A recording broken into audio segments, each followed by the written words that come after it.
Okay, he was dead in the tanning bed for 3 days. The bad news is he smelled like shit. The good news is skin had a nice glow to it. Okay, thank you. He has done it again, ladies and gentlemen. The biggest, reddest machine of them all. William Lights Out Thunderfuck Montgomery. So nice to be here tonight. We love you, William. Tony, we had a wonderful Thanksgiving. Tony and I and Red Band, we spent Thanksgiving together. We did have a big, wonderful Thanksgiving together. We had a big family Thanksgiving, family style. It was wonderful. Tony actually brought some really good baked ham, and Red Band brought a bowl of marshmallows, like the little marshmallows. It was like the dumbest, it was like the stupidest thing. It was like what a little child would bring or something. It really was like the stupidest. But your ham, you did, Tony, was wonderful. And then I had a wonderful Native American Heritage Day after that. And Tony, that's where I actually got my hair done. I went to so I was able to, I told him to do it in Rasta colors. But yes, it is for Native American Heritage Day. I was able to get it on Friday. Wow. So you looked like both a Native American pilgrim at the same time.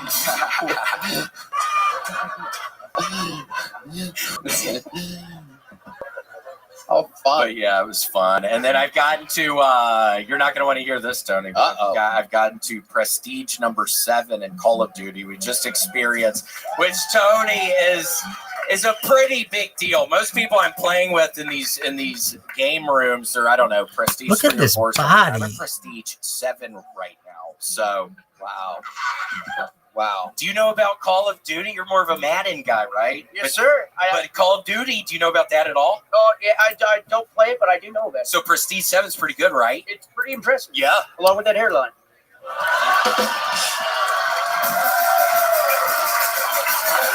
No, that was a nice thing.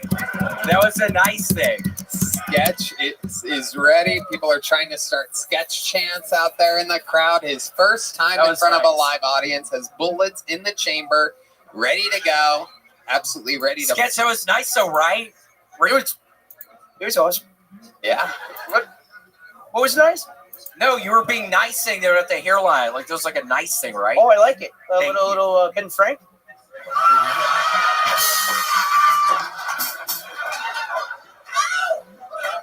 Okay, help me, Tony. What's going on? You're doing good. You're doing good. What's going on? I don't think anyone's ever referred to you as Ben Franklin like before, but I do see it, and I'm surprised no one has. Yeah, my guys, I'll take it. Right around Thanksgiving, it's fun. Thank you. Maybe you guys can fly kites after this together. Have you ever flown a kite before, William? Yeah, one time I was in Destin, Florida, Tony, and I was able to, they used to have those big spools that you could, big things of string for the kites, and I remember connecting 2 of those big spools together, and the kite got so high up in the air, and a storm came in, and I was having to hold the spool down by the sand because it was shocking me, Tony. It was up that high, so I got a kite up really high one time. Did you look like that before? No, it was when I started losing my hair and... Wow. I like the... Okay. Okay, that didn't make sense. That I'm an idiot. Like, I'm bombing up here. I'm not even in a good mood right now. And didn't make sense. I do like the green shirt. You're obviously winding up for the Christmas spirit. Perhaps you're going to get more Christmassy each appearance this December. I am so excited. We are in the month of Christmas. We're in Q4, month of Christmas. It's my favorite time of the year. So, Tony, get ready for it. I'm going to be getting even more Christmassy as we get closer to Christmas. So everybody get really excited for that. Would you like to rattle off some of your favorite things about Christmas? Here he is, ladies and gentlemen, William Montgomery, rattling off some of his favorite Christmas things. What excites you about Christmas? Oh my gosh! I mean, you get family and friends coming together. All right, we're starting with the lighter stuff here. Yeah, it's gonna get more exciting as it goes. Here he goes. I mean, you get family and friends. I mean, sometimes you might get like wait, Tony, hold on. My throat. I'm really still not doing good. Okay, just rattle stuff off. Doesn't matter. You don't have to scream it, William. I'm doing so bad, Tony, and I have this horrible fever right now. I'm doing really bad right now. Really depressing. You could literally have said anything in the world other than that. It would have been better. But my mom's angel cookies, really looking forward to those. I mean, we're talking. That's one thing. What else? Chocolate chip cookie. Oh, before it's just those. naming different types of cookies, ladies and gentlemen. This is not going as I expected it to go at all. What happened there? You want to find out? What happened? Did happen? Were y'all drunk, or how'd y'all knock it over? Oh, you had to have your arm around your lady there. We started talking about Christmas. This guy was trying to get cozy. Did the He Asian knocked over. guy with the nipples give everybody new COVID? Perhaps. Perhaps. It could be a winter of death and danger for your families, according to whitehouse.gov. Somebody was sick? Somebody What? talking on the microphone was sick? Or No. Cam cleaned it off, thank God. Yeah. Oh. Because that's something I start thinking about, Tony. I'm like, oh my God, what if somebody before me is sick? It's like, I'm going to get fucking sick up in this motherfucker. Like, sometimes I'm not even. One guy could barely walk. Yeah. It's true. It's true. He had a cane, and spoiler alert, it was not a candy cane. We're rattling off some of William's favorite Christmas things, but you could tell by the music and the sleigh bells. Here he is with some more Christmas things. Master improviser William Montgomery. Can say anything Christmas related. People are literally yelling out things. All you have to do is repeat them into the microphone for the millions of people watching at home. Here he goes. Christmas things with William Montgomery. You hear the sleigh bells? Here he goes. Perhaps the lighting is going to help him rattle off some Christmas things. To put a ribbon on this episode, Candy canes and Snickers bars and Butterfingers and Snickers bars and candy canes on Christmas. Candy canes and Snickers bars and Snickers bars and candy canes at Christmas. Christmas this year is going to be fun at my mama's house. We're going to get a doll for Christmas this year. That's what my dad says. Okay. wow, amazing. William Montgomery. Okay. How loud can this place get for the great, powerful William Montgomery? We did it again. This episode is brought to you by Zippix, our amazing sponsor. Here's some cinnamon Zippix for the holiday season. Some sweet whiskey for this guy. Some Zippix. Ooh, peppermint watermelon. Is there perhaps a cool black guy? Nope. All right. It's going to a Latino. There you go. All right. El Mocha. All right. There you go. A little mocha. Thank you, Zippix. The drawing from Ryan J. Hebelt is in. How loud can this place get for Sketch, ladies and gentlemen? His first time in front of a live audience. Check out his. I mean, you probably already follow him on Twitch and YouTube. He's a global superstar, but if you don't, follow him there. He streams DaveLandau.com. That's LANDAU.com. Hilarious tonight. He's on tour. Go to DaveLandau.com for tickets and check out Normal World on Blaze TV. Featuring Dave Landau. Let's see what Chris Rogers drew tonight over there. Oh, John Dees. Look at that. That's you, John. That's what you look like. It is. It's good, right? We are going to be auctioning that off after the show. We're going to also auction off the painting. What is it? Oh, no, you didn't! Oh, shit. What is it? Nothing. John D's on keys. How about one more time for the best damn band in the land, everybody? We did it. Thank you all. Red Band. Check out the Sunset Strip, ATX.com. Love you guys. This is it. This is your last chance to get this stream. For, you have another week. Yeah, New Year's Eve. The stream is on sale. You're going to want to see it live. December 30th and 31st, completely sold out. 2 arenas. We're doing it again here in Austin, Texas, the new comedy capital of the world. God bless you all, and God bless the United States of America. Thank you, everybody. Good night.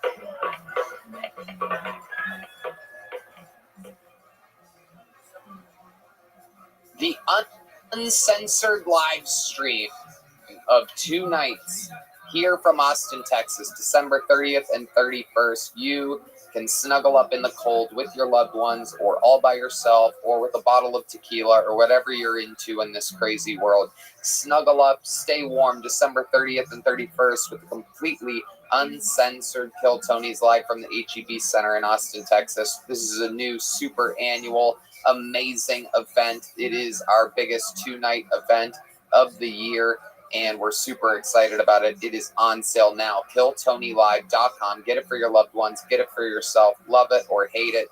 Live. December 30th and 31st.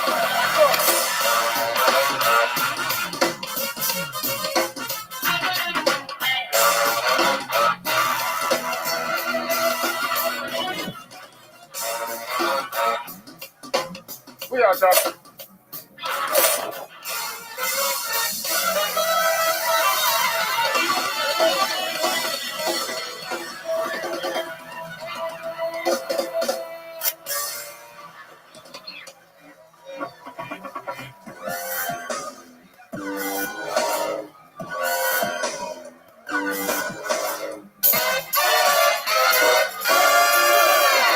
Hey, this is Rabbi coming to you live from the Comedy Mothership here in Austin, Texas for a brand new episode of Kill Tony. Give it up for Tony. Let's go!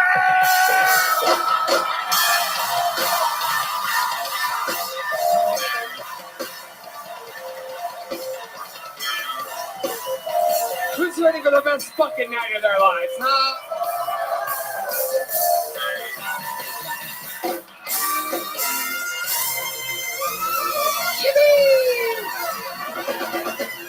Make some notes for Brian Redband, ladies and gentlemen. Keep it going for the best damn band in all the land. That's the Kill Tony Band. The great Michael Gonzalez on the drums. Fernando Castillo, Raul Vallejo, and Carlos Sosa on the horns. Matt Muling on the electric guitar. John Dees on the keys. And the great and powerful D Madness on the bass guitar, everybody.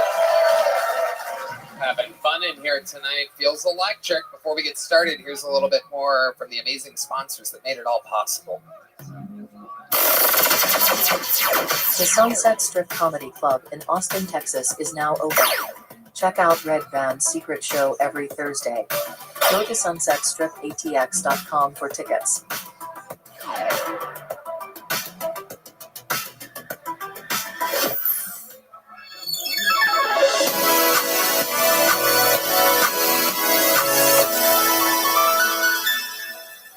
Are you guys ready to start tonight's episode? Well, here we go. This is going to be fun. Ladies and gentlemen, we have one guest tonight and one guest only, and I couldn't be more excited about it. One of my favorite human beings on planet Earth, one of the funniest people I know. Ladies and gentlemen, make some noise for the great, the powerful. This is RFK Jr.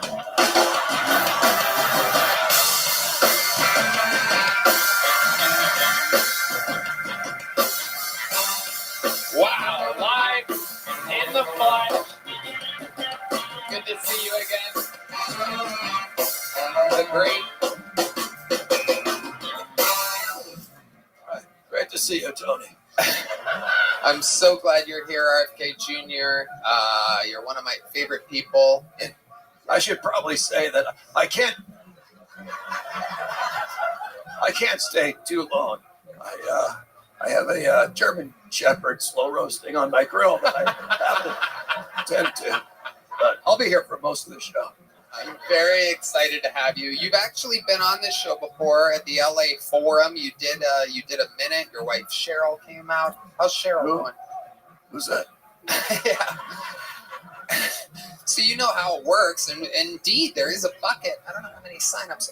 Usually about 232 tonight. Okay, some people missing, maybe home for the holidays or something. 232 human beings signed up tonight inside of this bucket. Absolutely anything can happen. If I pull their name out, they get 60 seconds. You know their time is up, and you hear the sound of a kitten. That means they have to wrap it up then, or else they bring out the angry West Hollywood bear. let this lucky human in the front pick the first name. Hand it off to me. You don't have to read it, sir. It's okay. There you go. Oh, okay. That's actually a familiar name. We've seen that before. We're going to go wrangle that person from across the street. They're all at a bar. And because there's so many of them, we can't possibly hold them here.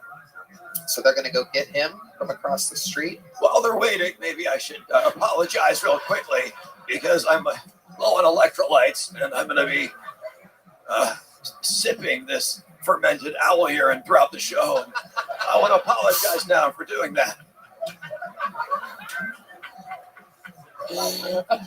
Oh, Jesus Christ. You know, owl urine doesn't taste as good as you think it would.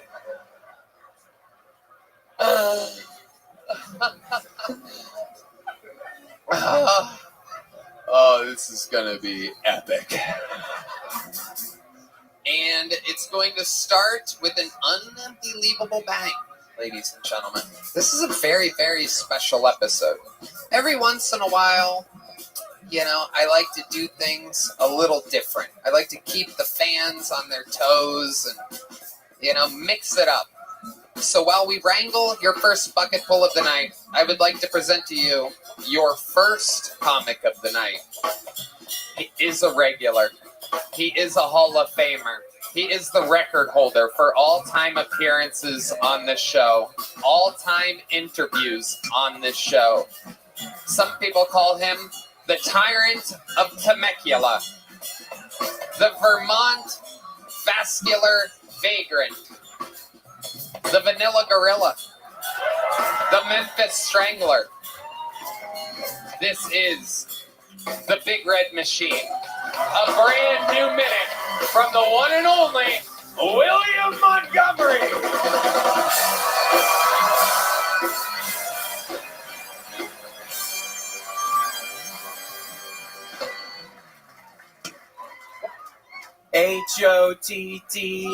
HOTTOGO. Hot to go. Sounds like something Hans Kim's mom would say when she's handing a customer food. My Spotify rap says my top song for 2024 was Crop Dusting the Funeral Home During Visitations. The guy who shot the United Healthcare CEO in New York City was caught today at a McDonald's in Pennsylvania. Apparently, he was meeting with a Hamburglar to get some tips on poisoning people. I'm planning a bar mitzvah, and at the last minute, the rabbi comes and cancels on me because we're not Jewish and I don't have a son. So, yeah, I'm back on the Hamas train. Okay, that's my time. Thank you, Tony. William Lights Out Montgomery, the vagrant of Vermont. Yeah, Hello, my friend. How exciting. You going first? it was so exciting because, Tony, I wasn't able to play any Call of Duty this weekend. I was in Buffalo this weekend, so I am about to play some motherfucking Call of Duty, Tony! Whoa, look at this. I'm currently at Tony, but here's the problem. I currently only have 20 20 diamond camouflages for my guns. I need 33, so I need to get 13 more diamond camouflages this week, Tony, before I go to Indianapolis, man! Whoa, this is very exciting. I don't know how many of you know this or have been noticing or paying attention to the episodes, but lately William hasn't been screaming that much because he's been having a sore throat. Your throat isn't sore at all this week. No, it hurts like a motherfucker, Tony!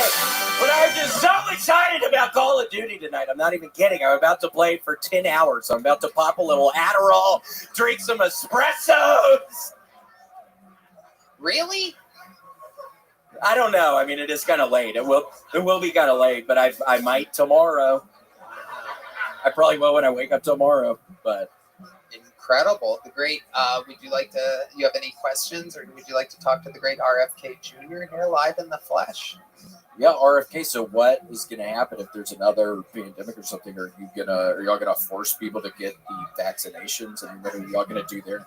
Well, I'll tell you what I'm going to force you to do because I can see by your sunken eyes you don't have enough iron in your blood. You're losing blood. And so what I want you to do for me is I want you to save your feces and I want you to leave it out in the sun.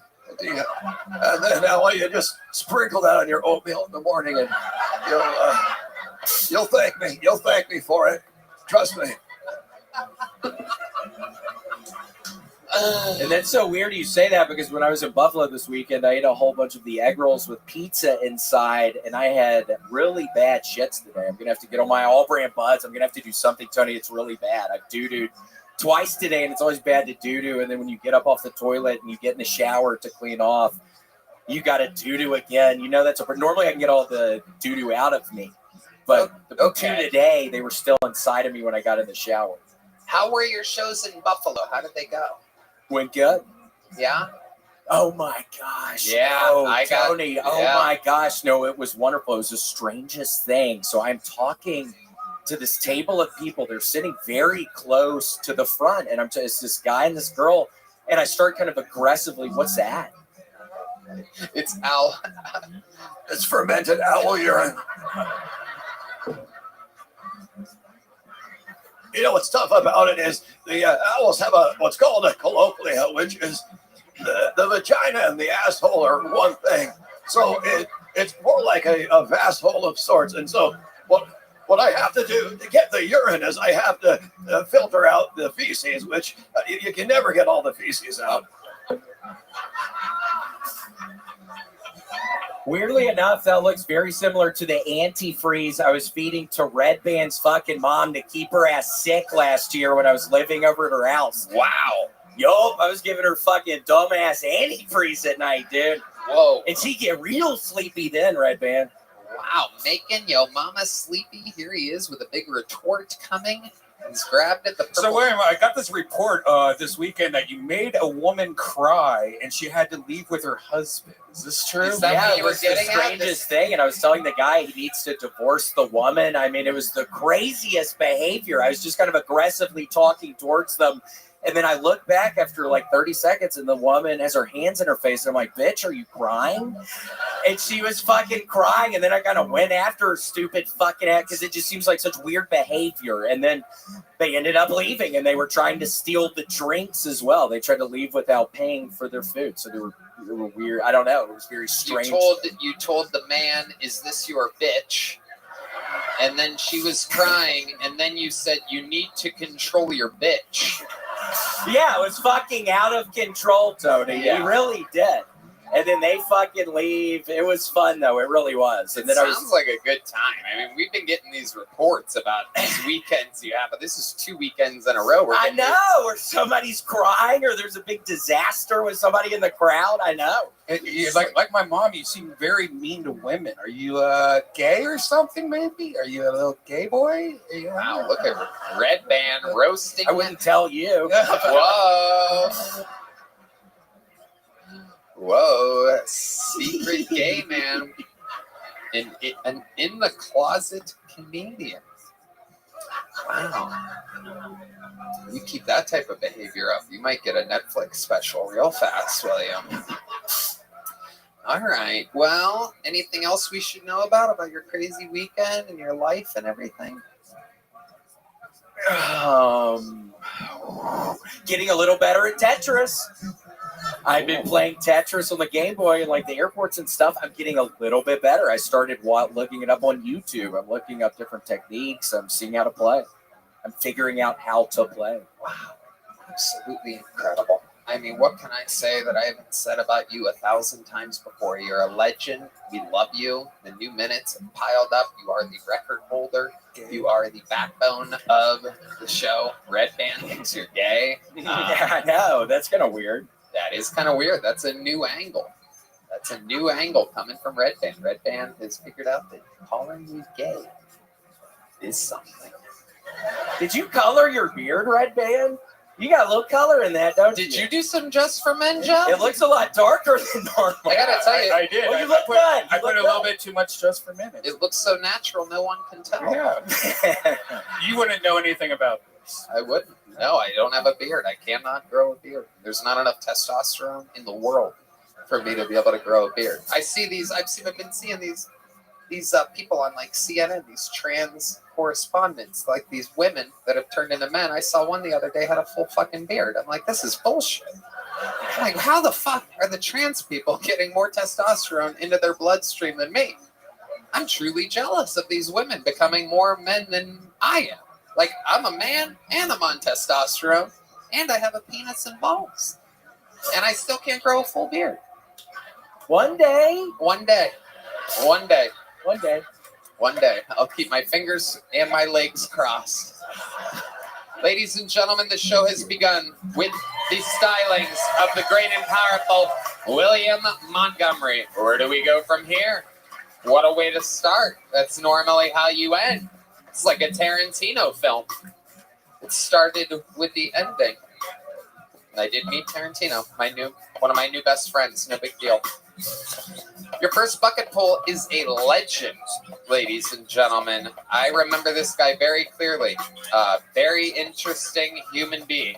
Ladies and gentlemen, this is the long-awaited return of Sturm Worm. How can we forget from years ago, Sturm Worm? One more time for Sturm Worm. Yeah, so about a year ago, I got a lap dance from a guy. And I came in my... couple of days later, I downloaded the Grindr app. Within an hour, I was getting head in a parking lot. 10 other messages from dudes within a 1 mile radius begging me to suck my dick. You know, it's always looked like the gays are having more fun. After extensive research, I've come to the conclusion that theory is correct. I mean, my life is so gay, I might as well be fucking dudes. Pretty sure I'm not a homosexual, but I can't keep going along with this farce that I'm in some stalemate tie with all of y'all for being the straightest motherfucker that's ever lived. Fighting off the gay is exhausting. To tie a ribbon on it from this point forward. There it is. Sturm Worm, everybody. Just basically kind of just talking about being gay. No real definitive jokes throughout the entire thing. Just kind of coming out of the closet. Is that all? Is that true? Is that real? It's all true. It's all true. Yeah. So you really did. You got a lap dance from a guy, and you're like, I kind of like this. I was like, yeah, I gotta go through more with this. And then I did the Tinder thing, the Grindr thing, and like it was as lame as every hookup I ever had with a girl. Like it was. So this is all new to you. This is your first gay stuff that's ever happened. Yeah. This is like 2.5 years ago at this point. This is 6 months after I was on the podcast last time. Yeah, you were on years ago. I remember you. Yeah. Something's different though, right? You have facial hair. You used to have longer hair. Same look. Same look. I got a podcast now, though. Nobody cares about that. Trust me, it's the illest podcast. Look, you're making people leave, Sturmworm. Please do not promote your podcast. Stop. Relax. Let's get back to this becoming gay all of a sudden thing because it sounds like a lot of fun. Will you help William out? Oh, okay, you go right ahead. Will you help our friend William out? There you go. Yeah, I was cracking up. I heard what that whole thing was about. Call back to 5 minutes ago. Okay, so let's stick with it here, Sturmworm. So where did you get this lap dance from a guy? Where did you possibly I went go? to a gay club. Okay. Yeah. Where were you at? Jersey. Jersey. Man. Okay. What was the name of the gay club? Did it have a cool gay name? I don't know whether they're supposed to be doing that in there, so I don't want to like air out the name of the place. You don't want to get in trouble with your local gay club, right? No, like I don't know whether that's supposed to be going on in there, so I just a lap dance. I mean, it was a dude that worked there. It was like a go-go dancer. Man, it was arousing. I think same gender lap dances are arousing. Okay, but that was your first one. That was my first one. So that happens, and then you get on you sign up for a gay dating app. Oh yeah. Okay, and then what happened? Like I said, instantly, like I even have a picture up. Instantly, I'm getting a million messages saying, "I'll suck your dick right now." And did you take these people up? I took one of them up and off, but it was. No, you go ahead. It was. No, it was like I didn't even get hard. It was the same problem when I tried to hook up with chicks back in the day. It's just when you're under pressure, it's just tough to get aroused. Like back in the day when Kill Tony was at the comedy store. Yeah, when I was at the comedy store, there was mad dudes who used to always say that they don't come during sex. That's not a real thing for guys. If you're turned on, you come unless you purposely don't come. But they weren't not coming. They just weren't getting turned on. You're like a rapper that doesn't rhyme. I could rhyme though. No. Nobody wants that. Do you have a gay voice, or is that how you talk to these guys? No, this is how You much just talk so I like talk that. to everybody. Like, hey, sorry, I just can't get hard right now. That's your good old Jersey gay. So where did this attempted blowjob happen? The one that you couldn't get hard for? You go to his place? You go It was to a parking lot. a parking lot? Yeah. Man, you just do gay stuff in inappropriate I places. wasn't. Have you ever done anything gay where gay stuff should happen? Like a bedroom? I gave a week later. I gave a guy head in his bedroom.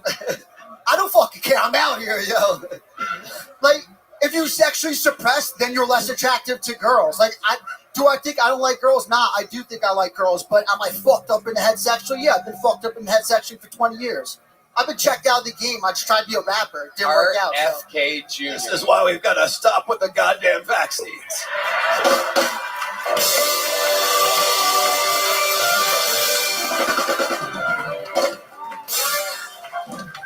Yeah. Yo, they got. Yo, they got my water out there. Can I get it? Hey, Tony, could I plug something really Yes. quickly? I just want to tell everybody my Christmas album, RFK's Rockin' Christmas, is dropping tomorrow at 9:30. I sing all the classics. Like, Guys, hold on, I gotta clear my Go ahead, RFK. Yeah.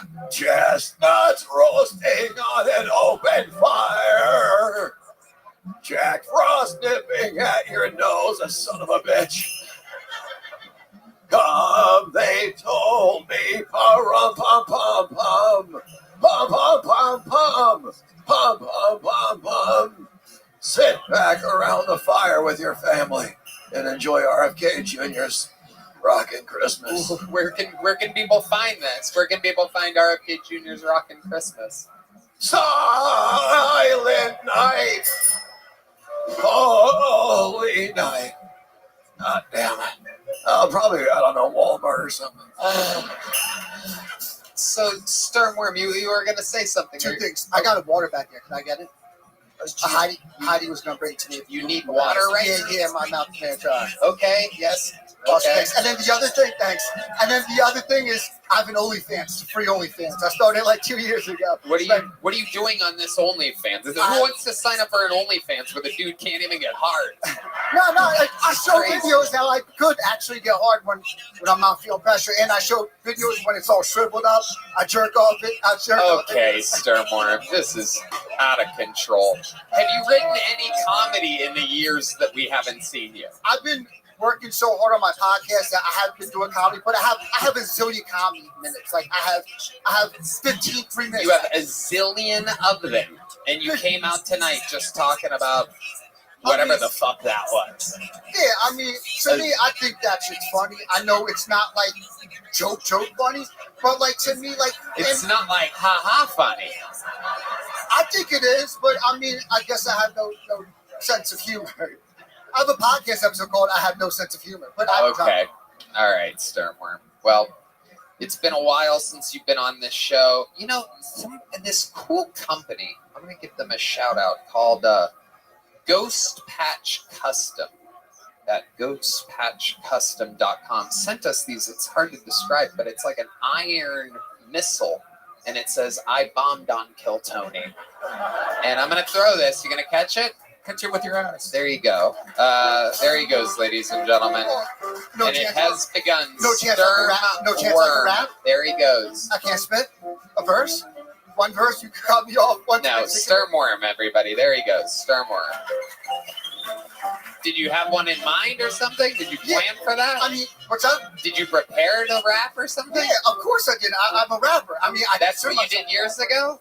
Yeah, you didn't know I rap? It's been years. Please let me Sternworm. rap. It's so good. I'm Okay, so here he is. Give him a little beat. Sternworm's gonna rap real quick. A 1, a 2, a 1, 2, 3, 4. The rays of the sun shine brighter after rain. I started writing rhymes so that I could share my pain. No matter where you're from, man, shit could get real. I was told the sky is blue. I see it more as teal. Stuck in a slump, can't seem to find a groove. Catch me out here chasing dreams, trying to make moves. Getting fucked by life every day, being screwed. I gotta win, cause so far all I've done is lose. Lately, All right, Sternworm. There you go. Sternworm, everybody. Jesus Christ. Oh, my God. Made everybody flaccid.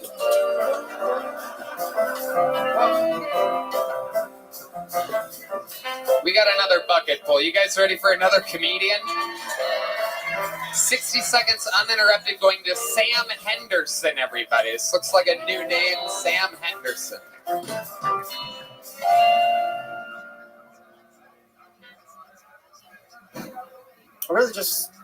really miss being a kid just because you were young and dumb. You didn't have to have it all figured out. When I was a kid, I thought the word pedophile was someone who loved feet. And it really shouldn't have been a problem, but my dad was a podiatrist. Told my whole 5th grade class, when I grow up, I want to be a pedophile like my dad.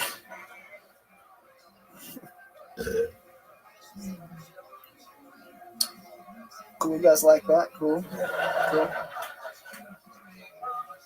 I saw a pretty interesting stat online the other day. I don't know if you guys know this. Apparently, conservative men consume the most trans porn.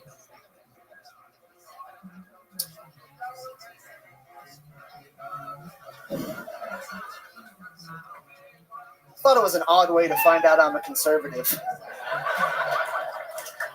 All right, thank you guys. There you go. Sam Henderson. Getting a joke there in the end. Hello, Sam. How long have you been doing stand-up? I'm pretty new, man, like a year and a half. Okay, where at? Where you been doing it? Lexington, Kentucky. Lexington, Kentucky. Okay. Is that where you live now, or did you move here? No, I live in Lexington still. Okay. Has anyone ever told you that you look like a full-size version of the mayor of the fucking Munchkins? You remember that guy? I don't know. You ever seen him? Look him up on your Safari there, Red Band. You're going to see what I mean. This is actually quite incredible. Mayor of Munchkin Land. That's what I was thinking of. Munchkin Land. Look at him. Look at that.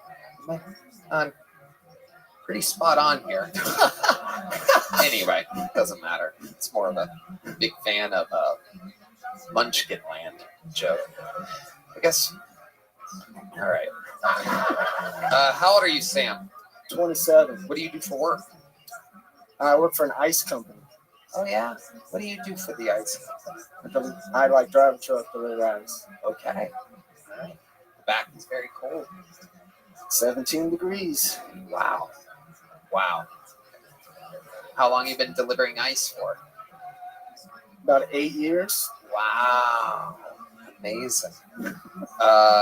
What's the most exciting thing that's happened to you while delivering ice? I was in a gas station once while I got robbed. You got robbed?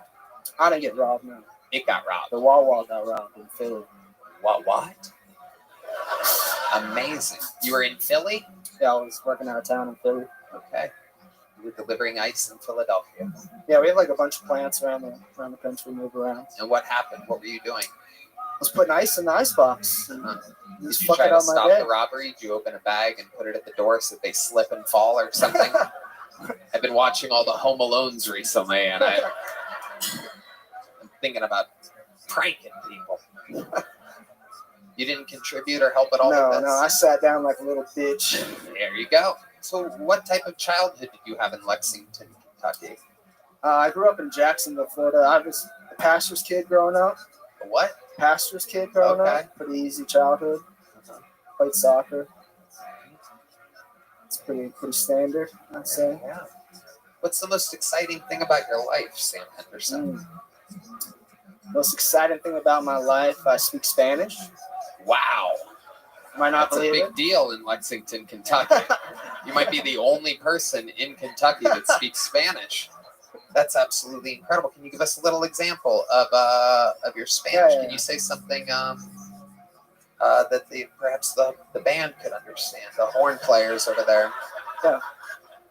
Soy gringo, pero estoy aprendiendo español. No, Wow, listen to those. no creo que soy fluente, pero creo que soy conversacional. Pero yo sé que Tony es un maricón. Oh, you son of a bitch. You son of a bitch. Tu no bueno at la comidica. How about that, you piece of shit? I love it. Sam, what's your love life like? You're in Kentucky, you banging a relative? I wish. Yeah. What's going on? I'm single right now. Got out of a relationship beginning of the year. Just been doing my thing, trying to do comedy. I've been kind of planning on moving here, so I haven't been trying to get into any relationship or anything. So yeah, you definitely want to not hook up with anybody just in case if you ever have to move to Austin, Texas. Listen, dude, it's not completely dry, but I don't know. I'm too emotional to like always hook up with people like that. When you say you're too emotional, give us an example of what you mean by that.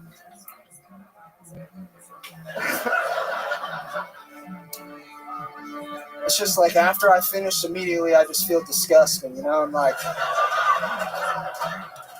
and maybe that like the girls aren't hot enough, and maybe that, but it's really, I don't know. I'm like, don't touch me. I want to leave right now. Like, do you have any tricks to get away or have them get away from you? Is there anything that you've said or done right after sex to get rid of the opposing no, dude, party? I'm not mean enough. I just sit there and despair. And you just feel disgusting. Yeah. Usually it's better like it's at their house. You can just get up and leave. Yeah. I feel you, brother. Fuck. When I know Cheryl wants to make love, I have a panic attack. I worry I can't finish, Guys know this after about 6 months. It's really hard to finish. You've got to find things in your life, that you can take to the bedroom and fantasize. Take, for example, me right now. I've been having some fantasies about this woman in the front row, and I feel horrible about it. But I can take that with me and hopefully finish later. So try that, my friend. There's a little health advice from the great. I love you. I love you. RFK Jr. giving you some really good advice there. Sam, I'm going to give you one of these little joke books. Congratulations. You made it on Kill Tony. There he goes. Sam Henderson, everybody.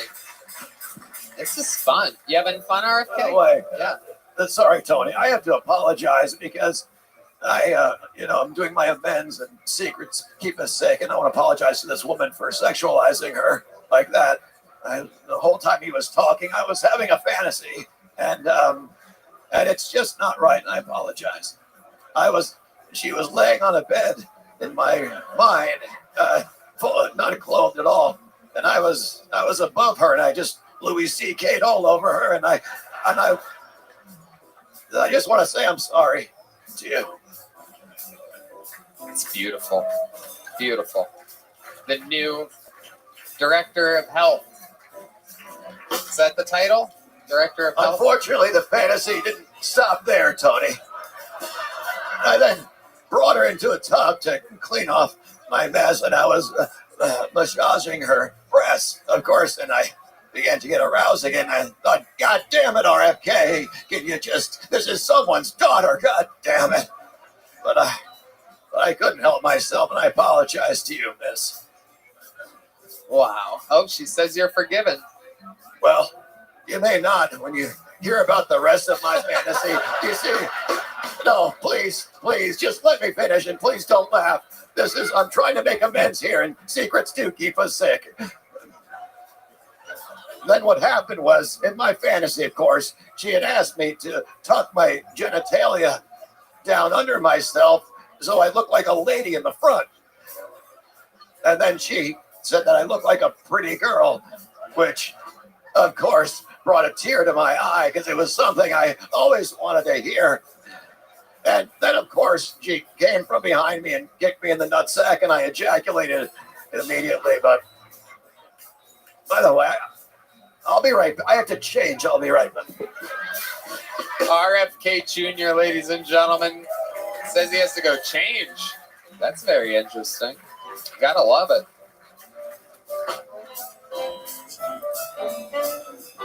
I wonder if there's a microphone back there and he's going to keep telling us about the fantasy. All right. Pulled another name out of the bucket. We're going to keep the fun train moving along. This looks like another new name. Make some noise for Joe Barnholt, everybody. Joe Barnholt.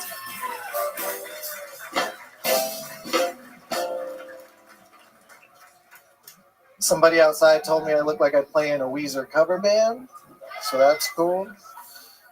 You guys, I got married.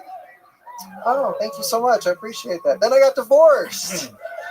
Hey, there's always a little bigger cheer for that one. Statistically, that makes a lot of sense. So don't cry for me, though. I got the house in Tahoe in the divorce. And by that, I mean I live in my Chevy. My ex and I are actually still good friends. Turns out she's a lesbian. I'm not saying that like a vindictive man, like she's actually a lesbian. And people ask me, Joe, was there any indication? Anything that would have told you she's a lesbian? Aside from the fact that I'm a giant pussy and she ate me alive.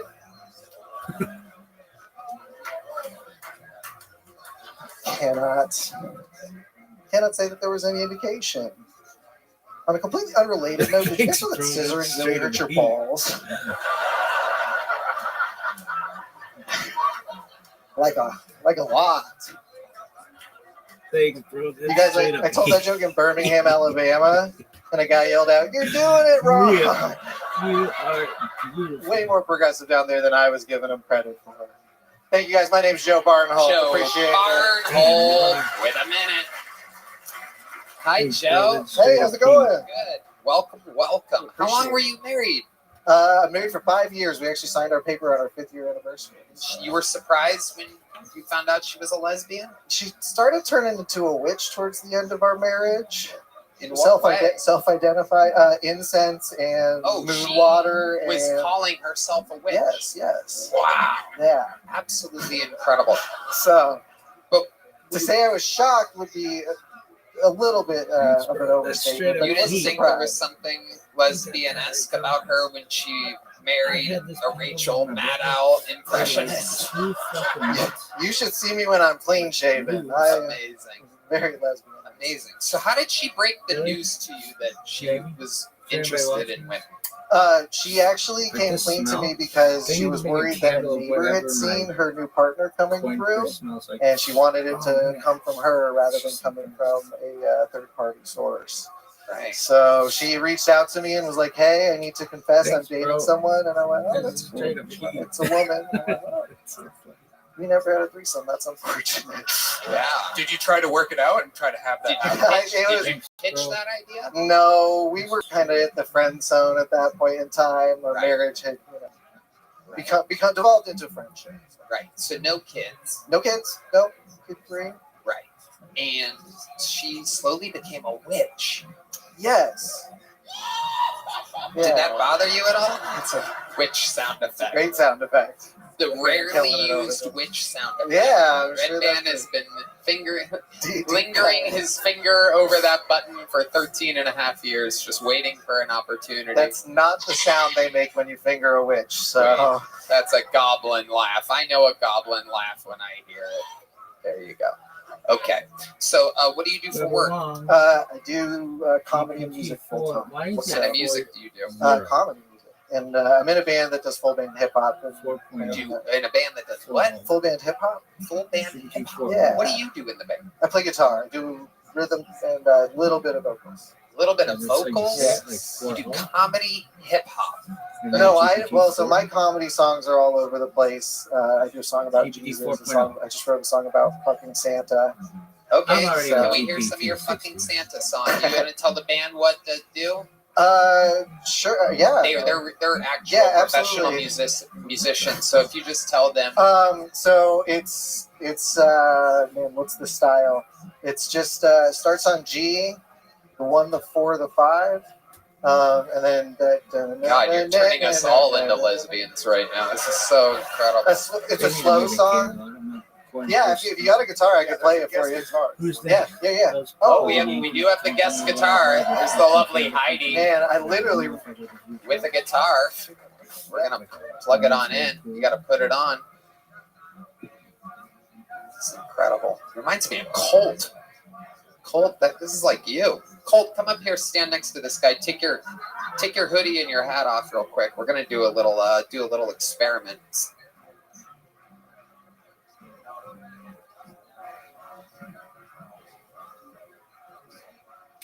You think they're gonna make a candle that smells like the corn first? All right, kids. Bitch. The spirit. The G to the 1 to the 2 to the 5th, and here we go. Hey, here we go. We're gonna go. Colt's I love you, Santa. You're on the way. It's almost Christmas, and you're dressed in a sleigh.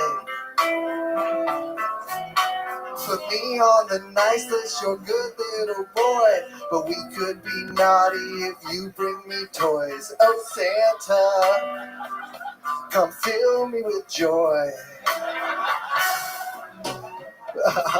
Oh, Chestnuts roasting on an open fire. Yes.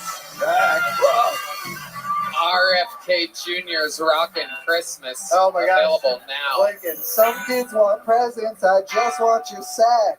I left out cookies and milk for you, Santa, but can I be your snack? My polar bear Santa. Wow.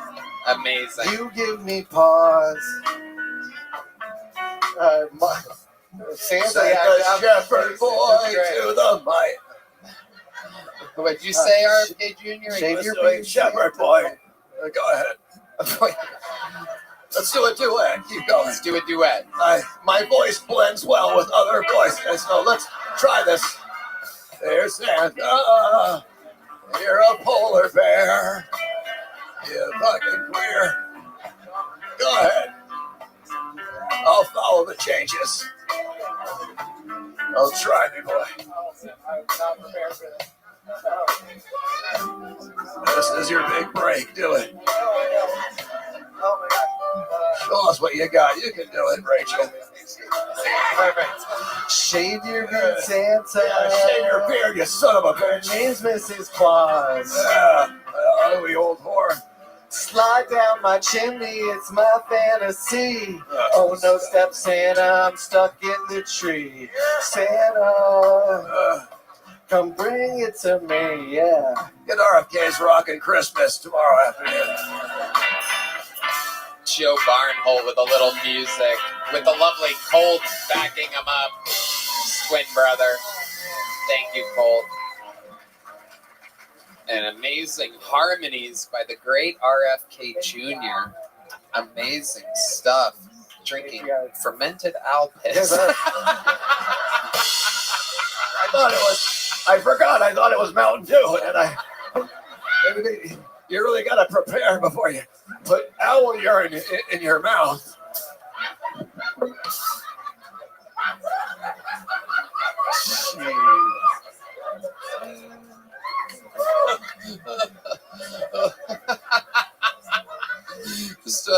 Just a heads up, RFK Jr. is promoting KyleDunnigan.com. He's on tour. KyleDunnigan.com. That's DUNNIGAN.com. Important to know. Sometimes we have these people come on, like Dr. Phil promotes Adam Ray. It's exciting to have RFK Jr. promoting Kyle Dunnigan. I love it. You guys can promote anything in the world, and instead you take care of good, amazing comedians, free speech. This Kyle Dunnigan, you've met him before. He's a friend. Fantastic. He does like a lot of puppet work. And he juggles too. Go see Kyle Dunnigan. He actually just juggles the puppets. He doesn't actually mouth them at all. They just fly through the air. He was here this weekend. He was fantastic. KyleDunnigan.com for tour tickets. One of the funniest people on planet Earth. Joe, what is the most interesting, craziest thing that's ever happened to you in your life? My band has played Red Rocks. Okay, So that's like your biggest accomplishment. How did you guys sell tickets for that? Are you guys famous? well, we're pretty well known in the Denver music scene, and we got the opportunity to play before they do a movie on the Rocks where they show a film. And what was the movie? Top Gun Maverick. So open for Tom Cruise. Wow, which is sweet. Amazing. Amazing. A lot of people open for Tom Cruise. Yeah. All right, Joe. Well, okay. You did pretty decent, right? You did good, right? Here's a big joke bug. Take one of these. There he goes, Joe Barnholt. Thank you. Let's get one more bucket full up here. Then we'll get a regular. All right, ladies and gentlemen, this looks like another new name. Exciting stuff. 60 seconds uninterrupted for Simon Perkovich. Simon Perkovich. How you feeling, guys? Are you feeling, guys? I know Tony is. Anyway, I am 11 months sober from marijuana. Yeah, look at that. Nobody's happy for me anymore. People are like, boo. That's only because you hear the good stuff, you know? They never talk about the negatives. Like, you notice that it makes you stop dreaming? Have you noticed this? Of course not. You're toasted right now. Big dreamer right here. Guys, I'm from Colorado. What if, like my whole state isn't dreaming? What if Martin Luther King Jr. was from Colorado? He would have never had that dream, dude. We would be peeing in different bathrooms. The marches, they would have never happened. Would he ever hit the doobie and think, guys, let's go on a hunger strike? All right, everyone, shut up. Hey, no, seriously, shut up. Listen. Okay, Simon Perkovich, ladies and gentlemen. Hi, Simon. Welcome. Hi. How long have you been doing stand-up? I've been dabbling for 3 years, but I'd say I've been doing it for like a month. Okay, and that's in Colorado? Yeah, Telluride. Nice. Okay, what do you do for a living? I was a bartender, and I'm trying to be a farmer. Marijuana? I wish. Oh. No, you can do that where I'm from, but you can't really do that here anymore, can you? Unless if you're doing that weird Delta 8 stuff, right? I don't really know the industry that well. Oh, okay. I just buy it, smoke it. No, but I like organic stuff. Like I've worked on a mushroom farm, apple farm, all kinds of stuff. Okay, this sounds very healthy. Are you a healthy guy? I try to be healthy. It's kind of tough when you move to a new city and you're not connected to farm stuff. Mostly, you do eat healthy. Yeah, I think so. What's a guilty pleasure for you? What's something that you eat that's unhealthy? Guilty pleasure. I love donuts, like voodoo donuts down the way. Kind of been fucking me up lately. Yeah, how has it been fucking you up? Well, so I live in a van, and I gotta find a. What? That's not funny. Shut up. Nobody laughed. You're right. You can't just be like, "Hey, stop! That's not funny." But like everyone was just completely silent. He's dreaming. Yeah. I wish they would laugh. But no, like I gotta find a place to piss in the morning. So I'm walking down and it's always voodoo donuts. And like I'm trying, to eat healthy, like you said, but I feel guilty just asking to use the bathroom. So I gotta get like at least 3 or 4. You eat 3 or 4 donuts daily. Yeah. RFK Jr., what do we think about 3 or 4 daily donuts? Well, depends what kind you're talking. What sort of donut are you talking about? That's a good question. Are there certain donuts? Oh yeah, there's definitely a bunch of. They make actually a delicious bison donut by me, and those are actually quite healthy. By the way, here I have some kangaroo meat. If you want to take a bite off that. You actually have kangaroo meat? Kangaroo meat. It's really high in vitamin Q if anybody's interested in trying. All right. Something about RFK Jr. I don't even laugh. I go directly to cracking the fuck up. It's pretty special. I can't believe my hero is on stage right now. You're a big. Is there?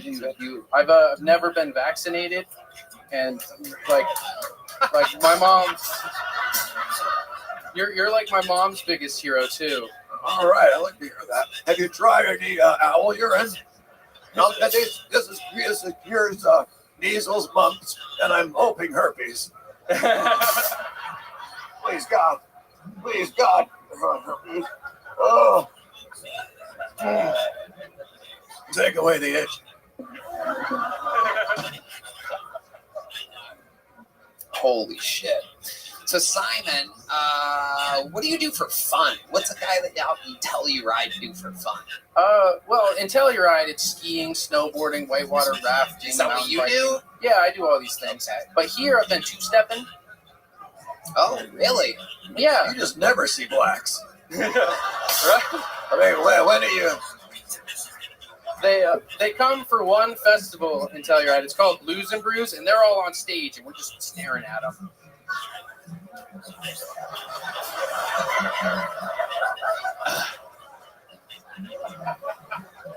Wow. Blues and Brews? Yeah, like beer. Oh, I expected it to be BRUISE because they beat up people. Okay. I want to see this two-step. How many do you think we should see him two-step? 1, 2, 1, 2, 3, 4.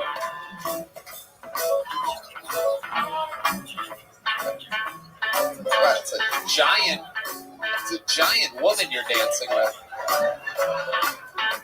Whoa. Rudolph the red-nosed reindeer had a very shiny nose. And if you ever saw it, you would even say it close. All of the other reindeer used to laugh and call him names, goddammit. They never let that son of a bitch play any goddamn games. A lot of bullies, assholes out there. You see a reindeer, I'm gonna kick him in the goddamn head. I am having so much fun right now. Oh my god. Yeah, it's real hard two-stepping alone. Yeah. All right. Obviously, it's also hard doing comedy alone when you're you. So Simon. What's your love life like up in Telluride? Telluride, nothing. Here, I had a girlfriend and she... So wait, you moved here? Yeah. Okay, I must have missed that. How long ago? Like a month ago. Okay. Halloween. You had a girlfriend here already? Yeah, I jump into these things real quick. How'd that go? They're not great. Huh? She two-stepped right out of my life. Yeah. And yeah, actually, I was gonna call her today and kind of say, hey, we can still be friends. Did she tell you why she left you? No. No. Can you tell why? Can you tell why? Yeah. Why? It's just basically how I am. I'm awkward and I get too attached to people. Oh, you did? Can you give an example of how you got too attached to this woman and how soon after you guys started hanging out did you get attached? Oh, instantly. Uh-huh. But I was trying to play it off. Yeah, so give us an example. I rush into these things because, like, it's kind of a trick to get that. Like, if someone cares about you, it's really easy to care about yourself. But then, like, when that person leaves, like, I'm supposed to still care about myself. I fucking don't. But, like, you know, when I mean take care of yourself, I mean, like, clean my room. Because someone will come see it. I thought you lived in a van. It is a van. Well, okay, my room is my van. Why'd you say yoker like that? Like it's your fucking van. You're saying it like... There's room in it. You call it your room? You didn't say I need to clean my van. You call it a room? Yeah, it's my living room. Wow. That's amazing. And it's a bus. It's big. Uh-huh. All right. Well, okay. So what did you say or do that was so claiming? Right after I got on Kill Tony the first time. You've been on before? Yeah, I was here like 3 or 4 weeks ago. Holy shit. You made me talk about having lichen sclerosis, which, by the way, I've admitted to like my parents and then you and everybody in the world. Okay. Yeah. Did you look different a few weeks ago? I had a beard. Okay, that'll do it. Yeah. Here's a little joke book, Simon. Congratulations. Been pulled out of the bucket twice in a month. There he goes. We're going to move it right along. Ladies and gentlemen, it is indeed time for a regular. 60 seconds uninterrupted from one of the greatest regulars in the history of the show. A freak of nature out there touring, selling out absolutely everywhere. Truly one of the fastest growing comics in the world. This is a brand new minute from the one and only, the great and powerful. This is Cam Patterson.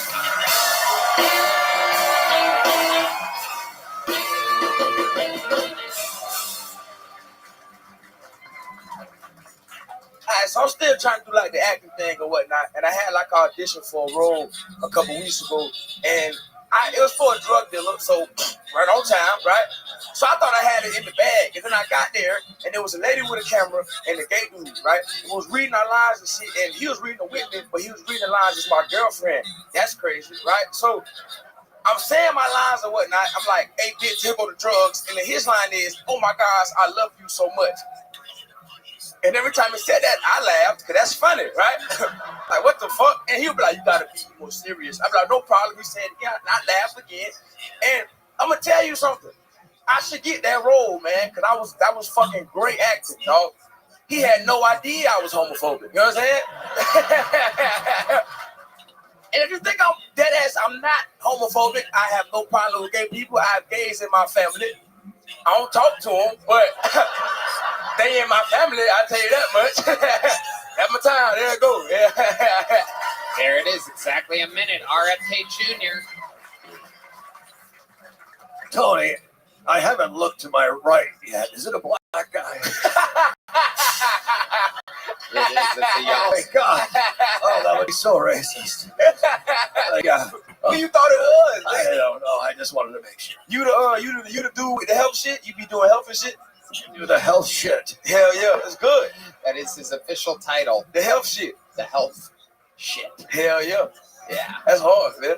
How about another hand for the great Cam Patterson coming out, getting some of the biggest pops of the night.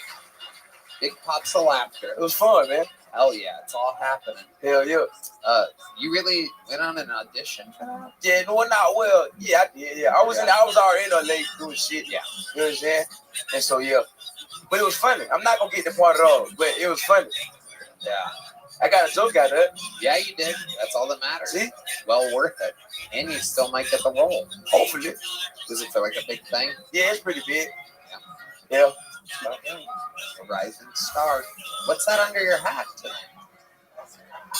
Nothing. There's something there. No, it's not. Yeah, huh? There's a little something. Is that what we call? Is that a do-rag? Whoa! Oh my goodness! It's like you're like a black genie. Oh my goodness! Whoa! Whoa! Wow! Wow! Whoa! Oh, it's you! It's you! I got really scared for a second. It's a ski mask because it's cold and shit be cold outside, and I ain't got no haircut, so it helped with my hairline and shit like that. Hell yeah! A lot of people don't have that problem because y'all hair don't. You feel what I'm saying? You get what I'm saying? Help nigga, right? Yeah, go. You know what I'm saying? The help nigga get what I'm saying. That's right, my N-word. Hell yeah, you get it? Type shit. This is good, man. Hell yeah, this is nice. I feel ya. Hell yeah. RFK Jr., a true politician, able to talk to any type of person. You the one with the worm in your brain. That type shit. Hell yeah, that's hard. It's good, man. Hell yeah, it's fun. So, what's going on under there? It looks What like you mean? there's some stuff like happening underneath. Under my head? Yeah. I ain't get a haircut in a minute, so my hair look crazy. Okay. Yeah. So, fuck no, bitch. Wow. No. Hell no. Goodness. I'll take it off for $200. Whoa, $200, lady. bitch? Do you have the money, white bitch? Nope, she says no. She does not have the money. Shocker. So what else is going on, Cam? I was in Rochester, New York this weekend. Ooh. Yeah, that place is fucking terrible. It's terrible. You that guys, place, huh? it's so interesting to me. You and William, you were in Rochester. He was in Buffalo. Yeah. Truly, as I've said so many times before, absolutely two of the worst places in the United States of America. Upstate New York is the worst. Yeah, man. They had this shit up there called a garbage plate. And it was just like, it's exactly what you think it is. A bunch of bullshit on the plate. Puerto Rican food? Oh, shut up. Come on. Shut up. The Puerto Rican. Exactly. Tony makes another joke about Puerto Rico. Extra. When did you get that? That's a new one. Got a bunch of new shit. Wow, you got a few new ones. First time the soundboard has changed in 7.5 years. For those of you keeping track, very exciting. What else do you have there that's new? Anything else good? No, nothing. Nothing that you're proud of there. Come on. Never heard of them and don't want to hear of them.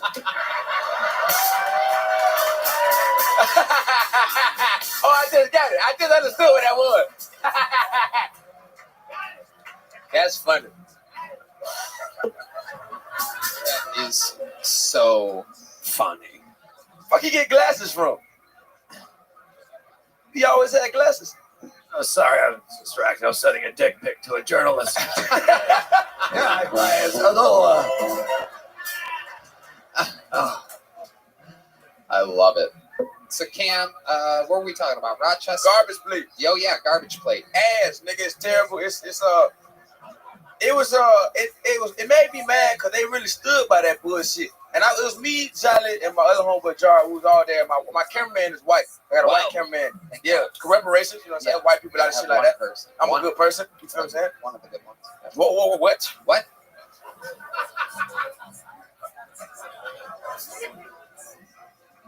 Oh, I'm sorry. So I got a white cameraman, right? And we opened our food up, and it was the garbage place in front of us. And my cameraman just went, "Y'all want to be slaves so bad." That's how terrible the food was. It looked like slave food. It was terrible. Wow. It was god awful. Made me upset. I wanted to kill those people. Yeah. People was cool though. The food was god awful, dog. Freezing cold up there. It was cold as shit. Yeah. It was cool. I like the cold. Nah, man. I'm a real tribal person. You know what I'm saying? I be all around the world and shit. I be seeing snow and shit like that. It don't even faze me no more. Yeah. I just see snow and I go, "That's snow, pussy," and I keep moving. That's right. I've been around the world now. Thanks to you, Tony. I appreciate that, bro. Hell yeah. Yeah. Hell yeah. All around the world. Always writing, always working, a non-stop fucking undeniable machine. Hell yeah. Ladies and gentlemen, the great and powerful Cam Patterson, everybody.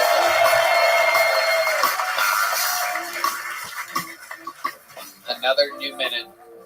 Amazing sometimes how the people that do it every week, you know. This has been a real sausage fest. Come on. Yeah, we're going to see what happens next. This is a one-word name. Anything could happen. Could be a boy, could be a girl. Ladies and gentlemen, make some noise for Law. L-A-W. It's Law, everybody. So when I was in high school, girls would play this game called Fuck, Marry, Kill. And it's like where you make a list on who you rather fuck, marry, or kill. And one time this girl made a list of me, Shrek, and the donkey from Shrek. Yeah, guess who got killed? The girl who made the list.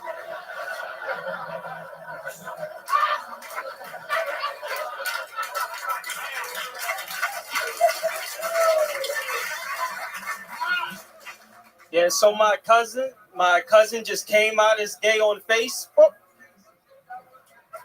because I have his password.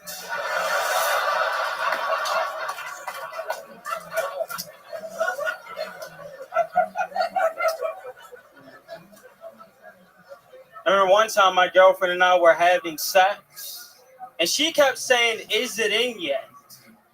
And as a man, that's not something you want to hit when you're fisting your girlfriend.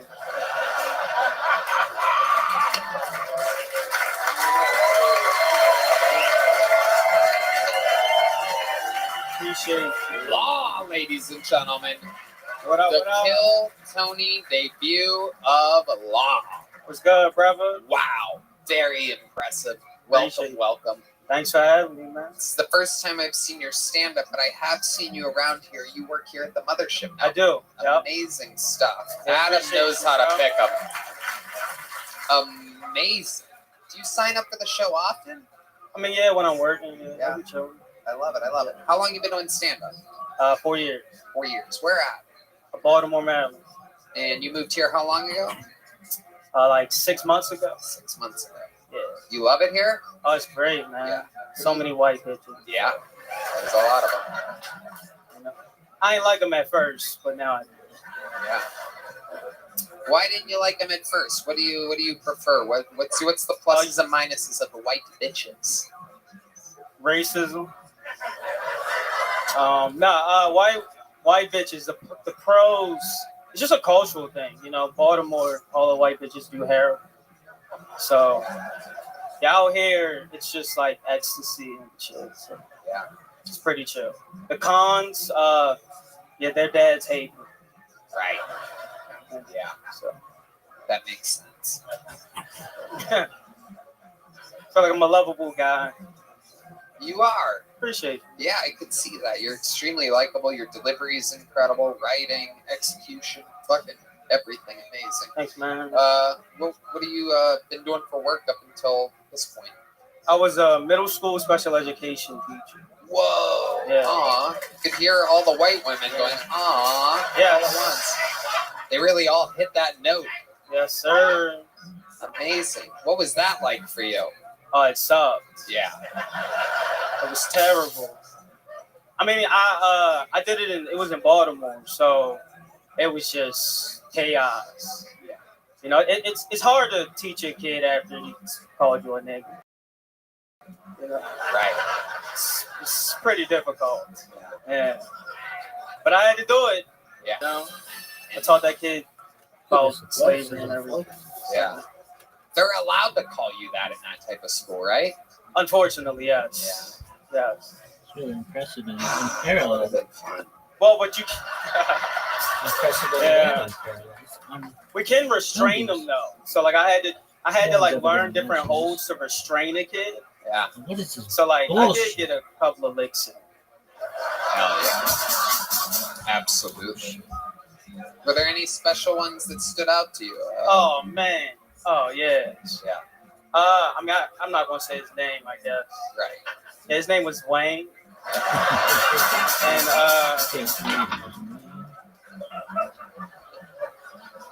there was this chunky ass white kid. And I mean obviously he was racist. But he like loved me. So all of the racists would come towards me. So he would get into these things called like crises, where like he would just flip the table and you know he'd hit all the kids, throw the desks, and then he'd say the N-word. And he'd be like, see, you're making me racist. I don't think this guy had any mental problems whatsoever. Yeah, it was tough. You know. But at the end of the day, I mean he loved like cops, like police officers. Yeah, they all do. Yeah. Yeah, it's just the lights on the car. Yeah. And so we would just bring in a police officer at the end of the day, and he would just be chilling with Wayne. Yeah. And then I get to leave. You left him with the police officer? Oh yeah. You know, you get to teach the cops and stuff like that. Or they could teach him. You know, Tony, I hate to interrupt. I'm getting a little. What did you say your name was? His name? Your name. Law? Law. I'm sorry. I probably shouldn't tell this story. But I was in Da Nang about 8 clicks out of Saigon, and I was helping this girl across the border. Her name was Law, and I haven't thought about her in years. Anyway, she stepped on a landmine, and it blew her into 2 pieces, and it was like a chicken when she kept walking as 2 separate beings, and she came to me like, help, and I pushed her together, but it was too late. But anyways, there's a funny set. Great time. Oh my goodness. Law. Sir. So being raised in Baltimore, you were around a lot of black men, right? Yeah. And your name is Law, L-A-W. So did a lot of those guys try to break you? Because I hear that they love breaking Black men breaking me? Breaking laws. Black men love breaking laws. Your name is Law. I got nervous at first. Oh, John Dees is booing my black men breaking laws joke. Okay. It's like I'll have to run for office next year. I thought it was smart. I've never met a black guy named Law before, but all right. Welcome. Huh? Oh, yeah. Yep. That's me. Do you have any hobbies or anything like that other than stand-up comedy? Anything that you're interested in? Yeah, I mean, I read a lot of books. Yeah? Yeah. What kind of books? All right. So, I guess urban fiction. What exactly is that? Like Tales from the Hood? Yeah. Yeah. Yeah. All right. So it's like this author called Donald Goines. So, you know, hood nigga. And my type of person. Yeah. So he has this novel, it's called Whore Son. So it's about like a prostitute, like a mom, and she gives birth to a son. She's like, well, I'm a whore, and that's my son. So we're gonna call him Whore Son Jones. This is a real book. Like so pretty much he just becomes like a pimp. Is this erotic fiction that you're reading? Like, is this like? I mean, if you like hitting women and stuff like that. Is this like? And it's about black people. Yeah, he's like a pimp. Is there a special like black library that you go to or something? Somewhere where you just take the books and don't check them out, you just leave with them or something like that? You should just steal a book. Yeah, it's like a one shelf in Barnes and Noble. With all the security cameras pointed towards it. Yeah. Law, I am positive you're so funny. I just know it. Adam has the best eye for talent here, and if you work here, and if you have multiple minutes, anything like that minute that you did, what's the longest that you've ever done before? 25 minutes. What's the biggest audience you've ever performed in front of before? Biggest audience. About how many people? Just ballpark it. Probably like 500. Very cool. Would you like to do a minute on December 30th live from the HEB Center in Arena? Sold out already. It'll be the new biggest audience you've performed in front of by absolutely thousands and thousands of people. Appreciate it. I'd love to have you on the Secret Show Thursday if you can. I'm in there. And of course, you're getting a big joke book. That's it. The total package is performing in an arena. Appreciate it. Law, ladies and gentlemen. Be on the lookout for this guy. That's funny. That guy's funny. All right, we're moving back to the bucket, everybody. You guys still having fun out there? Oh, shit. One of Kid Rock's ex-girlfriends is going to the bathroom. There she goes. All right. Another one-word name, back to back. Make some noise for Taja or Taija. Taja.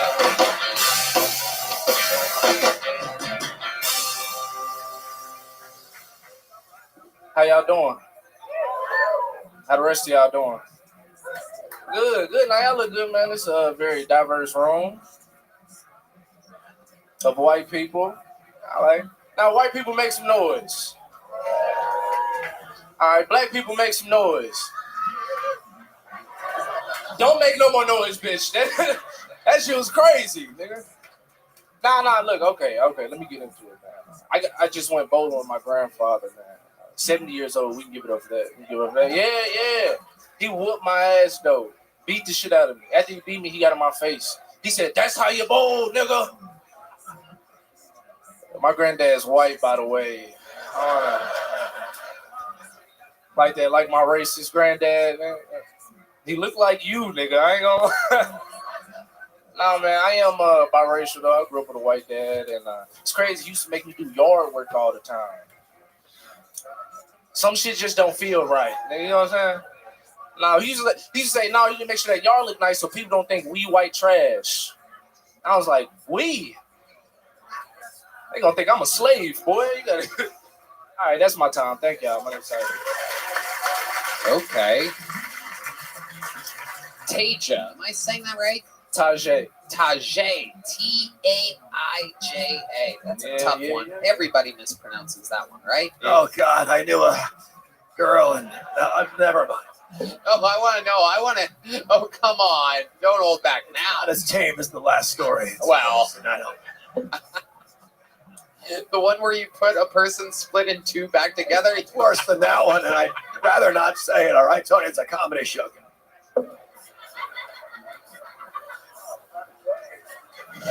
Taija. Well, yes. So you're half white. What's the other half exactly? Black is here. Just straight up black. Yeah, just straight black. Interesting. Yeah. Ethiopian? Nah, nigga, just like black. Do you get that a lot? Nah, I get a lot of like miscellaneous shit though, like Hawaiian. Miscellaneous. Yeah. Miscellaneous. I'm saying that right? Now you are. Yeah. I'm saying it right. Nigga. You fixed it. You said miscellaneous twice. Miscellaneous. Yep. Okay. Yeah. We there. I love it. We there. Okay. So,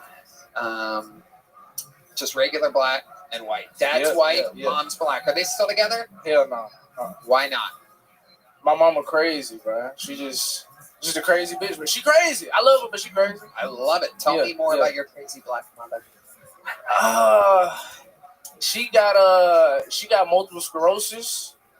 Y'all know what that is? Yeah, but I think she lying though. That's the thing. I don't think she being for real because she like to smoke. So when she got it, she got a weed card, a little license or whatever. And I think she's lying. I do think she's lying. My dad's reasonably crazy. Hey, tell us about your crazy wife. He got 3 baby mamas. Whoa. And, yeah. I said baby mamas, so they all black. They're all black. Wow. He smoked Black and Mounds. Wow.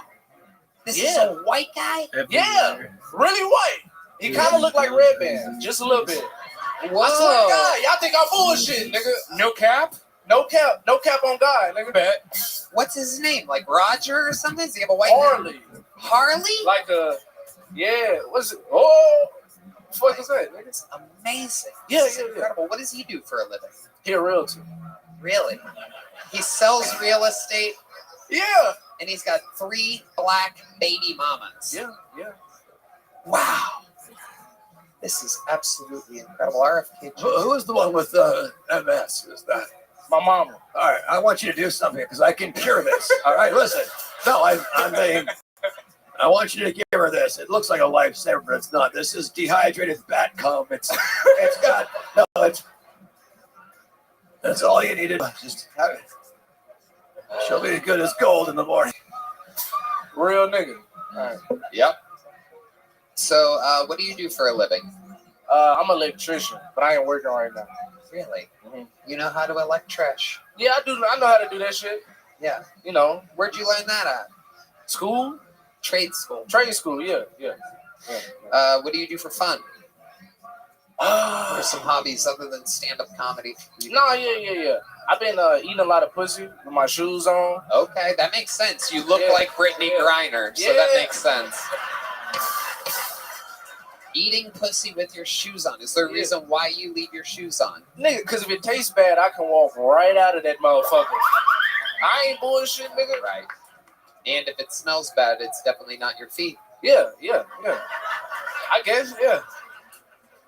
Indeed, sometimes the taste of pussy is so terrible that I cannot even take the time to put my shoes on. I must have them on already. I'm just like you, Tasia. Tajay, yeah. Tajay. Tajay. Write it like I sounded out. Type shit. Okay. How many times have you eaten a pussy in which you would need your shoes on to immediately evacuate the premises in a timely, unbelievably timely manner? And how many licks does it take before you realize it's too many, before it's too not good enough for you? It happens pretty fast because, like, you can notice as soon as you pull the pants down, that shit that just hits you, nigga. Oh. Like, you know what I'm saying? Yeah, like I ain't eat bad pussy before, nigga. Well, yeah, but that seems like it happens a lot for you to leave your shoes not a on lot, by not a lot. default. Have you ever taken everything off except for your shoes? No, that'd be really black, nigga. That's super black. I wouldn't do that shit. That is super black. Yeah. That is super black because black people in porns leave their socks And and their shoes sometimes their shoes on. Sometimes their shoes. You ever watch porno with blacks, Red Band? Yeah, only the black women, not black guys. There you go. Yes, to make it look like he's All right. super straight. Can't even have guys in my porn. It's just women on women on women. Yeah, I There's just like mountains of seeing women. those black women get, from behind. It's so good. What from behind? I want to know if you can even guess what happens in a porno with women. Okay. I do have a girlfriend, though. You do have a girlfriend, and you take your shoes off for her. Nah, her pussy smell good. Nigga. Right. Yeah. That's what I'm saying. So shoes off. Yeah. Okay, how long have you been with this girl? About 5 years. What does she do? She actually is in school to be a gynecologist. Wow. Yeah. That's amazing. Does she ever teach you any of the cool things that she learns? Nah, I don't think so. It's a totally unnecessary profession, but okay, good.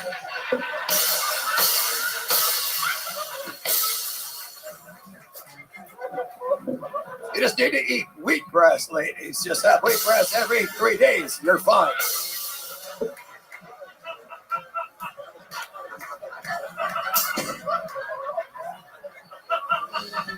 Wheatgrass would make gynecologists completely obsolete. Take your bad cum. I don't want the bad cum. It's for your mother. It's for your mother's multiple sclerosis. You're right. Wrap it in wheatgrass. I love it. Tajay, you have any special skills or talents other than stand-up comedy? You ever been good at anything? Yeah, I play a little bit of guitar, a small bit of guitar. Really? Yeah, that's my white side. Really? It comes out. When's the last time you played guitar? Do you own a guitar? 2 weeks ago, I owned 3 guitars. You own 3 guitars? I want to see this guy play guitar. Heidi, can we get the guitar out here? This has been a music-heavy episode. Can you put it in drop D? I'll put it in drop D. Don't worry about it. Yeah, drop D. What the hell?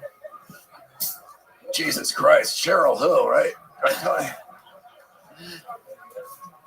Drop D. Andy needs a pick. Give him a hair pick, somebody.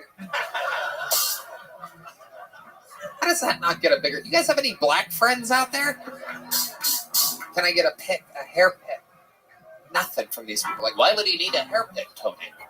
Why would he possibly ever want a hair pick? Jingle bells, jingle all the way. Jingle what it is to ride the homeless of his way. Hey, jingle bells. An amazing rendition of Jingle Bells from First black RFK. nigga to play guitar. Never mind. First black nigga I can see that can play guitar. We go. No, we've had black guitar players on before. Madison Square Garden and whatnot, but you are the first half black to play guitar. Half black.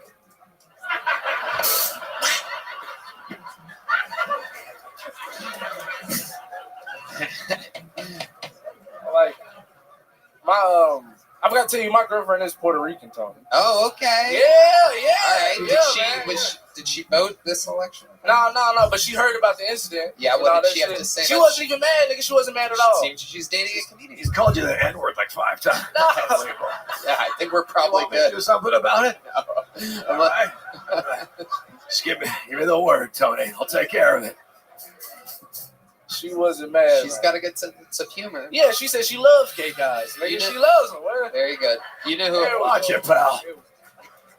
All the Puerto Ricans have a great sense of humor. A little fun fact: one of the highest rankings of sense of humor of all the races. I've studied this.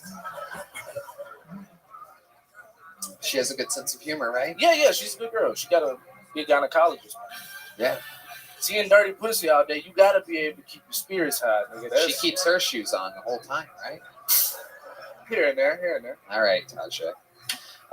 Very fun stuff. You got through it. It took you 30 seconds to start your first joke after the whole diverse thing, but keep signing up. We want you to do it again. And here's no medium ones.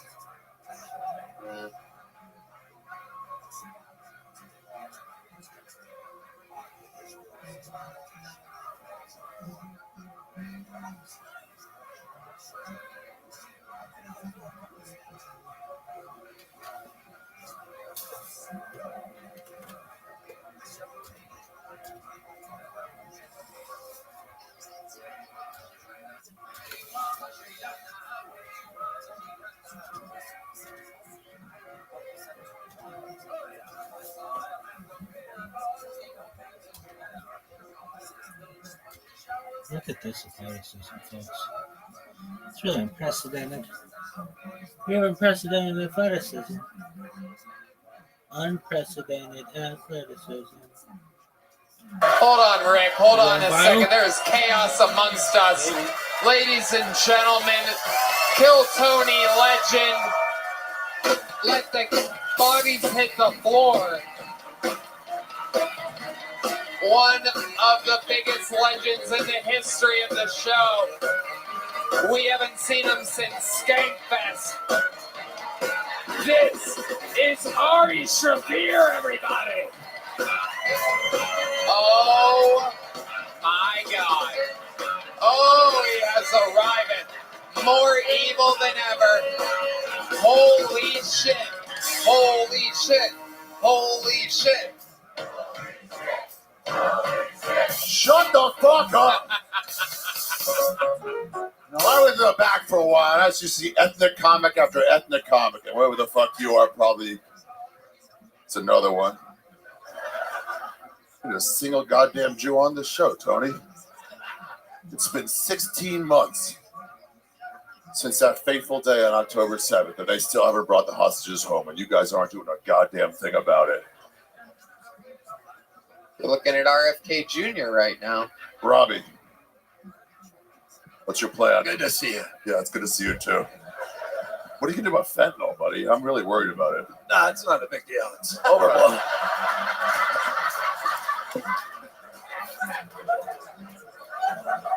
Sick. I'm going to party. I'll see you guys later. Thank you very much. You're not going to hang out, Ari? Show me going It's just on. another fucking 20 or 30 minutes or so. I got shit to do today. What?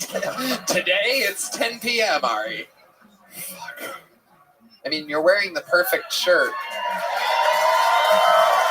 Ari Shaffir, ladies and gentlemen, joining the fray. We're just about to watch this guy do an uninterrupted 60 seconds. How you feeling? You ready for it? Oh, yeah. Okay. It's time. I'm sorry to interrupt. That was my sort. It's all good. It's all good. Ladies and gentlemen, we're going to do it all together. How about one more time for Rick Schnoyer, everybody? Thank you. Yeah, so I was in the HEB parking lot the other day, and I almost got hit by that thing.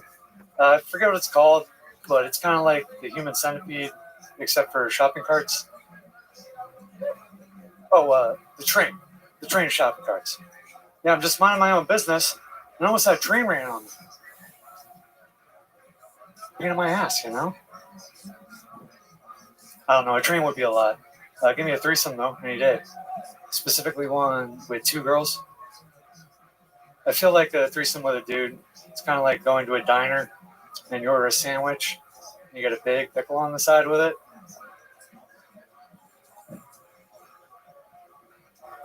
It's like, I didn't ask for the pickle. I don't really want the pickle there. Because now it's going to get its taste all over the thing that I want to eat. All right, thanks, everybody. Rick Schnoyer. Hello, Rick. Welcome. How are you? Why did you lead with HEB? Yeah, you know where we are, right? What do you mean by that exactly? By Texas? Yeah, Texas. Yeah. Okay. What ethnicity are you? By the looks of your nose, I'm guessing you're Ari Shafir.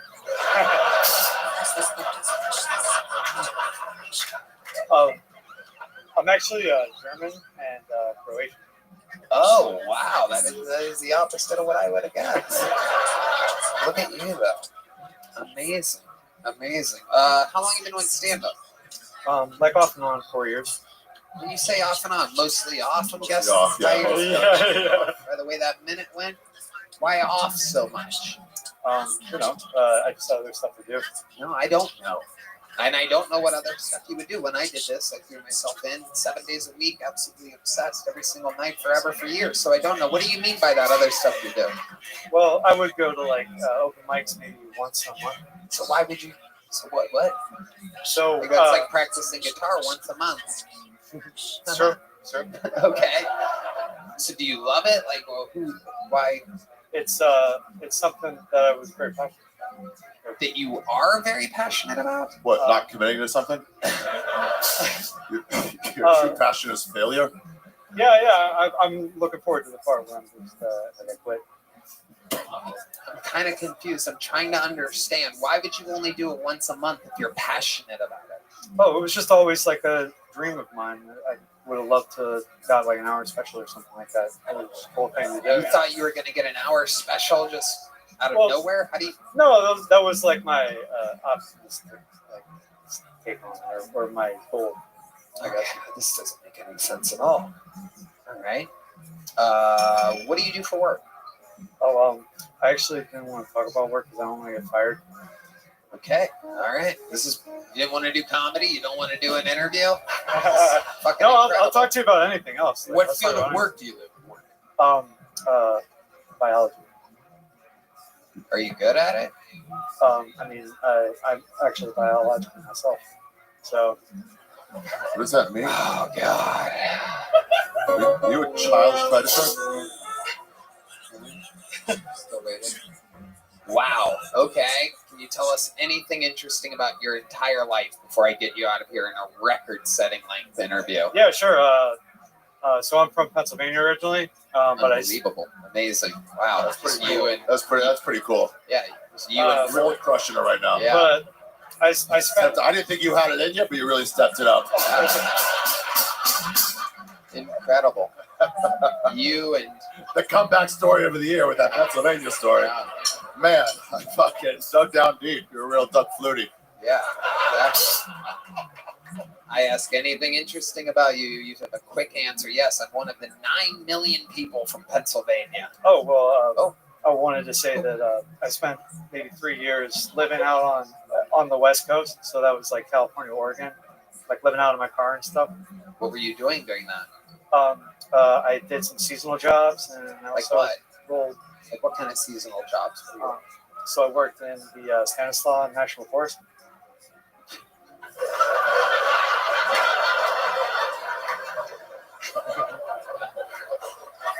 What did you do in the National Forest? I just like hiked around.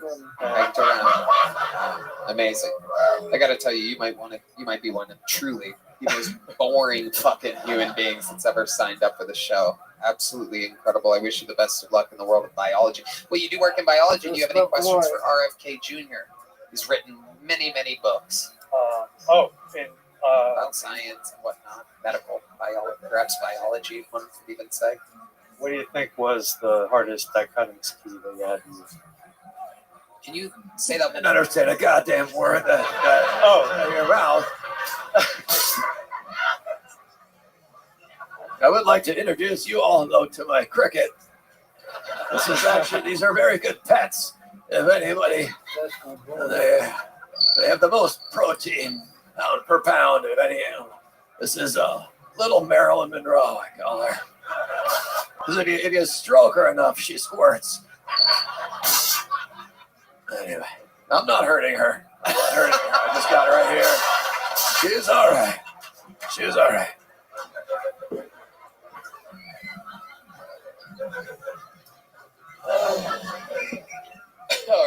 Rick Schnoyer, here's a little joke book. There you go. There you go. Not even. Hold your applause. Yeah. I wanted to get a woman out of the bucket, so I pulled until I found a woman. The great RFK Jr. said this has been a sausage fest. I totally agree. Here we go. Some female energies coming our way. This is 60 seconds uninterrupted, and I do believe perhaps the Kill Tony debut of Jamie Lee Simmons, everybody. Here we go.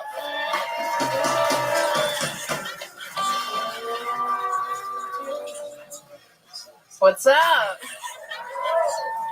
I'm Jamie. Feel like I look like Ariel if she collected vibrators instead of forks. Thanks, guys. Despite how I look, I do love my dad. You know, I love my dad so much we share a one-bedroom apartment together. I hear some of your reactions. I see your faces. You're like, how does she do that? But my dad, No, that's crazy. Perverts, all of you. No, it's easy. I stay in the master bedroom. My dad stays on the mantle. Yeah, I'll let that sink in. Oh, you guys thought I had red hair and a dad? Come on. No, I have an OnlyFans. R.I.P. He's proud. I would sell my voice just to hear my dad say I love you one last time. All right, thanks, guys. I'm Jamie. Jamie Lee Simmons. Welcome, welcome, Jamie. Thanks for having me. How long have you been with stand-up? About 2.5 years. Where at? I started in Boston, then went to Miami, and now I'm here. Boston, Miami, Austin. Very cool. I love it. What do you do for work? Podcast, right? Yes, I have a podcast, 2 Girls, 1 Blunt. Full time. Full time. Adult? 2 Girls, 1 Blunt. It's about weed, right? Yeah.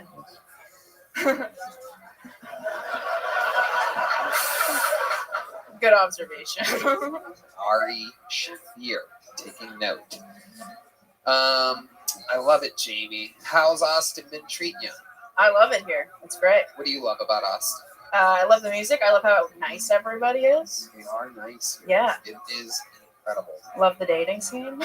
Yeah. How's that going for you? It's going great. Hanging out with musicians? Yeah, men are actually responding back. Yeah. It's a good thing. Testosterone. Oh, because in Miami you're ugly? Yeah, I'm a Miami 4. He's not wrong. He's not wrong. I'm the one they don't let in the club. That is so Ari. That is. It's okay. He'll hit on me after the show. It's fine. That is true. He definitely will. Or he'll look up my OnlyFans. I don't know. Is your OnlyFans Jamie Lee Simmons? Nope. Oh. Okay. I'll let him find it. All right. It's the topless comic. Okay. You do comedy topless on your OnlyFans? That's how I started. Yeah, I would do like topless open mic comedy. It was terrible and I was fat. And somehow I made a lot of money doing it. So here we are, living the dream. It's amazing. My dad is proud. It's so cool to think guys would sign up for your OnlyFans and watch you do stand up topless. But did anybody not need it?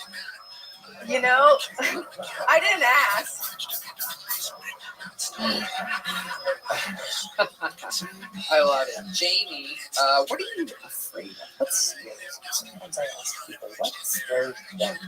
What scares me? You like have a quirky fear of something? Is it I have like a rational fear. I don't know what this is. Maybe it was a past life. But I'm terrified of sleeping on my back because I think when I'm sleeping on my back, someone's going to stab me directly through the nipple. And that would make my topless comedy pretty fun. Yeah, that would. Yeah. But then again, there's guys that are into that. Does the carpet match your vagina? All right. We were all thinking that. I don't think that's exactly how the saying goes. He's trying. I love it. Jamie, what did make you go with that color hair? That is an interesting color, very Ronald McDonald. You know, I think what what every girl does when they go through a breakup, right, ladies? We dye our hair. We do something we can control. You went through a big breakup recently?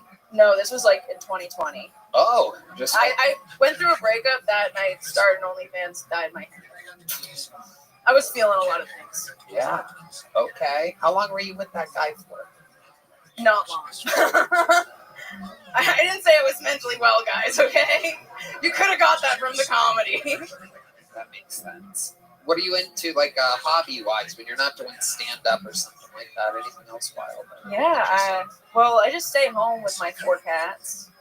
You know? 4 cats? Yeah, why go anywhere when I can stay at the Pussy Palace, you know? 4 cats? 4 cats. Did you move here with 4 cats? I did. Did you live in Miami the whole time with 4 cats? I did. Did you live in Boston the whole time with 4 cats? I had 2. So when you moved to Miami, you got 2 more? Yeah, breakup, cat, you know. So it's fine. I'm a good time, okay? Don't Muling judge. has 6 cats? What the fuck? Are you fucking kidding me? Oh my god, you fucking creepazoid. 6 motherfucking cats. You have 6 cats? Yep. What are their names? Mochi Jones, Mr. Brown, Pear, Esmeralda, Nodi, and Buki. Buki! Wow. Buki's a sweetheart. Absolutely incredible. If you I'll talk to you after the show. If you two got into a relationship, you'd have 10 cats. How It sounds like a family. Yeah, She'd have to convince my wife of that. Well, I've always wanted a dad, so. imagine that household. Imagine that household. Just 10 cats, a husband, a wife, and a mentally ill topless comedian. Oh, and 2 daughters. You have kids? You didn't know that? You have kids? You have 6 cats and 2 daughters? Jesus Christ, Matt Muling. We need to have a conversation sometime. Let's hang out, bro. I didn't know any of this about you. We should grab a coffee sometime or something. Let's do it. We've been working together every Monday for years. This is absolutely wild. 6 cats, you have 2 daughters? Yeah, man. One of them's 16. What? Are you fucking serious? What's your only? You have a.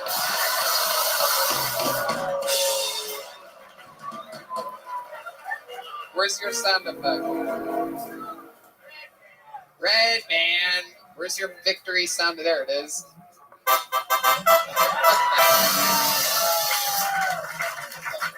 A 16-year-old? You have a 16-year-old cat or a daughter? 16-year-old daughter. Wow. How old's the other daughter? 12. Oh my god. How old are the cats? A couple of them are like 8. Wow. That's 100 years of pussy.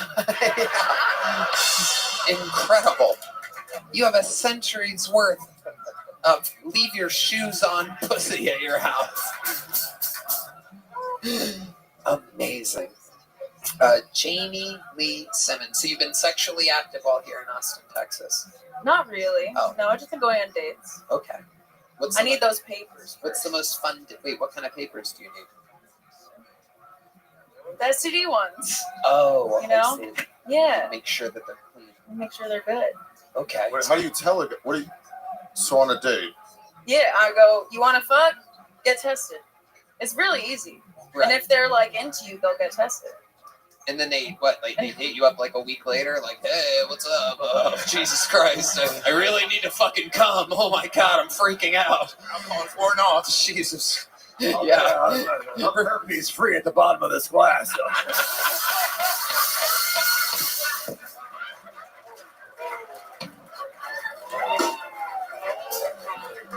Chug.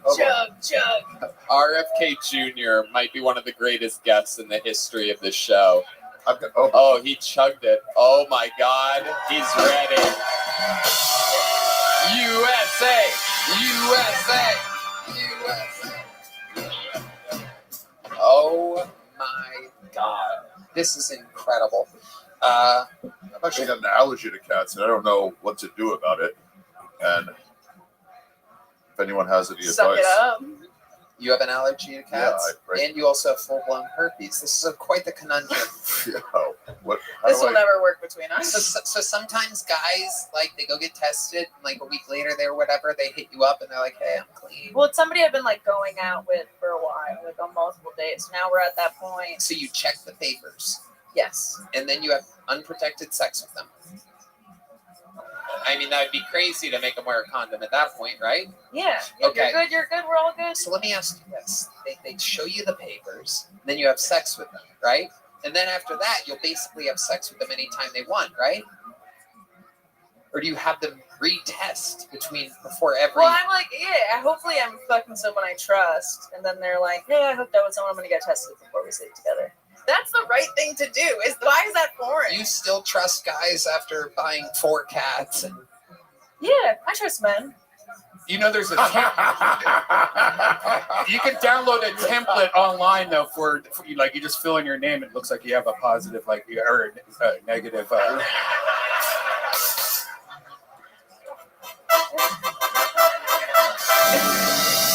Red band. That's what he does. I know who's making my next clean STD test. I never thought of that. I love it. Jamie Lee Simmons, very funny. Oh, Great look at stuff. on the secret shows. Oh my God. Here you go. Here's the big joke book. The great Jamie Lee Simmons has made her Kill Tony debut. Let's get one more bucket pull up here. Then we're going to put a big ribbon on this thing. Make some noise. 1 minute uninterrupted for Andrew Renaud, everybody. Andrew Renaud. Here we go. Oh, one more time for Andrew, everybody. Hello. Hello.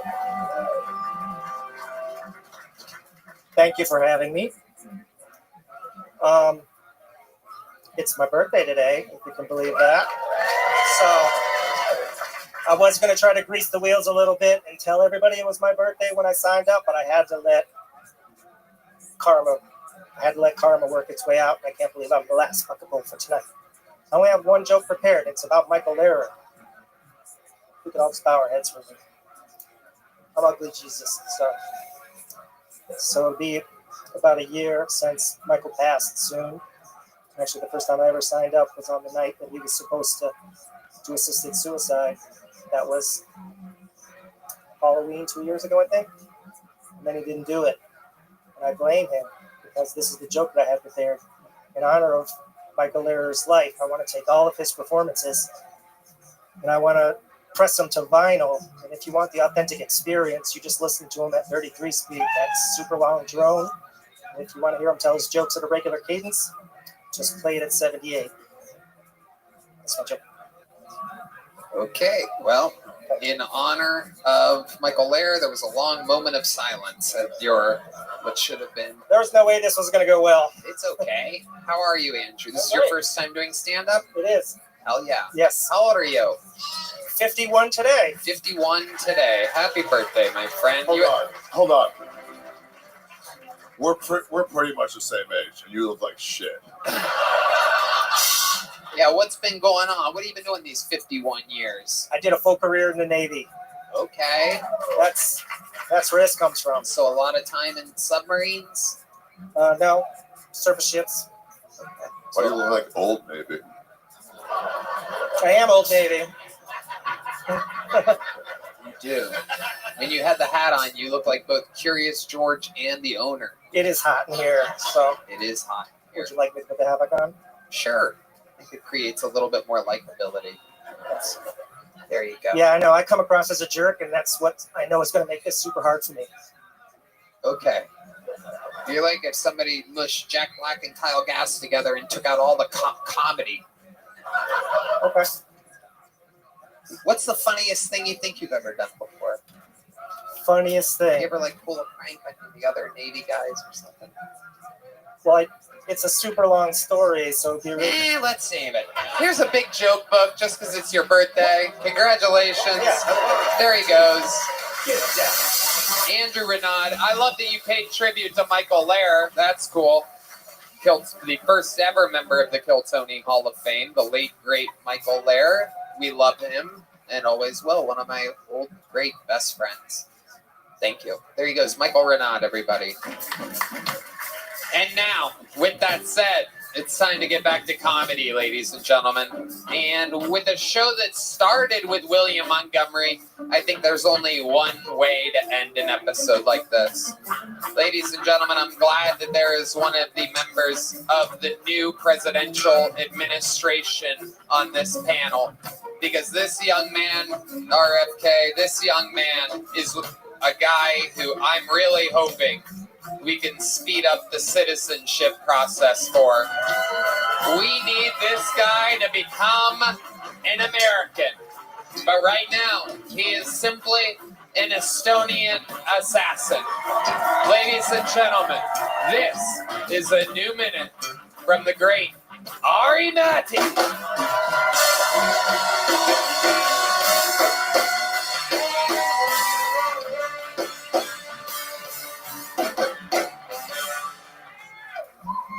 Hello. I have a confession to make. I eat ass. I'm tired of hiding it, ladies. Don't hide your asshole. My tongue is going up that ass. If you're a lady with a guy who doesn't eat your ass, what's wrong? A little poo-poo in your mouth? A little poo-poo. Gay boy? I don't give a fuck.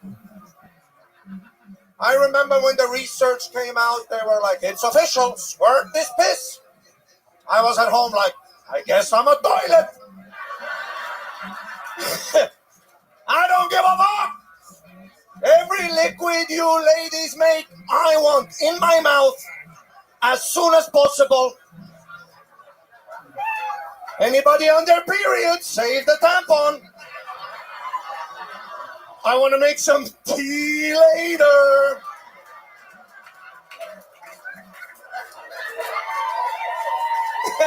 Thank you.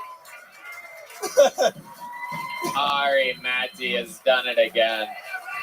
Add it to the compilation, ladies and gentlemen. Absolutely incredible. You have done it again. Every liquid a lady makes. How about tears? Would you take tears in your mouth? Everything.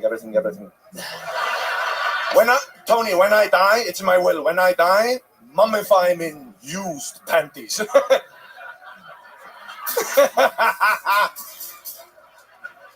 RFK Jr. knows a lot about human liquids and whatnot. What do you think about all this? You, sir, are never getting into this country. I need to.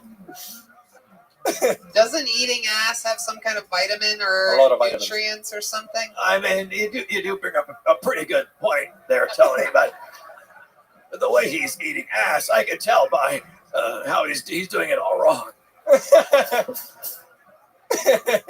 I noticed you've been squeezing your cricket while saying all this. Marilyn Monroe. You named it Marilyn Monroe? Look at that. Over your ears, jackass. This is little Marilyn Monroe. And when you stroke her, she squirts. That's why I called her little Marilyn Monroe.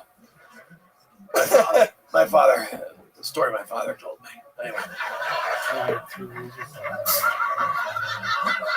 She is. There's there's so much protein in this little. They're good pets, but one day I will consume her. And don't worry, Marilyn. Days from now, which is thousands of years for them, so it's all good.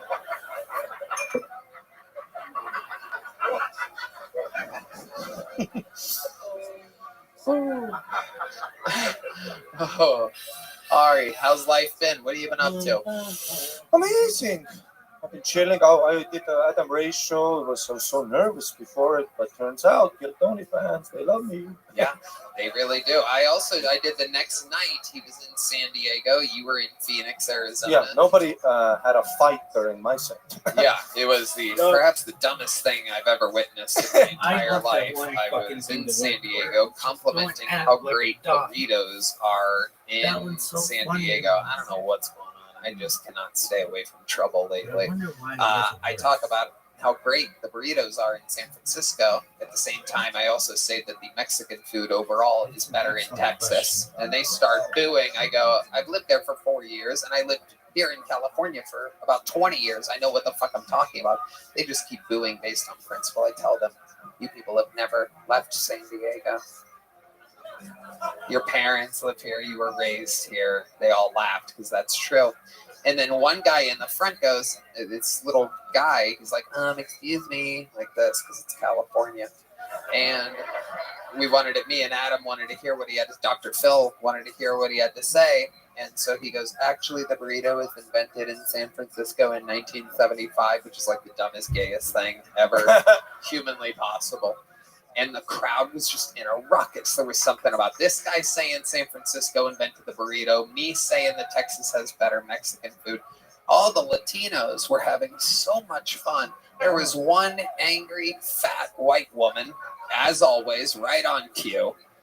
Just a simple case of psychology. This is a woman that eats, right? Consumes, and then has to blather dumb shit out of her face because, there's got to be an opposite reaction. Yeah. And so she started a fist fight with women around her that were like, shut up, bitch, stop yelling. Because she was yelling. She's like, everyone knows. She went for a choke. I saw that video. Yeah, it was absolutely insane. Nothing makes any sense anymore. Fat women have got out of control in this country. Yeah. So it's so obvious you haven't hit women in a while. You know? It's unbelievable. It's unbelievable. That the only person that caused any ruckus during my political thing was a fat white woman. I mean, it is just right on cue. Robert, what'd you say about hitting white women, fat women? I heard you muttering over there. Yeah. Just quietly agreeing.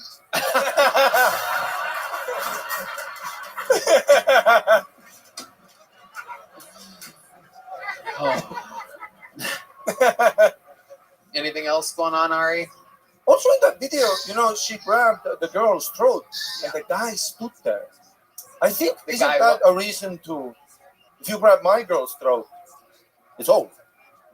You fat piece of shit getting head kicked. Girl that was being grabbed was also really chill about it. She was super chill. And if you notice, the guy next to her, who's the girl whose neck is getting grabbed, is like laughing and pointing at the lady like that, which leads me to believe that his girl, who literally matched it was like they were grabbing each other's jugulars. I think that she had training of some kind, and the boyfriend's just like, you don't want to fucking do this, fat, stupid bitch. Yes. And like they were literally enjoying themselves.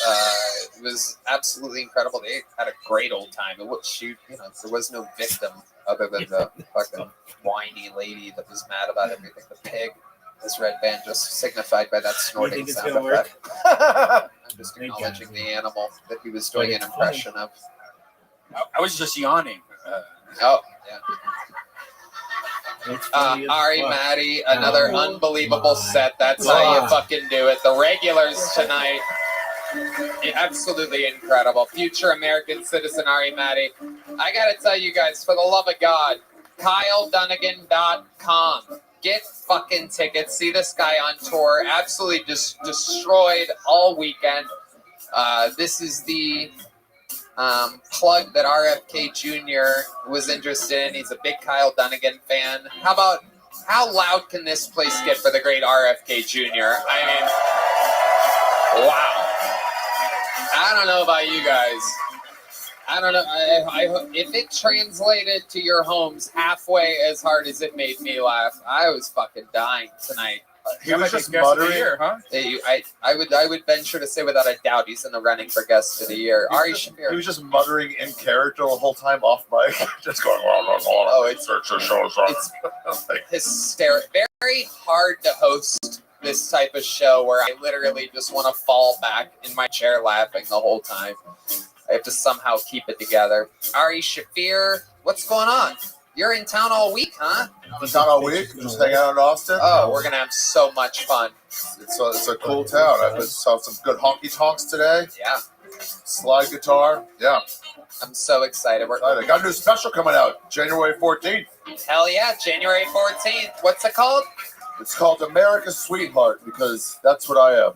Oh my goodness, that's adorable. Thank you. Let me show you guys my pubes. Oh my goodness. I'm done with that. Check that out on Netflix. KyleDunnigan.com. He's on tour. You saw it here tonight. Let him know you came from the Kill Tony universe. The drawing from Ryan J. Belt is in. Let's see what Chris Rogers has. Oh my God, is that little baby Tony? Oh, no, baby Tony. Oh my God. Oh my, that's adorable. Wow. That's the cutest thing ever. Look at that. My hairline wasn't that big when I was a baby. But his mustache was. That is adorable. How about a hand for Chris Rogers? Chris Rogers art. Zippix Toothpicks. And again, another big shout out to the amazing people over at Ghost Patch Custom. They make a bunch of stuff. Patches, pins, poker chips, decals, badges, coins, bunch of stuff. Check them out. GhostPatchCustom.com. Send some traffic their way. These amazing I Bombed It, Kill Tony torpedoes are absolutely unbelievable. It's all run by police officers, former police officers, so that's cool. Thank you so much for coming out, everybody. Red Band. Love you guys. We love you. Thank you. Good night, everybody.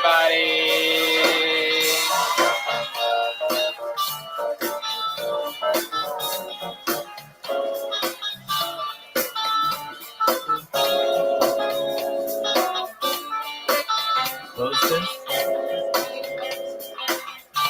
Obviously, that's easy or whatever.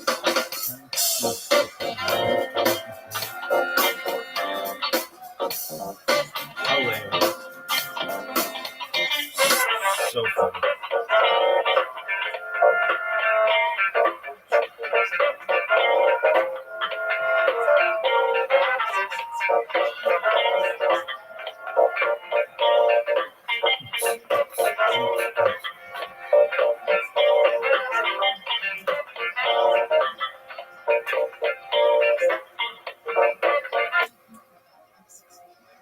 The uncensored live stream of 2 nights here from Austin, Texas, December 30th and 31st. You can snuggle up in the cold with your loved ones or all by yourself or with a bottle of tequila or whatever you're into in this crazy world.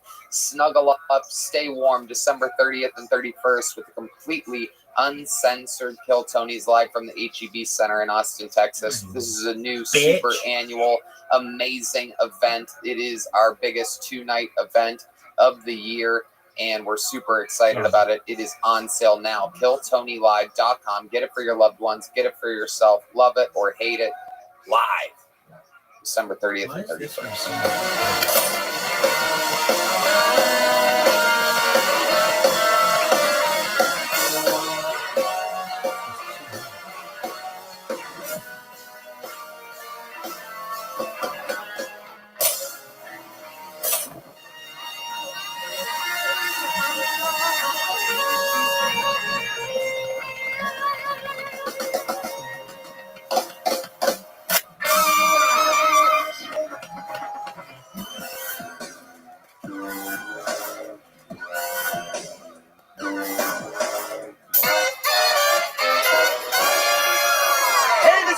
Coming to you live from the Comedy Mothership here in Austin, Texas, for a brand new episode of Kill Tony. Get up for Tony!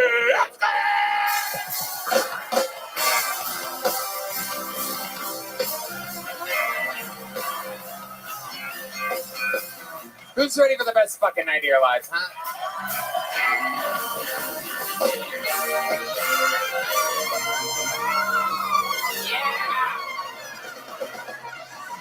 Fuck yeah! Welcome, you're at the #1 live podcast in the world. How the fuck we feeling tonight, huh? Brian Redband is here, ladies and gentlemen. How about a hand for the best damn band in the land, huh? Fernando Castillo, Carlos Sosa, Esteban Viejo, Juan Cortez, Michael Gonzalez,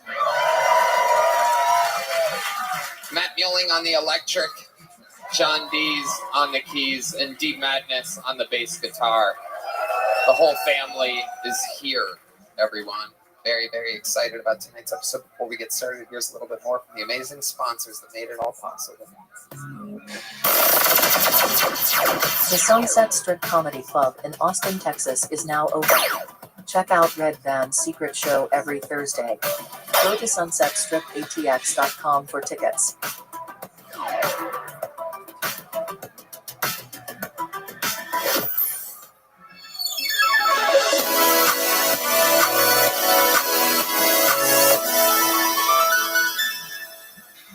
Who's ready to start this fucking show, huh?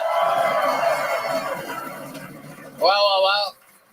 We're all here, and, this is just one of those episodes that it's just nothing can stop its momentum. Two of the greatest guests in the history of the show. Two of the funniest humans. Two of our true brothers. Ladies and gentlemen, I present to you two of the best guests in the history of the show. Two of the funniest comedians in the world. This is Sam Talent and Ari Shafir.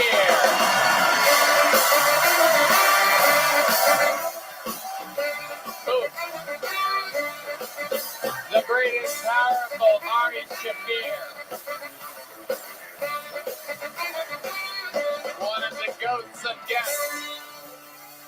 Sam Talent, live in the flesh.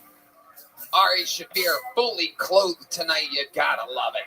Turn over a new leaf. I don't do that anymore. It's childish. I love it.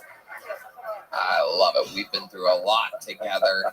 We've seen a lot of each other. And it is good to have you back. Thanks, buddy. It's hard to concentrate. I see a lot of cleavage right that way. It's going to be difficult. Little, beautiful, little...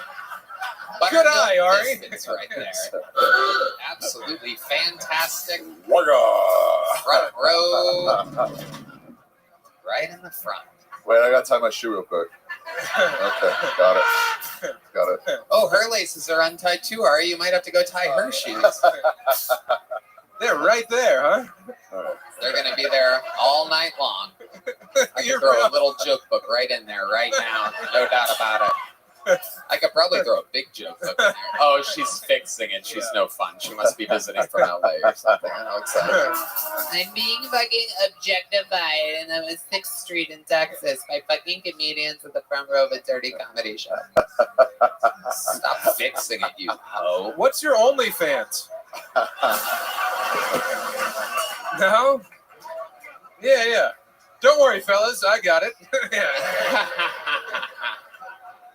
They put the horny and horn players over there. That's right.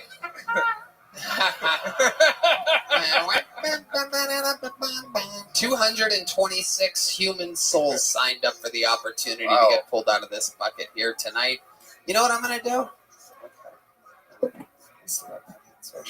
Get that one going. We'll let fucking Big Tits Jenkins pick the second. Pull two at once.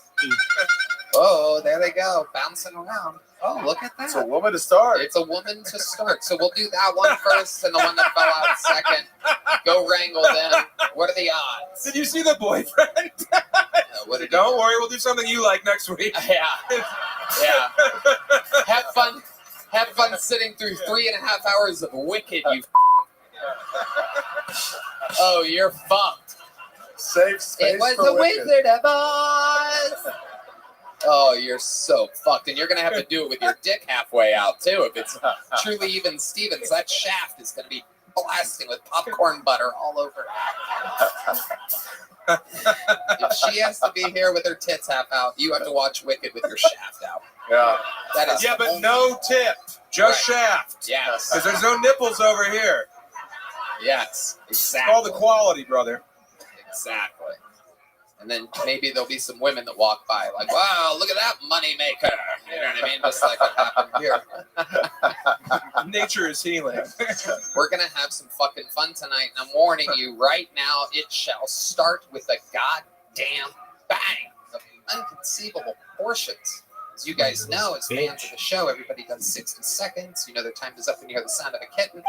They have to wrap it up there, or else they bring out the Angry West Hollywood Bear.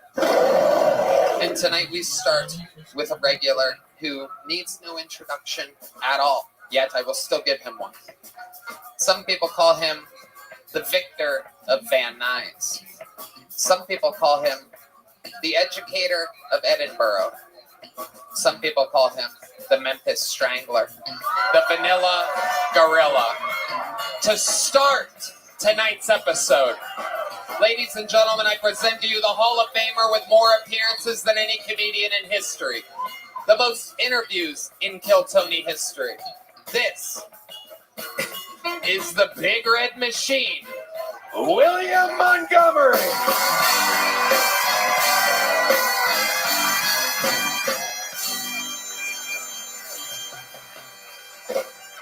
Damn, let me see them titties, bitch. Holy shit.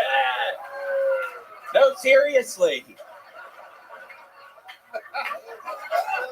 Pfizer is about to release a new version of the COVID vaccine, and the worst part is that it includes a new YouTube album in the syringe. Quick housekeeping note, tonight's proceeds will benefit the defense fund of Harvey Weinstein. I'm going to start selling shirts that say, I survived the Me Too movement. Let's be honest, though, considering I've only talked to 4 girls in my life, including my mom, I didn't really survive the Me Too movement. It's like being locked up at Rikers Island on 9/11, and later you tell someone, yeah, I was there. Okay, that's my time. William. One of the most loved humans in the history of this show, a master of likability, a master of charisma. It is so nice to be here, and I think this woman, after I tell you, it's literally, this is, Tony, my 6-year anniversary of being a regular on the show. So, bitch, I think you really... Is that your man right there? Do some more crowd work. Ask him some more questions. You're just gonna stop after asking if that's her man? You're not gonna make a joke or anything? You're just gonna nod along? No, now I feel awkward because she really does have some really nice titties, it looks like. I mean, look at those things. So when y'all have sex, do you get on top of them? Wow. Or does he get on top of you? Great question. Keep That's asking. good, yeah. How do y'all do it? How'd y'all do it last? Huh? She said on top. You get on top.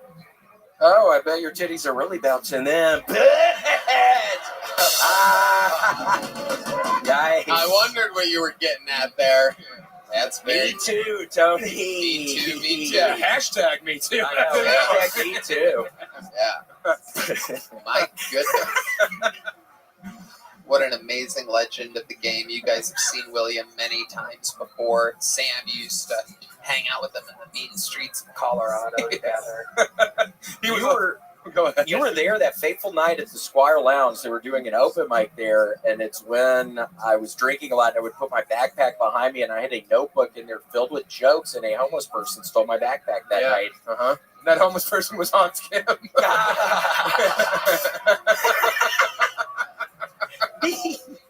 Yeah, you were like, what am I gonna do? How will I ever be able to remember all my genius musings? And it was mostly like when Dad comes home, we have a song about it. That joke was in there. Yep. Yeah. It was in there. You got it back though.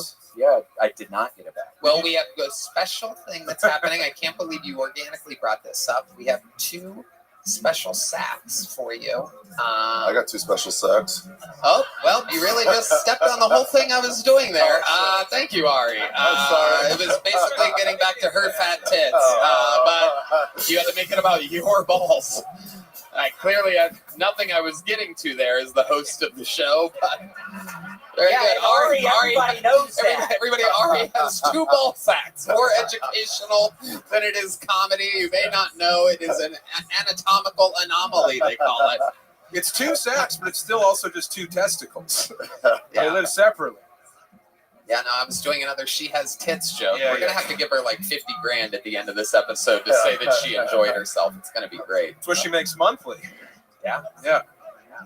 We're going to have to promote something for Are your nipples pierced? Oh. Do you have like a small... That'd be really hot if they were pierced. Are they? Do you have like a small business you'd like us to promote or something? You don't make things on Etsy or something like that? Do you have an OnlyFans? We can make this up to you. What do you do for a living? What do you do? A concierge. Wow. Okay. What is that? An expensive escort? What is that? Is that what that is? How about your man here, sir? What do you do? We'll plug something for you. You work in my okay. Well, you guys, you need to start your own businesses or something. What can I say? William, what else is going on in the world? I am praying to God I can convince Red Band to come to my parents' house at Christmas. Now, Red Band, y'all, grew up in not the best situation. He hates Christmas, and let's keep that between us. It's really not a good time for him. Again, he grew up in like this really poor family, and he wouldn't get presents or anything. So the guy hates Christmas. So I'm trying to get him to come to Memphis. Come on, Red Band. Is anybody in your family allergic to cats by any chance? Because I don't know if you know this, but Red Band literally is covered in cat hair, everybody. I don't know if you see that, but there it goes, a little gift. A little gift for the audience. Oh, she's going to catch it. There it is. Yeah! Welcome to another episode of Fucking Disgusting with your superstar, Brian Red Band, where Tony picks things off a Red Band and throws it in the crowd. Red Band hates Christmas because the cookies are for Santa. Yeah. You have to leave Santa some breast milk. Oh, yeah, your algorithm's fucked. Yeah, we get on Red Band's fucking phone one night, and Mitzi's after this, and we're all joking around about what our Instagram algorithms are, and I swear to God, Red Band gets his up, and it's all women and their children breastfeeding. Yeah. Wait, look at that one. That's like an 8-year-old kid. I couldn't believe it. That's a fully grown kid. Wow. Oh, my God. What a fucking loophole. God, it's still that way, Red Band! It's unbelievable. Oh my God! It is unbelievable. Sometimes the babies are dolls. Yeah. And it's full-grown adults. There's like an 11-year-old on one of the ones he just had out. Which leads me to my point. Sir, if you suck on her one of our all right, this is out of control. Even D Madness is like, I can't even look at this shit anymore. All right, we're having fun. You really want Red Band to come over for Christmas? Red Band, are y'all gonna come? Why do you want Red Band to come? I think you'd have a good time. What are you looking forward to the most? I don't know. Christmas with Red Band. I hate Christmas so much. Oh, I really don't like it. Well, I mean, it's gonna be okay. Your mom is coming. I Oh, told you that. yeah, your mom's gonna be there. We got a new mattress down in the bedroom I grew up in. So she's going to be really comfortable, but we don't even have to talk about that, though. Red Band, please come. I'll think about it. Okay. Wow. Look at that. How exciting. Could be there. What's to think about? Just go. Yeah. Oh, all right. I love it. William, what else is going on other than the Christmas spirits and whatnot?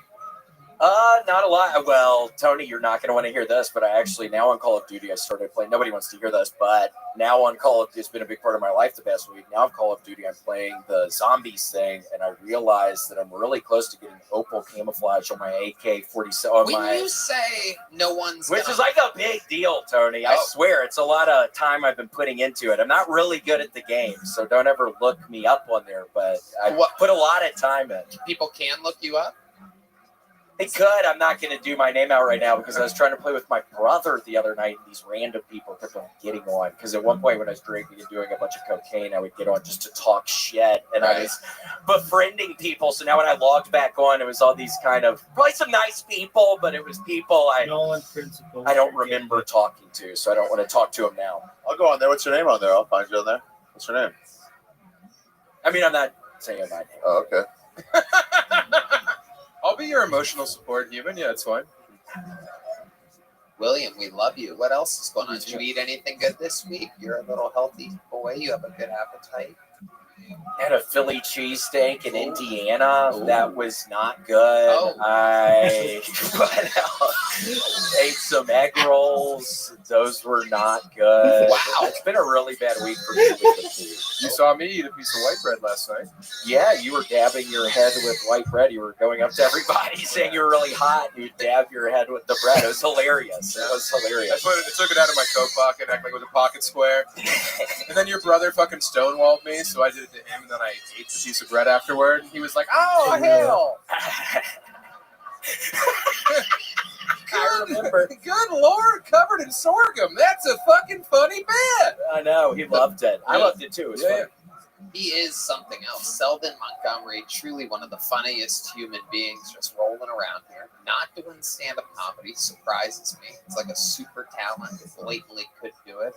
You know? Yeah, I don't know. Well, we're renting a car and we're gonna take the drive from Austin to Memphis in a couple of days. Why are you driving?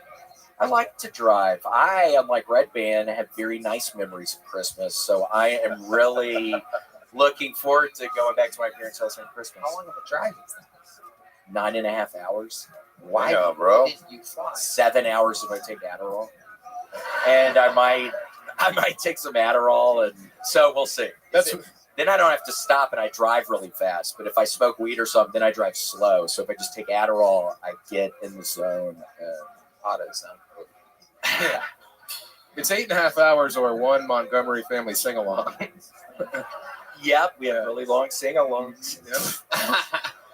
William, before I let you go, anything you're passionate about this week? I am passionate about getting my motherfucking Opal camouflage on my assault rifle. There you go. Okay, thank you, Doug. William Montgomery, ladies and gentlemen, and it has begun. But now we get to the bread and butter of the show, the true beating heart of Kill Tony, the bucket. Put a hand for the lovely Heidi, everybody. I mean, my God, a sausage fest like this. There's guys up here that have 2 ball sacks. You got Heidi, the lovely Heidi, balancing the scales. All right, our first bucket bowl tonight goes by the name of Erica Kuharski. We're going to meet her all together right now. 60 seconds uninterrupted from Erica Kuharski. Yeah. Hell yeah. Peyton Manning and me were forehead twins. Yeah, you like that? Yeah, I've got extra yardage. Call that a personal foul. Kuharski. It's half German, half Polish. So Germany invaded Poland, and then my relatives invaded Poland. That's my white shield. Yeah, dealing with a lot of that. I just got married, you guys. With that forehead, yep, it's possible. It's pretty great, guys. I don't have mental illness anymore. We have mental illness. Definitely try it out. It's great. He's Hispanic. I'm white, so our couple name is Wet Cracker. To be politically correct, moist saltine. It's great. I went to school for. That's right. I went to school for archaeology because I'm really good at digging up the past and telling everyone about it. Thank you, guys. I'm Erica Kuharski. Erica, that was very funny. I was laughing because Ari took a sip of his beer and poured it on himself. Had nothing to do with what you were talking about over there. Damn it. Somebody filled it up too much. It's a can. It's a can, Ari. Oh my goodness. Hi, Erica. Hey there. How long have you been doing stand-up? About 10 years. 10 years? Yeah. Jesus fucking Christ, Erica. Oh, don't clap for that, people. That's not a thing. It doesn't seem a day over 1 year. You know? Thank you so much. Yeah. You've aged gracefully. And you're still a substitute teacher? Or? No. Is that what you fantasize those up here? No, I'm not doing that. Where have you done these 10 years of hard work in stand-up comedy at? Oh, I started in improv for a couple years and then. You're counting that with the 10? Yeah, so let's get 7. I'm sorry. You're going to say stand-up for 7? Yeah. Okay. Those 3 years of improv are really shining. Yeah, you're doing a lot of yesing. It's the and we have to work on. All right, I can work on that. Yes, Okay. and. I like the opener about the forehead. Thank That's you. a funny thing to say right away. Sam's a huge football fan. I do. Peyton Manning fan. Coming from Colorado, Yeah. he is a big Peyton Manning fan. So you could have said anything about Peyton Manning there, and he would have found it interesting. Oh, yeah. Perfect. Yeah, I love to pander. That's my favorite thing to do. It's a good move. Love football. Football rules. Go Football on. rules, it's the best. If I'm not watching football, I'm not living. Now we're talking. Yeah. All right. Touchdown, baby. Yes. Oh my goodness, she's saying keywords from football. I'm close. Keep going. Oh, yeah, baby. What are your thoughts on holding? On holding? Yeah. Oh, I hold that yellow flag. I don't drop it, baby. Oh! I don't. Picking up the Kleenex. This has gone a little far. Yeah. Did I Not 10 mention- yards, though. Hey, that's a first down. Whoa! Unbelievable. She's an improv genius, Tony. It is unbelievable. There's a lot of brain behind that forehead. Which is interesting. You mentioned the forehead a couple times through the set, but meanwhile, it is the sixth ugliest thing about you. I've got the notes here. I didn't find it to be the standout, terrible feature about you. I found it. What was number 5? Just curious. Greasy hair. Thank you. Yeah. It's unbelievably unwashed. I know. It's unkept, especially for a big show like this. Yeah. It's like you have helmet head. Yeah. Right? I gotta take that off before I come over here. It's like So you yeah, haven't watched gotta look it at more. since your improv days. Erica, where do you live? Right now I'm just mobile, but we're gonna move here in Austin at the end of the month. You live in your car? We live in an Airbnb. Okay. Yeah. We were doing basement travel between the relatives, so I was in Atlanta for a month. When you say basement travel, what does that mean? I've never heard of that before. Right. Well, I have a lot of relatives, and we just go between the aunts. So I have an aunt in Georgia that we were living in the basement, and before that, my parents' basement. So there's a lot of basements going on. That must be what adds that dewy Yeah. moisture to the hair that I've noticed. Right on. It's very humid. There's Thank a you. lot of moisture. Mhm. Necessary moisture. Erica, what exactly do you do for a living? Right now I'm in between jobs. I help my husband with digital media. We edit. So interesting. We edit porn. Well, now we're getting there. There we go. Let's we're back. open with that next time. That's Fuck Peyton Manning. 7 years of comedy, really. Wow. Like I have really pretty feet, so I've been. Wait, it's your feet? Well, that's the part that I do. And then he does the video editing with a different company. Hold on. So you guys take videos of your feet, Mm-hmm. and he edits them. Is that right? Hey, do you want to do the secret show?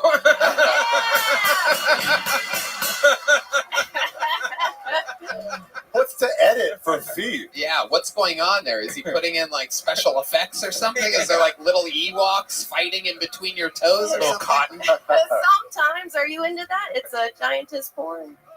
What? I love giantess porn. It's great. Yeah, they love the feet, and yes, they put tiny people next to it. They love. Is this a real thing, or are you kidding? I I'm can't not tell what's kidding. going on anymore. You know, people love big women, but giantess people love.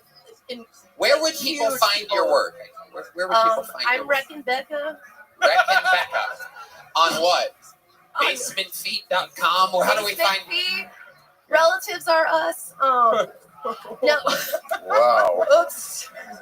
Time for Red Band to pretend like he doesn't know what that is. I'm looking it up over here. Keep looking. Clips for sale. Very good. Yeah, like on Twitter. Do you like stomping wet dog food and stuff? I don't do that. Why not? Don't you want to make money? That's where the action is. You gotta order a custom, so yeah.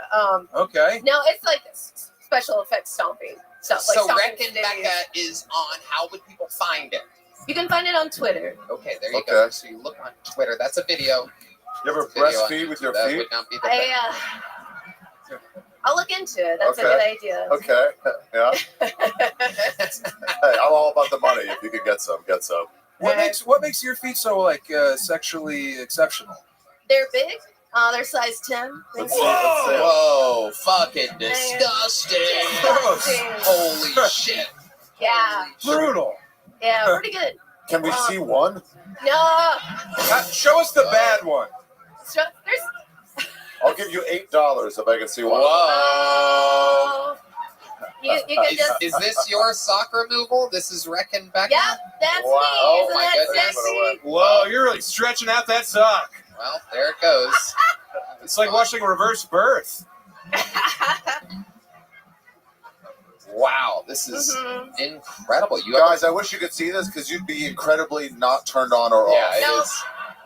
It's just there's like angry ants in the background. Like, put your fucking feet away. You got merch? Oh God, Jesus! All right. Yeah. Okay. Doing that. Hoping comedy takes off. But Yikes! what you're trying to say? You better keep those money makers protected. Those socks, double sock it, lady, because the comedy it ain't gonna happen. Can you put your fist in your mouth?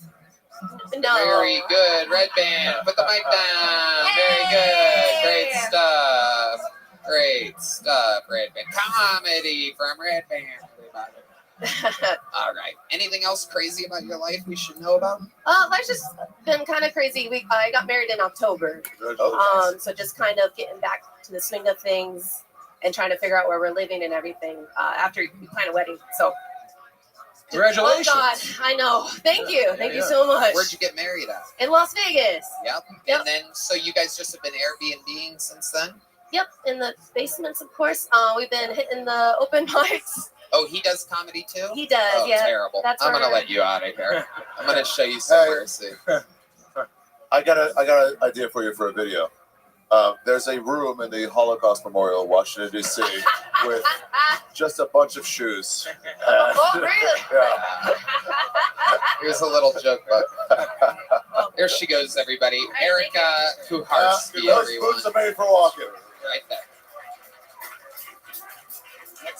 Sock it to me. Okay, well, let's get that started. Ladies and gentlemen, yeah, okay, very good. All right. I got it. This person is in a wheelchair, is what you're telling me. They need a minute because they're in a wheelchair. Okay, got it. Ladies and gentlemen, the next person will need a minute because they're in a wheelchair. Isn't that the greatest intro you've ever heard? Ladies, who loves handicapped people, huh? You know, it could be the next superstar on this show. We love handicapped people. Make some noise for Layman Merle. Layman Merle Hubis. Layman Merle Hubis, everybody. Doesn't seem like he's in a wheelchair. It's a miracle. It's a miracle. Ladies and gentlemen, make some noise for Layman Merle Hubis. Hello. I'm exhausted after this shit. My name is Layman Merle Huber. I go by Lee. Notice you calling me Stroke Lee. Well, actually, it's kind of cool. You can call me that.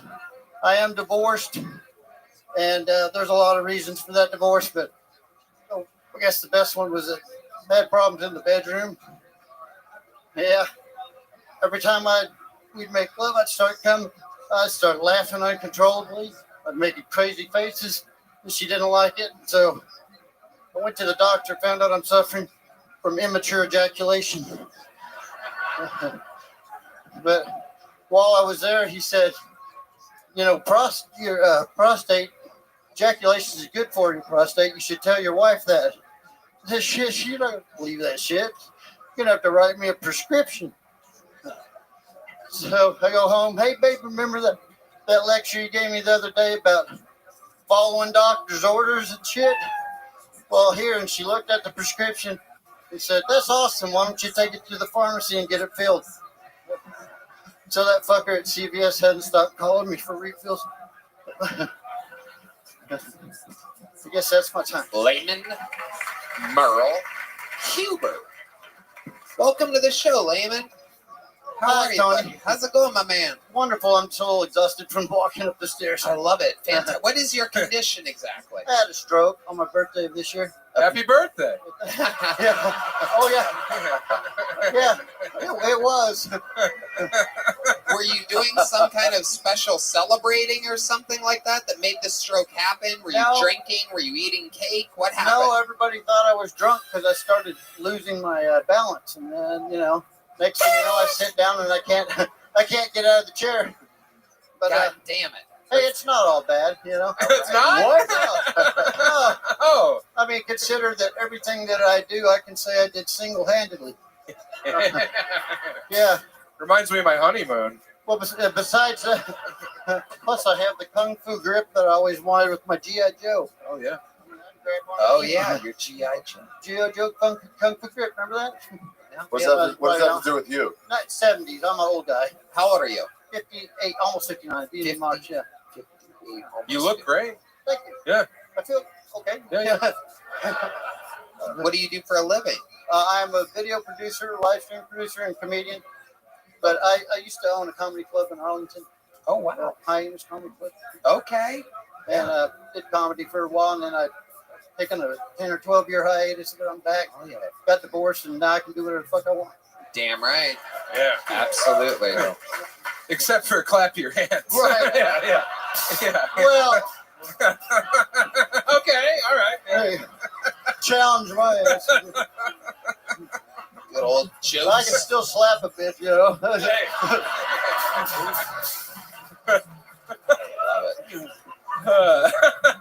It's like looking into the future right now. Yeah. So there you were, celebrating with friends and family. What did it feel like? What does it feel like when a stroke is happening? Does it feel like anything, or is it parts? Well, mine took about 2 days. You know, had been working, and I thought my arm was getting sore because all the lifting and stuff. And I was telling my buddy, but that was the first sign. I just didn't know. And then I started losing my balance, and I was at the party, and then I sat down in a lounge chair, and I couldn't get up. My arm quit working. And that was it. Someone had to carry me to the car. Wow. Funny, when he was saying that, I just saw a bunch of fat dudes just kind of grabbing their arm in the audience. No, but I am, you know, I've been homeless for a while and stuff, but I am gonna recover. Don't worry. You're homeless? I was. Oh, I was gonna say. I was. My brother took me in after my stroke, and I've been in Granbury, sitting by myself 16 hours a day watching Kill Tony. Hell yeah. I love it. I would have killed myself. If it wasn't for Kill Tony, I probably would. No, that's why I would have. I love that. Laughter is the best medicine. Absolutely. Absolutely. So, what else do you do?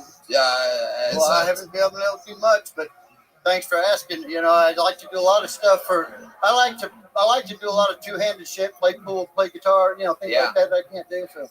Right. That's what you used to do. Thanks a lot, but you know, I still got one hand. Play darts. Yeah. Yeah. I got in a fight with the guy, and he said, you're in a wheelchair. And I asked this other guy in a wheelchair to get out of his. Let's do it. You know. Fuck yeah. Put your other hand behind your back, and we'll do it. You know. Hell yeah. A wild roller derby going on over there. Yeah. Were you a smoker? I am a smoker, yeah. You're still smoking? Oh, yeah. Respect. Yeah, I'm not quitting. Hell no. Right. Hell yeah. You already survived the worst part that could happen. No, I just started again. I don't have a problem quitting. It's starting I have a problem with. You know. What do you mean by that exactly? What I mean by that? I quit all the time. It's just I can't resist starting up again. But quitting, I can put it down no problem for a little while. You know. Wait, you can put it down no problem? No, no problem for about 6 hours. No. Okay. No. And this ex-wife of yours that you keep mentioning, how long were you with her for? 20 years. What do you hate about her?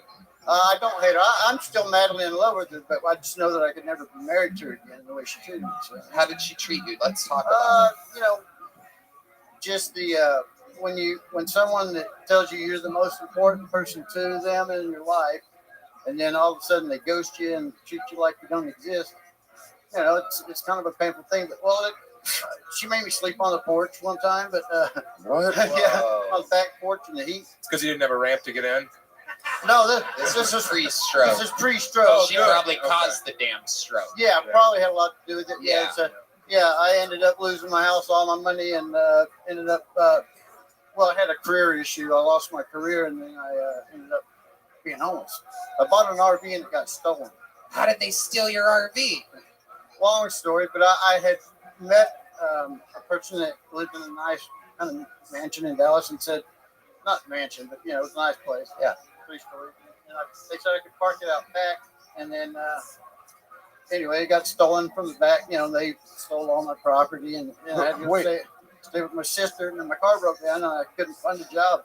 Newark, Texas. If anyone knows where Newark is, there's if you want a job, you're gonna work at the dollar store. That's about it. You know. Okay. Wait, buddy, I'm sorry. I got a question. Yeah. These people said you could park your RV out back. Who stole your RV?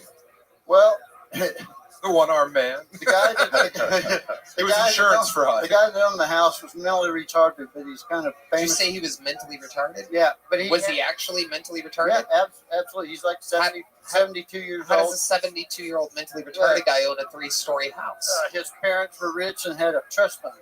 Wow. So there was was he like fully retarded? Like totally yeah, retarded? full on. And love the guy. Love the guy. Yeah. Can you imagine that? Just a rich retarded guy. I mean, how much fun would that Tropic be? Thunder. Yeah, what's that like, Tony? Yes, I'm super retarded. A well-known thing about me. I'm an old retarded man now. This is 13 years. We've run out of jokes to make, everyone. I don't know what the bean is, everybody. So I am retarded. Well, I meant more the super rich thing. Well, it's awesome. So let's go back to Layman Merle Hubert. Yeah, I go by Lee, but since my wife hated my name so much, I said I'm going by Layman Merle Hubert. We went to get our marriage license. She said, "Your name's Layman Merle Hubert, not Lee Hubert." I said, "Yeah, because I wouldn't have married you if I'd known that." What a bitch! This lady's not a nice So I lady. told her, you don't deserve that last name anyway. So, you know, fuck you. I'm using the full name. Do you regret not hitting her when you had the chance? I've never hit a woman, never will, but you know. You never will, that's for sure. Yeah. I don't know. I might hit a guy right now. Hey, Fuck yes. That would go viral. I got a lot of pent-up rage. Yeah. Layman, were you still married when you were living in the RV with a retarded rich guy? No. That's why I had to buy the RV, because she divorced me, and I gave her the house, and so I said, "Fuck it." Did the retarded rich guy have like cool retarded things in his house? Like Yeah, things, dude, he's known as the king of punk in the Dallas scene. He's written a book. In the punk scene. He wrote a book? Yeah. And it looks exactly like a book you would think that he would write. Oh my god. Yeah. Red Band, this is good news for you. It's a coloring book. Right? It's true. It looks. It's called Outside the Lines. A life. The pages are edible. He had autographs of every famous punk rocker you could think of. Black Flag, he had rare albums. His parents were rich, so they got him backstage passes to like everything, I guess, and he got to know all these bands. So he's kind of famous in the scene. But anyway, he's a cool guy. I liked him. But this girl that told me about the room I could rent there was trying to get his money. And she was after him, telling him she was on the we have now found out who stole your RV. Exactly. Her and her biker boyfriend, Rob. Her what boyfriend? Biker. I said black guy. Yeah, that's it. I'm like, yeah, it was them for sure. Biker. All white people involved. Yeah.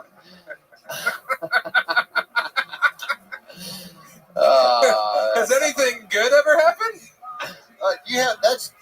The stroke is the best thing that happened to me in 7 years. There you go. This is good news for Red Band.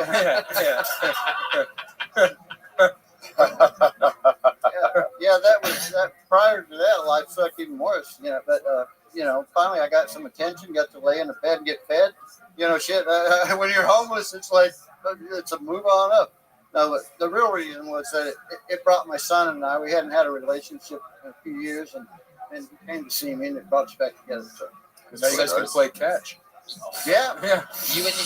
You and your son are close now. Where does he live? He lives in Allen. He's a school teacher and a football coach. And awesome. Yeah, he was at Allen High School, now he's in middle school. Okay. Lacrosse. All right, cool. What do you guys do together? Not as much as we used to, for sure. Right. But he's a busy guy, but we mostly right now we just talk on the phone. I mean, he hasn't visited me in about 5 months or 6 months. I've never seen a sadder, more positive guy in my life. It's amazing. Yeah. It's amazing. There's no reason to look on the negative side. Yep. And you know what? That's why you're leaving with some Zippix and nicotine toothpaste. All right. And a big joke book. I know that you're gonna catch this. I believe. Do you believe in miracles? Yeah!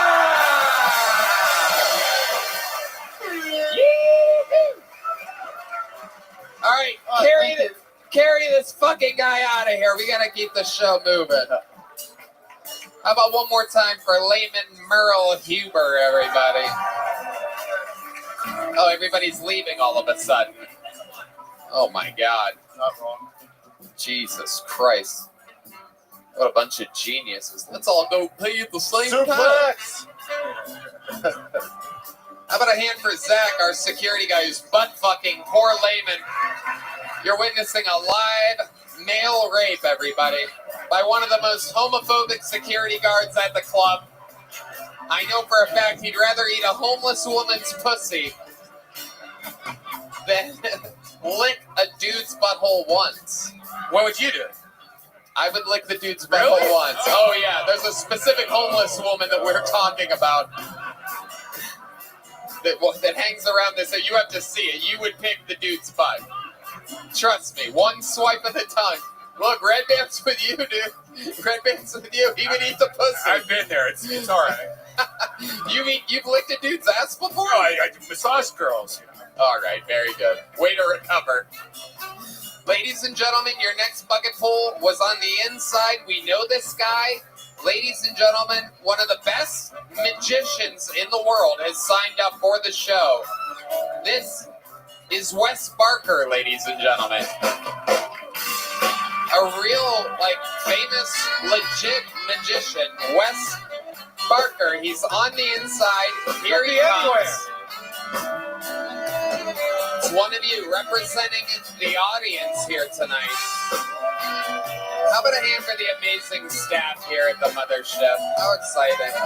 This is Wes Barker, everybody. All right. Hi. I am Wes. I'm a Canadian. I'm a professional magician. I hate children more than you think. Being a magician made me hate the kids. Kids don't suspend their disbelief. You know, if they see something, they say something with magic. It's pretty bad. If we did magic right now, you'd love it. You'd love it. And you guys, you would learn a lot. It's a magic show and then magic lessons kind of right about there, you know? But at least you would shut the fuck up, you know? Kids, they don't do that. Brutal, actually. I hate it. I'll give you an example. The red ball trick, for example. With a kid, I do this. I take the red ball, vanish, and then the kid would go, it's in your other hand. And they're right every time. Right? It fucking sucks, you know? But adults, we have such a strong grip on reality. So, kids are smart in a stupid way, but adults, we expect the physics to go the way it goes every time, you know? Prime example, sir, you're a grown-ass man. Same trick. Which hand is it? Point to it.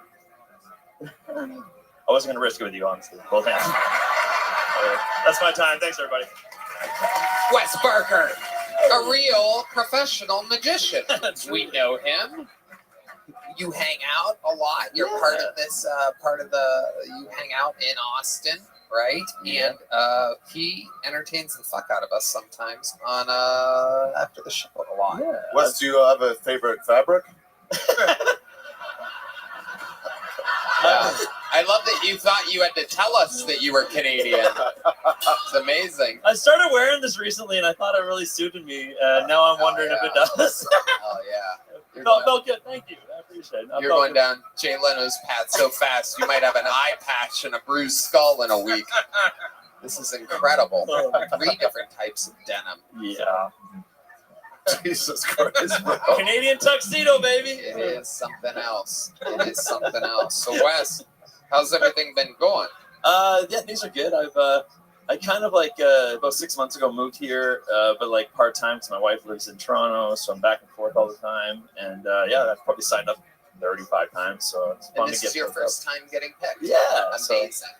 Amazing. You got some other fucking tricks for us, dude. What's Yeah, I didn't even really do it. I mean, that was just sort of I know you're silly being little trick. silly, yes. I can do a real trick right now. You guys want to see a real fucking magic trick?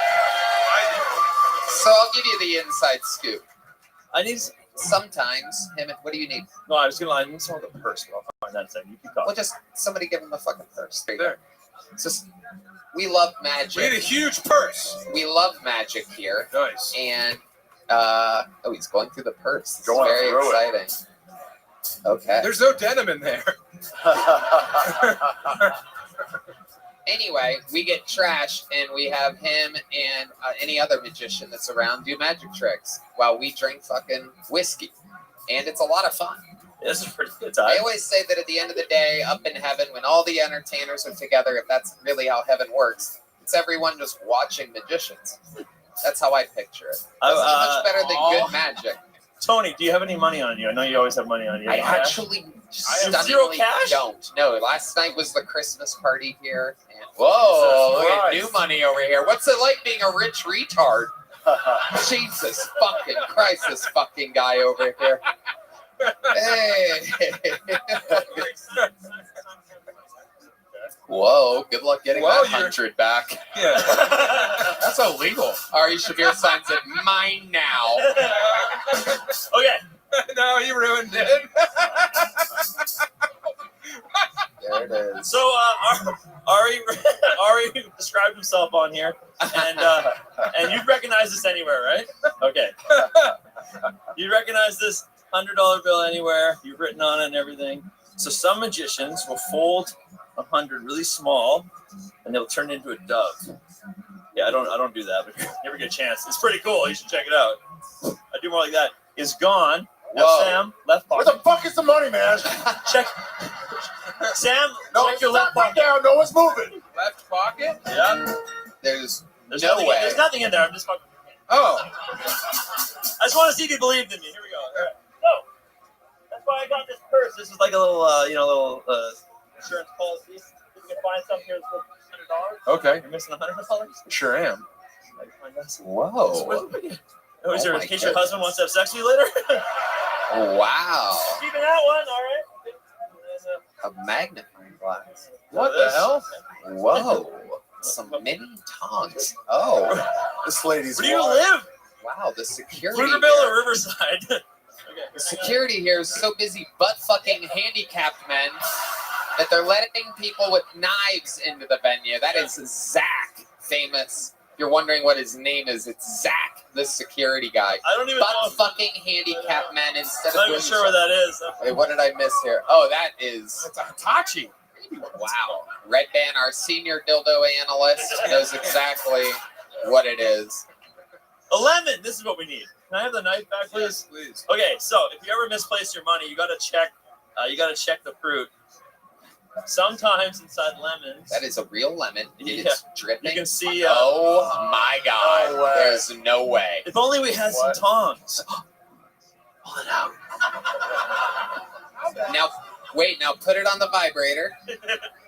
Now open it up. Display it like a magician would. Here we go. You like that, don't you, Ari? Yeah. This is. Wow. This is incredible. Whoa. It's Ari's name. Wow. Unbelievable.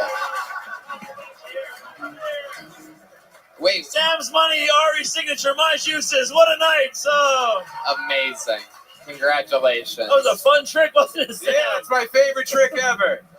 All right, time for me to make that vibrator disappear.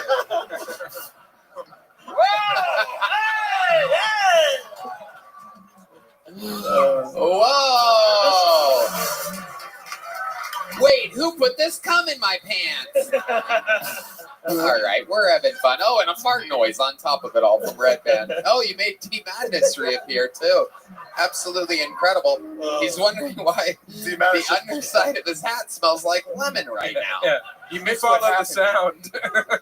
G-Madness just challenged that fucking other retard to a fight.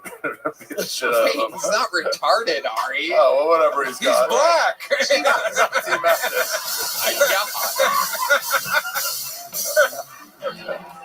Oh my God.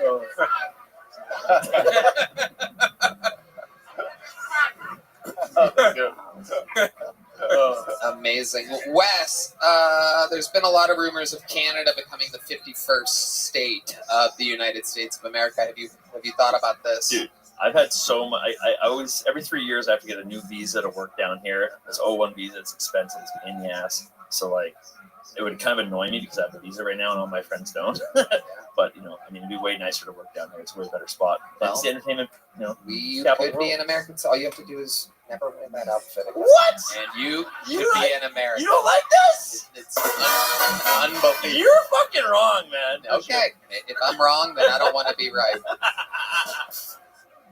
Fantastic stuff. Amazing magic. That was incredible. Make some noise for the great Wes Barker, everybody. Thank you. Woo. We're having fun here tonight. This guy's been on the show before. He had an unbelievable set, so much so that we had him back in an arena here. This is his first time in a long time. This is a brand new minute from a solid comedian. I hope it goes great tonight. This is J.P. Hinsdale, everybody. The long-awaited return of J.P. Hinsdale. What's up, Austin? Yeah. I love Texas, man.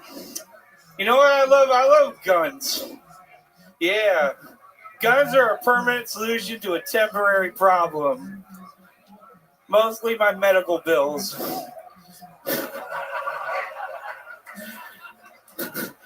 The gun control laws in Texas are weird, though, man. You know, you can open carry an assault rifle and a sword. What fucking caliber of gun do I need to get you to fuck off back to the Renaissance Fair? Oh, I got shit to do today. It's weird. It's like the governor wants us to open carry everything, including a baby to term.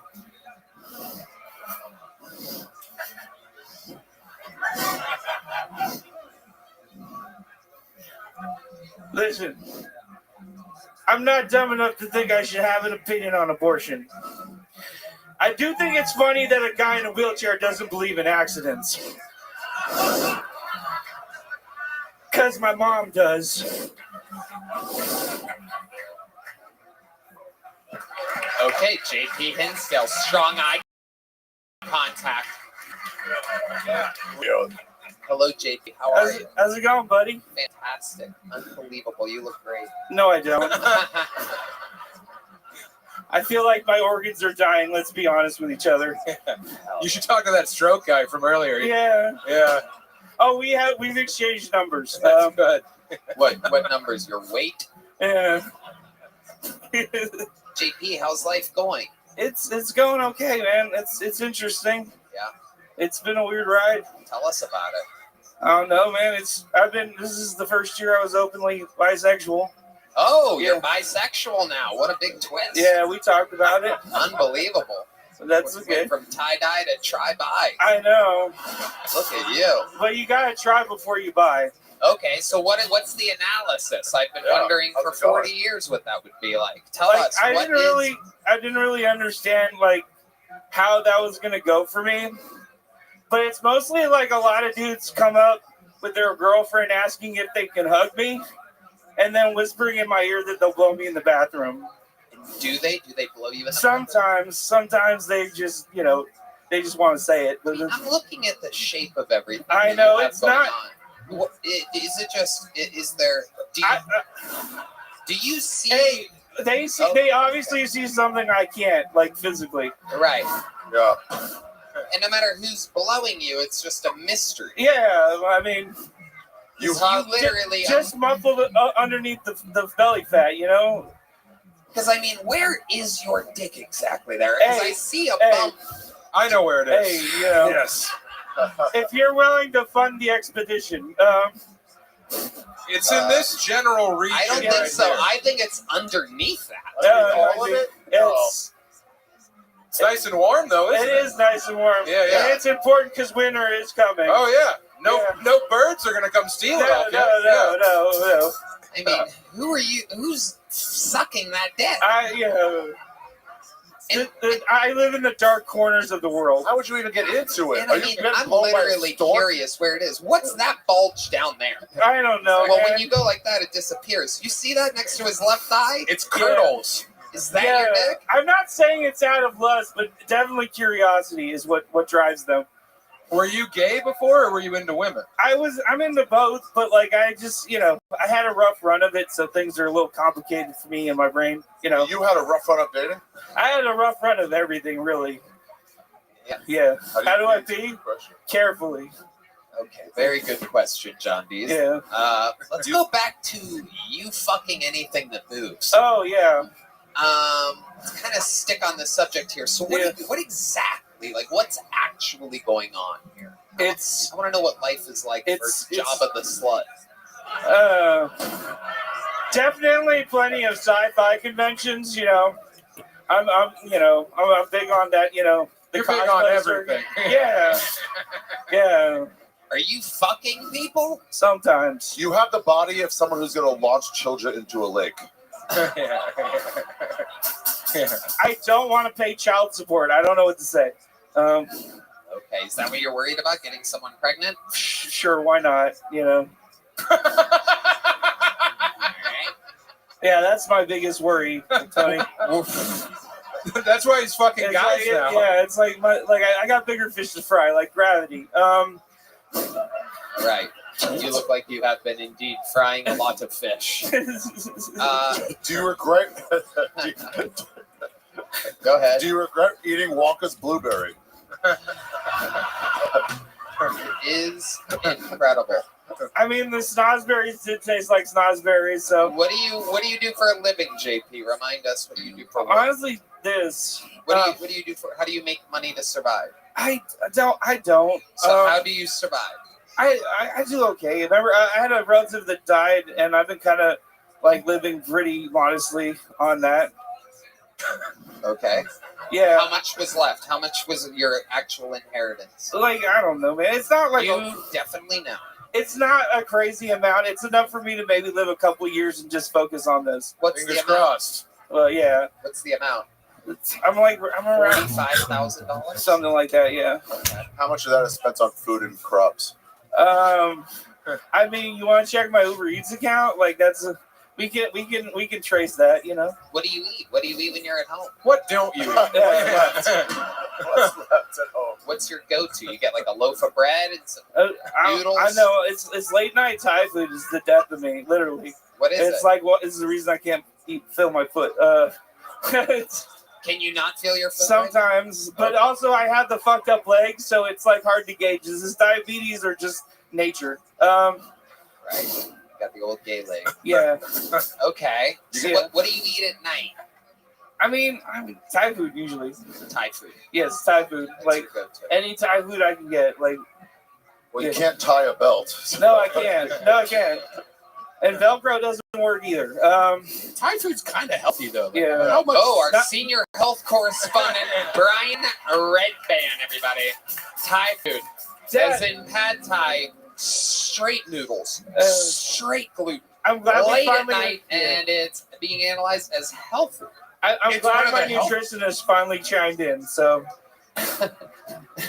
The guy who posted about eating a moldy Wendy's burger last week is telling us that Thai food is healthy. Breaking news. Yeah. A man who's never touched broccoli in half a century.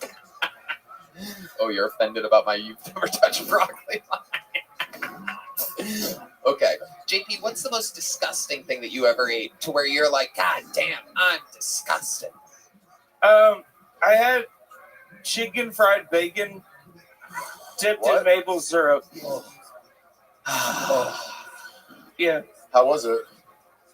Like, it was really good, and then like something went wrong in my brain where I felt like it's when I knew I went too far. No, it was a blood clot. Yeah. It kind of made like something went off. I kind of like tripped for a minute. Like it was not good. I was like, I shouldn't have done this. Yeah, it's too much of a good thing.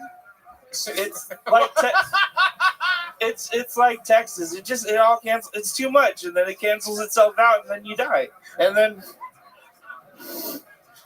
yeah, okay. It's like when you take a bunch of different kinds of drugs and let them find them out for your affection. Yeah, but instead it's pad Thai and egg rolls. Exactly. Oh no! I mean, I'm a big fat guy, but get it together, bro. You can't be chicken frying bacon. Do you want to be my life coach? No. Do you have siblings, JP? Is there like a 600-pound sister? Or No. How much do you weigh? 378. I don't buy that for a second. Let's get the scale, everybody. This is a special segment on the show. No way. That's What did you say? 378? What do you think, Tony?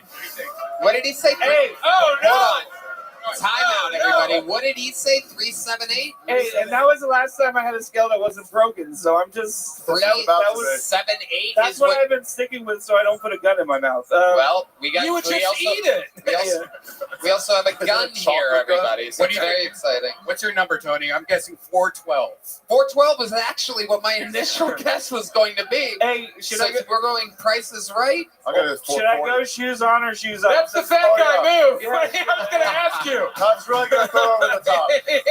All right, take away the 0.7 shoes. Hey, wait, we should weigh the shoes first, and then I'll put them back on. I'm gonna go 390. Okay. I'll do you when you step on. 420 for Ari. That's a safe bet. I'll take the under. I'll take 377. Whoa, 377. A very optimistic pick That is by so the nice. great Sam Talent. All right, And here we go. now, ladies and gentlemen, here, live in front of everyone, the scale is being activated by the great Ari Shafir.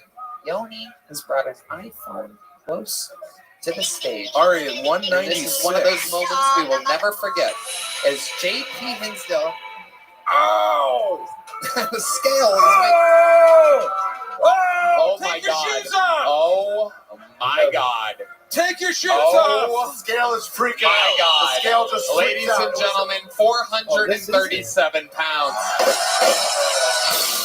Oh my god.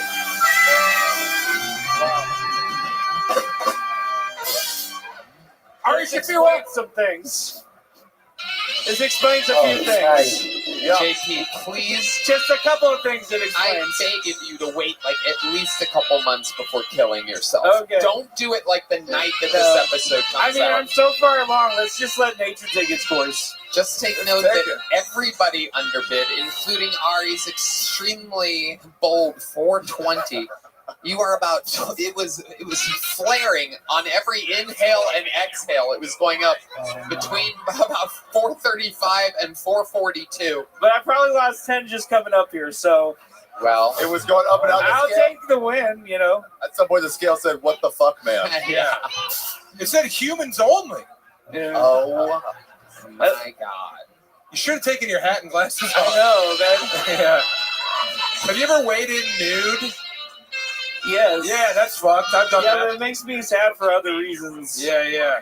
Because all the fucking Yeah. young doctors come in to laugh. Yeah. Yeah. It's fucked, man. dude, you're 70 pounds heavier than you thought you were. Yes. Yeah. That is a big deal. That's one Tony. It's Yeah. been a little bit rough, too. It's true.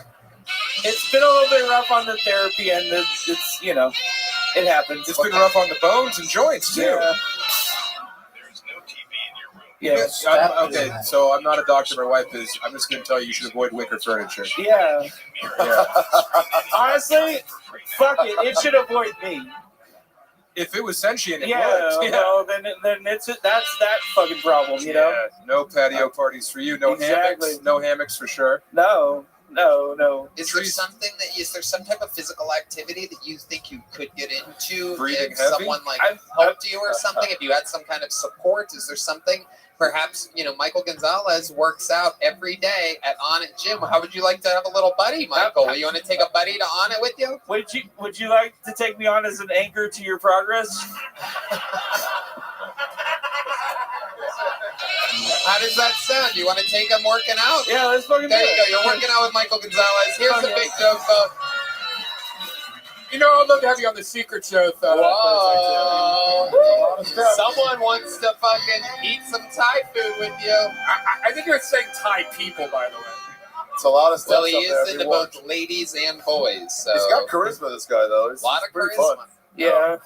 A lot of charisma. It's called Crisco, but Carisco. We love you, JP. You're the man. You're very, very likable. Love you too, man. Thank you. JP Hinsdale, ladies and gentlemen. There he goes. All right. See you. On to the next one we go. We're going to go with somebody a lot more fit. One of the regulars of the show, ladies and gentlemen, an absolute phenom. Not easy to write and perform a brand new minute every single week in front of millions of people, but somehow this young buck does it week after week after week. I present to you one of the true top young rising comedians in the world, the one and only, the great and powerful. This is Cam Patterson.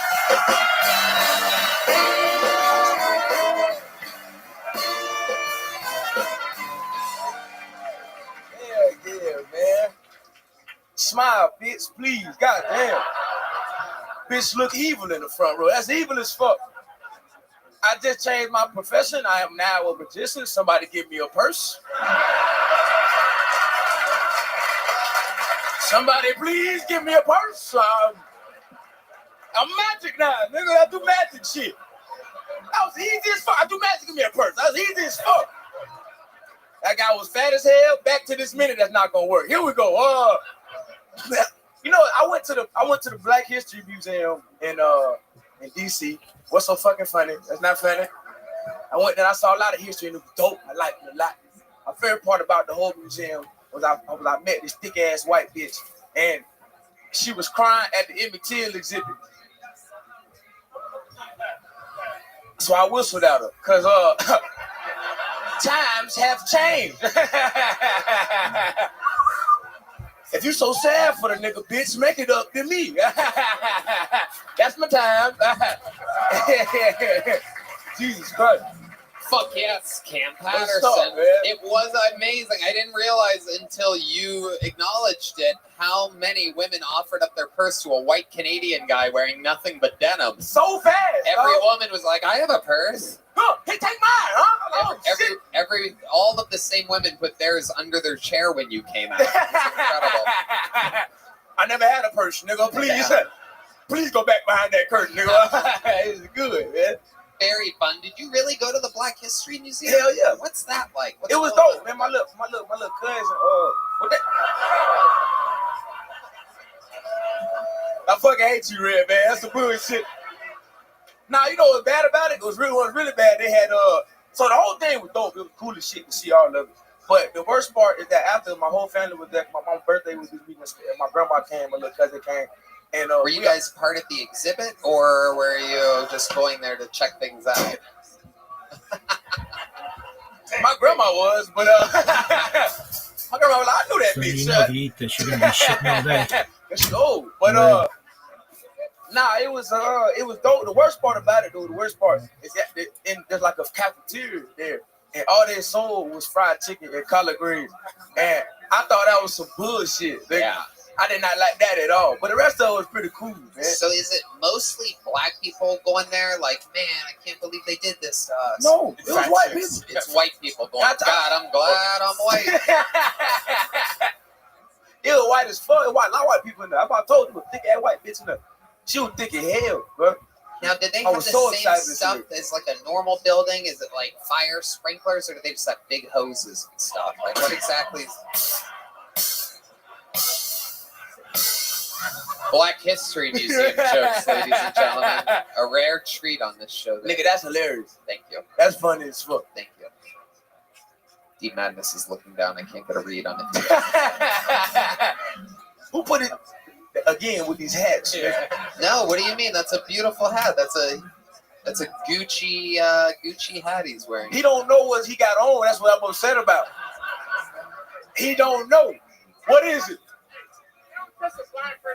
Nigga, I ain't touch your hat. Nigga, it was him. No, that was John D's. I'm all the way over here. That was John D's. That was the other one. I'm all the way over here. I swear to God.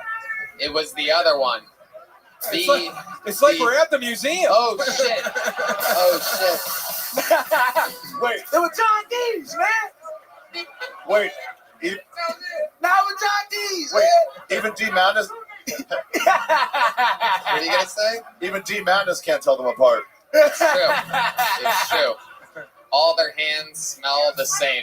A cocoa butter scented hand was the cocoa butter and black and white. I'm colorblind too, D. Yeah, we're all just human beings. Yeah, I have visual. Yes, sir. All right. Yeah. That's the funniest way to say, do you see shit? Yeah. Do you have visual, though, nigga? Yeah. Okay, then. Yeah. You have visual. He just sight checked me. He's gonna pull my card. Can you see pussy? Okay, then. I'm gonna just be quiet. He's colorblind. This party is out of control. It's like when the exhibits come alive at the museum. Yeah, that's what happened. We so much talking about the Black History Museum. All of a sudden, we got two black people bullying a black bass player. It's called progress. It is progress, man. We're making progress. Man. Life is good. I love it. I love it. What up? Okay, D Madness, Jesus. Now he's talking about how good his memory is. Yeah. I might not be able to see a thing, but I never forget a bitch. Like, what? It's got like all these blind catchphrases.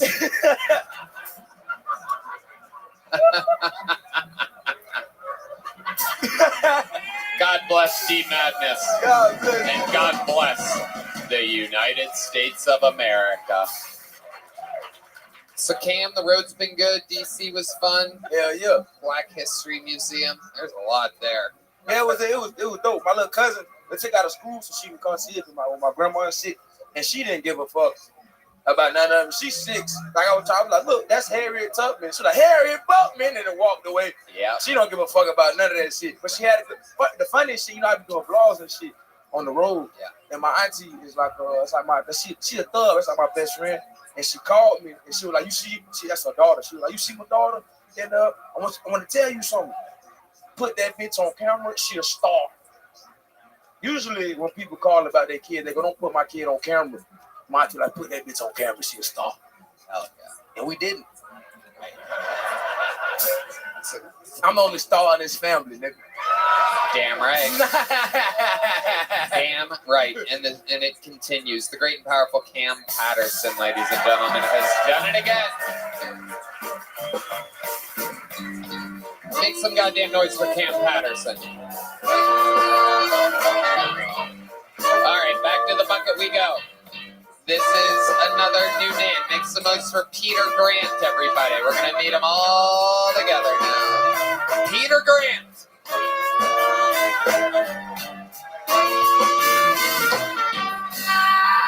USA! Hang on. Fuck yeah. You guys can probably tell by my accent that I'm an alcoholic. So, yeah, fuck yeah, cheers. Have one for me. Yeah, fuck yeah. Good to see you. As rough as I seem, I get it. My day job, I work with people with special needs. Thank you, one person. Fuck yeah. I work in construction. Yeah, so everyone that I work with has special needs. Fuck yeah. Do any blue-collar boys in here? Not enough. Fuck yeah, dude. I'm a carpenter. I hear you guys need a wall built. Not by an immigrant. Hell yeah. I only have myself to blame for getting into construction as well, because I took career advice from a man named Benny Benassi. Couple familiarities. Fuck yeah. If you don't know the song, the music video came out when I was 12 years old, and it was just a bunch of hot chicks doing construction work in slow motion. I was 12. It's like, all right, Captain, sign me up, right? It was just... And then just yeah. Now I just get called queer for a living. Fuck yeah, I'm Peter Grant. Thank you guys. All right. Peter Grant. Welcome, welcome. Hey, Tony Hinchcliffe. How are you? Hello. How are you, Peter Grant? How long have you been on stand-up? Just over 6 years now. Where at? Mostly up in Vancouver, Canada. Okay. Yeah. And the accent originates from? Australia. Which part? Melbourne. Outside Melbourne in the country. Yeah. Yeah, I'm a little small town boy. Hey, Sam, how you going? And you really work in construction? I do. I'm a carpenter. Okay. Yeah. Carpenter. All right. Carpenter. Sorry, man. No, it's good. It's good. Look, you don't have to do it. You could sound like a great human I used to have long hair. You used to have long hair. Yeah, Jesus was my inspiration for a while. Okay. And then I found out that was bullshit, right, Texas? What does that mean to you exactly? I grew up Catholic and then started smoking weed, and I like conspiracies more than God, I think.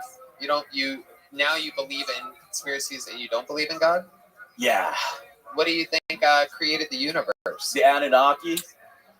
Wow. Okay. Sorry, I'm one of those fuckers. It's got a point. It's okay. The venue was built on that. That makes some sense. You're part of that bloodline, right? The Anunnaki? Yeah. Yeah, we came a long time before things were recorded. All right, Peter. So now you live in Vancouver or what? I just got married this year to an American woman. So I'm legally down here, married, spousal visa. Where does she live? She's from West Virginia, but she lives with me now, Tony. Where at? Austin, Texas for now. Okay, for now. Are you planning on moving somewhere? Yes, we've got a house up in Canada that needs to get off our mortgage, and then we're down here. So you're going to move back up to Canada? And to sell the house and then back down to Austin. Okay. Yeah. Okay. What does she do for work? She's a retired chef. She's a retarded chef. Fuck. Can't imagine So many how flights delicious this Thai food must be. I know a 470-pound man that would love to be married to a retarded chef. Yes. JP. What gave it away? Yeah. The fact I walked down stage. Yeah. Is he still walking down? Yeah.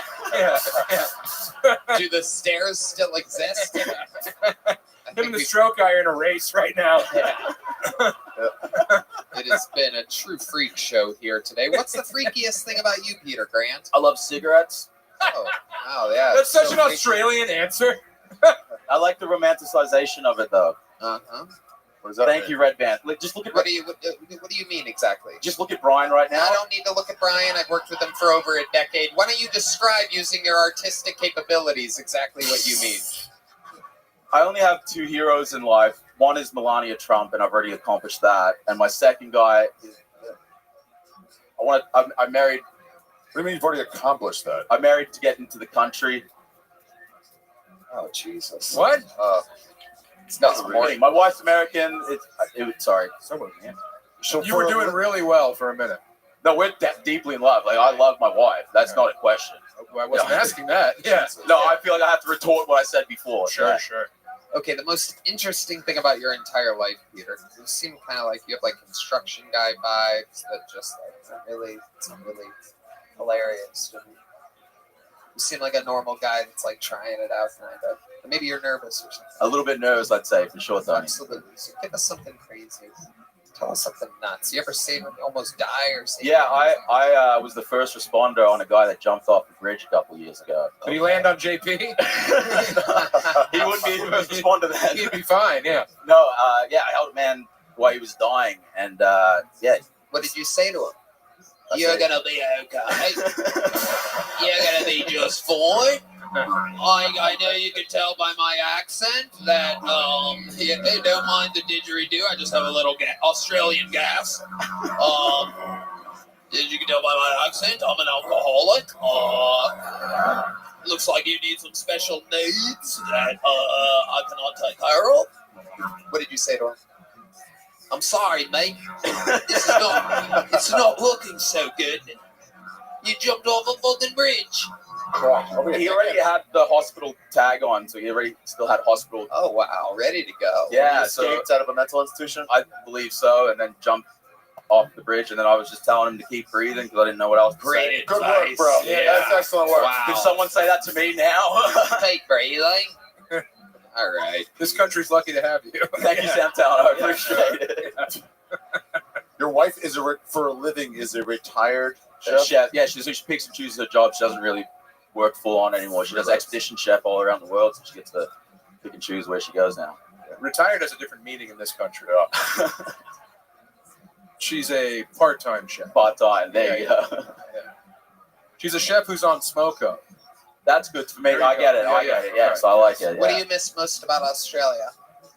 I was just back there, and Texas has a lot of it, but it's just easy. It feels like here there's a lot of stuff going on in the cities. I know that sounds like fucking retarded to take back there, but it's just everything's calm, and I miss the calm.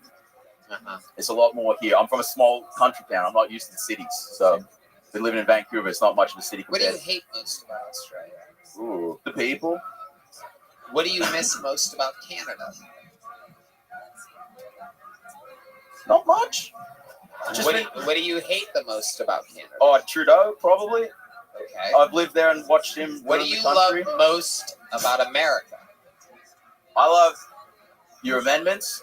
I think that it's good to have a structure in place. Well, how's that win you got? I like that you have a Finally structure got the in crowd place. on your side. Ride the Thank wave. you. Ride Right the wave. You still have a chance.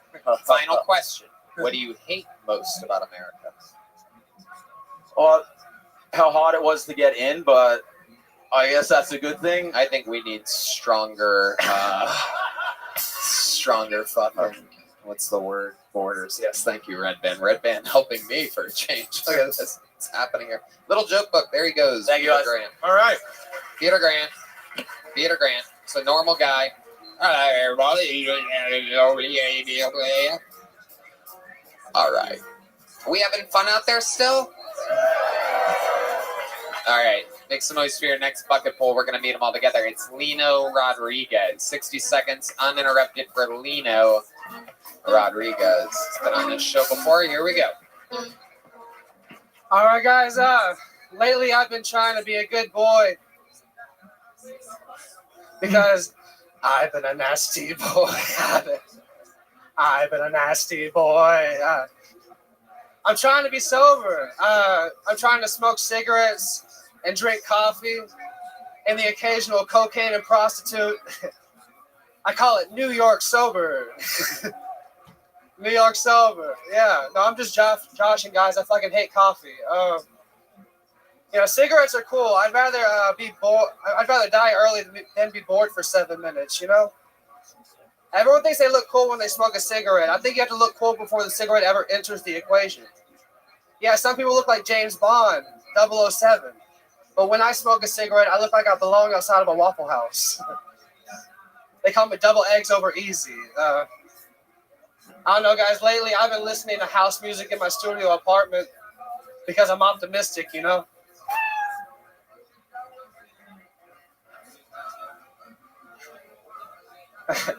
That's the same reason why I listen to yacht rock on my canoe. Anybody else? There you go. All right, Jesus Christ, I thought it was never going to end. Lino Rodriguez. Seems like you had a lot of fun up there. You got some laughs proving that this audience isn't perfect. You know what I mean? It's just some people are just laughing at the space in which it seemed like there should have been laughter, but no real reason for laughter at all at almost any point throughout the entire thing. Is that how it's been going? Ari Shafir, what do you think about that? Yeah, you have like a Mitch Hedberg delivery, but like a fat Mark Norman face. Yeah. I thought his delivery was like Mitch Hedberg now. I'm like Mitch Hedberg just on the inside, Just... Yeah, Mitch Hedberg. You fat guy. So you fat fuck. How much do you think you weigh, Lino? I'm like 170, 180. No, you're not. Shut up. Wait. Time out. What? How much do you actually think you weigh? Like 200. Get that fucking scale out here. Don't step on it yet. Don't step on it. Wait, don't step on it. All right, let's sit. No, don't step on it. Lino, take fucking direction. Lino. I'm listening, sir. Lino. All right. What do you really think you weigh, Lino? He started sweating all of a sudden, by the way, out of nowhere. Not during his sweat. Not during his set. All right. If I'm being honest with Lino, you, look over here. Because you seem to be getting lost in the lights. You have an inordinate amount of confidence. I don't know where it comes from. You're just like a fucking rock star with no fucking instrument or talent in the world. Yeah. Focus. Yes, sir. What do you truly think that you weigh? Probably like 260. Okay, there you go. That's a real guess. I was gonna guess 260. I think we all about agree. Go ahead, step on the scale. You said 170. I love how Sam's putting the mic up to the... What do we got there, Sam? 265. Wow. Oh, my goodness. Oh, my God. 170. 50, bro. He had so much fucking confidence when he said that. I've been eating my vegetables. I don't know. I'm sorry. Yo, you haven't. I thought I looked good. All right. You didn't think that would happen. What a nightmare. You know what will curb your appetite, Lino, is some Zippix nicotine toothpicks. Have you gotten a small joke book before? I have gotten that before, yes. Well, there you go. Fill it up. Lino Rodriguez, everybody. There he goes. There goes Lino. Yeah, you're done. We're going to fly through some bucketfuls here as they get Oh my goodness. worse and worse. Ooh. The horn players love a fellow Rodriguez. Your next bucketful, 60 seconds, uninterrupted, goes by the name of Eric Gallegos, everybody. Eric Gallegos or Gallegos. Here he is.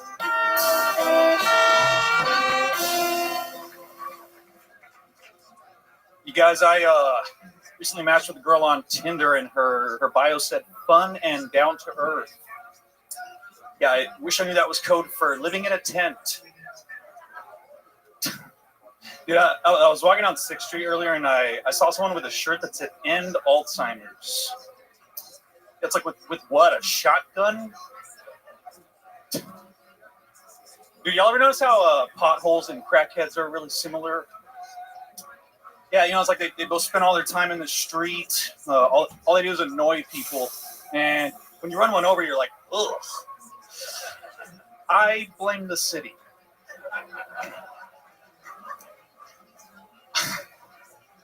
Anyway, the election's finally over, right? You know, some are really excited. Some are really sad. I mean, I'm worried because pretty sure I'm getting kicked out of women's basketball next year.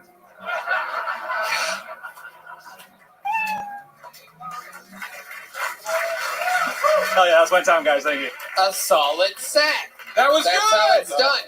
That He had the was same confidence Oh, shit, as the Sam last Talent. What the comedian fuck's that up, dude? tricked a lot of you into laughing. But he had actual jokes on this one. Some smart, witty things. Hell yeah. Good work, man. Thanks. I like the homeless pothole thing. That was good. Yeah, that's pretty good. Thanks. Yeah. Hell yeah, thanks. How long you been doing stand-up? I'm about to hit 2 years in January. And you've been on this show before. Yeah, I was on in June. Right. Yeah. And how did that go? It went okay. Not It as went good better. as this, though. No, not at all. You've been working hard. You've gotten a lot better. Dude, I'm fucking trying, man. Austin's awesome. The opportunity's here. So I'm Do you think it working helps to follow a complete zero? Yeah. yeah. Maybe a little bit. Yeah. It's a lot easier to go up after a human nothing, right? Yeah. Really More like was. lean? No. Yeah. Oh, it was Lino. Yeah, that was he Lino. not lean. How do you know? Okay. So, Eric, God bless. tell us about what it's like being a young comic here in Austin that's working and progressing. So you've been doing it for 2 years. Dude, you're just trying to fucking stay happy. Yeah. Good luck. Tell us about that. What's that process like for you? Man, I sorry to interrupt. I try to take it really seriously. Try to just every free moment. I don't work as much as I used to. Like I work part time, so I can put more What's time. that job? I fix cell phones. Oh, okay. You look like a falconer. Yeah. Fuck yeah. Yeah. You should have a gauntlet on. Put your arm out. Let's see what happens. Yeah. Put your arm. There you go. Red Band has no comedic timing whatsoever. Great, Red Band. Yeah, I you'd really have to believe look you for a to see second. if he would do that. I wouldn't be surprised if they had a bunch of trained birds. Deep Madness approach to the sound effect board over here. Fuck yeah. The old no-look Red Band sound effect. The bird landed before you put your arm out. That's how great of a falconer you are. It's incredible. Have you made any friends out here? Are there other warlocks in town? Yeah. Couple. Yeah, a couple guys under bridges. Couple trolls. If we had to guess which of these comedians was the up-close magician, it would have for sure been you. Yeah, no doubt about it. No doubt about it. Do you know any magic tricks? I know how to make a girl disappear. That's frightening. Very crazy answer there, but it's a comedy show, so we'll just let it ride. You look like you kill women, is what he's saying. Yeah. I'm pretty good at it. If you're lucky, all you do is kill them. Rape. So, Eric, what is your love life like? You go on dates? I've been on a couple dates here in Austin. Nothing. I never go on a second date. Which is what? Let them put them in your trunk. The best date you've had in Austin. How did that go for you? I took a girl to see Casey Rock. Okay. All right. It was pretty good. She said she'd never seen a comedy show. I wanted to take her. Okay. How did that night end? Did she just avoid your advances? But like, Lovely. It was a show, right? It wasn't through a telescope. No, it was actually okay. Lovely. No, it went pretty well. She was pretty cool. I introduced her to some friends. It was cool though. She was very interested in my black friends. She's Lovely. She got very black all I'm of a gonna sudden. fuck him. Wow. Ooh, I love your set. I was like, where did this come from? Oh, wow. What do they call that? A code change? What is that? Code switch. Code switch. Yeah. That one. They used to just call it a switch. Okay, so she went and fucked a black guy that Yeah, night. Let's yeah. go to your worst date in Austin, Texas. How's that gone? Did it start by her fucking a black guy? I'll be right out. I drove like there's like a town 30 minutes south of Sure, Austin. you gotta be cool about this. Oh, don't you dare be nothing in my pussy before I go on this date. Hey, get that bitch ass Falcon out of here. Hey, whose bitch ass Falcon is this? He ain't even got his arm up. Where's that? He's gonna steal my damn wig. All right, well. That laugh and stare at you was pretty evil. He was like, ha ha. Keep it up, fat man. I'll be wearing you soon. It's enough meat to feed my Falcon for a year. Oh yeah. What do you think you weigh? Don't overestimate by, I think I've weighed the same weight for like the last 15 years. Wow. I think I weigh like 155, 60. Yeah, that makes sense. I would bet on that, and there's no need to check. Yeah. I don't have very much meat on my bone. Eric, what's your weirdest hobby? You seem like a guy that has weird hobbies, something wacky. Not crying. What's my weirdest hobby? Do you cry? I cry a lot. How often? If the movie's good, I'll just start crying. I don't know why. I lean into it. How often are we talking about? Once a day? Once a week? Three times a week? Thrice? Yes, 3 times a week. Let's say that. Wow. Yeah. Full bawling. Shakes. No. Just tears. Only if it's Star Wars. Tears that roll down your eyes. Yeah. Like a lot of tears, like an Indian that sees one. Only when the trash. door's closed. I cry at movies too. Schindler's List makes me cry. It does. I hate the ending. Fuck you, man. That's fucking bullshit. What the fuck? All right, Eric. Well, you have a big joke book already? A little joke book? Yes, sir, I got a big one. Okay, well, there he goes, Eric. Gallegos, everyone.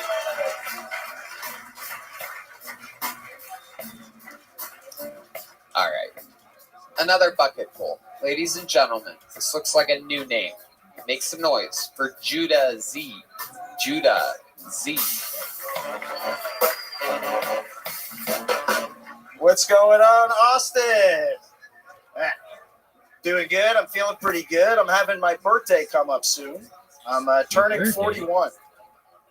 People tell me I look great for 41, but that's not fair because people look like shit.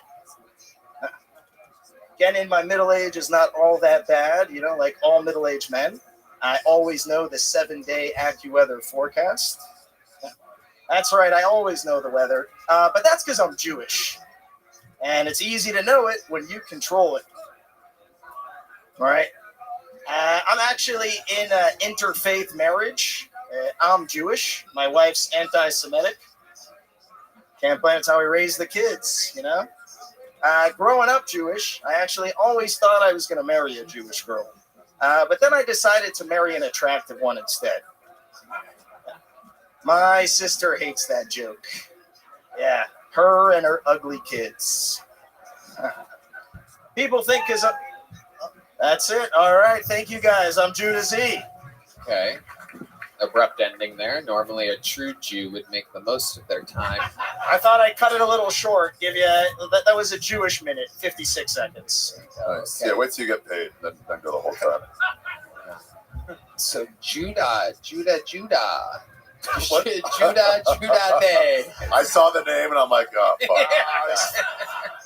So I didn't put my last name because it's even more Jewish. What is it? I knew it was short for something. Jewenstein. No, what's that's not very it's good. Hirsch. What's Hirsch. Hirsch? Yeah, You but I changed like it from Judah Z. Hirsch to Z? It's less Jewish. Why not H? It's Zev is my middle name. Oh, okay. Or even more Jewish. Wow, Judah Zev Hirsch. Yeah. Jesus Christ. I know. Lord. You're really making it easy on the comment section right now. Yeah. They're spamming it away. Yeah. Right. Because you guys can have spam, right? It's not real pork. I'm a good Jew, so I eat bacon every day, but only great value bacon. Okay. What do you cheap think stuff. is the most Jewish thing about you? I'm offensively Jewish. What does that mean? Yeah, I'm okay at business, and my name is Judah. That's pretty Jewish about me. That's it? Yeah, that's kind of it. Nothing else. I'm circumcised. Would you like to see what happens when I ask Ari Shafir the same question? And he's King Jew, though. No, that's Jesus Christ. Ari? Yeah, what's the question? What's some Jewish stuff about you? You Jewish at all? Apparently, I paid $13 in taxes last year. Not happy about that. That's a waste of 13. Still kind of bothers me. I guess that'd be the most Jewish thing about it. It still bothers me the $13 I paid in combined federal and state taxes last year. Yes. I'm upset you brought that up because I kind of buried that. That is more Jewish than me. Yeah, that is. Yeah, you beat me. That's why he's the King Jew. I wonder which one of you would last longest in a gas chamber. That's what I'm I smoke a lot. Oh, he's already holding his breath. Here we go. Oh, I got Ari all the way on this one. Judah's shorter. The gas won't get him. All right. Judah, what do you do for a living? I don't do too much now, but I used to. Bro. Yeah. I'm a What are terrible these Jew. answers? So why don't you just answer the fucking question? I don't do too much. You're going to be interested to know when I come around to answering the question that you asked. What the fuck do you do? I don't work now, but What did you do? I used to work for a James Bond villain. Okay, what In the did you do for a Philippines. James Bond? I was like a henchman. Okay, what does that mean? Like if you're a James Bond villain, you're like, hey, I need someone to buy me like a nuclear sub. You gotta ask somebody to go do it. Do that or like sell missiles. He's riffing, man. No, this is true. Yeah, that's what I used to do. What do you mean? What exactly did you used to do? You used to work for a guy That who is now in jail. He was like a real life James Bond villain. Yeah. And I was like his right hand henchman. Okay, well he's in jail, so let's talk about it. You don't have to be so vague. Yeah, you already told the judge. Tell us. Yeah. I thankfully I was away. But yeah, don't worry, he's been convicted. Yeah. Is he in jail or a floating glass box? They got him in federal penitentiary here. Yeah, so he was like an international criminal. Yeah. There's like a few books about him, like a documentary or two. His name's Paul LaRue. Okay. Paul LaRue. Yeah, you can Google him. Yeah, you'll see him. And what exactly did you do for him instead of such broad? I was his henchman. So he set up a very large criminal empire in the Philippines, and I was living. Oh no! I know. That's I where know it all what started. that means. No prostitutes. No, they Online weren't drugs. Yeah, they weren't prostitutes because they can't consent. They can't speak. They could be consenting. They don't speak English. So Yeah, you're but not 14 sure what is they're saying. still too young. Yeah. All right. Yeah. It's legal there. How do Yeah, you that doesn't spell make it that? okay. How do you spell that, LaRue? LEROUX. Oh, Frenchie. Oh yeah, look at him. Did you like hang out with him? Yeah, I had to meet him every day at like 5 p.m. at his house. Oh, he's a full crazy guy. Yeah. How long did you do that for? Like 2 years in my early 20s. What's the craziest thing you made you do? I mean, me, I had to go to Papua New Guinea and like bribe some forest ministers and stuff like that. But he was into crazy stuff. He was like selling missiles to the Iranians and. Really? Yeah. His Wikipedia is hearty. More like a Wikipedia. So yeah, it was a good time though. You know, I was in my early 20s. We had a good time. You know. Did he pay you well? Yeah, I got paid pretty well. What's pretty well? What's the hourly wage for a henchman? Yeah. You don't really work by the hour. You work child on slaves like a month. success of a project. You know, so you'd be like, Okay, oh, so how much money did you make when he sold missiles to Iran? I was in it. I didn't do that though. Sure. Okay. Yeah. Like I Such said, a I'm good- Jewish. I'm doing all right. But yeah. You would think as a Jew you would want to sell them to Iran. He's not a Jewish. He's South African. It's a Oh. Rhodesian. Yeah, he's a kind of crazy. Rhodesian, that's the worst one. Yeah, he's like their one is from before they turned it into Zimbabwe. Yeah. He was kind of crazy Is guy. that why your last name is Z now? Because of all the genocide you committed? Alleged genocide. Okay, yeah, you sound like this guy. Disputed It's out like of it. 5 Gazans. Yeah. Come on, who isn't committing genocide there? They just keep showing it from different angles. Look at the shadows. Where's the teeth, you know? Did you work with him until what, 2019, 2020? No, I stopped around 2011, and then he got arrested in like 2012, and then he just got Because sentenced you ratted on like him? 2 years ago. No, I'm not a Jew rat. Don't point those Jew rat fingers at me. No, I didn't rat on him. You guys call each other Jew rats? Yeah. Isn't that a double entendre? It's redundant. Yeah. You can just say rat. Yeah. Or Jew. They're kind of interchangeable. Either one works. Yeah, they both A work. Jew rat is like saying an Italian dago. All right. Are you scared that you just admitted this to millions of people? No, I wrote a TV show about it. I'm trying to. What was it called? It's called Henchman. Oh, Henchman. Wow. Yeah, Lovely. it's a comedy, true crime comedy. Oh, you wrote a comedy for a change. Yeah. Okay. Oh, Tony. We're having anti-Semitic jokes landed. We're having fun here. Okay, so you really married? Do you really have an anti-Semitic wife? Yeah, my wife doesn't like Jews too much. I can't blame her. I mean, Was she Palestinian? no, she's Swiss. She's Swiss. Swiss, yeah. Supposed to be neutral. Yeah. No. Definitely not neutral. This one, yeah. Definitely does not like Jews. Can't blame her. Why do you keep saying you can't blame her? Ari, when you meet an anti-Semite, can you blame them? Or you're like, I get it. Remember that show? I understand. Okay. I'm gonna give you a little joke book. There you go, buddy. There he goes. Mazel tov. Judah Z. All right, last bucket full of the night. Make some noise for your Pretty good looking final for a joke. bucket full of the night. Corinne Aaliyah, everybody. 60 seconds uninterrupted. From Corinne Aaliyah. Sparkling water? That's basically just trans water. It's not real. Michael Gonzalez has a nickname at our gym.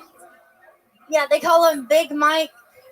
It's really crazy because I never knew he had the same nickname as Michelle Obama.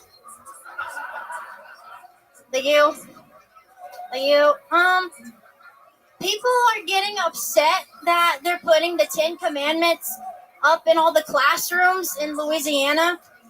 I'm not sure why. Those kids can't even read.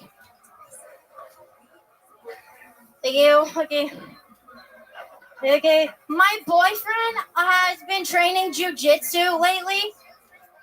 And that makes me really happy and excited that he's been training to protect me from all the other homosexuals. That's it. Corinne Aaliyah. All right. You've been on this show before. Yeah.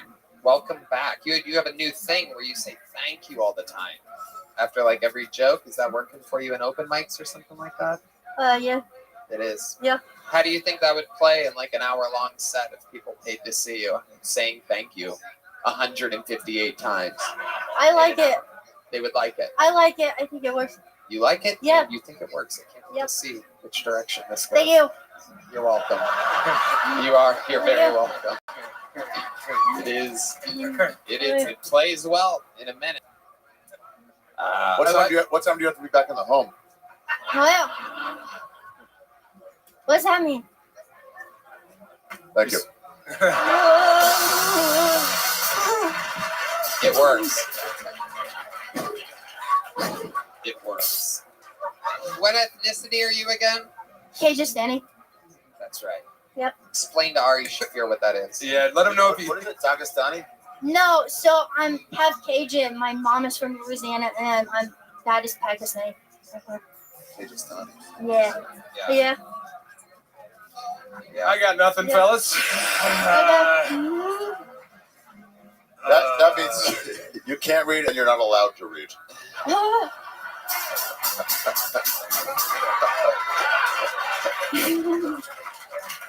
Yep.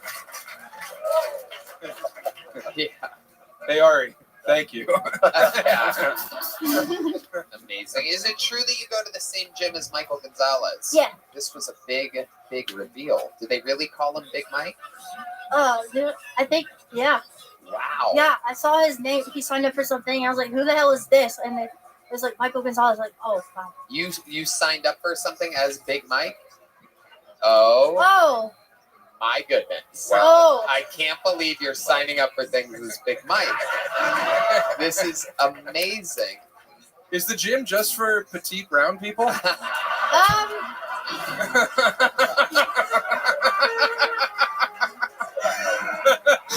No. I said petite. Oh my gosh. No. Thank you. I didn't actually know that. I thought it was you. Oh. It's for sure you. Yeah. I didn't know that. Big Mike Gonzalez is a new nickname on the show, everybody. Big Mike. Join the You're fray. welcome. Thank you. I appreciate that. Big Mike. You sign up as Big Mike. So what's been going on with you since the last time you were on the show, Corinne, Aaliyah? A lot of things. Big Dog 7 minutes ago. Okay, Michael, stop talking to the rest of the band. Yeah, you can talk to them after the show. He's literally in the in-ear microphone for the rest of the band going, she literally made this shit up, guys. Yeah. I did not sign up as Big Mike. Dude, Yeah. We're 15 That's minutes exactly away. what I You can thought he rationalize did. you calling yourself Big Mike after this. Yeah. But as soon as I started the joke, he was like, "Oh God!" And I was like, Really? "Yeah." I told him I was Ain't gonna no say doubt. it before I got on. She's like, you'll thank me later. Yep. Yep. Man, that is So, amazing shit. Not that much. Just training, just working out, doing Muay Thai. I still do that a lot, 3 times a week. There was a guy up here who was eating more Thai earlier. yes. Yeah. No doubt about it. No doubt about I love Thai food too.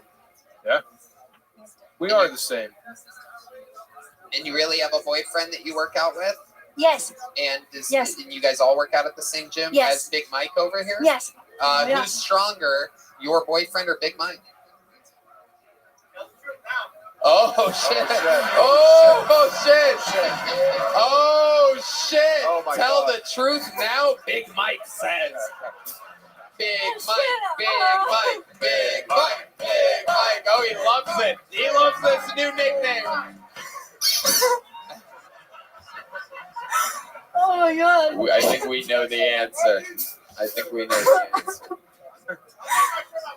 Oh wow! He wants to take off his shirt so badly, ladies and gentlemen. Take it off. He's going to reveal why they call him Big Mike. You want to take it off? Oh my God! Oh my God! Wow! Oh my God! Wow! Hell yeah. Why do you encourage him? 85 pounds of shredded beef.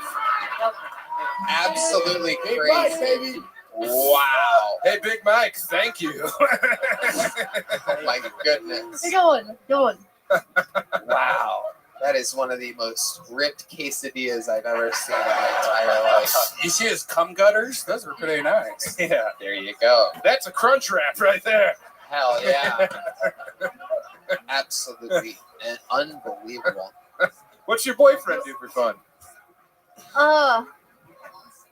He's around. He's He's around? around. Yeah. Like around? Like he's a big fat guy? What do you mean? He's around. He's always around here. Yeah. Are you avoiding a gunshot? Yeah. No. Okay. He's Jesus. Jesus. He's Jesus. Oh, it's Josh. Is that true? Yeah. Really? Yeah. Now who's tattling Wow, Big Jesus, Mike? Josh, the guy that helps D Madness. Good job, Josh. Wow, Yeah. that's incredible. I can't believe. I would not have guessed that about. I thought he was gay. Innocent little Josh. Where'd he go? He went into hiding. Where'd he go? He walked off. He's very shy. He can't believe that this has come up. Josh, do you want to pop your head out here? What? Wow, yeah, he does. Oh, there he is. Whoa! Oh my God! Wow! Whoa! Oh my God! He almost fell over. The guy in charge of making sure D Madness is safe at all times just almost fell over. Who put that hat on D Madness? I did. Oh, okay. You Pakistani bitch.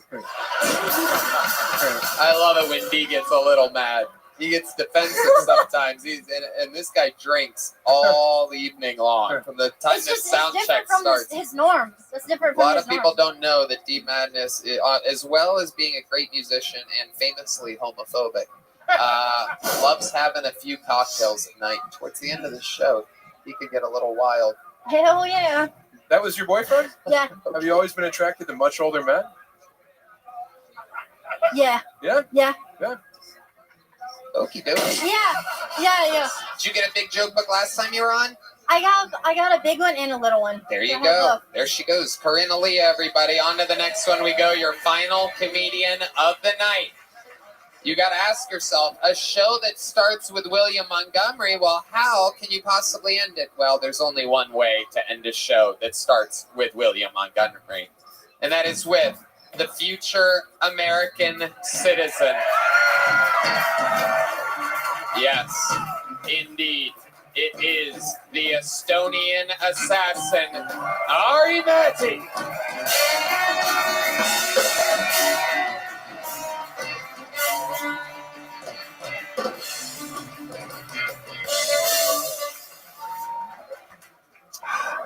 I love America.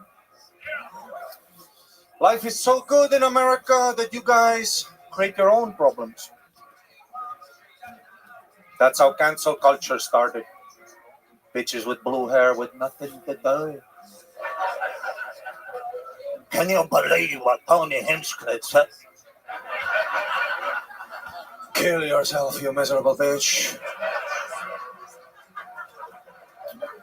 Life is good! Even me, a couple of nights ago, I'm at home, it's 3 a.m., I'm fucking... By the way, this is how men look like when we jack off. It's fucking dark, dude. Don't ever walk in on your man masturbating. It's fucking... Like, I don't know how women do it, but I imagine it's a bit, like...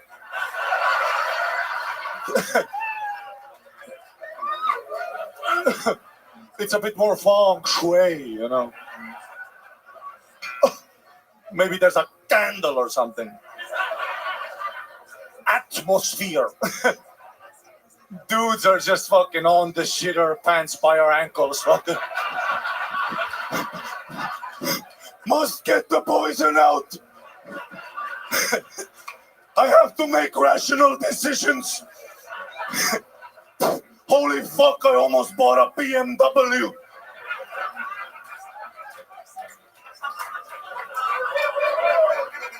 And there I was, 3 a.m., I was doing my thing, and only in America can you do this. All of a sudden, I feel my tummy. Want a little bit of yummy? You get that Uber Eats? What? 3 a.m.? There could be a hurricane outside. Pablo is coming.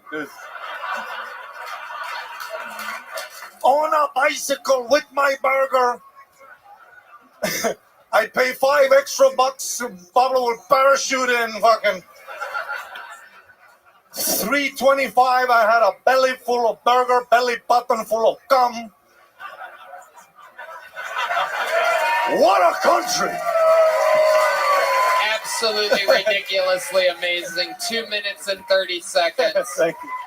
With 5 times as many punchlines as anyone else. The whole tonight. show combined was equal to that said. Is incredible. Thank you.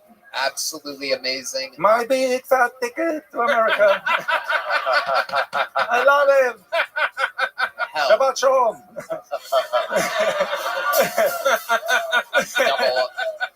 Double R's happening at this moment. Double R's, yeah. It's going to change that was the world. Fantastic, Ari. Thank you. You've done it again. Absolutely incredible. How's life been going for you? Life's been so good. Oh, the titties. There they are. There they are. They are boobies! still there. Might be time We to get love on boobies! Someone's. Oh yeah, those things just make you want to get on the shitter and pull your pants down to your ankles.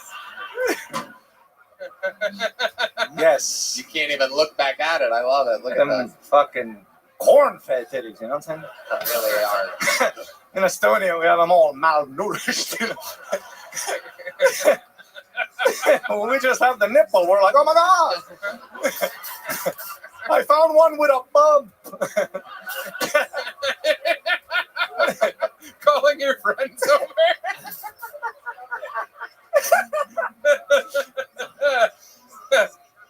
Amazing.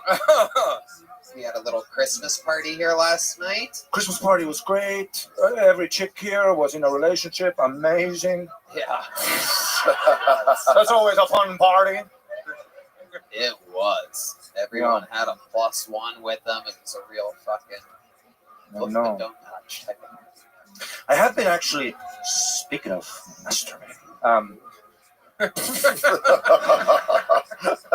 I'm actually like incredible. Like I'm, see, I got too deep into the pornography for a while. It was, I was down bad. Oh, also in Texas, you know, they're like no Pornhub, HQporno.com, not sponsored, recommended. High definition, curated by a pervert. Wow. High definition. High definition, 8K.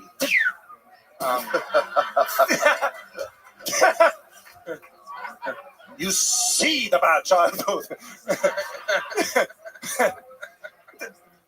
And it was going so for a while. I went off the rails, you know, like just like my tabs started getting fucking shorter and shorter.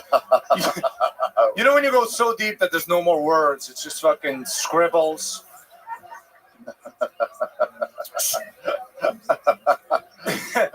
So what I did now is like I cut porn out of my life. No more.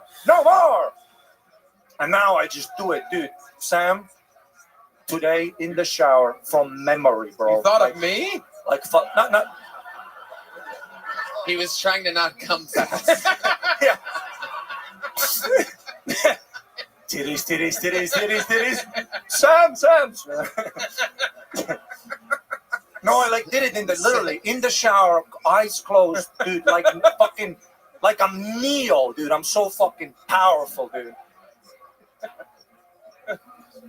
Congratulations. It's crazy. No porn needed. Just fucking instinct. I know, hard work. That's what I'm saying. Oh, dude. you're listening to Big Mike over there. Big Mike. Big Mike knows all about that. I don't think you have a lot of cum in the side of you. It is. It's a tiny amount. It's like Michael comes like this. Pew.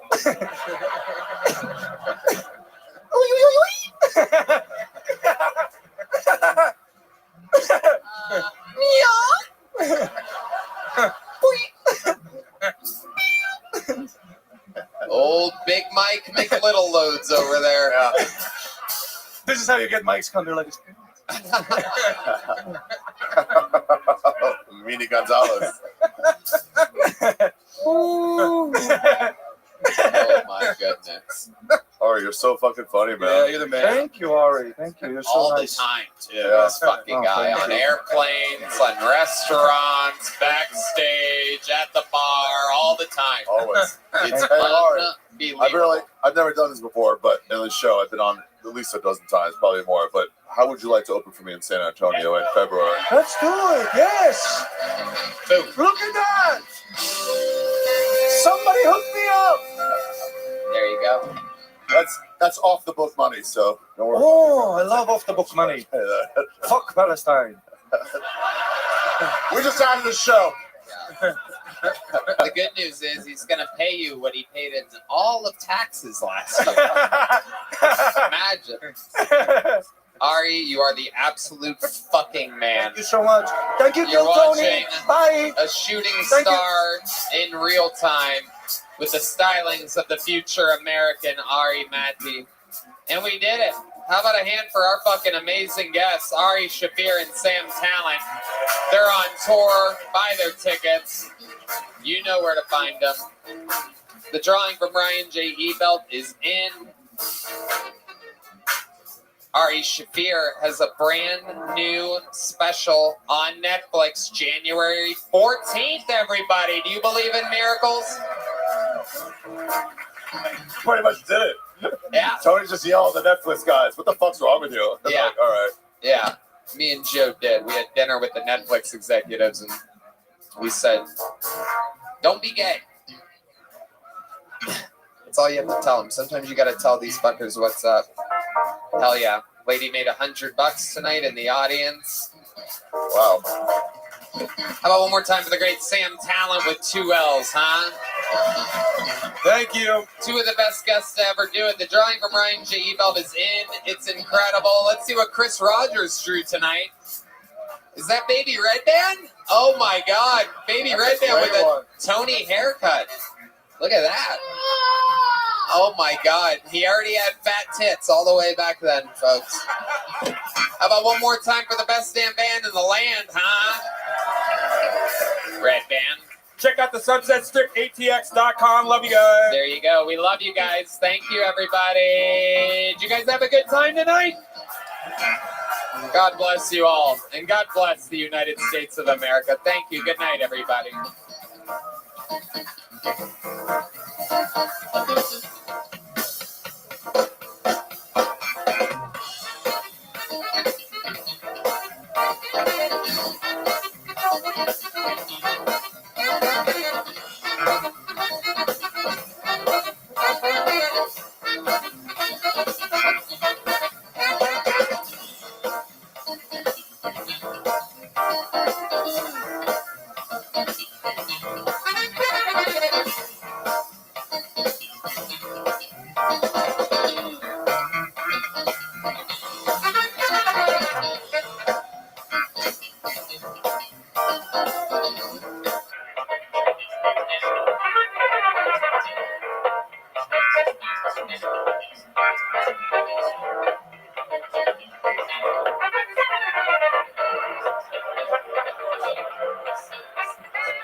Monday night delight this is. Whoa. Mr. President.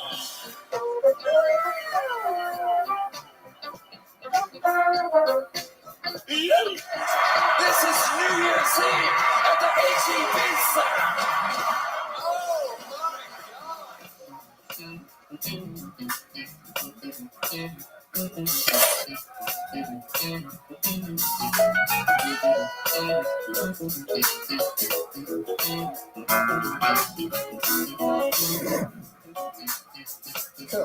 Hit me on the line.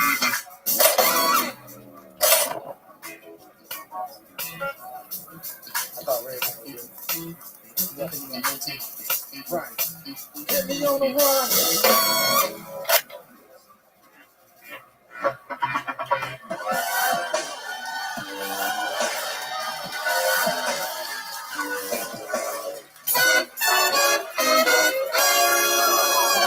Hey, this is Redneck coming to you live from the Comedy Mothership here in Austin, Texas, for a brand new episode of Kill Tony. Get up for Tony Hinchcliffe!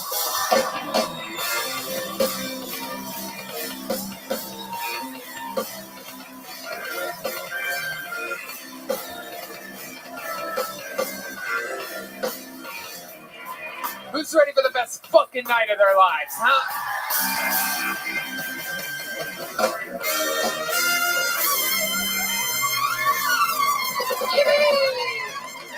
Make some noise for the great Brian Redman! And the best damn band in the land. Am I right, people? You are in the live music capital of the world. That is the Kiltony Band. On the horns, Carlos Sosa, Raul Vallejo, Fernando Castillo, Nachos Belgrande. On the drums, that is Big Mike, Michael Gonzalez.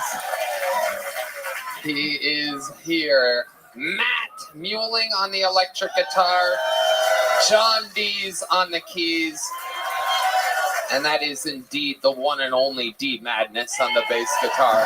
Live in the flesh, the real deal. How about a hand for Max Frost on the pre-show music? What a star. God, you gotta love Austin, Texas. You never know what musician or comedian you will find here. This episode is brought to you by Blue Chew, Blue Nile, and Prize Picks. And life is good. Before we start tonight's episode, here's a little bit more from the amazing sponsors that made it all possible for you right here, right now. The Sunset Strip Comedy Club in Austin, Texas is now open. Check out Red Band's secret show every Thursday. Go to sunsetstripatx.com for tickets.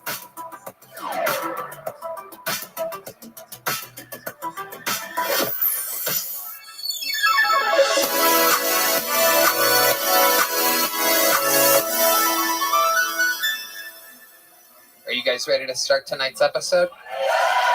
Every single week, I book the show, and what a great way to do it tonight. Two of the funniest human beings that have ever been guests on this show. Literally, one of them is the guest with the record, I do believe. We have to double check it, but I do believe he passed the late, great Brody Stevens for appearances on this show. Ladies and gentlemen, make some noise for your guests, two of the best. It's Luis J. Gomez and Joe Liss. Yeah, baby. J. Gomez from the Legion of Skanks. Joe Liss is here. The birds are flying. This is fun. What a perfect little duo. Two great friends from the city of New York. A beautiful, beautiful place if you don't count illegal immigrants lighting innocent women on fire on subways. But other than that, a stunning city that we visit 2 nights a year exclusively to do your biggest arena. And I'm glad you guys could make it to a city with law and order. You call this city a city with law and order? Are you out of your fucking mind? The homeless people should light themselves on fire here. You are clean up this shithole. Are you out of your mind?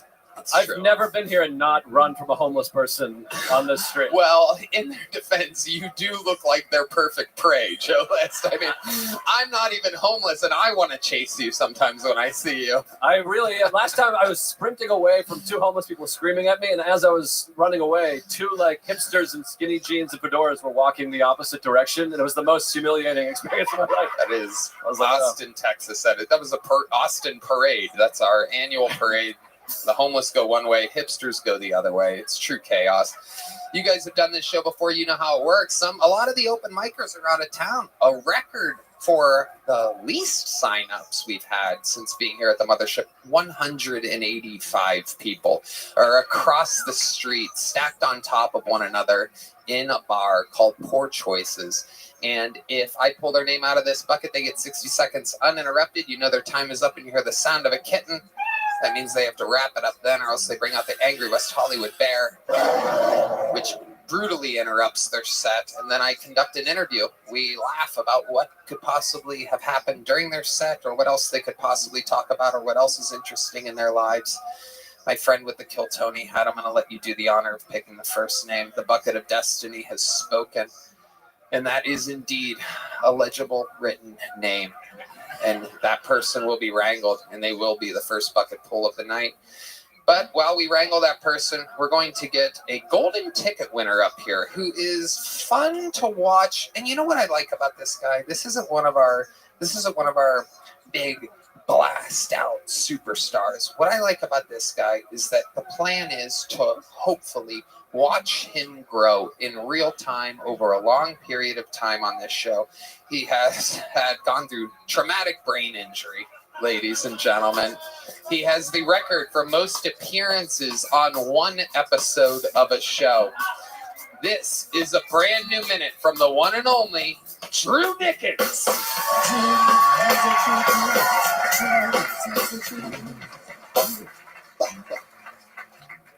Me and my boys like to watch Special Olympic highlights to feel better about ourselves. And we were watching women's field hockey because feminism. When he came in and he said, "Would you hit that?" I said, "I can't." And it's because if you have sex with a special needs person, you will be looked at as a predator, as someone who's taking advantage of someone, and you need to do better. If I have sex with a special needs girl, oh, Drew finally found love!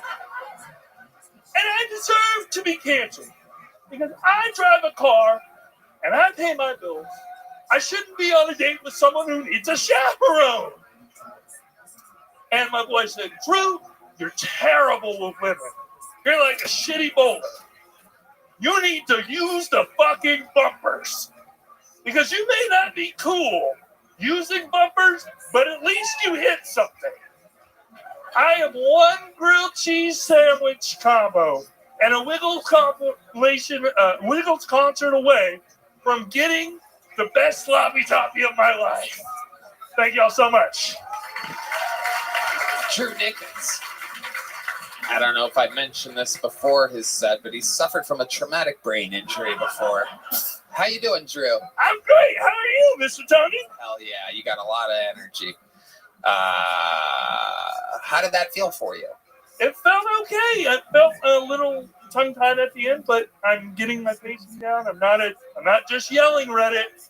That's true. Oh, he's talking directly. Someone's been reading the internet. Not good, Drew. No, my mom told me that. She's like, "You need to stop yelling. Reddit is hammering you." Oh, your mom reads Reddit?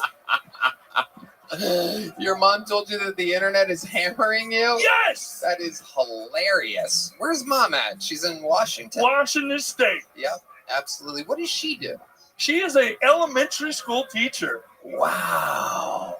Oh my goodness. Has she always done that? Yeah, for about 20 years now. She's almost ready to retire. Okay. So what level is she teaching exactly? So she fluctuates. She'll go from 3rd grade to 5th grade. She'll loop, which means stays with the same students for 2 years. Like, it's just depends. Right. And what level are you at? Level enough to fuck your mom. Whoa! What the fuck was that? What the fuck was that? These people, you can't try. All I do is help this fucking guy. All I do is help him. My mom told me that you suck too on the internet. And meanwhile, what do? I go, "Drew, you got another minute? Let's try. Take your time. Enunciate. Fucking pace yourself." And then you come out and you say, "Oh, fuck your mom, don't it?" What kind of fucking bullshit is everyone? Just take the knives out of my back. I can read between the lines and your mom's legs. What the fuck is going on? What is going on? Are you threatening to fuck my 78-year-old mother? Joy is going to be upset with you. Yeah, Joy liked you before this, Drew. We can go to. There's one more person posting on Reddit after this. Oh, it's a 78-year-old out of Youngstown, Ohio. Guys, what do you think about Drew Nickens? I'm not asking you. Are you guys insane? No. Louis J. I think Drew he's the sweetest fucking man on earth. Yeah. He's naturally a very funny guy. He has a speech impediment and might be retarded, but beyond that, I think he's fucking truly great. I really like you, Drew. You know that. Thank you. Jesus. Joe? This is my first time meeting or seeing Drew. At first I thought you had a traumatic injury of the funny bone, but then you hit us with the fuck your mother stuff, and now I'm like, okay, all right, now I can get on board. But no, it was good. Hey, you say you're watching the Special Olympics. Are you sure the TV wasn't off and you're just looking at your reflection? the black screen. There were females there, so. There you go. All right, Drew. Well, way to get it started. You did it. We'll see you. We'll see you some other time. There goes Drew Nickens. There goes Drew. Drew. Whoa, the lovely Heidi, ladies and gentlemen. Oh my goodness. Drew scared her out of her slumber there. Don't want to be backstage with Drew. How about a hand for Heidi, everybody? Okay, let the games begin, ladies and gentlemen. This is the bread and butter of the show where we meet people. They have no idea. These people had no idea that they were even going on stage just minutes ago. And now, the pressure of millions of people watching them is upon them. 1 minute uninterrupted, and then an interview going to your first bucket pool that goes by the name of Ike Gazarian, everybody. Ike Gazarian. I was born in Soviet Union. My family moved to United States from Russia in 1998. And out of all the cities in US, my homophobic father picked San Francisco. There are only 3 types of people that live in San Francisco. It's gays, Asians, and gay Asians. My family moved here in 98, but in 2010, I moved back to Russia to do stand-up comedy there.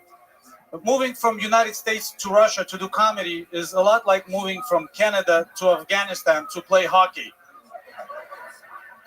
It's a fucking terrible idea. But I gotta tell you, Russian comics are as tough as Russian soldiers. They prefer bombing.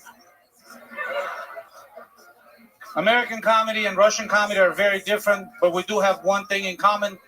No one likes female comics.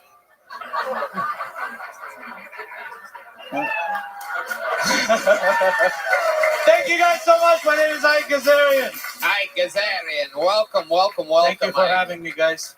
How we feeling? Welcome to America. How are you? Very good. How long have you been here? Since 1998. Okay. But I keep going back and forth to Russia a lot for comedy.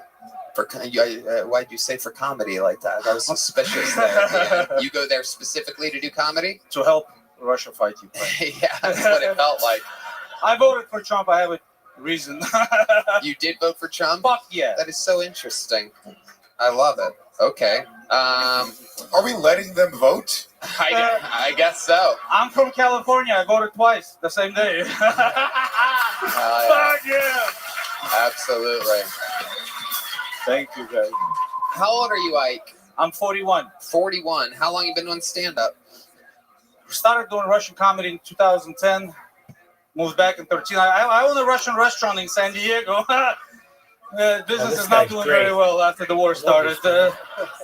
Fucking Americans stopped coming. And what do you serve? Like pierogies and stuff? Pierogies, borscht.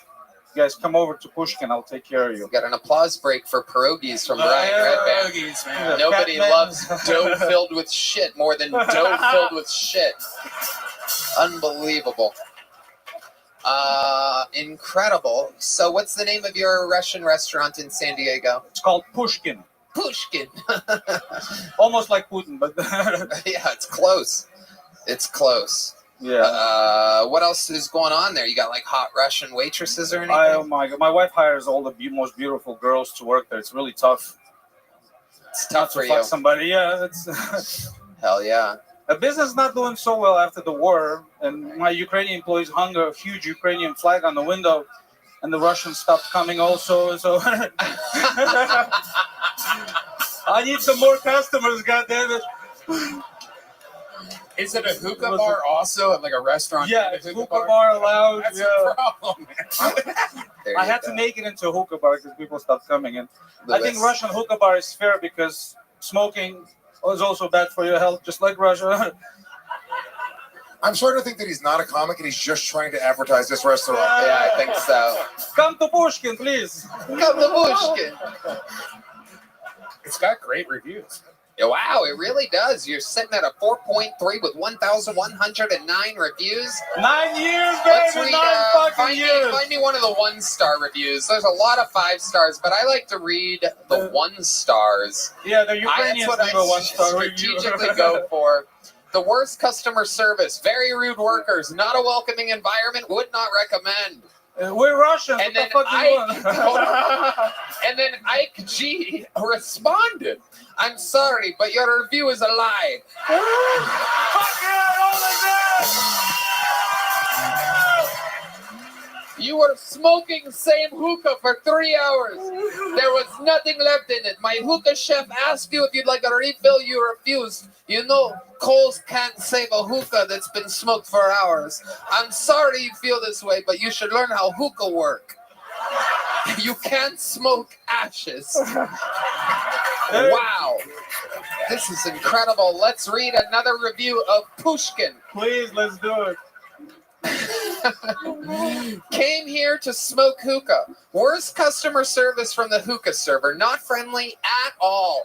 He stated they have a rule that we have to change the hookah and make a refill after 1 hour because they have this rule and it's not true.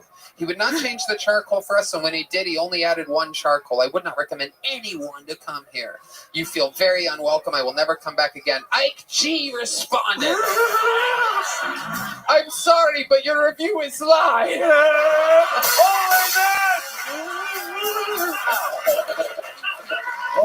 You were smoking same hookah for 3 hours.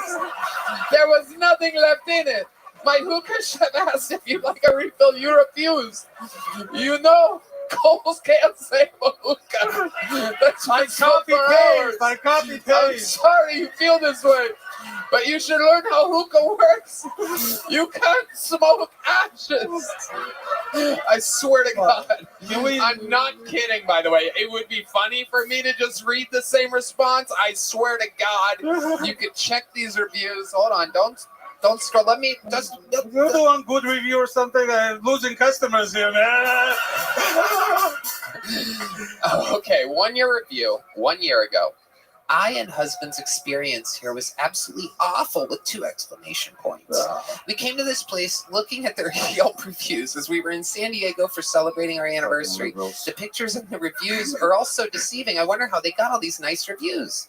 Let's start with the ambiance. Nothing looks like the pictures. We got such a negative energy from the moment we met the people at the entrance.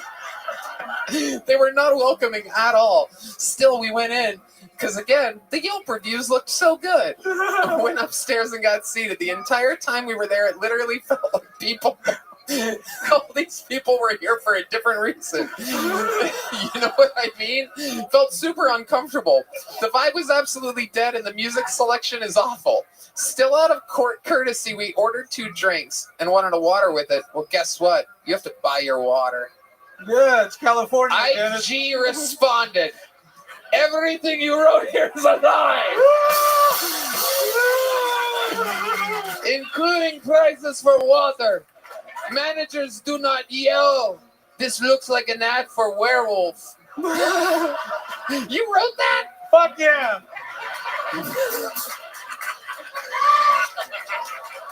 Fuck werewolf! I love that you respond. I love that you respond. I'm going to read just a couple more of these reviews.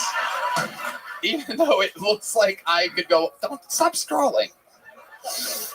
I could do this all night. We could just keep you up here. This could be Ike Gazarian's episode. Here's the review. Small place, small portion, very expensive. Not recommend this place. Hookah smoke confuses appetite. My friends. Did you write your own review? G responded. 3,200 square feet of small place. Yeah.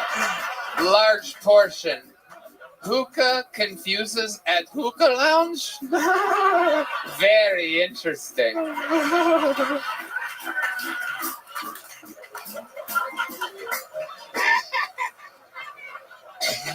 Oh, this is the greatest shit ever in the history of the show. I think we just found a new spinoff where we just have business owners come on and we read their... Okay. This is a complete lie, by the way, everybody. Oh, it is not. Pushkin is spelled Pushkin, lounge and bar in San Diego. Yes, oh, sir. and we know. I mean, we read your Yelp is thousands of reviews of strong, almost a super solid 5.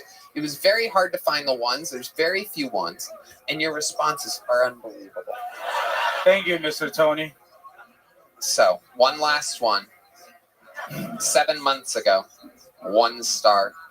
The hookah server is horrible. No manners and no customer service. He is rude and asked us to change the hookah head after 1 hour of smoking or he won't bring charcoal. He said it's a rule here, but after speaking with the other server, he denied what he said. It feels... Wow. It feels that he is forced to work there. I will never go back to that place. He's whole captive. They're Russians. They're used to that shit.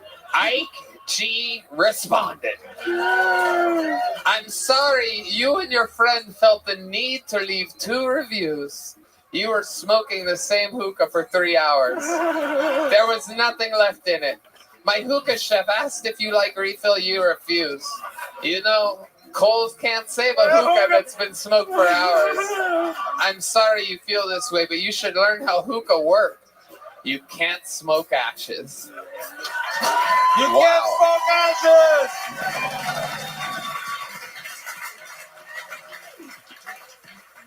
Wow. Wow.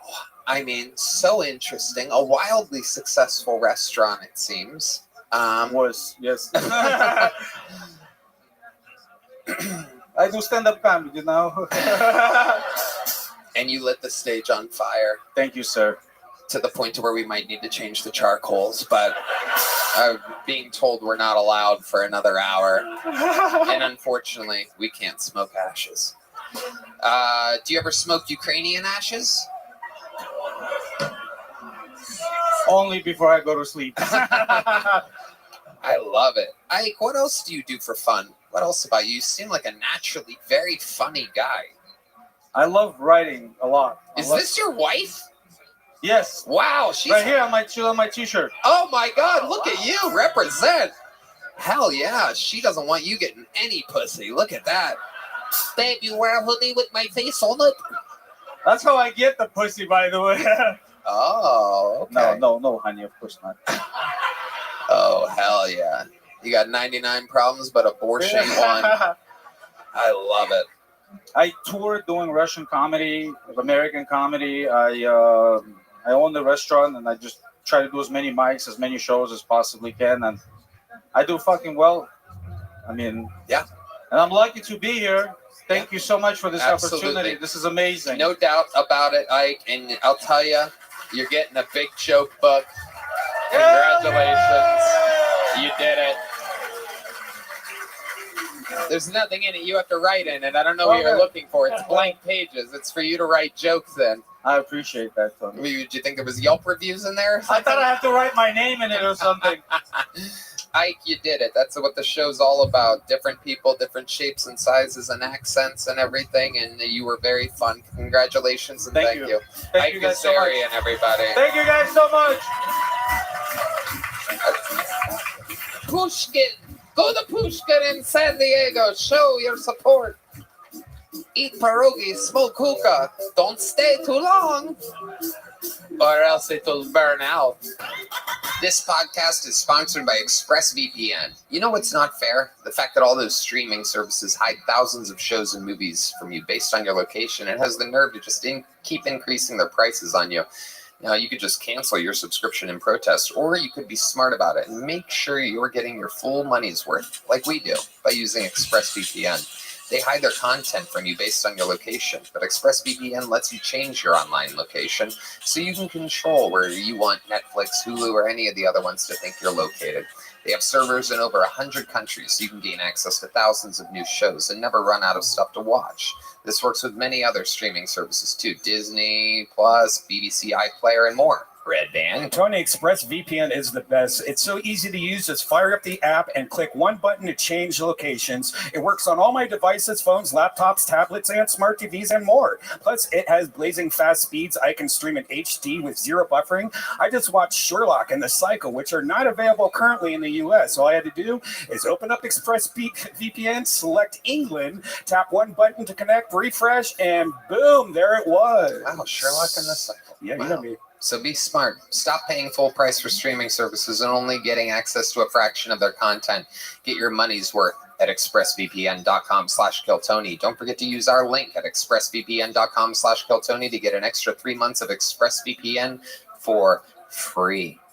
All right, your next bucket pool, ladies and gentlemen, goes by the name 1 Minute Uninterrupted for Matt Banwart. Matt Banwart. I have hand tremors. It's a medical condition. For me, every weight's a shake weight. I want to go to California, experience an earthquake just so I can be steady, you know? Everyone's like, what's happening? I'm like, I don't know, sudden clarity? This sucks, dude. I can't go blind. I read Braille with a stutter, you know? Just... I would love to be deaf, man. I'd be the first guy doing sign language in a serif font, you know? Just, can you imagine getting bullied by the ASL community for your accent? I don't want that. I don't want to. It sucks, dude. I shake all the time. It's been really bad the last 3 years. I used to love soup. I used to love chili. Now I just look chilly, you know?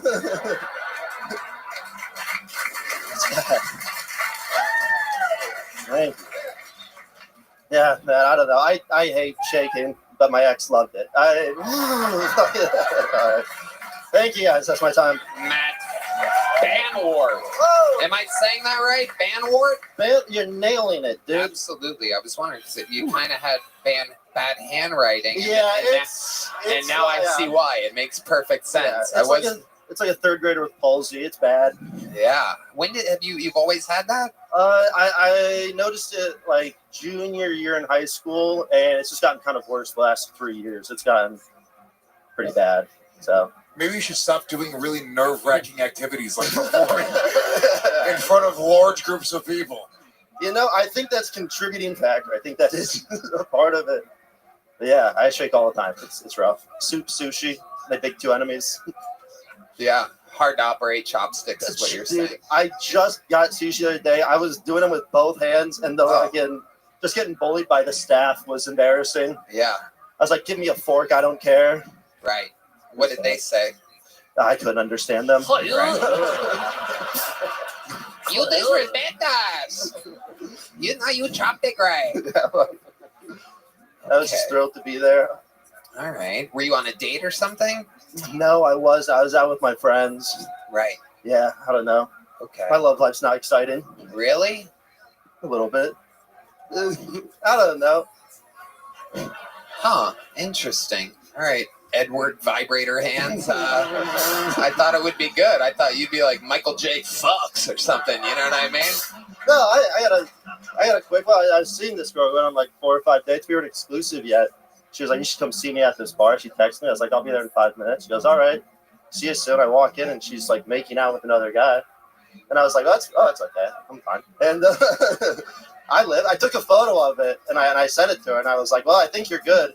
And she goes, that wasn't me. And I was like, you have a cast on. And you sent me your outfit before you went out. That would be crazy if it wasn't you. Was it a clear picture or was it all shaky?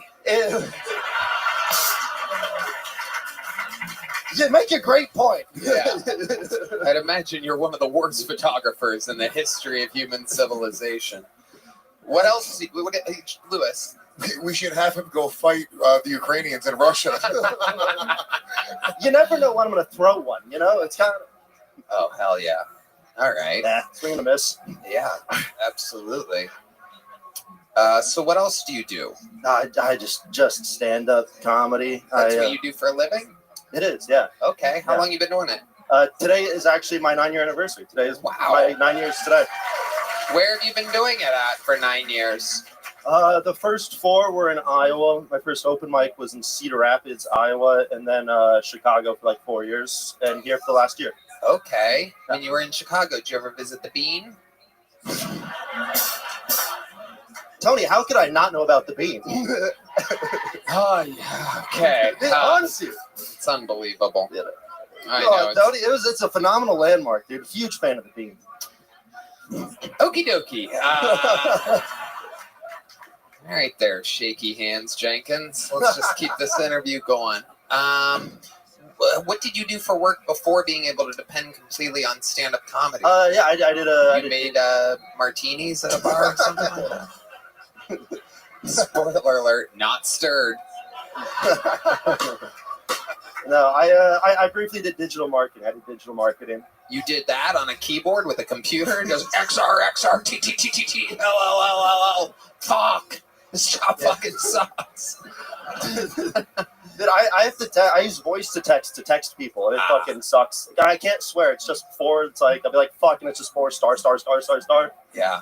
I just swear like a 3rd grader on the phone. It's bad. Right. Are you fucking serious? Red band. Okay. Is your favorite band the Alabama Shakes? No, Shaky Graves. There you go. All right. Have you considered being a hands in the pocket comedian? No. Well, what would he have to possibly talk about if he did that? I've got more. I can talk about other stuff. No, I know. I'm just kidding around. I'm kidding around. How about hobbies? What do you do when you're not doing stand-up? Well, I'm a wicked good sprinter, and Really? Yeah, dude. I'll race anyone. My 40-meter dash is like unparalleled. What is it? Whatever you want it to be. No, I don't think that's how it works. I think I ran a 4.3. Oh, really? No, that's a lie. No, if I ran a 4.3, I'd be the NFL right now. I would not be doing this. That's a weird thing to lie about. You said you're really great at something. I'm a good sprinter. I've never timed my 40. It's hilarious that you think you can just be fast and be in the NFL. Yeah. Yeah. We have this super fast kicker that can't kick. But it is a good thing to have when you're being chased by homeless people in Austin, Texas. So Matt, other than sprinting, do you have any other hobbies or anything else that you do other than stand-up comedy? I collect football cards. I'm a huge Iowa State sports fan. There's not a lot of us, and yeah, I collect Hakeem Butler rookie cards. He's my favorite player in the league, and he's not in the league. He got drafted but never played, so I collect all of his rookie cards because they don't cost anything. He's the only guy I can afford, so okay. I'm his biggest fan. All right, Matt. Red Band. Does silencing your phone work? What do you mean by that? Like if he silences his phone, does he feel it? If I put it on vibrate, it just balances out. Right. Oh, yeah, that's a reach. Don't know why I checked in with you there. Jesus. Okay, Matt. I feel like there's probably something more interesting about your life. Do you have any siblings that have this shaky disorder? Your family? No. Is it genetic? What do doctors actually say to you? Have you gotten it checked out? Yeah, I've gotten MRIs. I've had medication for it. Doesn't really work. I mean, it kind of. What kind of medication did they give you? It's for Brandanol. I don't know. That's the stuff. It doesn't really do anything though. It just kind of makes me tired. It's like a beta blocker, so it just makes me not feel happy. Yeah, it's kind of a downer, isn't it? Yeah. Alcohol help? That's Red Band's answer to everything. Does alcohol help? I wished. It does not. I drink a lot. It might actually be a contributing factor. That makes sense. Yeah, you might just really need a drink. Do you have one? I'd love one. All right, well, I'm gonna have to go buy one after this. Matt, I like your style. You're getting a big joke book. Thank you, man. If you catch it, that is. The moment of truth. Wow, amazing. Matt Van Wart, ladies and gentlemen. Wow. First shaky hands comedian that wasn't made a golden ticket winner in the history of the show. All right, your next bucket full goes by the name of Jeffrey Lee, everyone. 60 seconds, uninterrupted. Make some noise for Jeffrey Lee, everyone.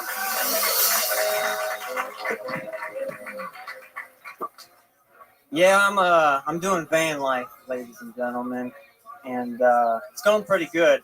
But one downside is sometimes you get woken up by the police, and that's unfortunate, you know. And it went kind of like this: knock, knock. Who's there? It's the police. It's the police who? What are you, homeless? That wakes me up. Well, you had to knock, didn't you?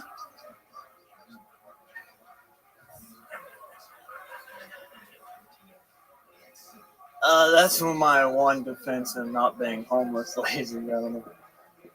I'm a high-functioning homeless. Got a gym membership? I mean, what do you want from me, people? All right. Okay, Jeffrey Lee, homeless with a gym membership, living in a van. That's pretty much everybody's interview. Oh, not usually their minute. You just stated a bunch of obvious facts that we already knew. Have you been on this show before? Yeah, one time. Yeah, I remember you. Oh dear. Oh, D's leaving. He's I'm seen sorry, enough. Dude, you made D leave. Yeah. Okay. So, Joe List, what do you think about this guy? Well, you ended your set with "What do you want from me?" And I think I speak for everyone when I say a punchline. Oh, yeah. You're really. Have you been doing stand-up? Yeah. Where? Well, I'm actually a little rusty. I've only been hitting a couple mics here and there sparingly. I started a new job, but what's the new job? I'm doing a door guy thing, so I'm just making the adjustment. What's door guy? Where are you a door guy? On 6th Street here. Yeah. It's a bar. Okay. So I'm just letting people in. Right. And with all of that charisma. Yeah. Sorry. You're a bouncer? Spunk up. Huh? You're a bouncer? I don't really have to do that part. I work day shift on purpose. You work day shift at a bar on purpose, and you still aren't doing stand-up at night. I'm doing a little bit, but not enough. You're definitely not doing it now. Yeah. Is this like a heaven-themed bar where they have like a Jesus guy out front? It's like, come in, my child. Homeless Jesus says you may enter. No, just a regular old hole-in-the-wall bar. You know? Right. All right. Most interesting thing that has happened to you living this life of bars during the day, Jeffrey Lee? Oh. You must have seen something crazy or interesting or funny, perhaps, at all. Live on a comedy show. I'm sorry, dude. It's just it's very mundane. It's just the same homeless people over and over again, and that gets a little depressing. To be honest, I wish I weren't brought up working. Having a job sucks. Okay. You're really bumming me out, dude. I know. I'm so sorry. I mean, Jesus Christ, I have to say it. Yeah. You ever get a girl back to your van? In Austin? No. Where were you before Austin? Well, Ohio, Illinois, Wisconsin a little bit, which... Were things going better for you there? I got a warrant there. Now we're talking. Who would guess a guy look like that being persecuted? Unbelievable. It's just for some cannabis, you know what I'm saying? No, we know. We know. You're stating a lot of obvious things. You had a warrant for a burning bush? All right. Well, Jeffrey, here's a little joke book, dude. Wait, you probably got one last time, right? I got a big joke book last time. No way. How the fuck did that happen? I mean, I can be pretty funny. What was the joke that you did last time you were on? Do it again. Just do it with confidence. Look out there to the crowd and do it. For the love of God, Jeffrey, fucking do something. You've done nothing. It's been 4 minutes and 45 seconds of, wow, this guy looks like fucking Jesus a little bit.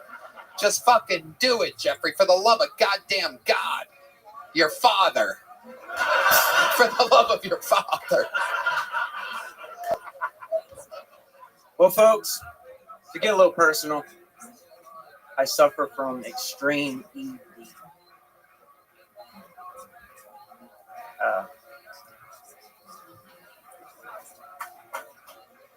European depictions.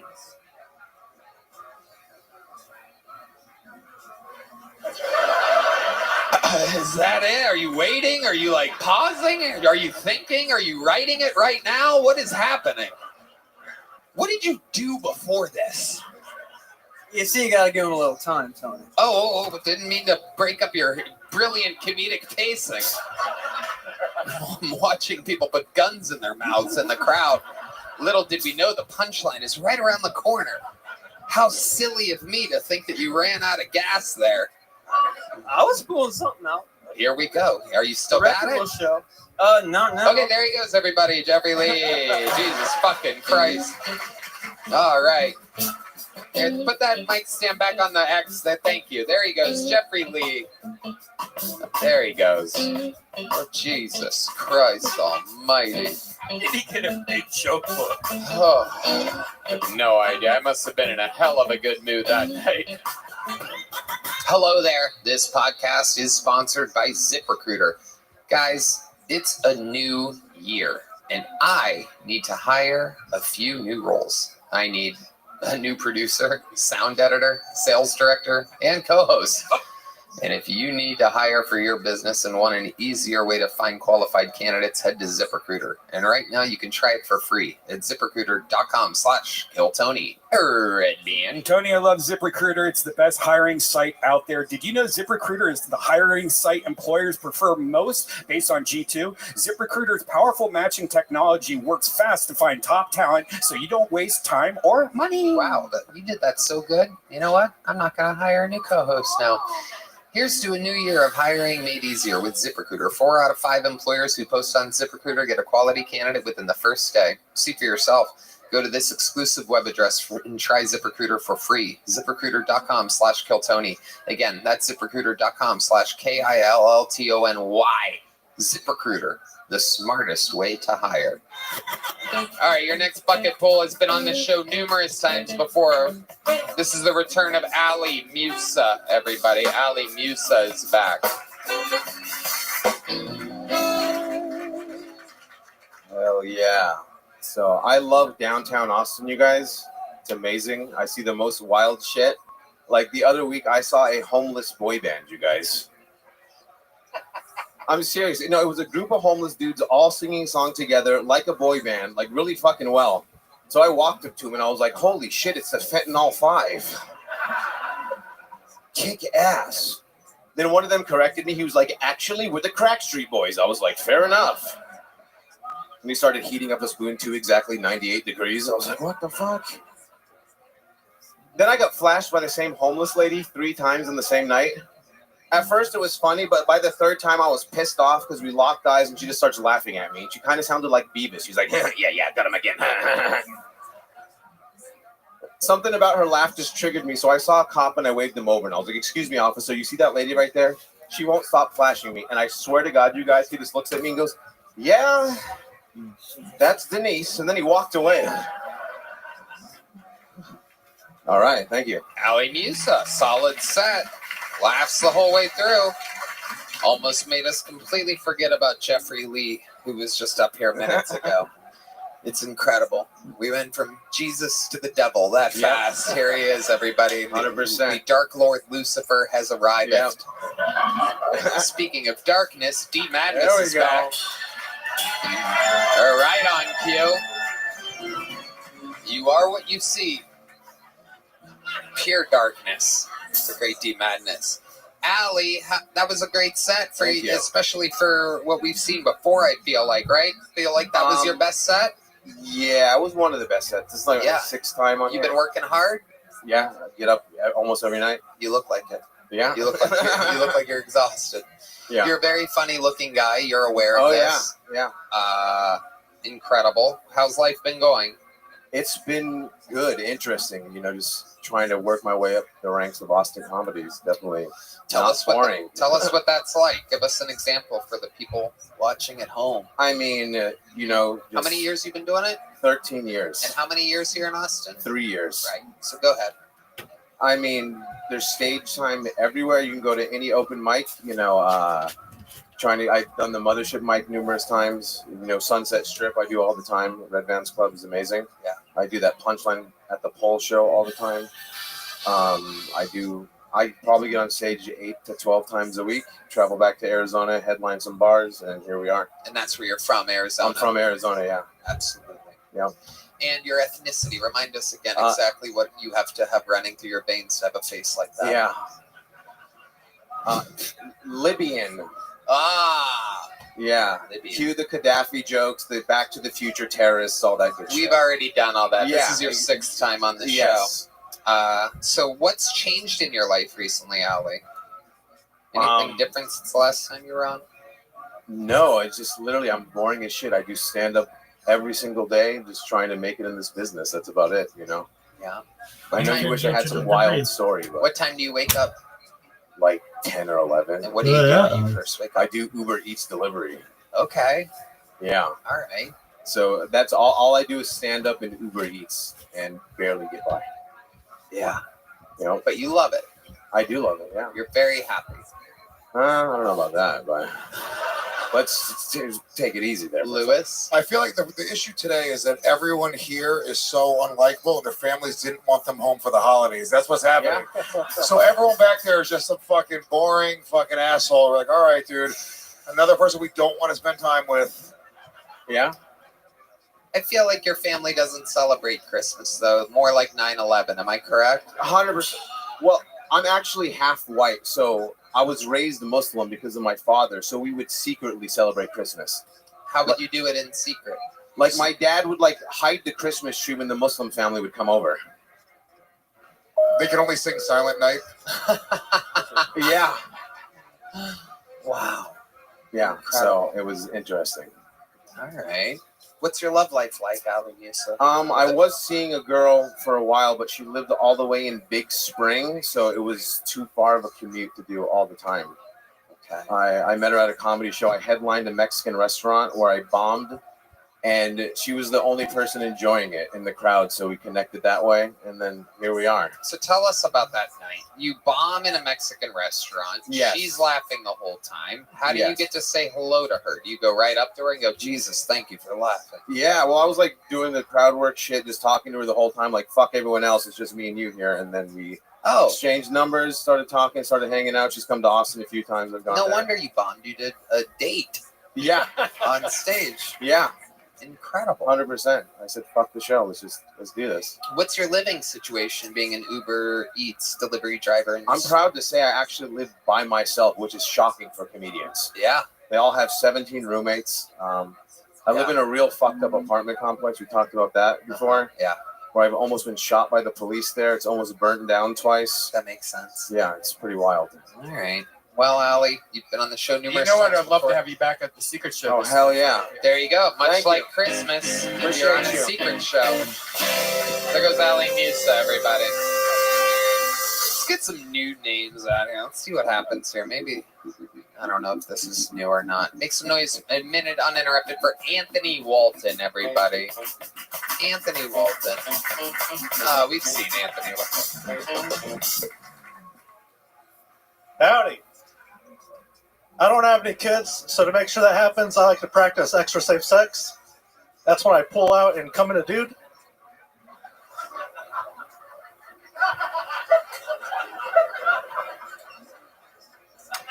That was just a joke. To any gays in the audience, sorry for the stolen valor. My parents had me at an old age where the doctor told my mom that she should get an abortion. So I was going to come out blind, deaf, and retarded. His words. Instead, I came out half blind, half deaf, and I'm pretty sure I'm autistic. I can't afford the test, so I'm taking everyone else's word for it. Oh yeah, I got called out recently by my cousin. He was like, "Man, you cry harder over celebrity deaths than you do for grandma." And I was like, "Well, did grandma put out 7 platinum albums?"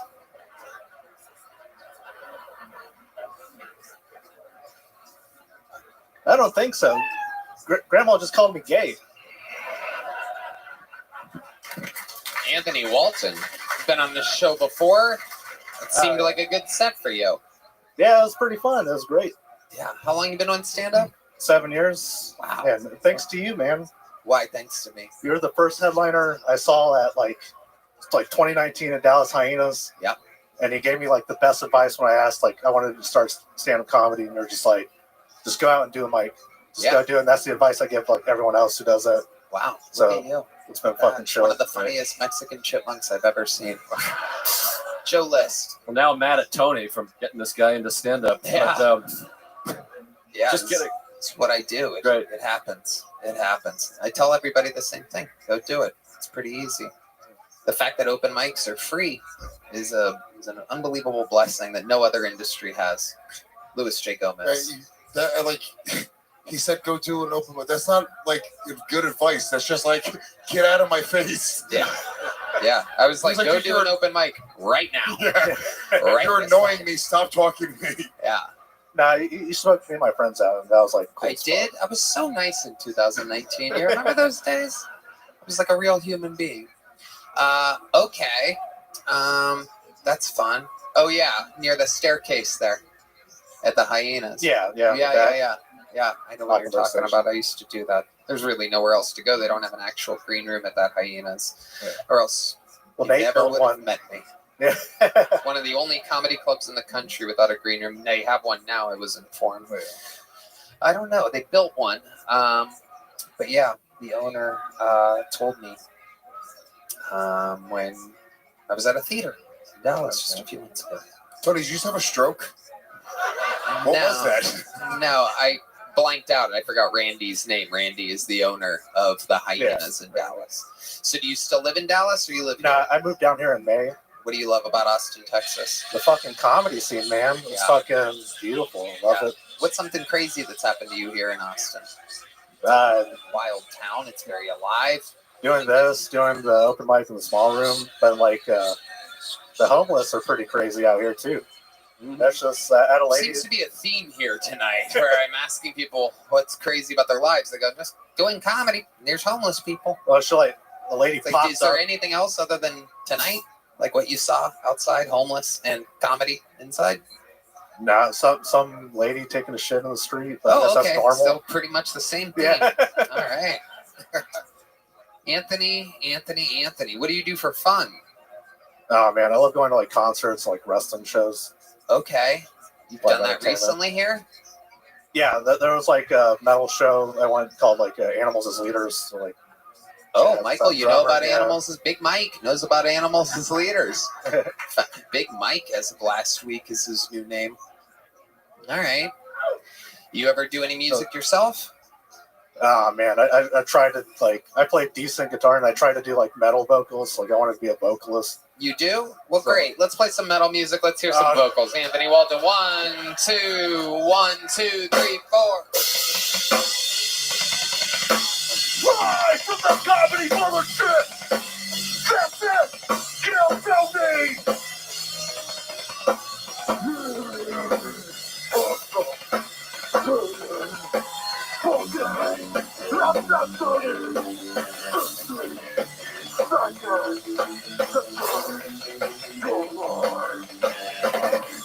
Alright.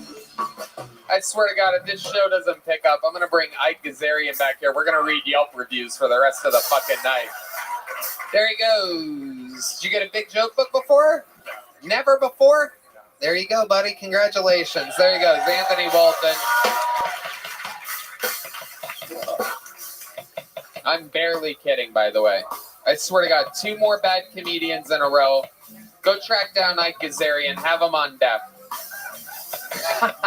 Your next bucket full goes by the name of Davy Jackson.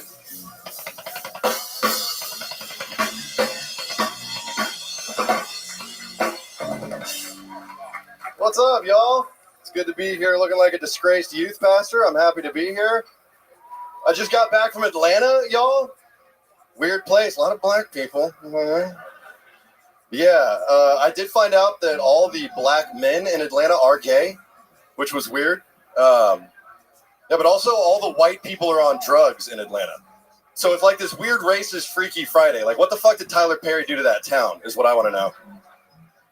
But all those gay black dudes are still gangster. They're gangster as fuck, boy. They stole my car and my heart in Atlanta. They got me. Yeah. A lot of people say once you go black, you never go back. All right. I like Mexican women.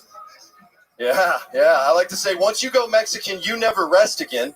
Because you have to sleep with one eye open because they will stab you. They'll do that. Once you go Latina, you're going to get a subpoena. You will end up in court. That's just kind of how that works. I'm Davey Jackson. Thank y'all. Davey Jackson, good set. Great stuff.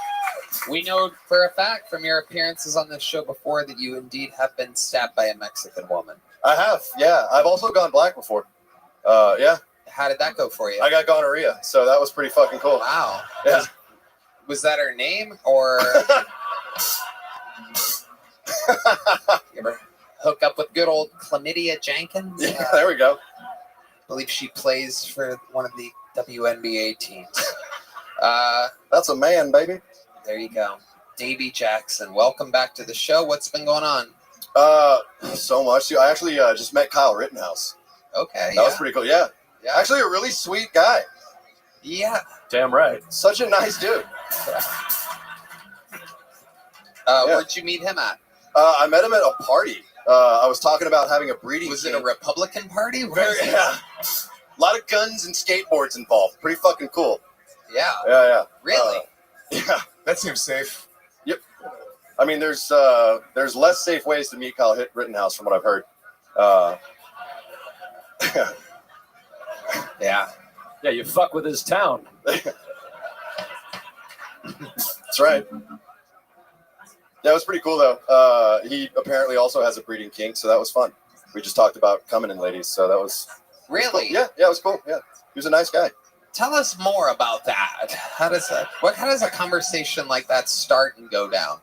I was really just talking to some buddies about how I was worried that I have a breeding kink, and I heard a young voice behind me go, "Me too." Yeah. And Kyle Rittenhouse walked around my left side, and I was like, "Oh fuck!" And he had a What's little, up, Kyle? he had a little like golden retriever with him. He did actually. Yeah. No, he has a very skinny golden retriever. He's friends with David Lucas. Oh, okay. Yeah, that makes sense actually for David. Yeah. Yeah. That tracks. Checks out. Yeah, he does love hanging around white bitches. Oh, not my boy Kyle. No, he's all right. He's okay. Yeah. Rogan did make fun of his dog in the green room one night. Why was it so skinny? Because as Rogan called out, he goes, you got it. He goes, you got your dog neutered, huh? And he's like, yeah. He goes, I can tell. Yeah, marshmallow fuck, which is dude. like one of the, which is, by the way, if you're wondering, from me, a roaster or whatever, right? That is just one of the coldest disses that I've ever seen a human land on another human. Just I can tell. Your dog's a pussy. Yeah, So, yeah. It really kind of is. Like it's a kind of like an underdeveloped golden retriever, very skinny. It looks very, very. He's anemic. Leave him alone, dude. Yeah, it's a sad dog. You would think if someone was going to put him down, it would be Kyle Rittenhouse, but obviously he execute the golden retriever. Incredible. You just put a little. There it is. Actually, Joe Liz doesn't know me, but I'm actually familiar with Joe. Okay. Yeah, you and Mark Norman talked about me on your podcast one time. Really? Yeah. In what capacity? Well, Mark secured some Xanax one time. Oh, nice. Yeah. And From you? Yeah. Okay. Yeah. That also tracks. Yeah. Yeah. Yeah, y'all talked about it on Tuesdays with Stories. What did I say anything bad? You look mad at me. Oh, no, I'm not mad. All right. I don't really know you. I'm just going to... Kyle, come out here real quick. No. Huh? No. No, you rightfully called me a piece of shit for giving him Xanax. Yeah, that sounds right. Yeah. He was telling you the story, and you said that they were probably laced with fentanyl. Which did I say that? Yeah. Well, maybe something along those lines. I don't think I said that. Well, we can go back and listen. Wow. Pull up my podcast. Let's review the tape. Let's review the tape. 1 star, you cannot smoke ash. Let's go back to breeding kink for a second, because I've never even heard of such a verbiage of something before. I think everybody isn't it just human to want to come inside of something? I mean, yeah, probably, but I like one guy over there has never thought about it. What? What the fuck? Wait, you can do that, man? Fucking unbelievable. Meanwhile, the Puerto Rican guy with a Puerto Rican of himself on a Puerto Rican shirt of himself is like, I don't even know what the fuck pulling out is, dude. This fucking guy. Never Christ, pulled is that a Walmart riffraff? What the fuck is happening? Holy shit. It is unbelievable. But does the breeding kink, is that you want them to be pregnant or you just want to come in them? That's what I'm confused by. It's a little bit of both, but I fuck Mexican women, so they're going to get pregnant. They're immune to Plan B, apparently. So when you say you have a breeding kink, does that mean like, can you help us understand? I like the idea of getting a woman pregnant. Okay. Right, yeah. Right. But that's very dangerous in Texas, as we know. Have you done it before? Have you gotten women pregnant? How many abortions are under your belt or her belt? Or you say abortion? Like an even half dozen. You went overtime limit. Do you put holes in your own condom? Me? No, absolutely not. I have had a woman poke holes in one before, though. Right. Yeah, those Mexican women will stab anything. Okay, so if you had to guess, how many abortions you have under your belt? Oh God, I'm so sorry, Mom. It's gonna be at least 3 that I know of. Wow, 3 that you know of. I'm a piece of shit. You were right, Joe. I feel terrible. I don't even know who you are. You seem like a nice guy. I mean, you're giving out drugs. You're paying for abortions. If you had to guess how many abortions you don't know of and totaled them up, how big would this family of fallen angels be? I mean, honestly, not enough, because I've got to have at least 1 or 2 kids out there. So, okay. Incredible. Do we have an abortion sound effect? Can you go to, what do we got here? Oh. That's a very late term, abortion. There it is. It has arrived to the heavens. Oh, and a fart. Wow. I guess that's a side effect of whatever they give you for abortions. Yeah. Oh, Red Band. Red Band, that's too much. It's too much, Red Band. Oh, the crowd goes wild. Red Band is on fire. An incredible set of noises for the abortion. Wow. I can't believe you did that. That is... Oh, God. Oh, no. Was that a circular song? Okay, we're having a lot Just of fun here. A vacuum cleaner would be perfect.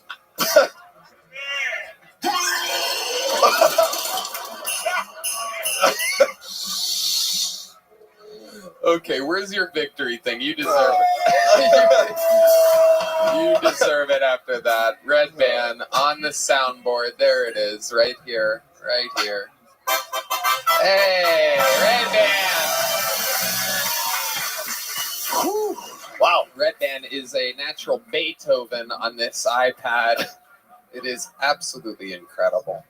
That was a true journey. Have you ever taken a woman to get an abortion? Yeah. Yeah, I have. And what is that drive like for you exactly? Real funny.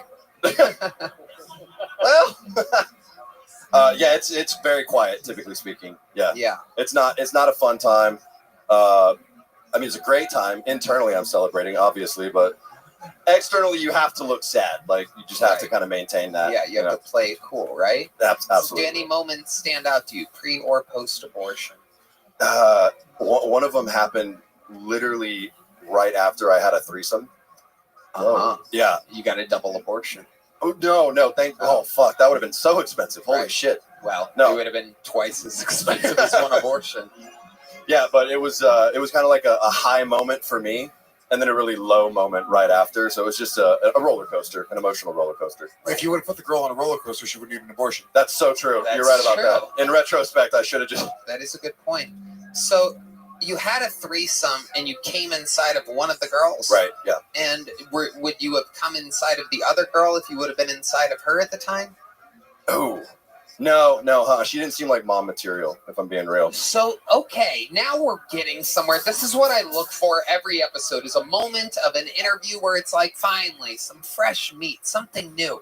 So this breeding kink, where you want to get a woman pregnant, part of it is based on the fact that she might make a good mother, even though you don't want her to actually have the baby. The part that turns you on is that she seems like she would be a good mother. Absolutely. And sometimes you do this with a woman that you met that night. This feels like an SAT question. It's more like an STD question. There it is. But sometimes it's a one-night stand. Oh, this woman who's obviously had many abortions can't take any more of this. She's crying and leaving, stumbling her way out. I think I just saw a baby fall out of her pocket. Okay. She's pretty hot. I'd pay for one for her. Oh, my goodness. That is the sound of, oh, my God. That is the sound of an angry woman that's had many abortions leaving. Ho, ho, ho. What? Where did Santa come from? Oh my goodness, another baby down the chimney. There they go. All right. Okay. What was my question? Oh yeah. I don't even remember anymore. So sometimes you'll meet a woman, right? And you'll like hook up with her that night. And if she seems, what makes a woman seem maternal to you? A guy who obviously didn't have a real mom in your life. Whoa! Holy shit! You did? No. Loving mother. Very much so. She homeschooled me all the way through high school. He alluded to his mother watching the show. You see this? Okay. Right. Wow. We are finding out a lot right now. So, a very close connection with your mother. Some would say I still kiss her on the lips. It's fine. You do? We all do. Okay. Thank you. Yeah. Because we're good sons. No, he's saying that he kisses your mom on the lips. Yeah. I misunderstood that. Fuck you. Yeah. That was a think piece of a joke. Okay. Wow. This is just incredible to me. So, does your mom know that you love coming inside of Mexican women? Ah, fuck. I hope not. Do you think she would still kiss you directly on the lips if she could? I mean, I'm not coming in my own mouth, Tony. So yeah, she would still kiss me on the lips. I feel like that can be fun. Okay. Just kidding. Davey Jackson, very fun interview. Great stuff. You already have a big joke book. Yes, sir. On to the next one. There he goes, Davey go. Jackson. A lot of returns of people that have been on this show before. A lot. Let's see what happens here. This looks like a newer name. Oh, the lovely Heidi. All this talk of breeding. And here comes Heidi, right on cue. All right, your next bucket full. This looks like a new name, which is very exciting to me at this point. Make some noise for Toddy Tyndall, everybody. Toddy Tyndall. So I was manning the door at an establishment here on 6th Street with a fatty deterrent system in place. And as I stood at the bottom of them stairs, gorgeous young thing coming with those spaghetti straps, soaking over her arm with no bra and half her ass hanging out. And she has of age, so I stood up the stairs and might have inadvertently found myself gazing up upon her undercarriage. And I held my gaze a little longer than anticipated, and in those 20 seconds, I can tell you with absolute certainty that she is not one of those butthole bleaching bitches. And also, that she has dynamite pussy. I seen a little white fuse sticking out of her panties. And a week later, this chunky young thing with 50 pounds of fupa tucked into a mini skirt, a couple X's too small, decides she's going to stop halfway up the stairs, throw the ass back for the world to see. It was fucking horrendous. She had no panties on. I thought I was looking at a bulldog eating bologna. It was fucking, gross. Somebody obviously had lit her fuse.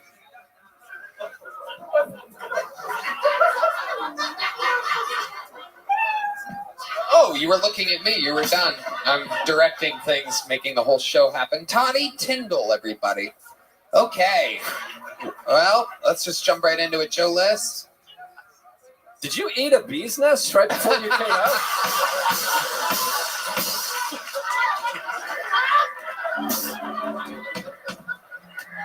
What? You do have somewhat of what one would almost call some kind of accent or impediment or something. Do you know about this?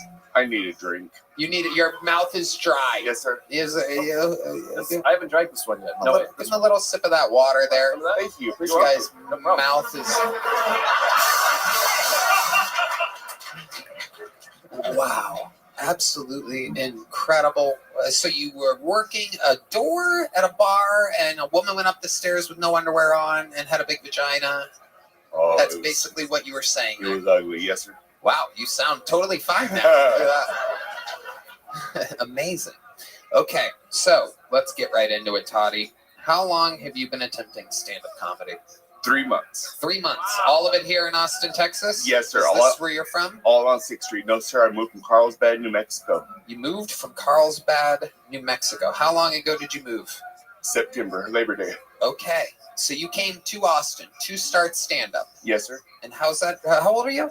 47. 47. 47. Louis J. Gomez. Speaking of which, Labor Day is the last comic's favorite holiday. That is true because the women go into labor. I would have said his least favorite holiday because he has nothing but abortions. But it works out. Either way, obviously, was not funny. I'm trying up here, folks. Okay, so I love it. Toddy Tyndall, what made you want to start stand-up comedy at the sweet age of 47? I had just been wanting to forever, and I had just lost my job right as a good friend of mine had a room for rent, and I was like, what the hell? I love it. What was your job? I was working in the oil field. Okay, and how did you lose that job? The company I was working for lost the contract. Okay, but you were good? You were good at working in oil? No, I didn't like it. Why didn't you like it? Oh my God, it just sucked. I spent 15 years, 10 years of my life on a boat. I worked offshore for a long time. Oh, okay. Joe List. I hope the company finds the contract. So he gets the job back and stops doing stand-up. This is the joke I was going for. There we go. If you explain it, you just got to explain it. So, Toddy Tyndall, is that your real name? My name is Todd. I love it. I love it. Your real last name Tyndall? Yes, sir. Todd Tyndall. Look at you. Okay, so let's talk about it. What have you been doing your whole life other than working in the oil field? You have any kids? Are you gay? I am not gay. Your S's are... You Stop it. You sound like a real man until you hit those S's. Oh, my I'm 47. No, I don't care. I was working in the oil field. You don't notice that little fucking gas leak you got going on in there? You don't notice that little fucking... I don't play for that team, but they love me. Oh my God, I'm not accustomed to getting hit on by men. It's exhausting. What? Did you just say your husband gets hit on by men? Said, Have another sip of that fucking water, Todd. Have another sip of that water. You're getting gayer and gayer. Your mouth dries up and you're fucking... This guy gets gay by the second. It's absolutely incredible. Hell yeah. Okay. So the gay men love you. How do you know the gay men love you? Do they tell you this after you fuck them in the ass? No, I was called this beautiful man just a few days ago by another man. Uh-huh. You were called a beautiful mind.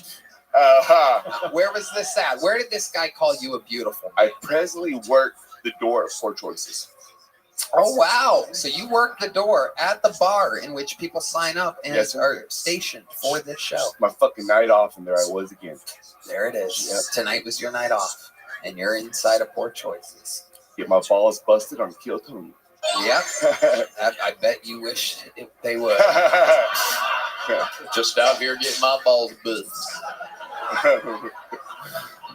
Incredible, Todd. So what do you do for fun? You seem like a man with many hobbies. Like, yeah, I bet you have your own little like train set or something like that. No, I'm a reptile, not erection aficionado.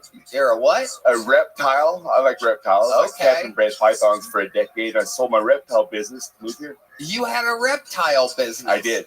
Incredible. So, like, do you ever put a snake in your bed?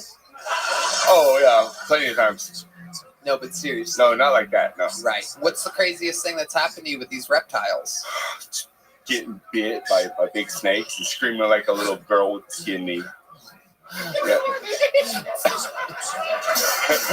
Dude, I know it must be weird coming from me, but bro, I got news for you, dude. You're gay, bro. We are gonna figure this out tonight, Toddy.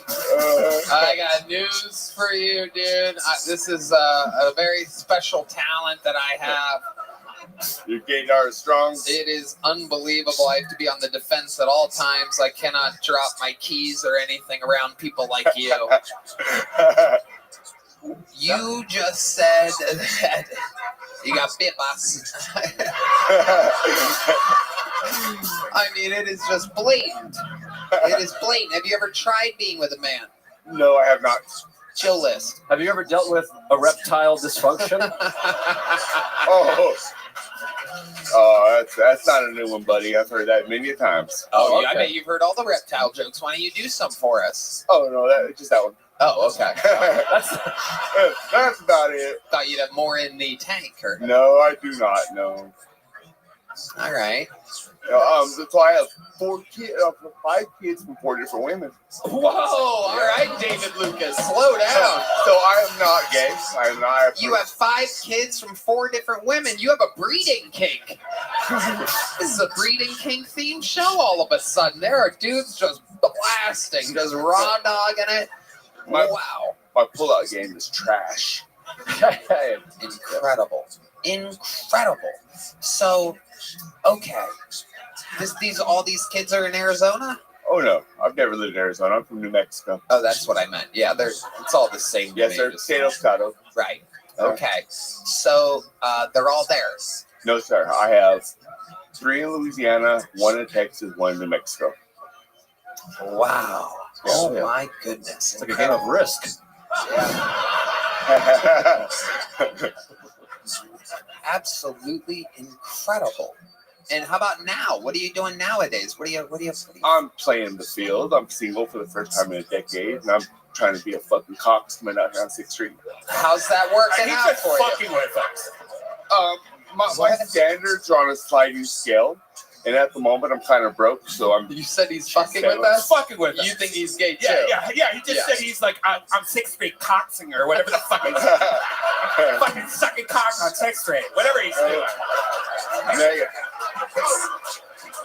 I did just take a photo of the transvestite and send to my baby brother to fuck with him. Told him she wanted to take me home tonight, and she's obviously not. She don't have the factory fuck stick.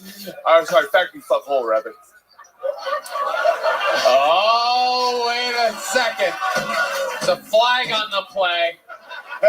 You just said fuck stick, and we all heard it. This girl was born with the factory fuck stick. What does that mean? He's the OG dick. Born without the fucking regular fuck hole. The girl had a dick, is what I'm saying. Show list. The girl. No, I'm just confused here. Me too. I mean, first of all, I know this isn't the wokest crowd, but transvestite, I don't think we're saying that anymore. I mean, yikes. All right, Toddy, let me ask you this. Let's go this direction to try to crack this code.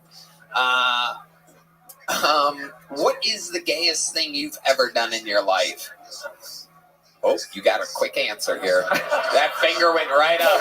I can already tell now you're I kissed a dude one time. Okay. Oh, people are disgusted here in Texas. Just, oh, God.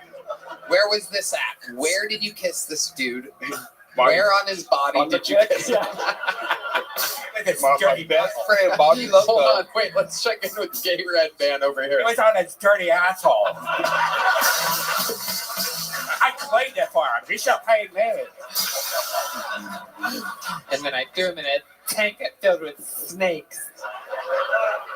No, it's not my kink. What is your kink? I like butt fucking fat girls. Kind of. I believe everything except for the last word. Real women with the factory buttholes. None of that. We're getting a little bit closer here. We've made it to buttholes, ladies and gentlemen. We are getting warmer on the. I'm gonna even let Red Band do a second fart noise this episode. There you go. You've earned it, buddy. You've earned I like fucking really big girls in the ass, preferably with really short hair, if possible. it. Yeah. And while they growl. Yeah. Why not? Wow. Okay. All right. I love it. Okay. Let's find out more gay things about you. What's your favorite kind of music? What kind of music do you like to listen to? I think Metallica is the greatest American band. I thought he of was all going to say Madonna. I swear to God. I did not see Metallica coming there. I thought it was Madonna for sure. His favorite song is Enter Sandman. Yes. Yes. A perfect Metallica reference. Totally making up for that Labor Day joke from just a few minutes ago. Wow. 4 kids. I just can't believe 5. 5 Four fucking kids. moms. Do you stay in communication with them? Oh, yeah. You're a good dad. I am. Wow. And what are you doing for them for Christmas? Money. You just send money. My older guys, they're older. They like money. Yeah. My baby is 8, and she lives in a Walmart with little cars, so. Nice. I love it. Hell yeah. That's a New Mexico delight. Going to Walmart with a gift. Oh, for sure. Oh, yeah. White trash, wonderful. Absolutely. Absolutely. All right, Toddy. Well, I gotta tell you, it's a hell of a Kill Tony debut. Your minute was. What was it? It was just. It was fabulous. It was. It was a gay old time. Yeah. It was a gay old time. It's hard out there to be a gay man with a dry mouth. Nobody likes getting their dick sucked by a sandpaper vacuum. Wow, you have a sound effect for that? That's incredible. Red Band's been waiting 13 and a half years to do his dry mouth gay blowjob sound. Oh, I need an ambulance for my dick. All right. So the set was terrible, barely understandable with the dry mouth. I mean, it really was. It was, and you need to get that mic a little bit closer to your mouth when you're trying to. I know that'll be easy for you. But I'll tell you what, the interview was so good that instead of a little joke book, we're gonna go with a medium joke book. And there he goes. All right, thanks. Toddy Tyndall, everybody, making his Kill Tony debut. Congratulations, Toddy. Oh, Jesus. Oh my God, I almost slipped and fell at the end. I can't believe it. I almost slipped and fell right on. Fuck yeah. Nothing better than Heidi to ungay the room after that. Whew. We're all thinking about dry blowjobs and shit. So, you're not going to believe this. The bucket has such an unbelievable sense of humor. That was Toddy Tyndall's first time on the show. And his name, again, is Toddy Tyndall. This next comedian's name is Tommy Tickles. Again, that was Toddy Tyndall, and this, Jesus, I thought I was the only one with that name. Son of a bitch, people are gonna get us confused. I have 17 kids. I can't possibly be good. You don't have assholes. I butt-fucked my way into a bunch of kids. And I sent them all Walmart gift cards.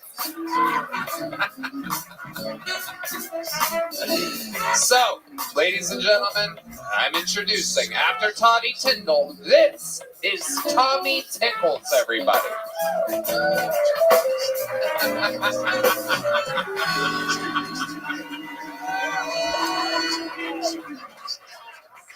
I'm 4% Nigerian. That means I can say the N-word every 50 days or so. I'm married. I do most of my own laundry. I do all the cooking. I do most of the cleaning, and I pay most of the bills. The only reason I'm still married is because of the sex. The wonderful sex I'm having with her sister. I don't want to screw that up. I've got a real...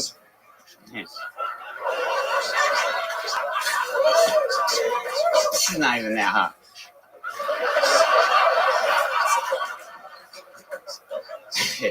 I've got a real creepy uncle. My mom hoped that he wouldn't rub off on me, but he did it anyway. I don't like to text and drive.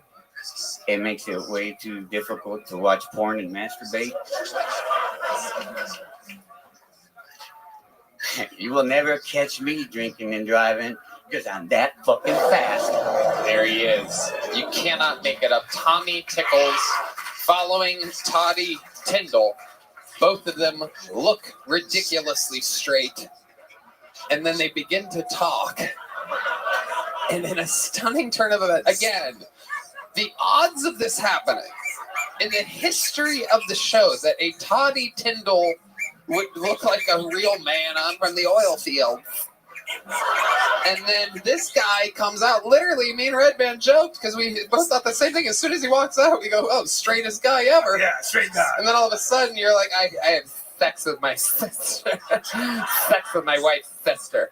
Okay, let's get into it. Tommy, welcome to the show. You're not responsible for what happened before you, but you are kind of all right. Here we go. Tommy, how long have you been doing stand-up? This is my first time. Wow, look at that. I love it. I love to hear it. Let the games begin. This interview shall be golden. There's nothing that can stop my momentum at this point with you. I could tell you got a lot of stories. I could tell there's a lot of things in the cup holder of your truck right now. We're going to get into it. There's a lot going on. What is in the cup holder of your truck before I even get started with the rest? I heard some of the questions you asked the other guy. The gayest thing I've ever done, I won a skipping contest. Really? Yeah. When I was like in the 5th grade, I was awesome. I was fast. That is amazing. That is amazing. I now know you are straight as fuck. Because that is a true answer of a true straight man. Yeah. I as well won a skipping contest. Maybe later on. I did it on my way here tonight, actually. I won. Let's see who's the gayest. Okay, very good. All right, turns out he is gay after all. Toddy Tyndall, then Tommy Tickles. That's your real name? No. Oh, you made that up. Well, I had to change it from Mexicals to Tickles. Mexicals. No, that's not true either. My real name's Sean. Oh, okay. Well, that's crazy. You're kind of crazy. Why did you change your name? You have warrants? No, just don't want people to know me as Tommy Tickles. How many DUIs have you gotten? Ha!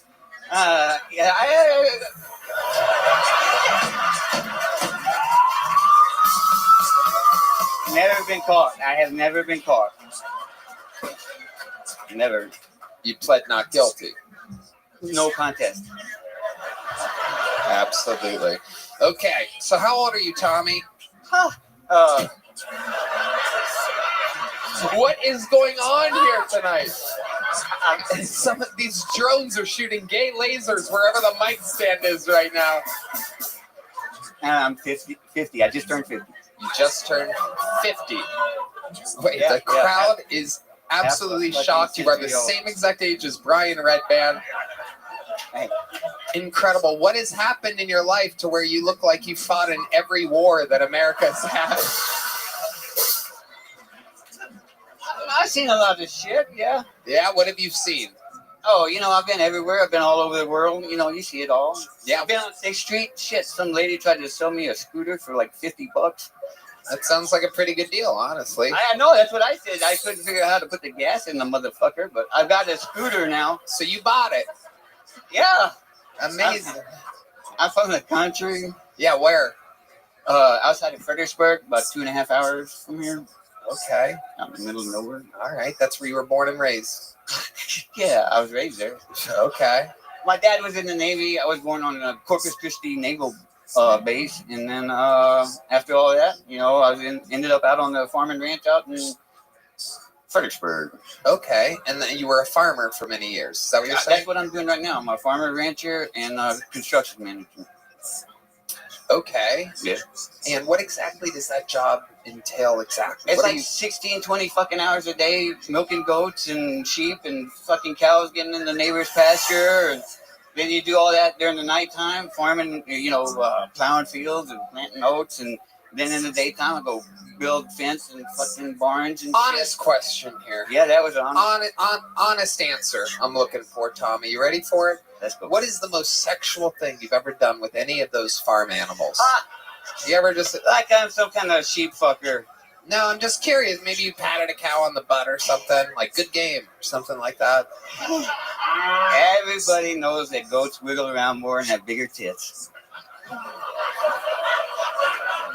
Name the second closest vagina to a human vagina. I can do a cesarean. I can perform a C-section on a goat or sheep or cow. Yeah, that's not very sexual, but I can stick my hand all the way up in there. And you've done that before? I have, yeah. You got to, and if you got big old hands, and you have big old hands. They're old. They're definitely old. Goats and sheep. That's why they call them Tommy Tickles.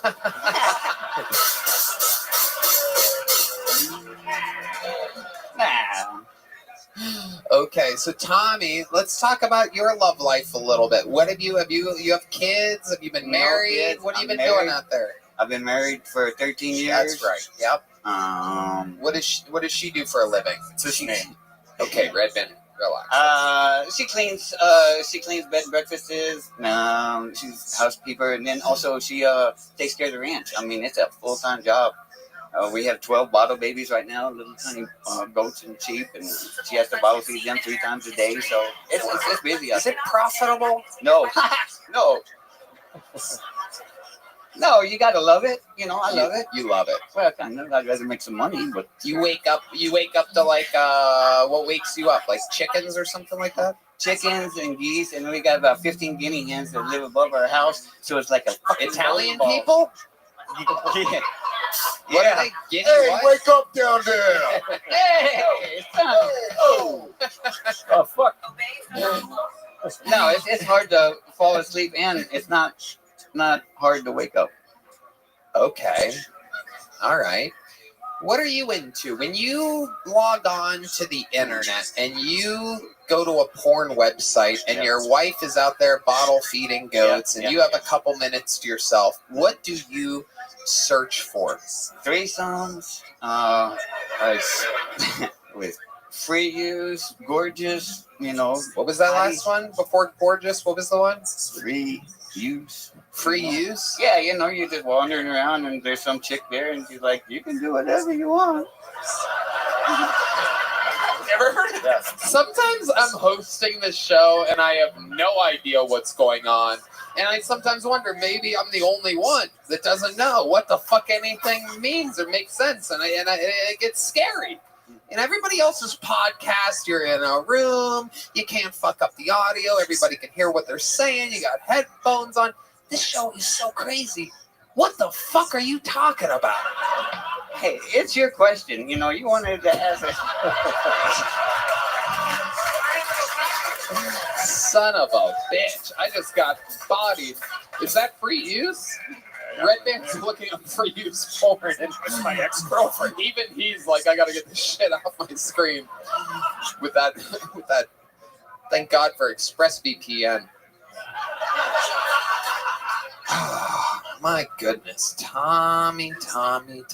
So what kind of car did you drive here today? What kind of pickup truck? Chevy 2500. So what is, for some reason, my first thing that I said when I began this interview, I picture there being stuff, right? There's stuff underneath your radio, the knobs and everything. What is in your cup holders and your little holder areas? Is there a lot of stuff there? Receipts and coins, am I correct? Yeah, broken tools and shit I need to fix, and receipts and Like what? What do you need to fix exactly? hydraulic connection on a hydraulic hose that goes to my skid steer, and I've got Hydraulic hose is actually one of the things I search on porn when I'm Creamy. Yeah. All right. Okay.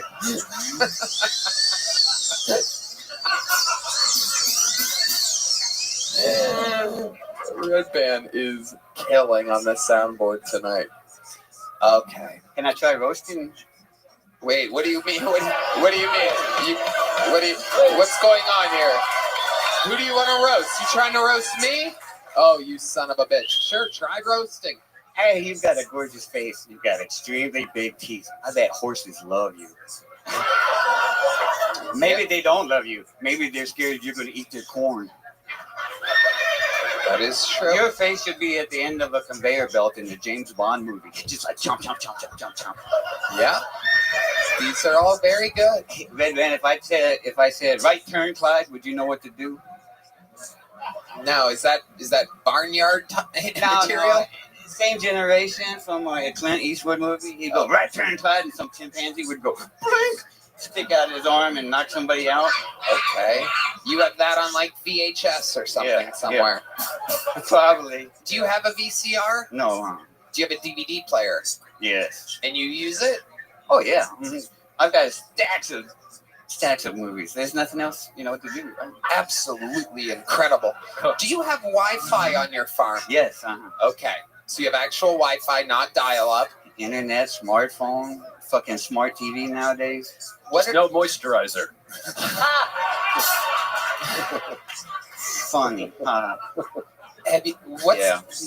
What's the last thing you bought yourself, like as a special treat for yourself? This sweatshirt. Okay. All right. My nephew talked me into getting some earbuds. So now I got earbuds on. So I'm out there on the tractor. I can listen to my earbuds. You can listen to music and stuff. Can't figure out the phone though. People call and I'm slapping myself in the ear. Now I have a fucking earache. Wow, look at that. So, 50 years old, and what made you want to start stand-up comedy? Did I already ask you this? No, you haven't. Yeah. 50 years old. I've always wanted to do this. Love comedy. But I've just been, stuck out on a farm and ranch. And then all of a sudden I find out about your show. It's only like 2.5 hours away. And I'm like, why the fuck not? How many times have you signed up for this show? This is number 5. This is your 5th time. You got up. How did it feel?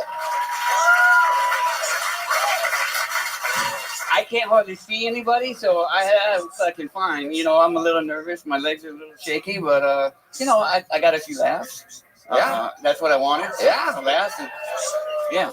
First time, especially for a first time, it was fucking great, Tommy Tickles. Congratulations. Very, very interesting human being. Thanks for taking a break from the farm. Here's a big joke book made from the great bonsai. That's real Texas leather, just like your skin, you son of a bitch.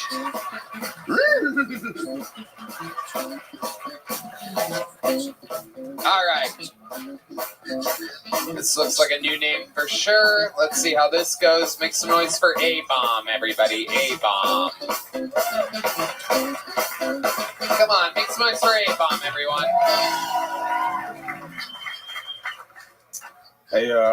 Hey, it's cool to be here, but a lot of people hype Austin up like it's the promised land.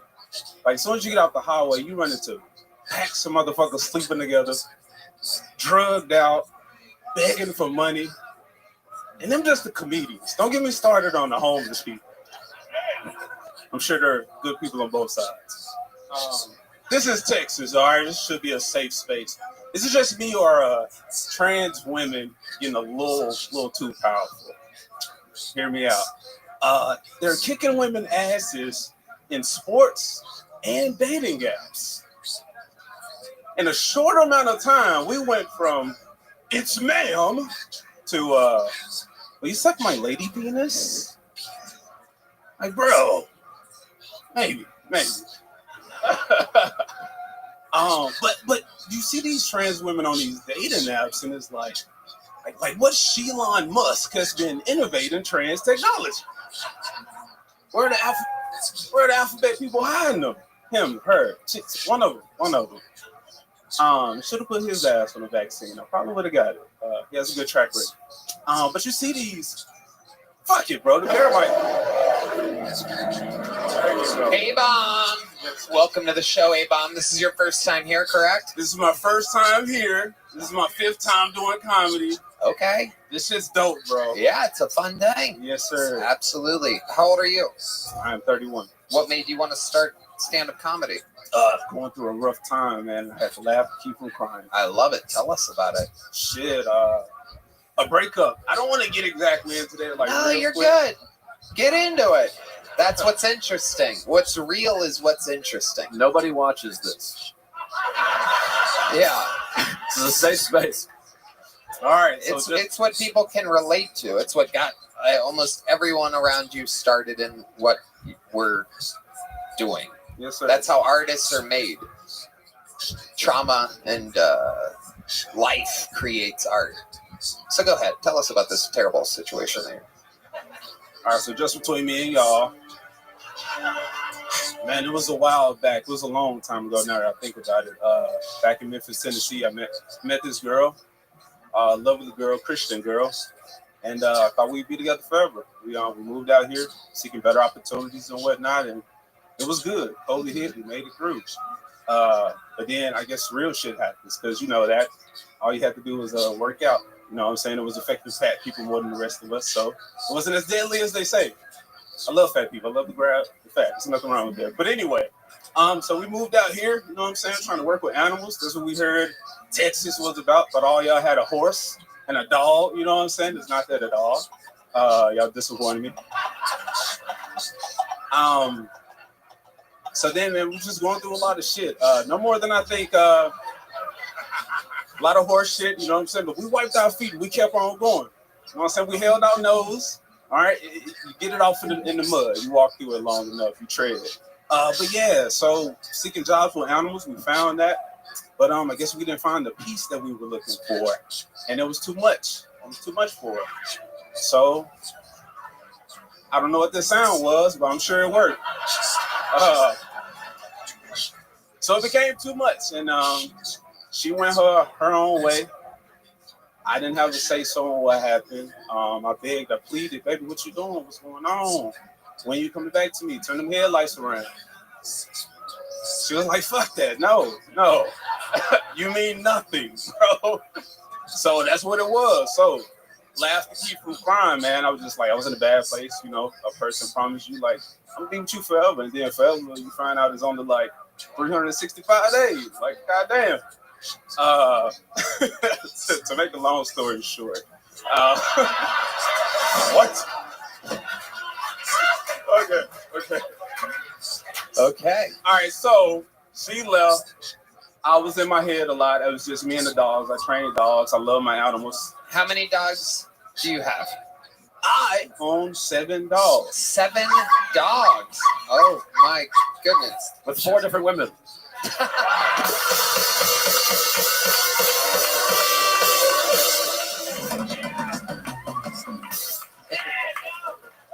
It was one woman, and since I'm sorry, Tony, I'm sorry. No, you're good. It was one woman, and since she put out so many, that thing is loose. Sorry for the next dude. Hell yeah. You got her. There's your revenge. Those headlights definitely ain't turning around now.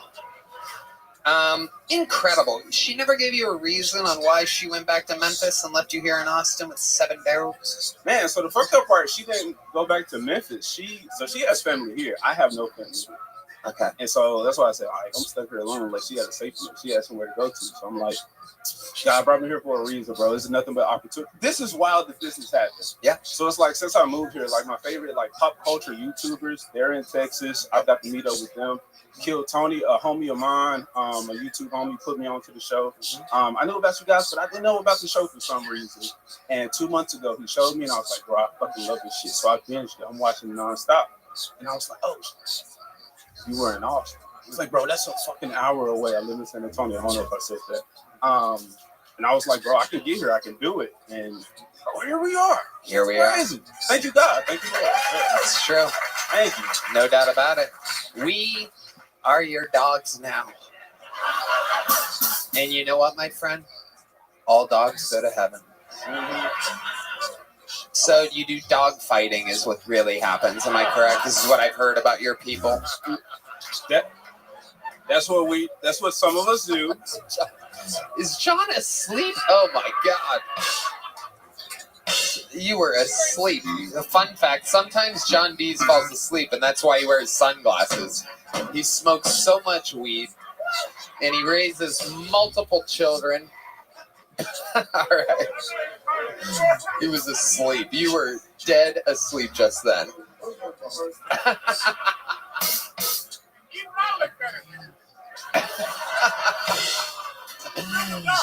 Oh my goodness. I have 2 musicians with their eyes closed. That's right. You're still awake, Dee. That was implied. All right. Okay. All right. Thank you, Dee. Okay. Thank you, Dee. All right. Famous homophobe D Madness is here. I love your style, A-Bomb. I mean, you seem so well-spoken and like That was actual racism, folks. that was racist. Of all the things I've done this year, that was actually racist. That might have been my most racist moment. Is A-Bomb your real name? I'm kidding. Okay. It's Sean. It's Tyrone Tindleberry. With the tiny Tindle, the tiny tickles to Tyrone Tindleberry. We had a bunch of TT comedians before you. I saw it. Okay. You did? Yeah. You were back there. Yes, all right. Okay.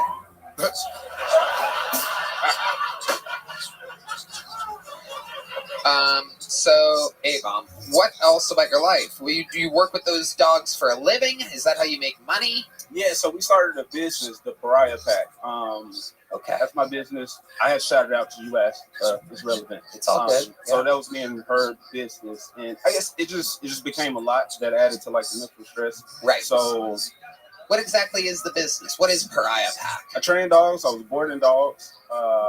So now I'm just doing mostly training. That's what we do. I just work with the animals, trying to better the relationship between the human and the animal. I love that. Okay, and this is all based out of San Antonio. Yes, sir. Okay.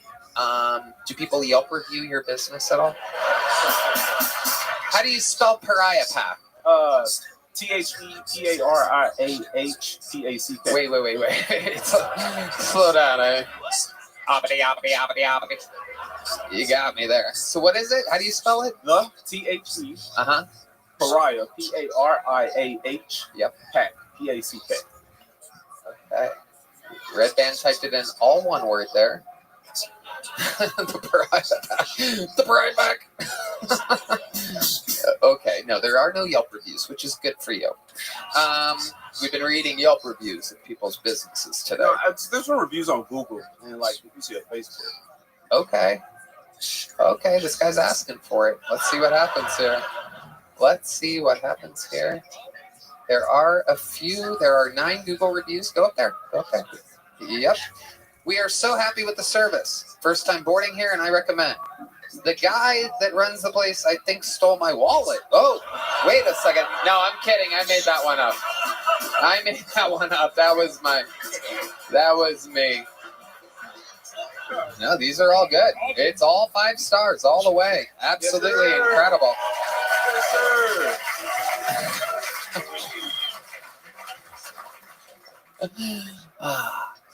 What else? What else are you into when you're not working with the dogs? The dogs. Man, people always say this, but hiking, wow. Jiu-jitsu, wow. Rock climbing. Incredible. You are a white man.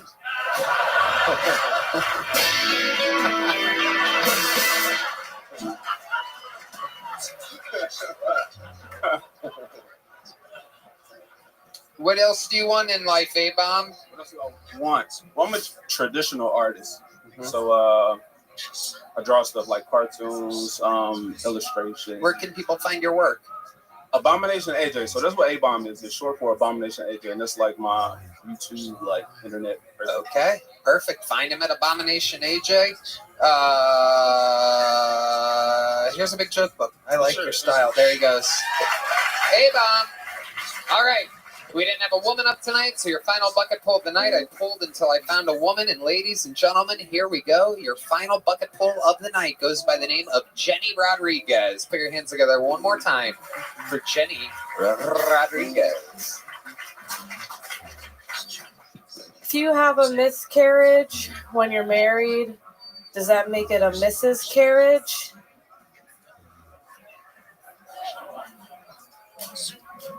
I'm gay.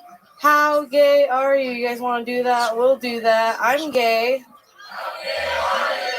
I'm so gay that I love cock in my ass.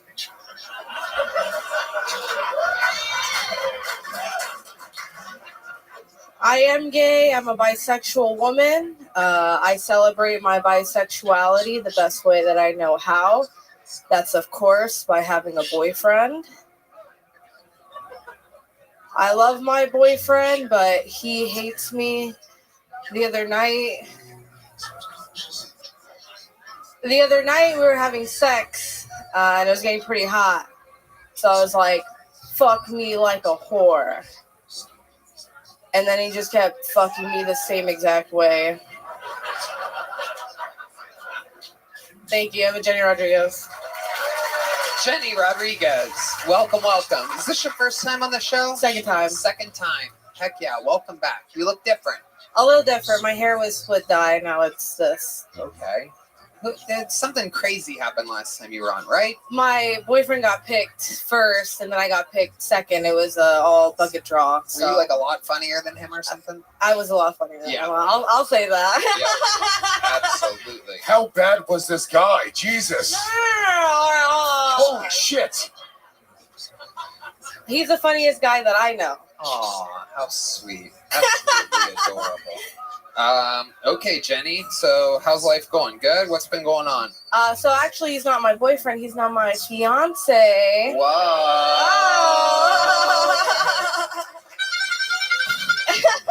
Congratulations, another Latino wedding. That's right. So yeah, we just got engaged. I got a promotion. I got a new car. Where'd you get a promotion at? I work at Costco. Thank you. Wow. Costco. Incredible. What do you do at Costco? I'm a tire installer. You're a what? I'm a tire installer. Oh my goodness, the Puerto Ricans behind you just went wild. Absolutely incredible. Hey, I fucking love tires, man. And I don't like to do it myself, dude. The fucking hero. And I fucking love Costco. They bring the boom, dude. Okay, you're a tire installer. Yes. Wow. Normally, your people remove tires and steal them from you. And there you are, putting them back on, doing a reverse Latino trickery. Hey, look, Kenny Rogers is here, everybody. The real life Kenny Rogers. I just noticed this now. Rest in peace, sir. Amazing. Red Band loves your chicken. Okay. Amazing. So, you've been installing tires, and so were you a tire installer before? I was a tire installer before. Now I'm like a supervisor when they need me to be. Huh. Okay. Working at Costco's good? Benefits and everything? I get paid decently. Benefits are good. I get vacation tomorrow. I get some. Oh wait, no, Christmas. I get paid. That's Time and cool. a half. Shout out to Christmas. Shout out to Chris Kringle himself. Okay. And did you notice anything changed with your relationship when you got engaged? Did the sex stay the same? Sex is still there. We're still doing it. Still there. Yeah. Very telling answer. I'm like, we had sex a couple days ago. That was cool. A couple days ago for a Latino, that is 3 years of space. For those of you keeping track. It's like dog years. They're supposed to fuck almost hourly. So a couple days ago. I mean, I suck his dick like every couple days. I feel like that makes up for that. You know what? You just got another promotion. Congratulations. All right, Jenny, we're going to keep it moving along. You already have a joke book, right? Yes, I do. There she goes, Jenny Rodriguez. Thank you, guys. And we've come to that part of the show, ladies and gentlemen. I got news for you. Hold on one second before you start that. Unfortunately, due to it indeed being the holiday season, Cam Patterson and William Montgomery have the night off. However, ladies and gentlemen, here to close tonight's show is the only man that I feel like is even capable of such an unbelievable mission. A man that God himself has called Comedian of the Year 2024. A man so amazing that I personally have talked to the incoming administration of the government of the United States of America. And I have indeed confirmed that this man will be a citizen of the United States of America. I present to you an anomaly unknown to human civilization before he existed. A man who is the most famous person from where he comes from. A man who is unbelievably hilarious on stage, off stage, and everywhere in between. This is indeed the Estonian assassin, Ari Mani!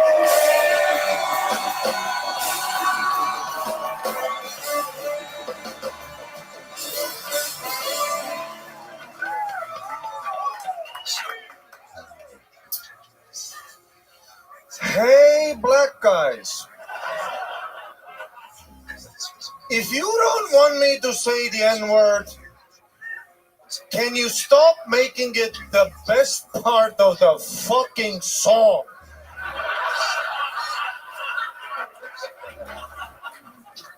Call it fucking Freddy in Paris. Huh?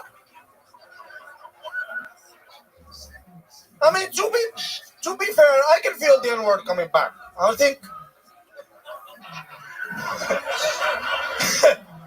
think we're like 5 years out.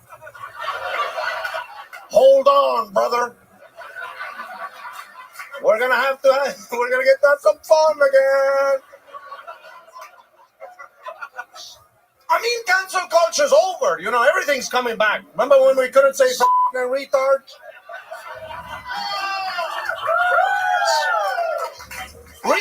Retard went away for like a week, huh?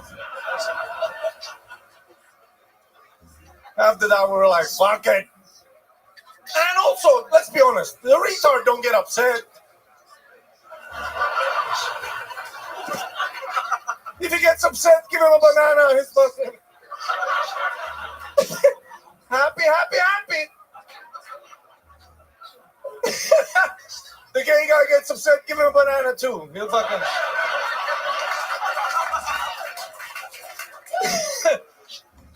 But then again, if you call a black guy the N-word and then try to give him a banana,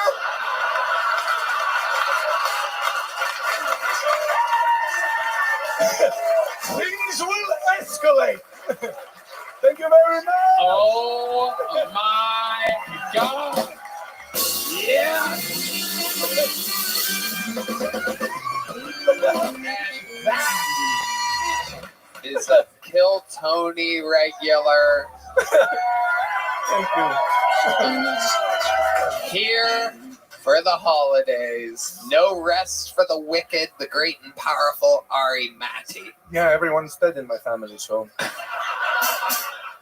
And You're my family now, Tony. I love it. By the way, you can't smoke ashes. It's a thing from earlier. Thing from earlier. Sorry, I was at the gym, Lewis.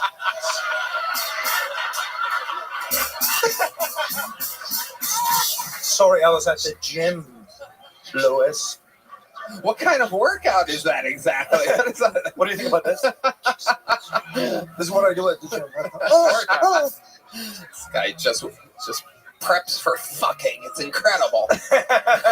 Just puts one of those rubber bands around you and just does pelvic thrusts at the gym. Very intimidating to the other people. Yeah, Joe List got so fucking weirded out when I was doing this fucking. No, I got hard. Ari, what's going on? Everything good? An unfucking believable set. Literally, perhaps 20, 30, 40, 50 times funnier than anything we've seen all night. I mean, literally, by a measurable statistic. I don't even think it's really, people weren't that terrible. It's just that was so powerful. Oh, thanks. I appreciate it. That's very nice of you. The banana shit is unbelievable. Unbelievable. So fantastic. Thank you. And it's, it's amazing. We hang out a lot, and this fucking guy, I mean, his head is in his joke book all the time. Yeah. Taking notes, readjusting things, moving things around. Even when we're hanging, when we're smoking blunts and drinking whiskey late at night and laughing about shit, he'll grab his fucking joke book and write something down. And it's just nonstop, and it fucking shows. Yeah, thank you. I love it. It's so much fun. So many people get complacent when having a big career boom like you, and it seems like you're doubling down and working harder all the time. Oh, thank you. That's very nice of you. Are you guys? Oh, you're gonna call us gay because it's two men complimenting each other, and that's gay in New York? I just figured we should all leave. You guys obviously want to fuck each other. Oh, that was crazy. We all just watched that happen. Hey, Lewis, cool hat. Yeah.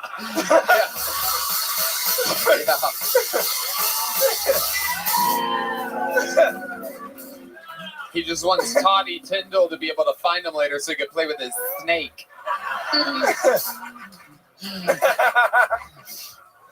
Yeah. It is a crazy hat, Lewis, I gotta tell you. Ari Matty writes jokes all day. Lewis wears his Sharpie marker on his fucking head. You got me, dude. My hat isn't cool. It is incredible. What made you pick that hat? I don't know. Is this the color? Yeah. What's wrong with my hat, Tony? No, I don't know. I'm just, as a gay man, like you were implying with me and Ari talking to each other, I figured I would judge your fashion a little bit since I'm so gay. Ari, unfucking believable set. Absolutely incredible. He's done it again. Fucking superstar. Merry Christmas. Make some fucking noise for Ari Matty. Make some goddamn noise for my guest. We do believe indeed, we need to double confirm it, but we do indeed believe Louis J. Gomez is indeed the new record holder for all-time appearances as a guest on this show. A brother from another mother. LewisofSkanks.com. He is on tour, a fantastic stand-up comedian. Check out him and Joe List and Bobby Kelly and Dan Soder on their hit podcast, The Regs, REGZ. Joe List, how about another hand for Joe List? He's on tour, comedianjoelist.com. No doubt about it. A fun episode. I enjoyed myself. Brought to you by Blue Chew, Blue Nile, Prize Picks. One more time for the best damn band in the land. Matt Muelling, John Dees, D Madness, Big Mike, Carlos Cesarello, Vallejo, Fernando Castillo, Grooveline Horns. Let's see what Chris Rogers drew up tonight. Okay. Is that me as the Grinch? And that's Red Band as Santa Claus? That's me. Okay.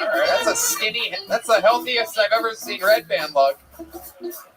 And that's the nicest I've ever looked. Brian J. Ebo with a great drawing of Louis J. Gomez and Joe List. That's in. Brian Redband. Check out the secret show every Thursday at the Sunset Strip, ATX.com. Love you. We love you guys. Yeah. By the time this episode comes out, you should know where the next big road gig is. It is absolutely massive. Literally, I do believe, bigger than the venue in New York City that we did 2 shows at. You're going to be very excited when you find out where it is. Again, tickets should be on sale right now. It'll pop up on the screen as I'm saying Indiana, guys. Yeah, we're going to Indiana, everybody. Anyway, did you guys have fun tonight? We love you. Thank you. Good night, everybody. Thank you.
Wow! Ladies and gentlemen. What a Monday night delight this is. Whoa. Mr. President.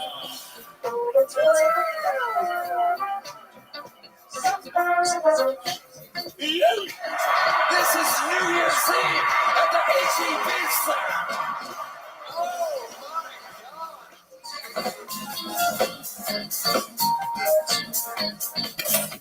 Now, fellas, it wouldn't be right if we didn't get out of here on some hits. I say, fellas.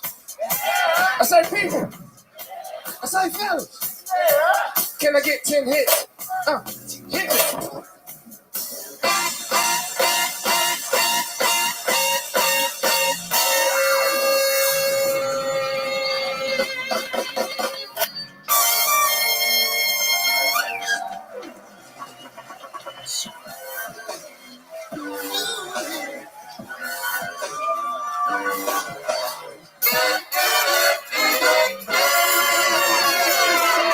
Hey, this is Redneck coming live from the Comedy Mothership here in Austin, Texas. For a brand new episode of Kill Tony, get it for Tony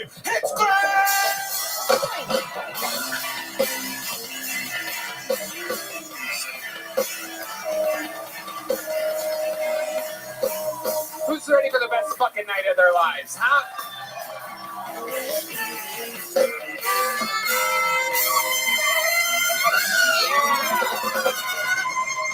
Make some noise for Red Band, ladies and gentlemen. It's the real Red Band. How about one more time for the best damn band in the land? That's the real deal right there. Grooveline horns, Raul Vallejo, Fernando Castillo, Carlos Sosa. That's Big Mike, Michael Gonzalez on the drums, bigger than ever. 92.5 pounds of pure muscle. Big Mike, we call him nowadays. This is medium Matt Mueling over here on the electric guitar. We have Sleepy John D's on the keys. Sleepy John. And the great and powerful D Madness on the bass guitar. Oh, yes. Before we get started, here's a little bit more from the amazing sponsors that made it all possible. The Sunset Strip Comedy Club in Austin, Texas is now open. Check out Red Band's secret show every Thursday. Go to sunsetstripatx.com for tickets.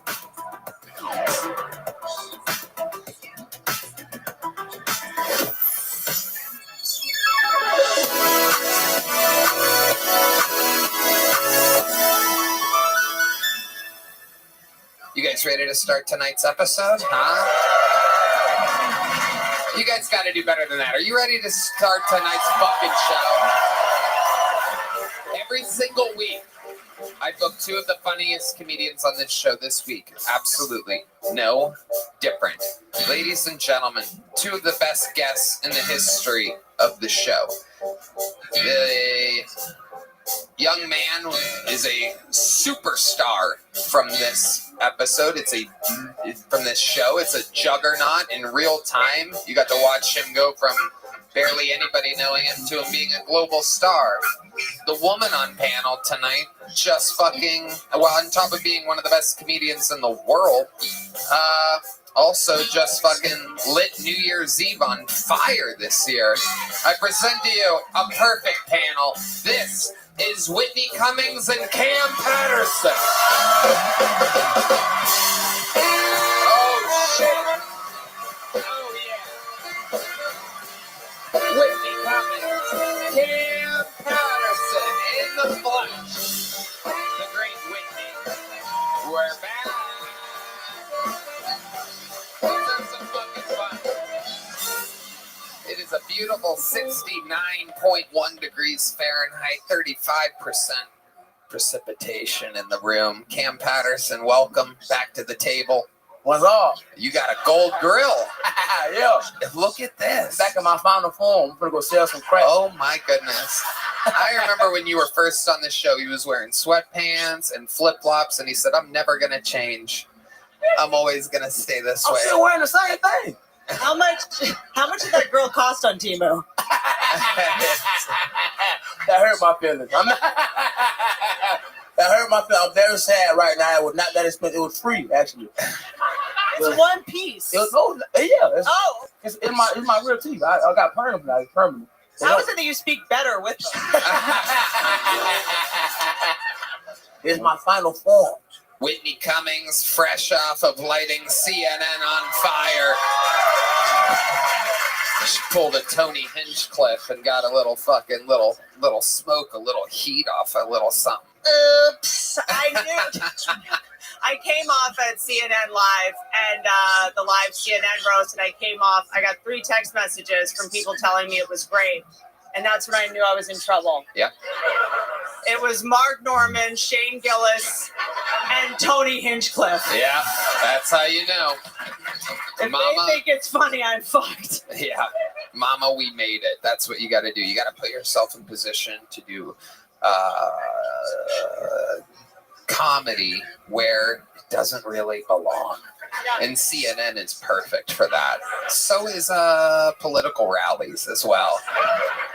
I was going to do a joke about you, but I didn't want to reignite it at all. Your jokes about me are the best jokes about me. I heard some of them at the Jelly Roll Roast, and they are absolutely ruthless. Yeah. Jelly Roll, or as we call him, Gross Malone. Yeah. Yeah. Yeah, he's the man. We got to figure out what's going to happen with that roast. In the meanwhile, we're on Kill Tony. You guys know how this works. I pull a name out of the bucket. They get 60 seconds uninterrupted. You know their time is up and you hear the sound of a kitten. That means they have to wrap it up then, or else they bring out the angry West Hollywood bear, which interrupts them and cuts them off. And then I interview them, and we all find out more about them. Maybe we help them. Maybe we hurt them. Anything can happen. It's a real improvised live show. And we're going to start it with a bucket pool here tonight. Normally we start with a regular or a golden ticket winner. I think tonight should be one of those big bucket bonanza nights. We have a lot of our regulars out on the road, around, or on panel. Cam gets to save a minute tonight. That's exciting. Also, may I please just say, last time I was on, I asked if Cam would feature for me, and then I reached out, and he was booked to headline. You said no. Yeah, that's the show. The show saved my life. Yeah. Yeah. So I'll try again, but I would love to do it. Okay. Hell yeah. I need a diversity hire. I'm here. That's my job. Shit. We all need a good one. Your first bucket poll is from the inside, everybody, representing you, the audience. It could be you if you signed up. Ladies and gentlemen, your first comedian tonight getting an uninterrupted 60 seconds goes by the name of Macy Yo. Macy Yo. Oh, the furthest possible walk How exciting. I'm gonna pre-pull a name for your next bucket pull. Ooh, that looks fun. Now's a good time for me to tell you to use Zippix nicotine toothpicks. You could use them on airplanes and stuff. Zip more, smoke less. Zippix nicotine toothpicks. There goes the Puerto Rican guy. He just realized where he was. Here we go. Zip Energy as well. B12 and caffeine toothpicks.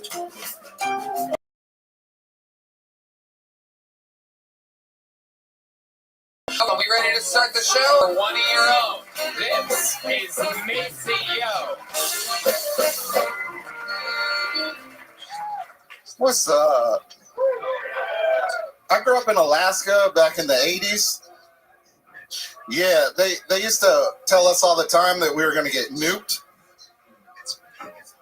All the time they would be like, hey, if the Russians drop a nuke on us, jump under your desk. Even as like a first grader, I was like, that's fucking dumb. And then I was smoking weed and I found out why they tell you that.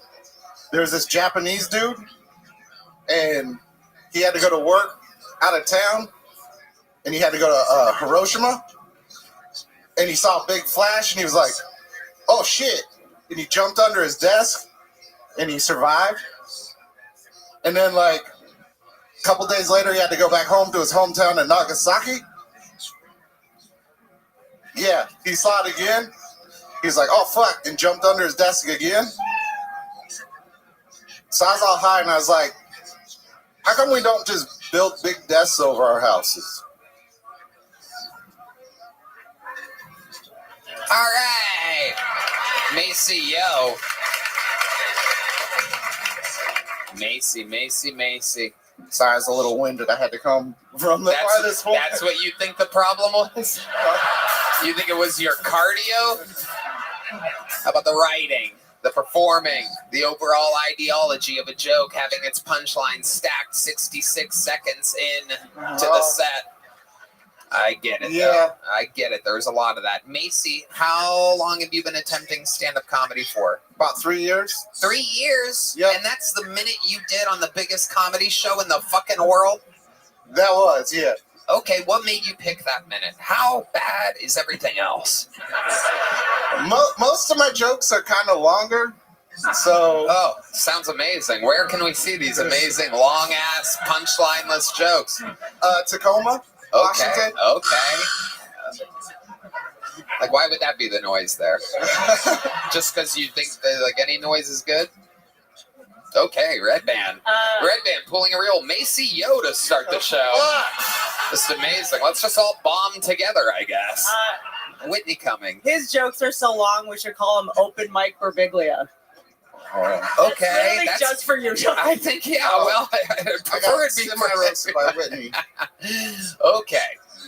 For those of you that don't know who Mike Birbiglia is, Google him. Okay, let's get back to Macy here. Is that your real name? Yeah, Macy. Okay. My mom named me after the parade. Oh, I see. Okay. Is that true? Yeah. She swears she doesn't smoke weed, but I remember her growing it as a kid. Or maybe she just wanted to see you only once a year. Yeah, that makes sense. Boom. There it is. Whitney That's my Cummings. dad. Whitney, 1 for 1 on non-Birbiglia jokes here tonight. Jesus Christ. I'm in the mood to start wars. I'm just in the mood to start fighting. Let's go. So, Macy, let's talk about it because it was horrendous. It's unbelievable. You live in Tacoma full time? Yeah. And you're visiting Austin right now? Yep. And was this trip planned around you coming to this show? Me and my friend Mason, he got tickets, and so he said we should come down and try to get on. And did Mason sign up as well? Yes, he is. Is Mason like the better comedian out of the two of you? I hope he does better than me. Well, we don't know. I mean, he would have to get pulled out of the bucket. I'm not just going to have a fucking double bomb fucking road trip up here. What are you guys? Hiroshima and Nagasaki? Yeah. Mason and Macy over here. Oh my God! What do you do for work, Maceo? I don't work. I love that you think that we're surprised. Like some shocking reveal. I'm a stay-at-home dad, and then I started doing comedy when my daughter got older. So. Okay, how old's your daughter? She's 13. Okay, so you waited till she was 10. Yeah. Before you started comedy. Yeah. Wow. Okay. Are you a better dad than you are a comedian? Yeah. I was just sitting back there going, my daughter would love the band over here. Yeah, she probably would. That's true. What did you used to do for work? How do you contribute? Does the baby mama work? Yeah, my girl, she got a really good job. So what's that job? She sells cruises, like luxury cruises. Okay, to people in Tacoma, Washington, she sells cruises. To people all over. She's like a super agent for a cruise line. Okay, absolutely. And has she seen you do comedy before? No, she usually stays at home with the kids. Smart. You should keep it that way. You should definitely keep it that way, or else she might end up starting to fuck Mason over there. So Macy, how old are you? 46. 46. And what made you want to start 3 years ago? Why didn't you start when you were younger? Drugs. Okay, what kind of drugs? I used to be on opioids a lot. Okay, what kind of opioids specifically? Give them some shout outs. I used to smoke opium blunts. You used to smoke opium blunts? Yeah. Even John Dees is impressed. Our senior opioid correspondent, John Dees, has awakened for a moment. You've awakened, old sleepy John. Yeah. I had hurt myself and I was on Vicodin, and then I just progressed to just smoking opium and blunts. So you would take Vicodin, crush it up, and sprinkle it on blunts? I started getting real opium from this Chinese dude and just breaking it up and putting it in the blunts. My God. Wow. A real Chinese dude. Where did you find this real Chinese dude at? He was a cook. At a Chinese restaurant? At a sushi restaurant. Yeah, okay. And you found him. You're just like, hey. He told me he had opium, and I was like. But what would make him suggest that to you? Like, if someone went in there, I think he could tell I was already popping lots of Vicodin, so he was like, this guy looks like he got it in his eye. So what are some of the crazy things you would do after smoking an opium blunt? Like, what's the lowest you ever got? I partied with a Seattle Mariner one night, and then he got kicked down the stairs the next day by his wife and couldn't play baseball. I'd like to hear her side of the story. So, okay, your lowest point was smoking opium with a Seattle Mariner. That seems like it would be one of the highlights in Tacoma, Washington. That seems like it would be the most fun night of your life. Yeah. So what was the most fun you've ever had on opium? I don't really remember. That's a good answer. That checks out. That was a trick question. The correct answer was that it was impossible to remember how much fun happened. So, were you still on opium when you knocked up your baby mama, the super agent? No, I've been good for about 5 years at that point. Okay. How did you get clean and sober? Or sober? I just... You don't look very clean. People in Tacoma I got introduced to wax, like the weed wax. Right. So I just started putting that in my blunt. So do you do that all the time now? Yeah. You smoke blunts all the time? Yes. And that's what brought us that amazing joke about getting nuked and hiding under desks. Yeah. Okay.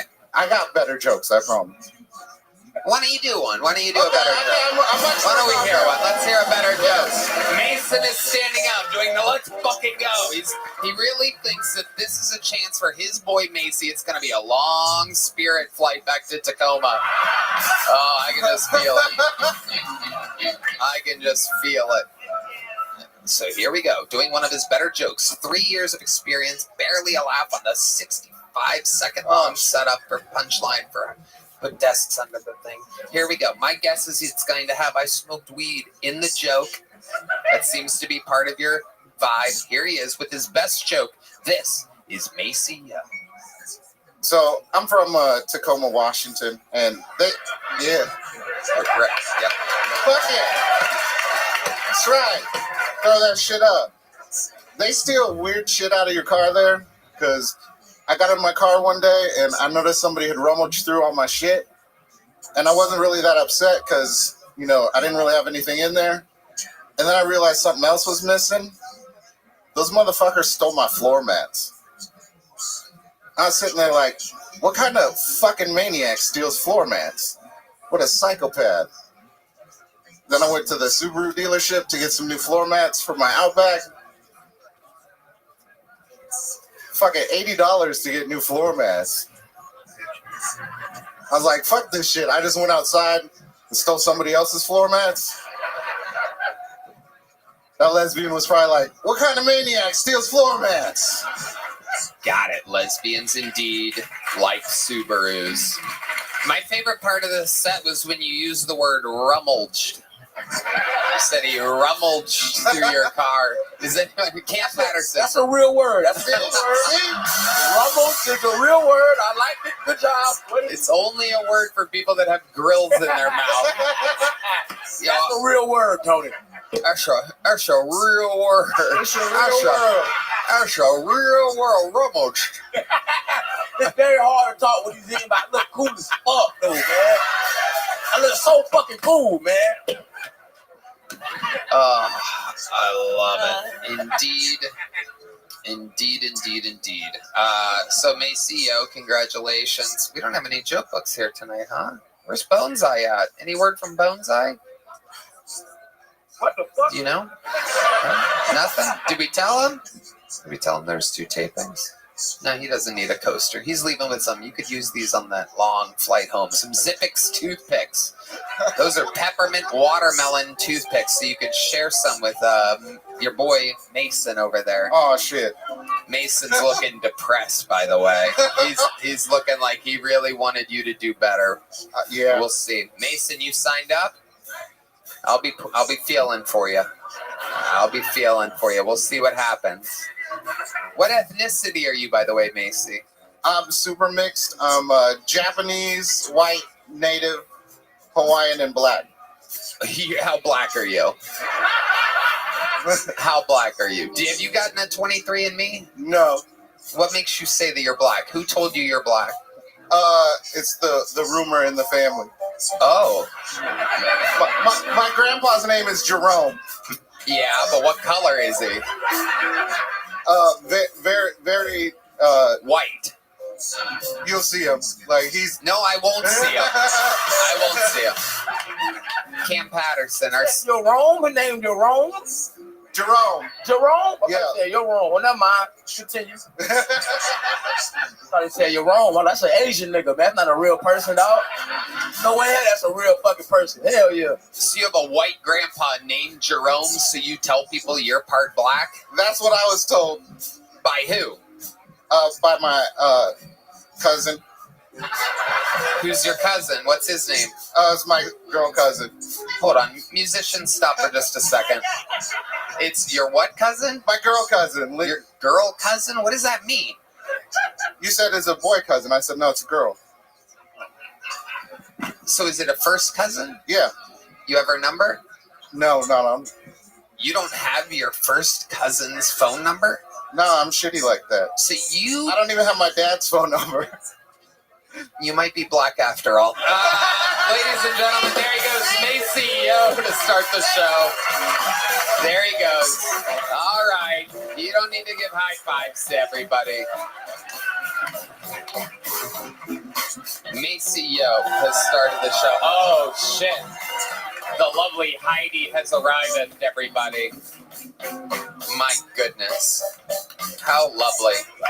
Back to the bucket we go. This looks like a fun name. Make some noise for Mr. G, everybody. Mr. G is next on Kill Tony. Hello. I feel like I am the crackhead version of Ari Matzi in this jacket. I've been practicing my jokes in front of my cats. They're tough critics. If they don't like one, they'll cough up a hairball.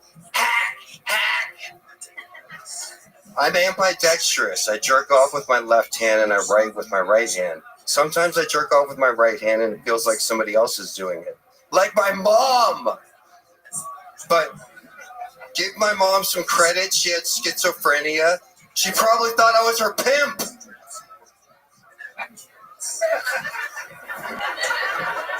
Speaking of pimps, my name is Mr. G. I'm a ladies' man. I'll prove it to you. I can take any woman here home with me tonight. I just need extra bus money. Austin is my home, but I've been gone for 14 years. No, I wasn't in prison. I was in Hawaii feeding cats. But I just bought my first house right down the street in East Austin. It's really a shack in between a bunch of multi-million-dollar mansions. And my neighbors think I'm a squatter. Me and my cats, we squat every time we see my neighbors. Jesus Christ almighty. Mr. G. Mr. G. Oh my God, Cam Patterson. This nigga still smoke opium. He's still on it. It's incredible. Do real drugs. You a crackhead, right? You do crack, right? No. Okay. It is incredible. You do have a look, Mr. G. Has anyone told you that you don't have lips? Yeah, I think Hans Baum mentioned that a few weeks ago. I saw his set. Who did? I saw Hans Baum. Hans Kim mentioned that, and mentioned not me in particular, but he mentioned that white people have little lips. And No. That's not what I'm talking about. I'm talking about the fact that you have fucking no lips. I'm not saying you have little lips. I'm not saying white people have little lips. I'm saying you specifically, Mr. G, if that really is your name, have no lips whatsoever. Why do you think that is? What happened to your lips? Let's just He ate too much pussy, Tony. I highly doubt that. I don't think Billy Bum Thornton's eating all the pussy in the world over here. That was absolutely wild, Mr. G. So let's talk about it. How long have you been doing stand-up? This is my first time. Wow. What made you pick here to do? First time, not terrible. Well, maybe I'll. No, it was terrible, Mr. G. You think it's good? Awful. It was horrible. It was really, really bad, but we're going to talk about it. It's okay. Just continue with confidence. It's all right. That's part of it. So what have you been doing for work up until this point? I am a writer. What are you writing? I write about cats. What do you write about cats? What do I write about cats? Yes, what do you write about cats? Would you... I've spent the last few years in Hawaii feeding hundreds of cats every morning on the most dangerous street in Honolulu, fighting Hawaii gangsters while I feed and dance with street cats on the internet. Guys, I need a second. My pussy's so wet. I think I need to take a break. I think I might need the most dangerous street in Honolulu. Yes. How dangerous is that street? What's happening? Are pineapples falling out of trees? What exactly makes it the most dangerous street? They're armed with coconuts, Tony. And if you ever get a coconut in the back of your head, you're never the same afterwards. Mr. G, let's talk about it. What made you get into this wide world of cats? What is your thing with cats? Well, I've always liked cats, and there are 2 million homeless cats in Hawaii. And okay. So you feed them and keep them alive so that they could go on another day, just being homeless? Do you know cats can be homeless? You know, some of them are outdoor. It's not like humans. Do you know that 99.9% of all animals are homeless?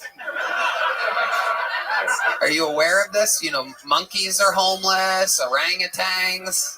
Well, I don't care about them. I don't care about the cats. Okay, so what is it about cats that you love so much? When I was a kid, I would talk like a robot, and all the other kids would call me Gregory 2000. And my only friend was an orange cat. And me and this orange cat, we would sit on a lawn, and I'd tell him my dreams and my hopes. And now that orange cat is the president of the United States of America. And here you are. No.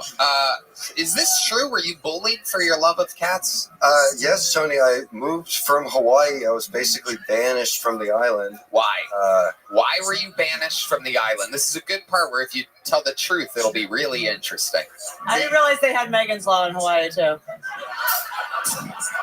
Because I was attacked every morning while feeding cats. You were attacked by who? By local Hawaiian. Why were they attacking you for feeding the cats? What was their reasoning? Let's hear their perspective. Why would they say they attacked you or wanted to attack you? Well, there are many people that feed cats in Hawaii. Me in particular, they did not like because of how I look. There's a holiday in Hawaii. What do you mean? As far as I know, you're part black, according to this show. Not with those lips.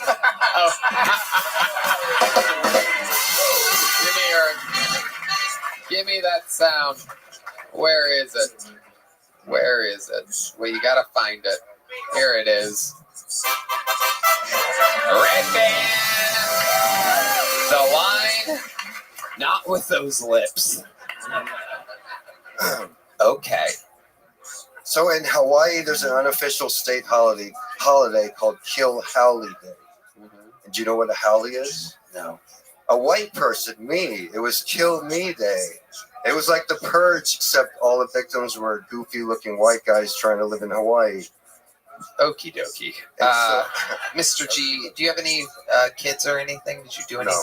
No. Okay. What have you done your whole life other than feeding cats? You write about cats. What types of things do you write? You've written it, so you must know. I wrote a book about the University of Texas and Austin, and that was one of my reasons for coming back here. It's a special time. It's a special place here in Austin right now. The University of Texas are about to kill the Ohio State Buckeyes on Friday. I'm going to remember your lipless fucking face when we win that game. I'm just going to go, that fucking cat is crying right now. I'm going to go, Mr. G2000 is out there thinking that the Longhorns were going to win this game. Mr. G, so what's your living situation? You seem like the kind of guy that really likes to connect with cats so much that you might live outdoors. Am I correct? No. Oh, okay. Yeah, I don't blame you for. You're an indoor man. Yes, I just bought my first house right down the street. It's really a shack in between a bunch of multiple. Yeah, we heard that. You own it? Yes. How expensive was the shack? It was very inexpensive. It's a fixer-upper. Ah, okay. Does it have a heater? Just one that I got from Amazon. Just my cats. They keep me warm. How many cats do you own? I've brought 6 from Hawaii. I plan to bring many more. My goal is to rent a private jet and bring hundreds of them. Like I said, there's 2 million in Hawaii. They can afford to lose a few. And Austin has a history of people coming here escaping persecution. And they aren't human, but they're escaping persecution, and I like them a lot. So I'm going to let Cam Patterson speak for a second. This nigga crazy. He's fucking insane. What are we talking about right now, man? My cat, oh my God, he's fucking crazy, man. He's retarded abuse. He's crazy, man. And I would just like to say it's been an honor to meet the Rainy Street Killer. Yeah. There he goes, Mr. G, ladies and gentlemen. There he goes. You can put the mic in the mic. Thank you, Mr. G.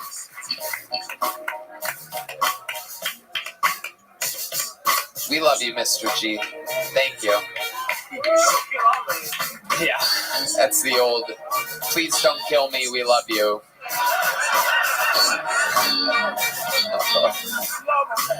100%. Put them on the facial recognition list. This podcast is sponsored by Blue Chew. Have better sex with Blue Chew. Blue Chew is the original brand offering chewable tablets. These erection-enhancing tablets help men achieve stronger, harder, and longer-lasting erections for sexual activities. Blue Chew is putting their money where their mouth is and offering you a month free. The process is simple. Sign up at BlueChew.com, consult with one of their licensed medical providers, and once you're approved, you'll receive your prescription within days. Blue Chew tablets are made in the USA and prepared and shipped directly to your door. You can take them anytime, day or night, so you can plan ahead or be ready whenever an opportunity arises. The best part, it's all done online. That means no visits to the doctor's office, no awkward conversations, no waiting in line at the pharmacy. Red Band. Tony, I love Blue Chew. I think they're giving out some of the best ED treatment out there. Blue Chew won't stop until every man is bricked up like a brick house. That is their mission. You could be missing out on some of the best sex of your life. I can see your erection from here, Red Band. Great job, buddy. Make life easier by getting harder and discover your options at BlueChew.com. And we've got a special deal for our listeners. Try your first month of Blue Chew free. Visit BlueChew.com for more details and important safety information. And we thank Blue Chew for sponsoring the podcast. Ladies and gentlemen, your next bucketful. I mean, this is what the show's all about. It's about chaos out of this bucket. Let's meet another one. Could be the next superstar. Could own millions of cats. Make some noise for Bobby T. Bobby T is next.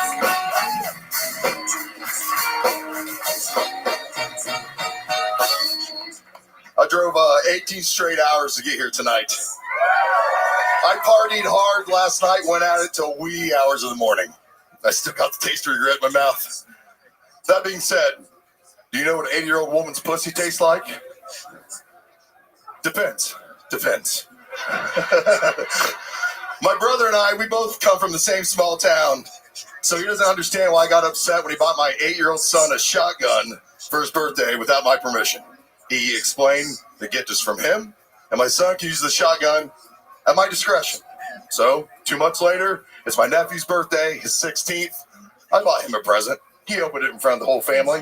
It was a classic 1992 dirty magazine with 3 black guys fucking a white girl on the back of the El Camino, stuffed in every hole. I looked at him and said, the gift is from me. He can use it at your discretion. Naming that magazine, Boys Under Her Hood. Thank you, Austin. This is what it's all about. This rocks. Thank you guys so much. All right, Bobby T. There's a theme so far this episode. Is there? How you doing, Bobby T? Doing great, thank you. How long you been doing stand-up? The first time was 14 years ago, and I've done it just a time or two. That's it. Okay, what made you want to come here and do it here? I saw Ron White give a very motivational speech. Said if you think you're funny, if your friends think you're funny, then this is the opportunity that you guys have given. So I drove 18 hours from Indiana to be here tonight. Okay, we have to go edit that Ron White part out of that episode. Cut that out. It's time. We got dudes on jets with cats coming out here. Like, thank you, Ron White. Here we come. I saw you a couple weeks ago with Ron White and friends, and it rocked. Thank you. My Matrix was cool. Thank you, Bobby T. Right. Thank you. Okay, so you started 14. How did that set go 14 years ago? It went pretty well, actually. My wife surprised me with a birthday gift. Had a lot of friends there. Wait, it went what? well. Hold on. How does your wife surprise you with you doing your first comedy set? I was coming back from Indiana, visiting my best friend. He was sick at the time. He's doing well now. And my wife said, are you ready to take some things off that bucket list? I said, yeah. And when I got home 2.5 hours later, I had about 25 friends at the house. They went down to Bloomington to the, I think it was the Attic Factory. Sure. Doesn't matter. Sure. Doesn't matter. Continue. Any which way, done it a couple times since then. And just so your first time doing stand-up, you didn't know you were going to do stand-up, so you had no time to prepare, correct? 2.5 hours. Okay, so she told you you're performing tonight. What else did you knock off your bucket list that night? Nothing off the bucket list that night. Right. So I'm just going off of what you said that she said about, are you ready to knock some stuff? Or that would be different if it was a thing, but it's okay. It was a thing. Copy that. Okay, gotcha. What do you do for work, Bobby T? I'm now a server. Where are you serving at? You're going to love this. It's a family restaurant called Triple X, and it's in West Lafayette on Purdue campus. It was okay. Yep. What did you study? What are some trades that you know? I used to teach middle school and then bartend in an Irish pub. That's what I've done the majority of my life. So how did you end up not teaching at school? How do you end up a server if you, at one point you were a middle school teacher? The look in your eyes is telling me this is going to be a fun answer. One, I made 3 times as much money bartending as I did as a teacher. And secondly, unfortunately, I used to own a restaurant. Stopped doing that at COVID. And you owned a restaurant? I did. What was the restaurant called? Bobby T's. It was your restaurant with your name, Bobby T's. Let's look up the Yelp reviews for Bobby T's restaurant. This is one of my favorite things to do. On a sad note, though, or a great note, because it got me here tonight. The restaurant is closed. We sold during COVID. We were done during COVID. So what? We were done during COVID, boss man. I'm sorry. But that's got me here. You closed during COVID. Closed during COVID. Yes, sir. Yeah, I got that part. You said that already. Sorry. It's in Indiana. Yes, sir. Bloomington. No, West Lafayette. West Lafayette. Lafayette. Indiana. Lafayette, Indiana, sir. Gotcha. Here we go. Bobby T's. We found it. West Lafayette. Now here we go. First of all, here, I'll just take over because you are absolutely wild. Let's just start by saying it's the one on Main Street, correct? Bobby, over here, you fucking idiot. Don't talk to... You're not making friends with the fucking drummer when you're on this show. So, how do you feel like these Yelp reviews are going to be? Good? Have you ever been to West Lafayette or Lafayette? Can I tell you that your average is a 3.9 with 19 reviews? Okay. So here we go. Jenny B says, typically a positive experience. We've enjoyed going since they've reopened. Disappointed in bartender Jennifer using the word retarded. That was one of our comedy nights. That's one of your comedy friends. We used to try to do comedy night, dog. We tried. Let's do another one here. That was a 1 star, if you're wondering. That was a 1 star by Jenny B. Olivia H, over 5 years ago, said, hello. So my friends called ahead and made sure that we didn't need to reserve the campus location for a big group gathering. And once they got there, they let us in. Realized we weren't a part of a party that had been there and rudely asked us all to leave after we took extreme lengths to make sure we would be allowed to come. Several of us are under 21 and want to spend time with our older friends. I'm really disappointed in the lack of communication and the overall rudeness of the employees working the door. Will not be attempting to go back. We asked to speak to a manager and some fat pig. No, I'm kidding. I'm joking. I made that part up. Your next review is from Kanako T over 7 years ago. How long were you open for? A little bit lighter on the jumps there, Michael. You've been working out a little too much. Go ahead.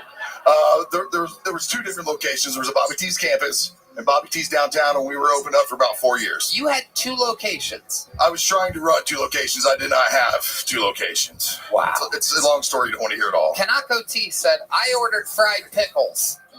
And the plate I received had only 5 fried pickles, which are probably 1 pickle split into 5 pieces. It was $5.49, if I'm not wrong. So 1.1 per piece. Awesome. Is that what you did? Were you fucking cutting your pickles, dude? With gloves on, yes. Wow. Yes. So what was your plan? You would get a pickle and you would slice it many times and then just fry the super thin pickle? We hand breaded all our food.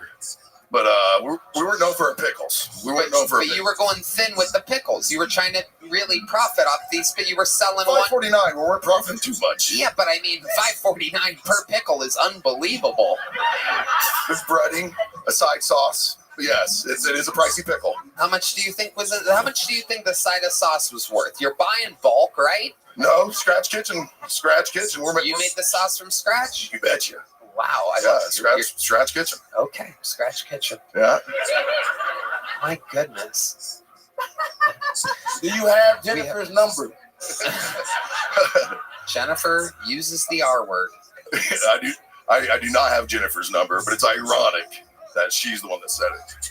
Because I think she asked herself, like you've probably seen that, am I retarded? And nobody's telling me. Speaking of retarded, just to keep you guys updated on what I'm seeing, Red Band is Googling pickles in bulk to find a price on pickles, but he spells it Pickels, everybody.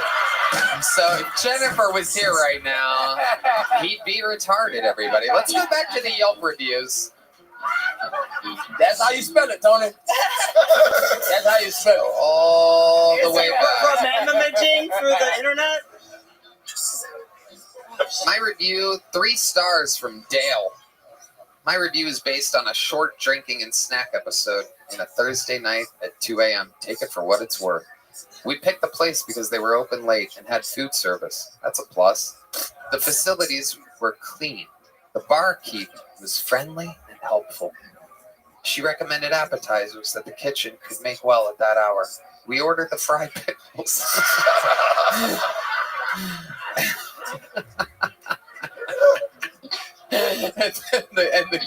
and the ghost pepper mozzarella balls wrapped in bacon. Oh, you're pumping your fist over there. Look at that. You're proud of these ghost. I'm proud of. I was proud of our menu. I was proud of what we were. Ghost pepper mozzarella balls. So describe those to us. So, what bothered me is how expensive mozzarella sticks are. They take advantage of you. So we took. Oh, we know you're trying to. You're the guy famously trying to make $7 per pickle over here. So we take big cuts of mozzarella and we hand bread it ourselves 3 different times, and then we wrap it in bacon, and then we sell it out that way, so you get a good bang for your buck. I'm really proud. How much profit do you think you were pulling off one of these mozzarella balls? Not enough because we had to close, but that's right. Roughly 66%. We ordered the fried pickles and the ghost pepper mozzarella balls wrapped in bacon. The fried pickles were very good. Ooh. I'm really proud. The matzo balls were good as well. Be careful. They are spicier than advertised. Is that true? We advertised that. It was spicy. That's right to the point. I had a gin and 7 that came in a large cup. I tasted more 7-Up than gin. I also had a Skittles shot. Nice flavor. Not much kick.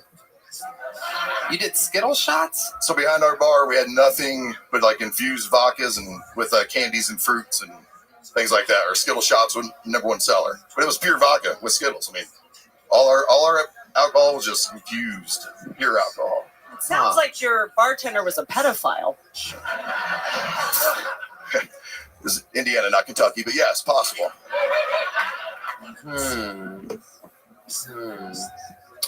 All right, yeah, pretty good reviews other than that. Thank you. Yeah. Why do you think it closed? Where do you think you went wrong? COVID. Sure, but some places stayed open during You know what? I've lived a very full life at that point, man. I was already pretty beat up and tired from it. We built a stage, and we were doing comedy nights and burlesque shows, and that's a way to keep the people fucking happy. Well, you up there just bombing while they're eating slivers of pickles. But it worked. It worked. It was fun. I met a lot of great people, man. And now you like your life. You like bartending. You like the nightlife. Do you get pretty fucked up yourself? I do get pretty fucked up when I come into Austin. Yeah. But this is the first time in my entire life that I don't work with any alcohol anymore at all. This restaurant I work at is during the day. Home every day by 5 p.m. Don't deal with any alcohol. So what do you do when you get home at 5 p.m.? Wednesday's my next day at work. I got to leave here, ride straight to Indiana. I work Wednesday, and then I got band practice at 5 p.m. What type of band are you in? We play everything from AC/DC to... What do you do in the band? I'm a drummer. What do you, what's the name of the band? Rodeo, like you're driving down the road, listen to the radio. Rodeo. So the name of the band is Rodeo. Yeah. And you think... do you always say that when you tell people when they go, what's the name of your band? You go, Rodeo. It's like you're driving down the road, listening to the radio. Yeah, I did not come up with the name, so I feel like I need to try to explain it. Bobby T, I'm going to tell you what. I read your Yelp reviews. We're into overtime with you. Deep into overtime. But I cannot possibly turn down the opera. How long you been playing drums for? My whole life. Your whole life. Ladies and gentlemen, it's been a long time. It's time for a Mexican drama.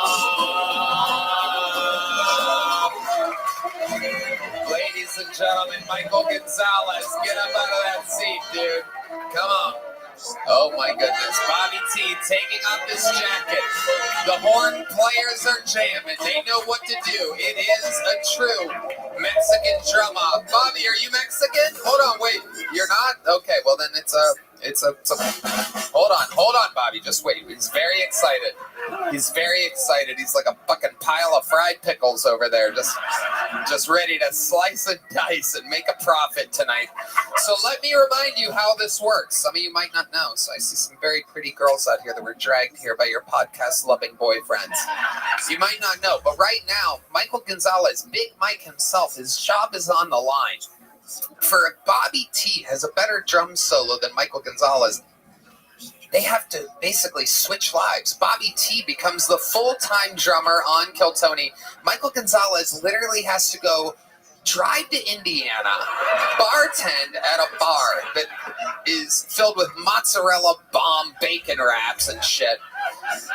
And it's just insanity. I will say Michael has never lost, and every time we do this, the audience decides. So it's a lot less biased than people think. We go off of the volume of the audience. Ladies and gentlemen, to start tonight's drum solo competition, I present to you the fucking fried pickle king of West Lafayette, Indiana, driving 18 hours for this, living his dream. This is a drum solo by Bobby T.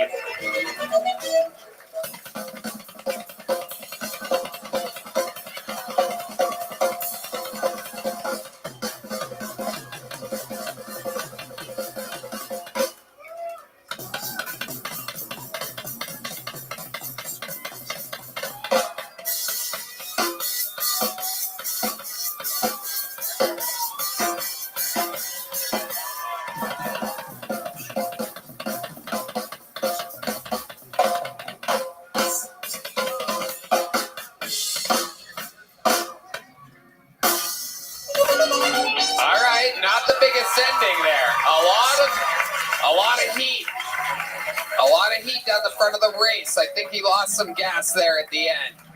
Didn't really put a big ribbon on it. It closed a lot like his restaurant did. Ladies and gentlemen, here to defend his throne. Don't let the camera fool you. This man is bigger than anyone on the stage. This is big Michael Gonzalez, everybody. Here he is. He's a good sport. The horn player's playing what Michael hears in his head all the time. The sweet sounds of Mexican stuff. Ladies and gentlemen, this is Michael Gonzalez.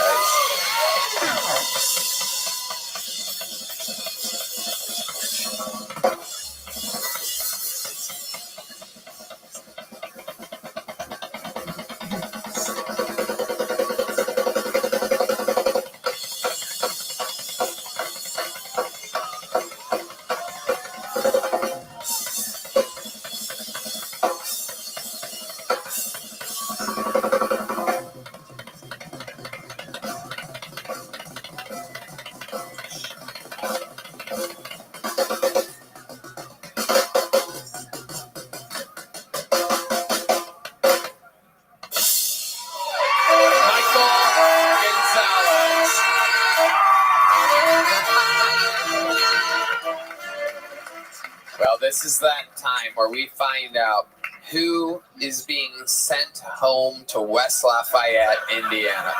This is one of the most shocking upsets in the history of the show, if the crowd decides. So how many of you, I must ask, have Bobby T winning the Mexican drum off? Now is your chance. How many of you have Michael Gonzalez winning? Even Bobby T himself with the big vote. Bobby, congratulations. Here's a medium joke book for you. There he goes. Bobby T, everybody. Absolutely. All right, on to the next one. We're having fun here tonight. The long set. Yeah, that happens sometimes. The great Heidi saging the stage from the 3 bombs that we've had so far tonight. Anything could happen, though. Perhaps the bomb streak ends with the comedy stylings of your next bucket pool. Juan, Denmark, everybody. Juan, Denmark.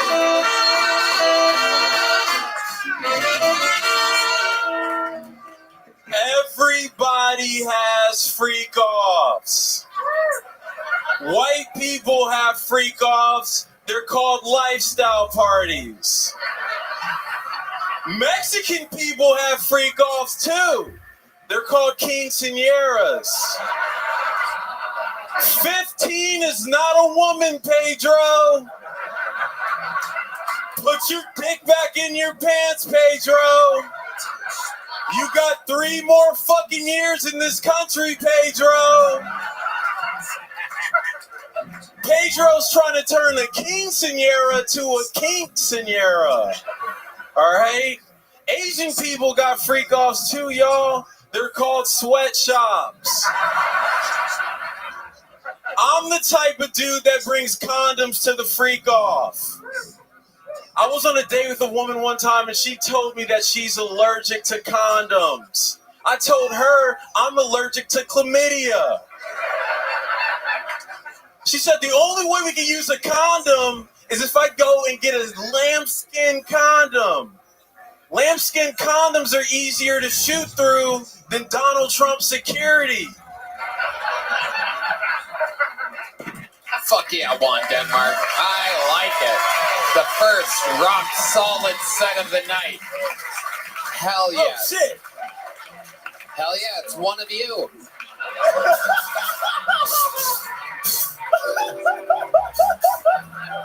Fuck yeah. Very excited. Absolutely. Hell yeah. Absolutely. I dated a black guy. Hell yeah. Hell yeah. Yeah. Make some noise for white women dating black guys. Boo.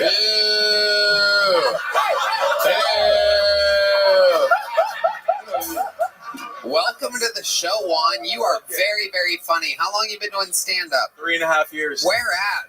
Portland, Oregon. Boo! Amazing, amazing. Juan, stick with me over here. So you still live in Portland? I do. What do you like about Portland? White women who date black guys. Okay. But seriously, what has you in Portland? That's where you were born and raised? No, I was born in Berlin, Germany. Okay. Yeah. All right. I was born in, that's the death place of Adolf Hitler, if you guys didn't know that. No, we know. Oh, I know you know. We know, yeah. No, you know. Absolutely. You know me. No, you know. Old Nazi rally Tony over here. You know Fuck me. yeah, dude. Hell yeah. You've been watching that Portland local news, I can tell. Where my Puerto Ricans at? Okay. What do you think? It's free ticket night? They're not here. No. All right. Juan Denmark. You look neither like a Juan or that you're from Denmark. This is incredible. What a name. It's like my name being Anthony. I just found out I was Okay. Yep. All right. Okie dokie. I guess so. All right. So that's big news. So Juan, what do you do for work in Portland, Oregon? I go to school full time to become a clinical psychologist. So if anybody needs help, come see me in a few years. Oh, that's not. If you need help, Okay. I go to this. Imagine getting mental help from someone that was doing comedy on Kill Tony. Fuck that. Well, I'd rather it be Juan than any of the other bucket pulls here tonight. I'll tell you that. Look at Maceo shaking his head. Oh, he's smiling now. Once I pointed at him, he started smiling, but I looked over there and just saw this. Me Carnal. See. Oh, hell shit. no. The hell are they saying? This shit. Okay, hell yeah, he's smart. Hell Big Mike, what did he just say to him? Carnal. Oh, okay. It's my nigga in Spanish. Oh, okay. All right. Yeah, Carnal. Carnal. Fuck, nigga. Hell yeah. Carnal. What's up, Carnal? Yeah. I have Duolingo, nigga. Hell yeah. Nigga lingo. Hell yeah. I like this shit. Why do I feel like it's the same exact word in Spanish? Is it? So how long you been going to school for that, Juan? This is my senior year now. 3 years. Yeah, I'll graduate this year, technically. And you're really passionate about that, huh? Oh, yeah. I served 12 years in the military, so yeah, I know people need Wow, amazing. Yeah. What branch of the military were you? Were you in the German military? No, I wasn't. I was in the Army. I was an Army Ranger. Yeah. Okay. Unbelievable. It's right there. Yeah. It's on me. Absolutely incredible. Shit, yeah, we're my Army. Anybody in the Army in this bitch? Yeah, that's what's up. Oh, yeah. Hell yeah. Our other comedians tonight only served fried pickles. This is incredible. Have a real hero up here. I serve raw pickle. Okay. All right. With the condom on it, goddammit. Okay. Don't forget about the condom. That condom looks like it's been through a lot. I gotta tell you. The fuck? Did you microwave that thing? Listen, Tony, I got you. That's why you keep 3 in the stash. Oh, Jesus. All 3 of them look heavily damaged. Listen. Those things look like they were fucking... looks like you let Mr. G's cats play with those.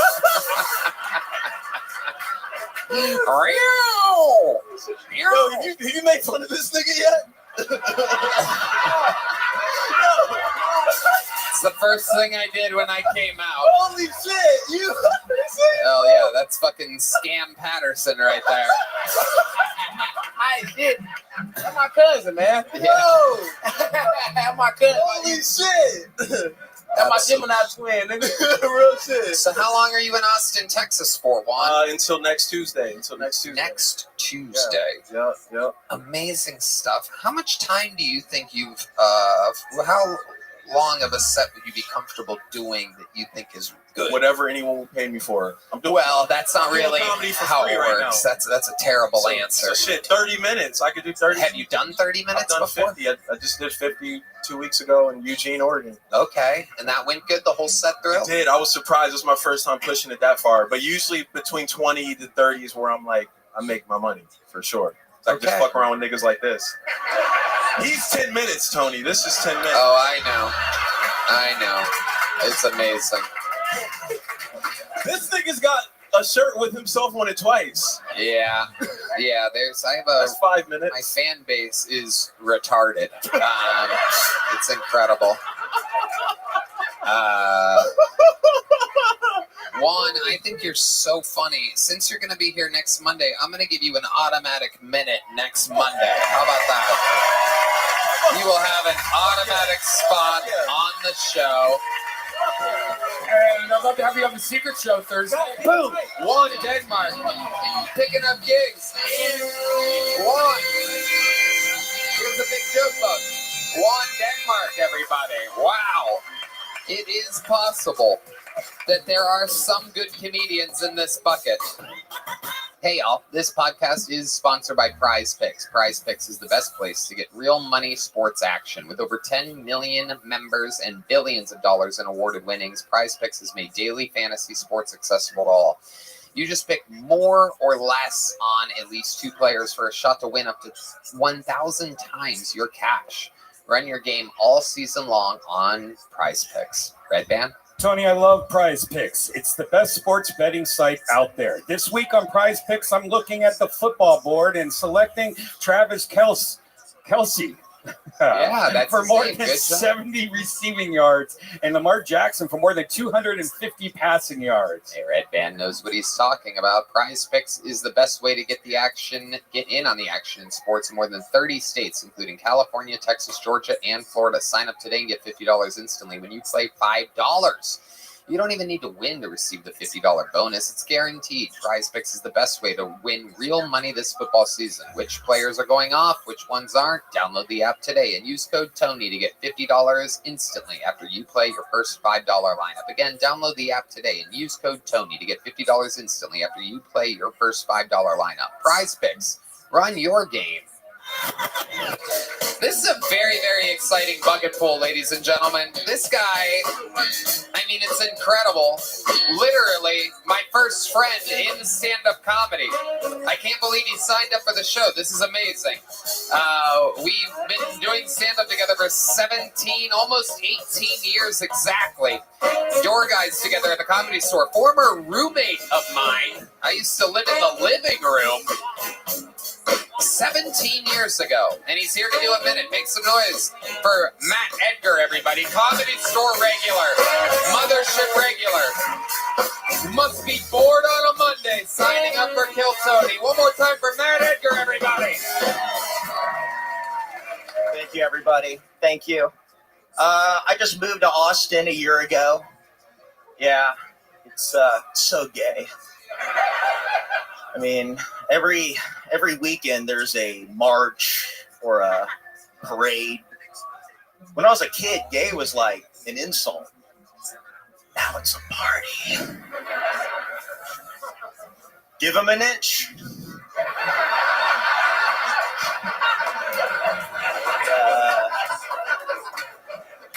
And they're going to try to suck it.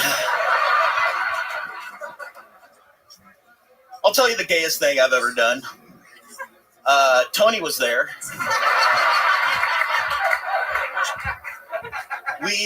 We performed in the La Jolla Comedy Store, and it was me, Tony, our friend Benji Aflalo, and they put us up in a hotel room that only had 2 beds. That's 3 dudes, 2 beds. Found out how to make it not gay.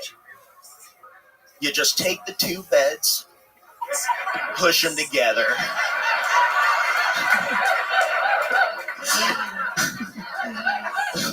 Three dudes, 1 bed cancels out any potential gayness. This is absolutely true. Matt Edgar, ladies and gentlemen. Was Benji in the middle or was I in the middle? That'd be Benji. I think it was Benji. Yeah, we put the Jew in the middle. That's true. This way he couldn't escape. D Madness has heard enough gay references in a minute. There goes famous homophobe D Madness. The biggest homophobe on the stage. Wait, turn around, D. Wait, I guess you don't know which way around is. D Madness, I'm not gay. Unbelievable. Famous homophobe D Madness. He doesn't see color, but he smells gayness, and he has smelt it here tonight. Matt Edgar, we could go on and on with gay stories with me and you. It is incredible. I once caught him. We got into a 2-man bicycle accident, and I caught him in midair and cradled his head. Oh, my God. Yeah. We could give the internet trolls all the fuel they've ever asked for here, while being 2 straight men that everybody thinks is gay. So Matty boy, I love it. That was a fantastic set. All is true. You guys know Matt Edgar. So where do we even begin, Matty boy? I mean, God, yeah. Friends with Ari Matty, served up Ari Matty on a platter to me, telling me how absolutely hilarious he is before I even got to see him. You're welcome, everybody. Yeah. It's true. I saw Ari Matty, and like he said, we've been doing this about 18 years, and it's hard to get inspiration, when come here every single night. And I saw Ari go up before me here in Little Boy, and I was like, dude, this is the fucking guy. Yeah. And I had to tell him, and now look at it. No doubt. No brainer. Rock star. Served it up on a silver platter. Maddie, what else is going on in life? What else is shaking? You know what? I'm just recovering from a very fun New Year's Eve. Thanks to you guys. You hosted something amazing. Yeah, that was such crazy. an awesome show. You got to meet the Undertaker. I met the fucking Undertaker. Yeah. He, I shook his hand, and his fingers go all the way to my elbow. He's the man, and life is good. I don't even know what else to talk about with you because we talk all the time. I mean, dude, the bike crash was fucking hilarious. It really was. Fun fact, we were going the same direction, talking about stuff on a sidewalk, going down Sunset. We were riding our bikes on a sidewalk. From work back to our apartment, side by side, and our handlebars touched ever so slightly. I was on the left side, so my right handlebar touched his left handlebar. And what happens is there's an electricity that happens when 2 handlebars touch, and when you try to go the other way, you push. So our tires ended up going out and then into each other, and it all happens when we're launched. At this point, we're up in the air, and all we did our first in many years, in fact, it continues today now that I think about it, but all we've ever done is laugh together. Oh, dude. And there was nothing else I could do because his head was already kind of in my hand, and we were falling like this. I swear to God. We were already laughing while we were still in the air. We knew we were about to hit straight cement. Yeah. No, I mean, we're in the air. Time stood still. Yeah. And he literally mid-air cradles my head like a baby. And I look in deep into his beautiful blue eyes. And I knew in that moment we were best friends. And let me remind you all, we were working at the Comedy Store every single day and night together and living a nightlife of pure comedy out with Don Barris and Brian Holtzman and the late great Brody Stevens every night until 3, 4, 5 a.m. and waking up at 11 the next day to go to the Comedy Store, answer the phones, and do it again. And in a beautiful world of comedy, sometimes you get into a bicycle accident and we laid on that sidewalk laughing, and I kept the cradle for a while. We laid there just cracking up. Can you believe we laid it like this? It's incredible. We don't have video of it, but it's out there it somewhere. stays with me forever. I could go right into that moment at any second. If we only had a big soft thing to land on like Red Band. What was it like living with Tony? It was great. Actually, the bathroom was in my room. Yeah, I'd have to tiptoe through Matt's bedroom to go to the bathroom. Yeah, and that's when I knew it was time to get up every morning at 1 p.m. when Tony had to pee. That's it. And we got up. Great times living with them. At one point, there were 5 comedians, maybe 6 comedians. We just could not. We realized that if we just kept adding roommates, we could save like $100 or $200 a month. Yeah. We came up with this brilliant business model until the end when the whole thing went kaboom. Yeah. Do you guys ever fight? Yeah. There was one. What was the one? I don't even remember what we were fighting about, but I remember you said something to me like, yeah, well, I went to big boy college. Wow, that stuck with you, huh? Oh, boy. Oh, boy. Oh, shit. Where you went to some like beach community college? Yeah, I went to LBCC. How is that the most savage roast Tony's ever done? Well, it sounds like he went to where fucking Snoop Dogg's a professor. So LBCC is amazing. Rolling 101. It was great. I love Do you remember there was another fight in Portland, Texas, in line at a Oh my God, this we should talk about. Yeah. They would not believe this, and only seeing you and feeling our energies will it even make sense to the people. So this is perfect. We were opening for a comedian. This is goddamn, again, like 17, 16 years ago. We barely even belonged on the road opening for anybody. So we were so grateful to have this opportunity. We all took turns driving this headliner to the even farther east than here of Texas. What was it again? Corpus Christi. It was Corpus Christi was the show, but we stayed in Portland, Texas. Portland, yes. It was the first time I've ever been to Texas. Yeah, me too. I think, yeah. And so we do the show. We had drinks. We had a lot of fun. And our buddy insisted that we have to try a place that we had never heard of called Whataburger. And there we are in line talking about pro wrestling, goofing around, fucking doing whatever we were doing. He was wearing, I believe, the same jeans he's wearing now. Skinny jeans. My jeans were probably skinnier. It was a different time. Needless to say, in Texas, maybe we kind of stood out a little bit. And we're in line at Whataburger, and I'll never forget, we're goofing around in line, and it's late. It's like 2:30 or whatever, and I placed my first Whataburger order, and I hand over the $5 bill. I'll never forget the $5 bill. And at that moment, the lady takes the $5 bill. This is back when you paid with cash at times. And a voice goes, he won't be needing that food. You can give him back that $5 bill. And I'm thinking to myself, what the fuck? And there's a giant police officer over my shoulder. And the lady goes, and she hands me the $5 bill. I take it, and we're like, what's the problem, basically? And the cop's like, don't even talk to me. If you guys say another word, you're going to be under arrest. And we're like, okay. So we walk outside. The headliner buddy of ours, who I think we were supposed to order food for, was coming in behind us, goes, where are you guys going? Where's your food? He's on his cell phone. And we go, we just got kicked out. And he is friends with the mayor of Portland, Texas. Who we were with. Yeah. The mayor was, we were with the mayor. We were with him earlier in the night, right? And we were staying at his house, I believe. Correct. Oh, wait. Yes. We were supposed to stay at his house that night. And so my buddy goes to the cop, and he goes, what the fuck is the deal? These are my good friends. They're visiting from California. This is their first Whataburger experience. Why are you kicking them out? And this cop goes, if you say one more fucking word to me, I'm going to put you under arrest.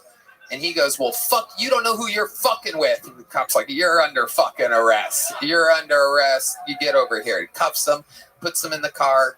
He literally calls the mayor who comes and picks us up. And again, we're like, man, this cop's going to be like in trouble. He doesn't know who he's fucking with. Anyway, long story short, he gets out of jail that night. He comes to the house. We have more drinks, which is crazy.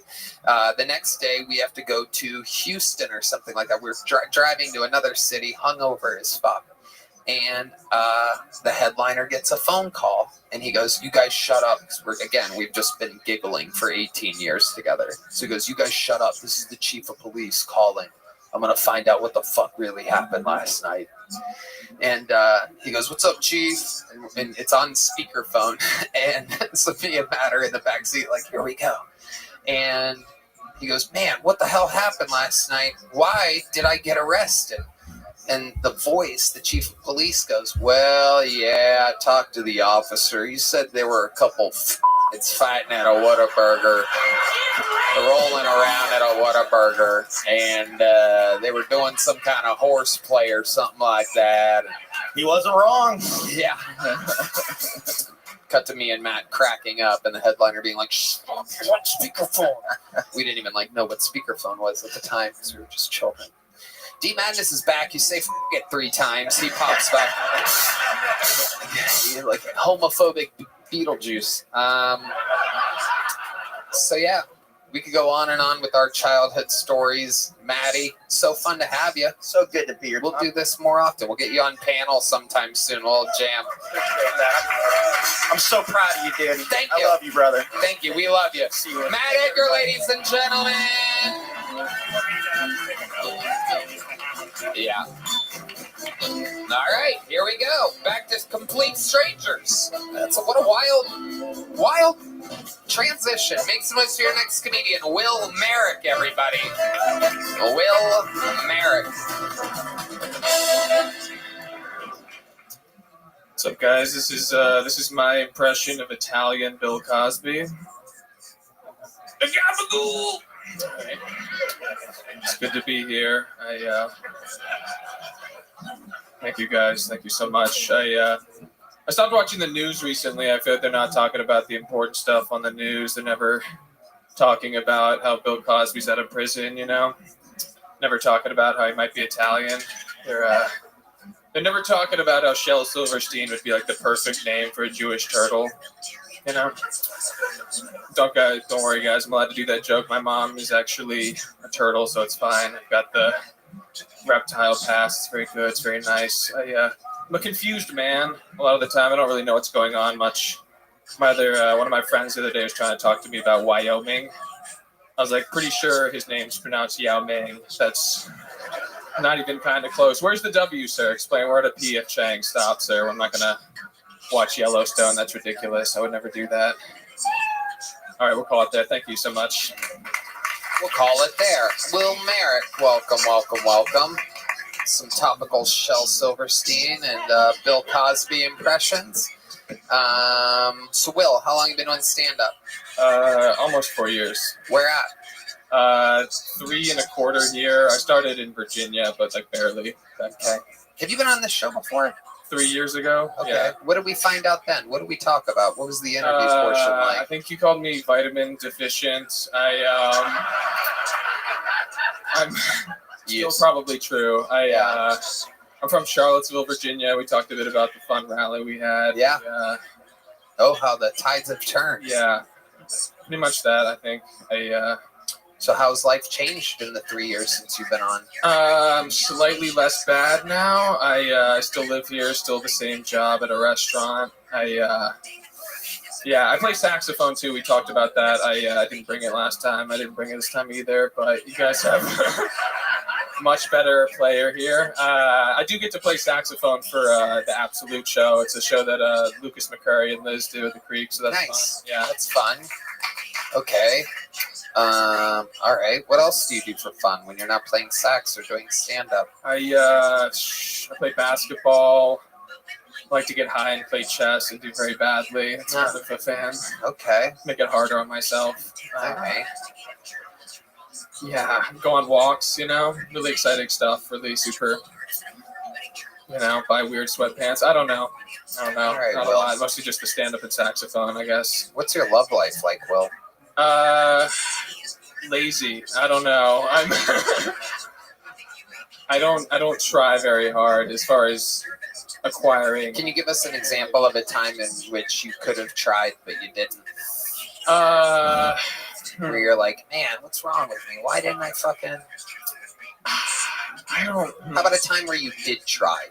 I did try. Well, see, it probably... This is tough. I always thought I'd be wearing a suit doing this. I should have dressed up more to talk about this embarrassing stuff. I don't know.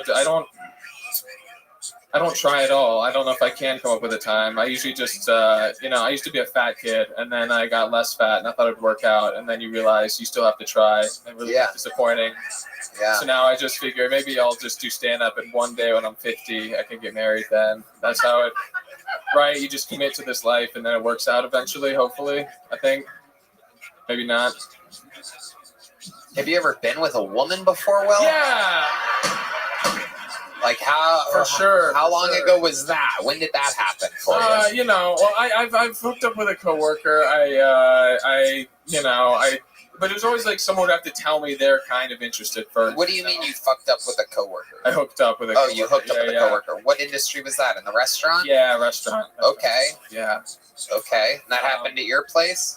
Yeah, my place. But it was just, I'm not going to go out there and try and risk it. You just wait until you're like, I should have sex with a coworker. That's what you do, right? That's the smart decision. You do comedy. Was that only a one-time thing, the sex with a coworker? Nah, a lot, Oh, okay. Yeah. All right. Not in a cool way, just, Anything other than missionary position with you? You seem like a guy that just goes missionary, stares deep in the eyes, and comes immediately. Eye contact is difficult. Yeah, no. I'm more of a... Yeah, no, I like that one. Like I said, like lazy. If they're down to go on top, that's pretty cool too. Say, yay! I'm just saying, I'm trying to mix it up. No, it's pretty boring. I don't like to ask for things again. I'm just grateful to be there. I'm grateful for the opportunity. Don't want to ruffle any feathers. Wow. You are appreciate it. A hero for all mute autistic people out there. Incredible. Did you get a joke book a while ago? A very little one. It was so bad last time. It was that bad? I thought so. I don't know. I've been here for like 6 months, and it showed. How do you feel like it went this time? Better, which isn't saying much. Interview's still about as awkward as last time. Yeah, you're terrible at it. Yeah. It almost seems like you have no idea what show you're going on, or that you might have to be... I don't watch this as much as I should. You don't need to watch it to be able to answer questions. Very simply, you give us nothing to work with as well. All right. Yeah, okay. Anything crazy about your life that you wish you would have mentioned last time you were on, where you're like, wow, that could have gone better if I would have mentioned that entertaining fun fact about the time that I did this or that, or my family this, or my upbringing that, or my hometown this? Or I was on top once. Oh, yeah. One time I was on top. No, I don't think so. I think my life... I had a friend tell me, actually, you shouldn't prepare for this, which is the worst advice I've ever had. Just go in the interview, and they'll ask you questions, and you respond, and it's not going well. So I think I should have prepared something. You didn't really have to prepare. You could also just be loose and say that you do things other than stand-up and saxophone. Oh, okay. I thought you were telling me not to stand up anymore. Okay, there he goes, Will, everybody. There he goes. Oh, wow.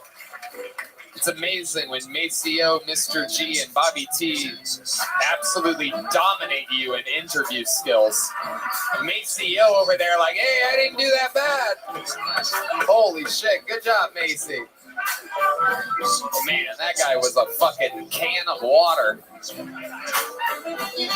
right, we're having fun tonight. It's proof. Anything can happen. Make some noise for Ty Marion, everybody. Ty Marion is next.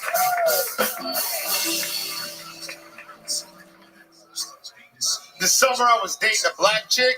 Ski.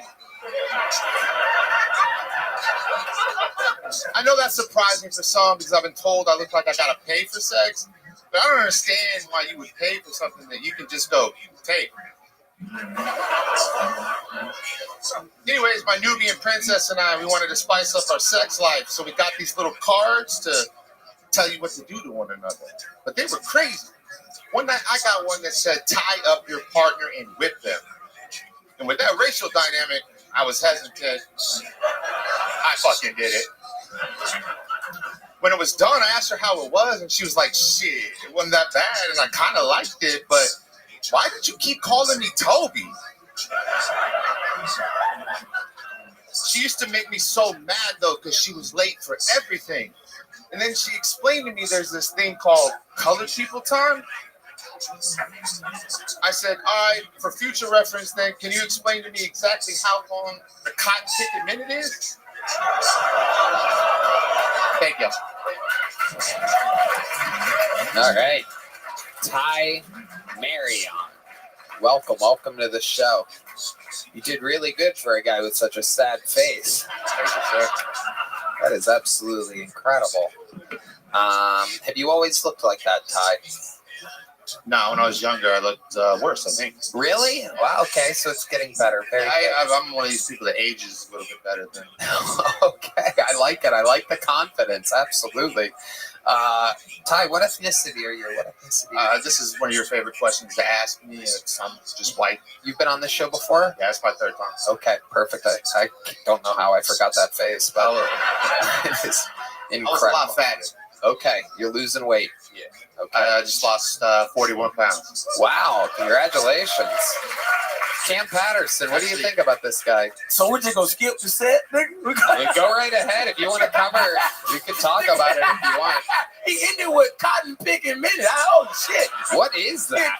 I've never heard of that before. And it's funny. But as a young black man in America, I gotta sit here and go like this while he's doing it. But I liked it. It was very funny. Like I can control what these fucking people are gonna say. I liked it. I thought it was fun. But as a young black man, I had to be like this dude. Have you ever heard of a cotton picking minute before? No, nigga. What the fuck?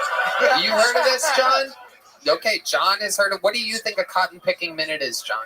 I don't know. Every time I do, we have to wait.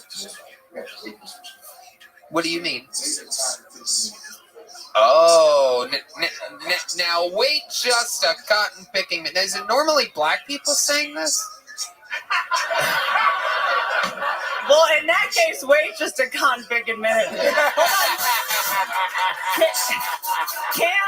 Cam, where's your grill? You can't take out your grill halfway through the show. What grill? Oh, wait. Yeah, where'd your grill go? What grill? You can't bail on your grill. What are you talking about? This is incredible. I'm an educated young black man in America. Where is it? I read books. I already talking about. I read books really well. I'm talking about. I don't have a grill. Why did you bail on it? It's a magic trick. It's a magic trick. Ty Marion's about to smile, and there's going to be a gold grill there. How the hell did they do that? Now wait just a cotton picking minute. So you heard this girl say that? Or did you say it? No. What was the part of the joke again? She was always late for everything. Okay. And there's this thing that's called colored people time or black people time. And it's a real thing, man. I've had roommates that are black, never on time. We were late for fucking everything. Cam Patterson. Wait, put the grill back in. Okay, wait a minute now. Wait a minute. See, hold on. Wait a minute. I'm gonna put it back in. But hold up, Tony. What time the show start today? The show started on time. And was I here? You were here early. Goddamn right, nigga. As always. I was here early as fuck. So that people be early sometimes, nigga. Yep. John B's also here early. D Madness here shockingly early. Wrong. Hey, love you, but you're wrong. Hey, it's New Year's resolution, I'm assuming, right? No.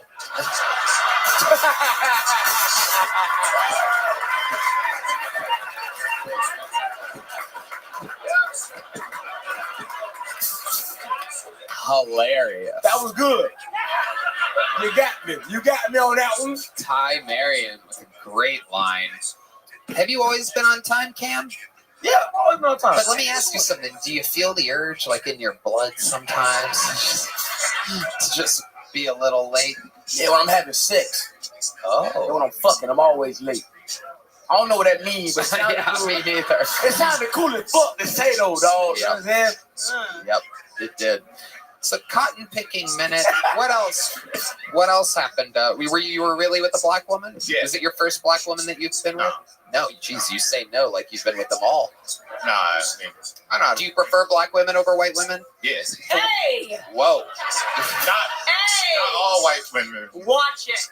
Whoa. Sorry. Whitey Cummings over here representing the master race very well.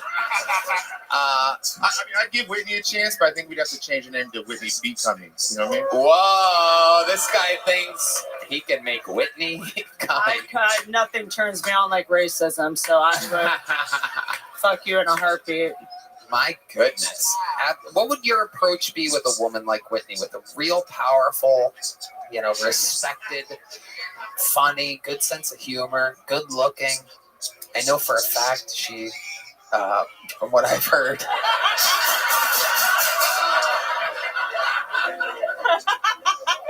What?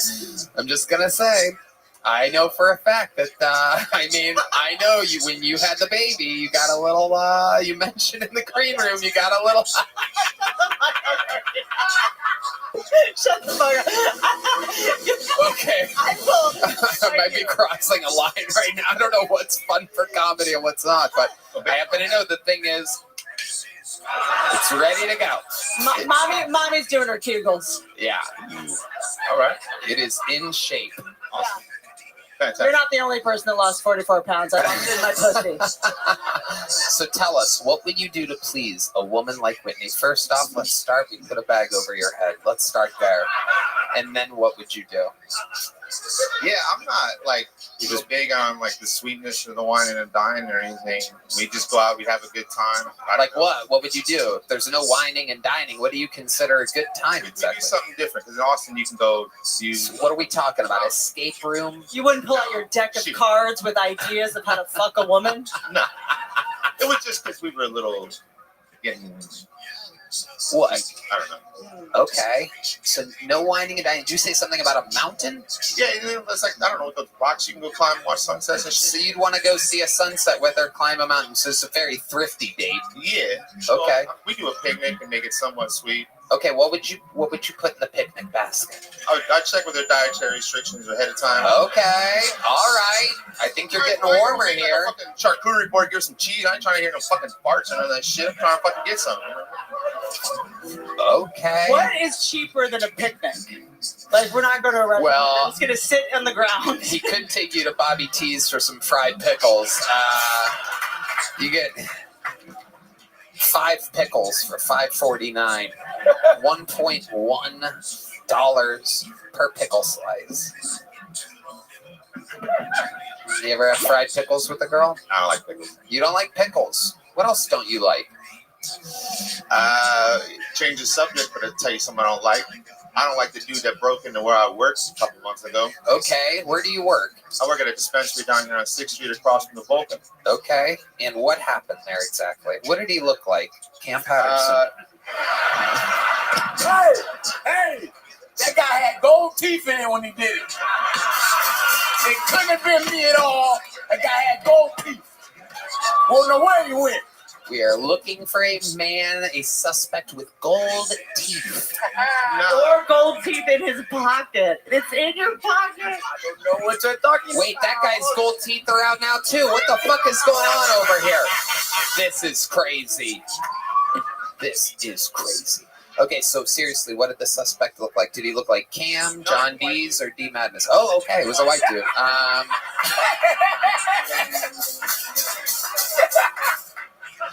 He was a white dude. Can you describe the white dude? He could be here. Let's find No, him. he ain't no longer with us. Oh, really? What happened to him?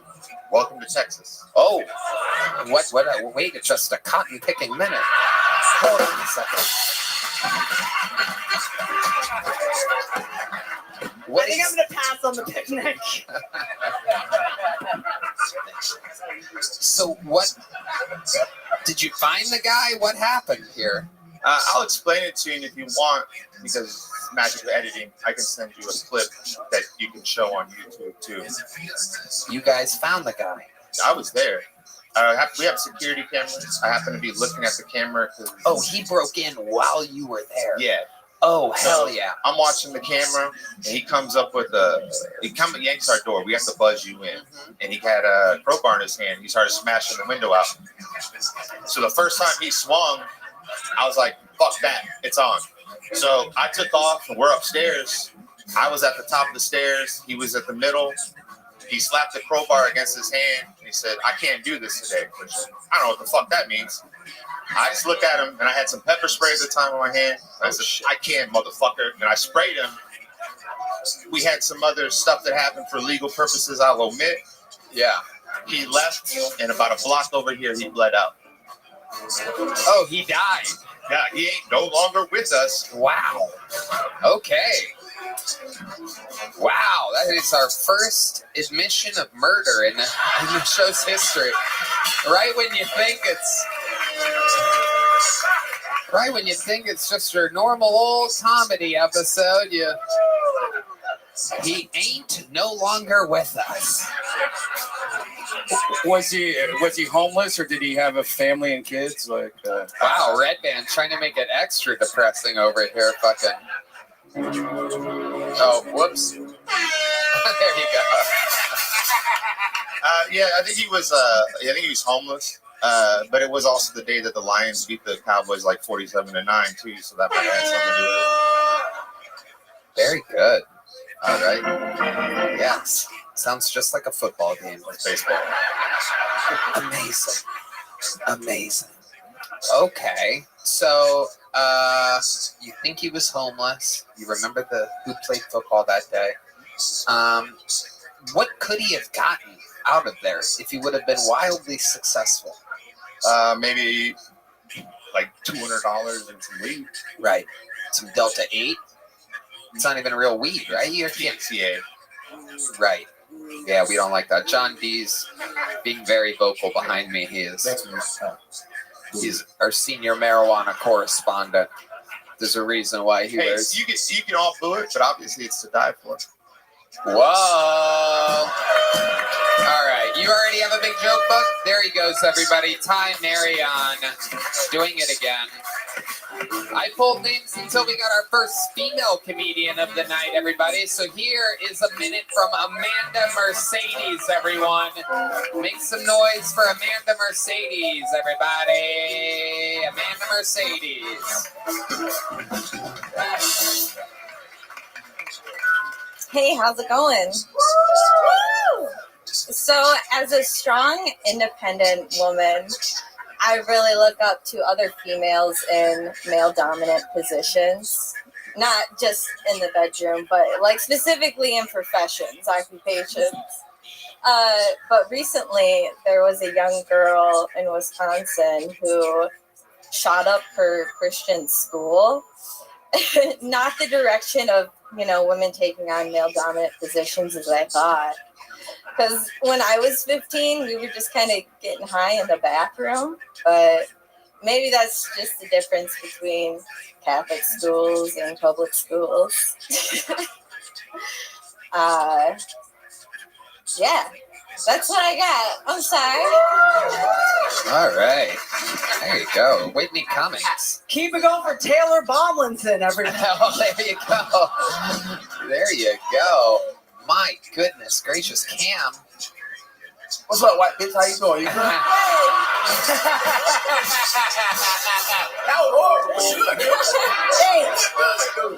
This is my first time on a stage without a pole. So. Oh, wait, you were on stage with a pole before? What the hell were you doing on stage with a pole? Were you a fireman or something like that? Sit down. What were you doing on stage with a pole? What are we talking about? I was a young delinquent at the age of 18 and didn't really know what direction I wanted to go in. Did you ever make more money than you did that year? Nope. Just a little fun fact. What do you do for work now? I work for a cannabis company. Oh yeah. Yeah. Okay. What do you do for the cannabis company? I'm their compliance officer. So what exactly do you have to do? I make sure that we follow the state rules and we don't sell over any overages and everybody gets to have fun and we get to stay open and sell weed to Michigan. Okay, so you're in the state of Michigan. This is this is what a Michigan 10 looks like, everybody. For those of you who are, That's what it is. That's you owe. What are you owing back there? What? So you still live in Michigan right now? Yes, sir. What brings you to Austin, Texas? Came here to kill Tony. I love it. How long have you been doing stand-up? Not at all. This is your first time on a stage without a pole, you said. So you came here to sign up to do Kill Tony. Yeah. Okay. Yeah. All right. You didn't practice anywhere else? At work and at home and, you know. All right. Yeah. What do you do for fun up in Michigan? Where are you at, Ann Arbor? West Michigan, North Michigan, Newaygo. Oof.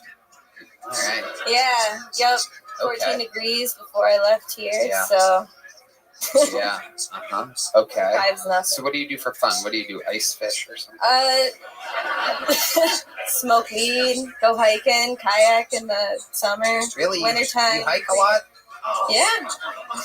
Michael, why'd you make that noise? Hold on a second. Let's check in with Mr. Nice Guy, Michael Gonzalez, Mr. Fitness, Big Mike, Michael Gonzalez. Why did you make that noise when I say you hike a lot? What do you think I was doing? You just pointed at her. Why would you point at her like that? Yeah, maybe you should keep your fucking mouth shut. I think you look good. Thanks, Tim. Yeah, of course. I'm lying, but it's not. Yeah. You hike? I know you hike. You hike to the local ice cream shop. Oh, we're having fun. Shut up. She signed up for it. I signed up for it. You're damn right you did. Is that your real name, Amanda Mercedes? That's my middle name, first and middle. Wow. Is that the name that you went by when you were a stripper, Mercedes? Or did you have a different stripper name? It was, yeah, absolutely. Here she is, everybody. Mercedes. I know she looks like a Kia, but it's a Mercedes here.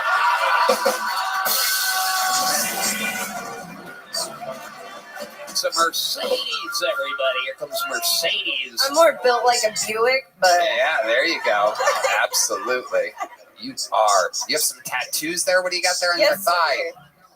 Flowers. Little flower pot to cover up the fishy smells down there, huh? Oh, shut up. You guys are still groaning this deep into the episode? You guys are just appalled by what's happening up here? I actually got a tattoo of Bride of Frankenstein that can make her twerk. Whoa, you can make her twerk? Yeah. Let's see. Oh, that's not really doing anything at all. That's amazing. My pants are kind of tight. And I just got a tattoo on this side, so. What'd you get over there? It's a broken flower pot. Wow. What does that represent to you exactly? I had $300 and wanted something. Okay. Yeah. Right. Welcome to the Never Gonna Get Married Club, bitch. Hell yeah. Yeah. Never gonna find out. I live in a 35-foot camper with my dog, so I wasn't nice. expecting that. Yeah. I love it. What kind of dog is it? She's a Doberman. Okay. Yeah, she's my baby. All right. What do you guys? You take her for walks? We go for hikes. Right. That explains the Yeah, hike. we go for hikes and go to the beach. Okay. In the water. Michigan beaches, the beautiful Yes, sir. beaches of Yep. Michigan. Just stand out there and fucking freeze your ass off for a bit, and then go back inside. Yeah, it's So beautiful. you live in a camper in Michigan. You're just like this is like the Kid Rock origin story. Yeah. This is amazing. Yeah, and what are high-class some? white trash. What are some of your big goals? Like, what are you excited about? How old are you? I'm 28. 28. So you have your whole life behind you, except for the 10 years. Yeah. Except for the 10 years you just wasted. What are some big goals for you? I'd like to travel. I'd like to own my own business one day. What type of business do you want to own? Cannabis related. I Okay. mean, I've been in the industry this long, you know, consulting and. Okay. You smoke a lot of pot. She wants I her do. own cannabis business. Cam I got Patterson my own licking joint. his They don't golden have grill. real weed out here, so. You want to start a business? Cam Patterson. This could be good. Cam's Kush. You want to sell some Kids- weed? Yeah. Hey, we grow the weed and we can like. I know a place we could get some THCA. You just gotta bust through the door and start going up the stairs. It's gonna be great. Garbage. No. You need the real stuff. Yeah, I brought my own weed, so I was covered there. You're so, damn right. Yeah. Otherwise, it's kind of sad. The THCA scene I out don't here. go like, near what? it. No. Yeah, it's Yeah. unbelievable. When I smoke a real joint, I got you. What's wrong, John? You have your own THCA brand or something? Why are you offended? Talk into the microphone. I'm offended. What are you offended by? The weed here in Texas is way better than the weed in fucking U.S. But we're not talking. We agree. We do have better weed, but it all comes from Oklahoma. It's grown indoors. And the THCA is what we're talking about. Oh, okay. Oh. Right. You're offended by that, but not the colored people time?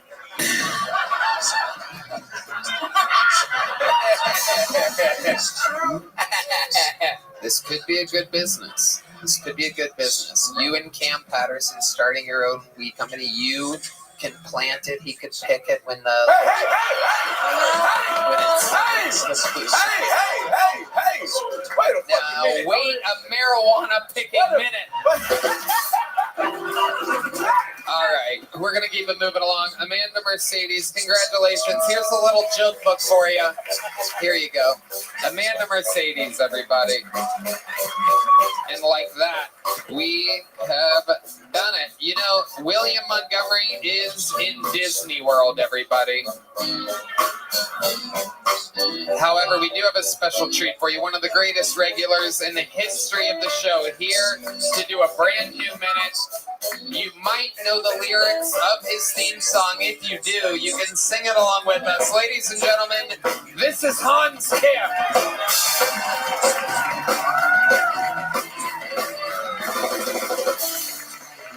Hey! I'm glad we could have a woman up here. So we can call her fat and ugly.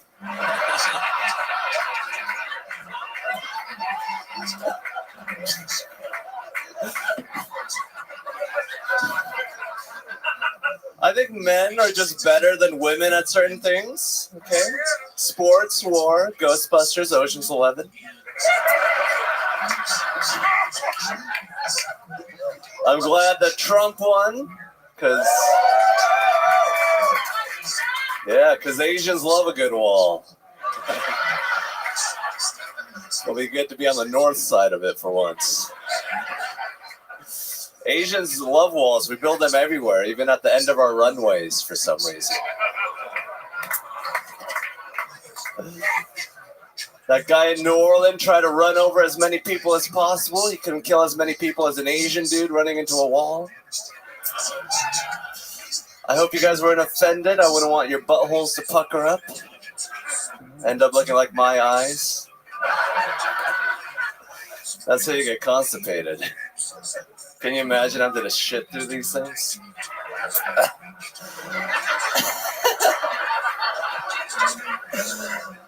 And that's it. Okay, Hans Kim. That would be crazy having to shit through those eyes. It's a tight squeeze. How you doing, Hans? I'm doing great. Fun set. Way to do it. Thank you for having me. Of course. It's an honor to be here. Indeed. Indeed. What's been going on with life, Hans Kim? Let's talk about it. I recently went to Zilker, enjoyed the last sunny day here yesterday. Flew my drone around. A dog bit my drone. A dog bit your drone? Yeah. What did you do to that dog? Did you eat it right there on the spot?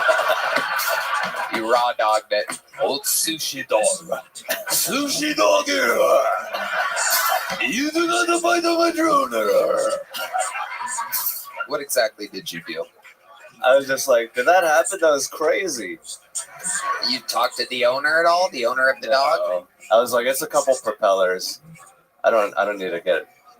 Did it ruin the propellers? Yeah, I have replaced. The propellers are the easiest thing to Right. replace. Very replaceable.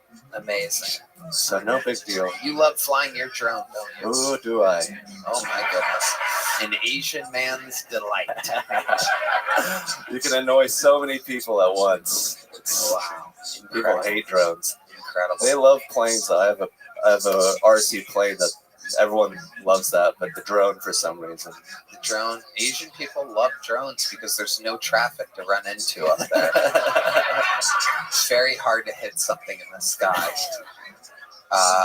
Amazing. Cam, what do you think about all this? So I told Han that my keys were permanent in the green room, and he just said, "I'm sorry," and that was it. That's all I wanted to say. You ever think about getting a grill, Hans? Never. I have a bad gag reflex. What the? That's in my goddamn throat, niggas on my teeth. What are you talking about? How bad is this gag reflex? You look like, oh my God, you're gagging right now thinking about it. Is this real? Oh my God, are you gagging? Oh my God. Is this real? What's happening? Oh my God. This might be the greatest interview on Kill Tony history. No. You're just thinking about what your gag reflex would do if you had a grill in and you're gagging right now. Is that correct? Yeah, I have a small mouth. Oh my God. His eyes are watering. There's tiny amounts of liquid compiling in the corners, which Please is. teach me. I need a husband. How do you do that? Oh God! Oh my God. He's now picturing a cock in his mouth, gagging. This is incredible. How is it possible that Hans Kim has the greatest interviews in the history of the show? We always find a way. Exactly. There's always like some new thing we didn't know. There's water running down his eyes. He's able to cry. Ironically, after saying that shit can't come out of his eyes, he's crying for the first time in the show's history, picturing. All Asians are squirters. I knew it. Just imagining having a grill in your mouth is setting off your gag reflex. Am I correct? Yes. Have you ever vomited from gagging hard? Yes. You have. So are there other things? What's your worst nightmare? What makes you gag the hardest? Can you tell us? Is there something? Like coming up here kind of like triggers me. Going up at the HEB arena triggered me. You gagged? Yeah, I was wiping away tears. Before I went up. Oh my God! But is there anything else? Is there like a nightmare situation for you where perhaps like maybe one of those ball gags like that you strap around your head? Have you ever thought about having one of those in your mouth?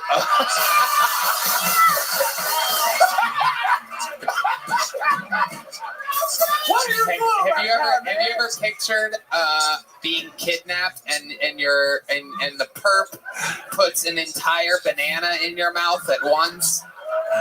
Fully skinned banana. Yeah, just like the tongue scraper. Oh my God. So what would happen?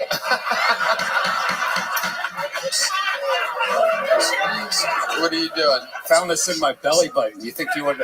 Oh no, that's not really how it works. I don't think Lint out of Red Band's belly button would. Oh, Red do Band sushi. Oh. Berry button sushi. This is incredible. Has there ever been the front row is pointing at the tears rolling down Hans's face right now. This is an incredible moment. There are tears coming down both cheeks. Just let them fall, Hans. No more wiping. Those tears belong to me now. Has there ever been a time where your gag reflex has made you throw up in a public place? Yeah, right up there. What happened exactly? I was just with my girlfriend vaping, and I think there was some cigarette smoke, and then I just like barfed into my water bottle, and I threw it away. When was that? About 3 weeks ago. Wow, amazing, unbelievable. Has there ever been a time where it was like in front of a lot of people? At the Vulcan, I would gag a lot, and the staff would know, oh, Hans is gagging again. Oh my God. How did I not know about this? Did you know about this? No idea. This is incredible that we're finding out such an amazing fun fact, like the fact that I can make you. Have you ever thought about like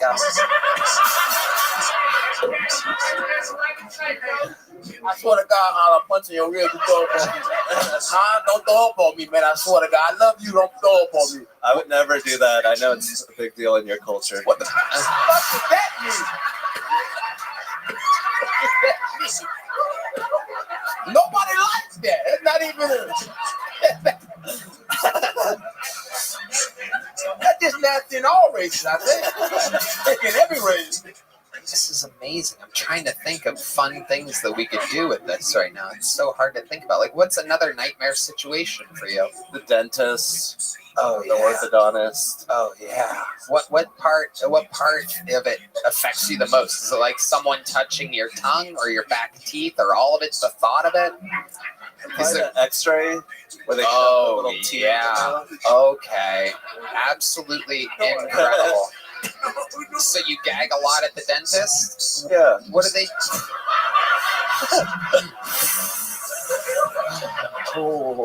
Oh, I can't tell you how much joy this brings me. Can you name a time exactly? Do the dentists do anything to help you with this? No, they make it worse. Yeah, how do they make it worse? By poking around in there, huh? Yeah, just hold it for 10 more seconds. Wow, absolutely incredible. You know what I'm going to do right now?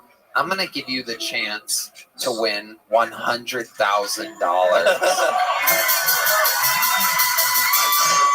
Here's what we're going to do. We're going to take both of the grills that these guys have had in their mouths throughout the night. And if you can put them both in your mouth,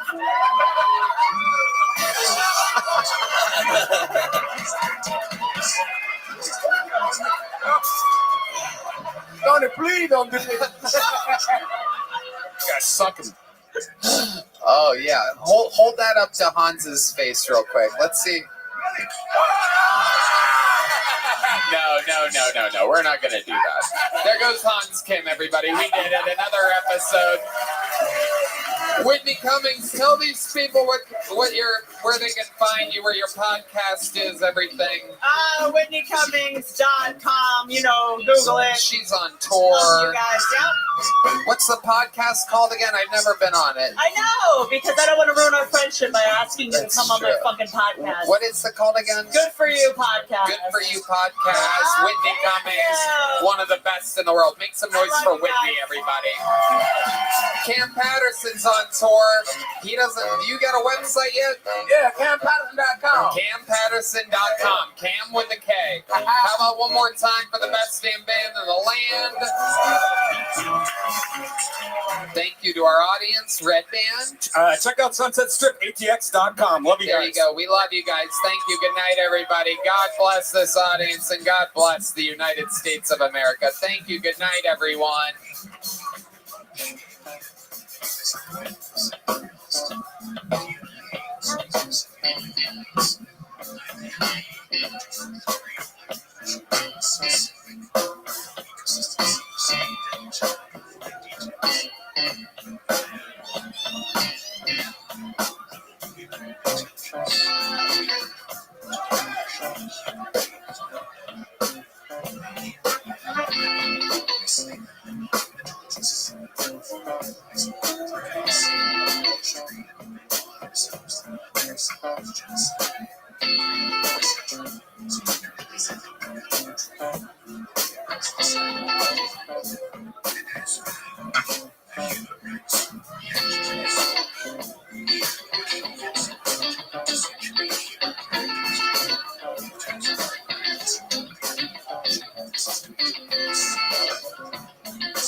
Texas, for a brand new episode of Kill Tony. Get him a Tony!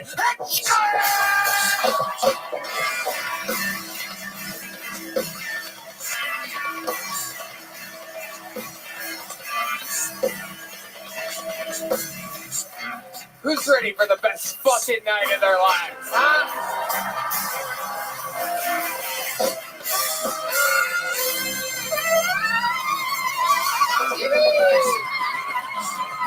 Make some noise for Brian Ripping, everybody!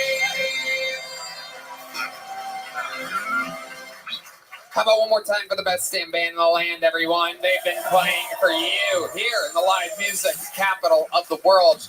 That is Raul Vallejo, Fernando Castillo, Carlos Sosa, Big Mike, Michael Gonzalez. Unbelievable. Big Mike is with us. Look at him, just bigger than ever. There's Media Matt Muelling on the electric guitar. Generous John Dees on the keys. Everyone knows how generous he is. Known for his generosity. And how loud can, I mean, it's the real deal. What can I say? It is indeed D Madness on the bass guitar. Oh, yeah. We're going to have a lot of fun tonight. Before we get started, here's a little bit more from the amazing sponsors that made it all possible. The Sunset Strip Comedy Club in Austin, Texas is now open. Check out Red Band's secret show every Thursday. Go to sunsetstripatx.com for tickets.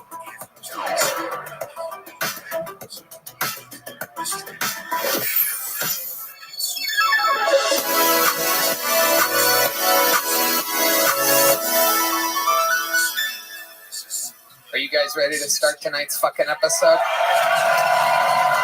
Wow. Every once in a while, you know, sometimes it's booked a month out, sometimes this, sometimes that, sometimes I find guests that day. This one has been on my calendar for a while, and it has been a dream guest of mine since episode 1. And you are here for his debut as a panelist on Kill Tony. Ladies and gentlemen, I present to you, especially starting at the Comedy Store. This is Comedy Store royalty. He is undisputedly one of the greatest comedians of all time. He is the first comedian to ever sell out an arena. Indeed, this is the first panelist appearance ever by the undisputed heavyweight king of comedy. This is Andrew Dice Clay.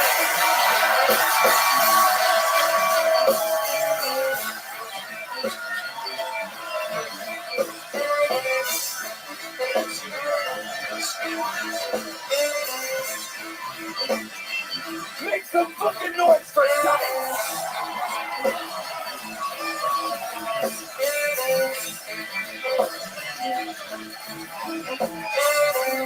Oh my God. The real deal. The man, the myth. This is Andrew Dice Clay on Kill Tony. That's what you guys would get really loud about me. This is a very exciting moment for me because Tony's been asking me since day one, and you know, can I tell him what I used to think the show was? Yeah. I used to think that he was doing this show about murder. You know, like you see on TV with the, you know, I'm not into that. I would tell him I'm into stand-up.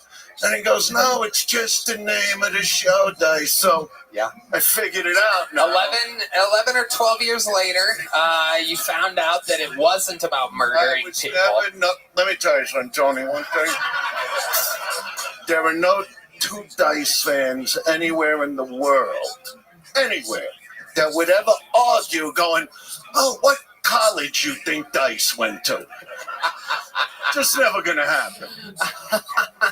Well, you do know about stand-up, and that's why we are here. Over 230 human beings signed up for a chance to get on this show. They have no idea who the guest is or is going to be, so when they turn around after doing a minute, they're going to be looking down the barrel of Andrew Dice Clay.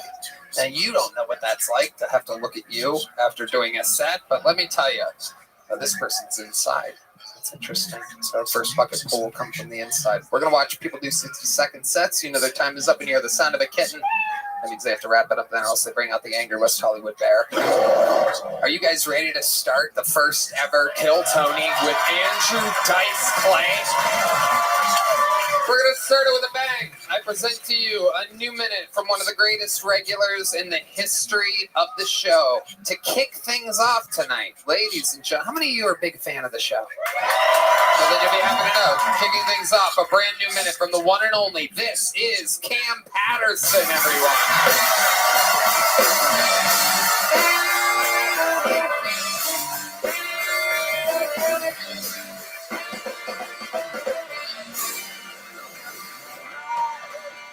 All right, so listen. So usually on the show, I come out and I talk about places I don't like.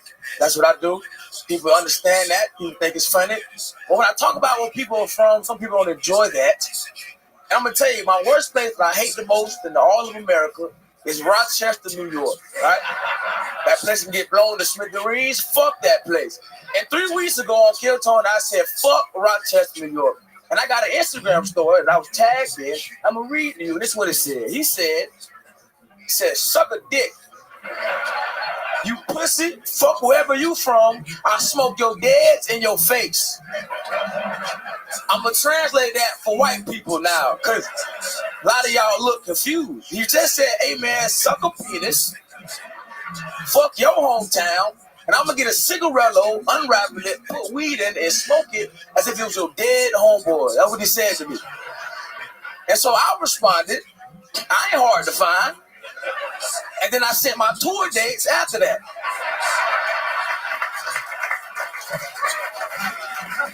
And then he said, nah, fuck you. I ain't paying to see you. You talking shit about my city.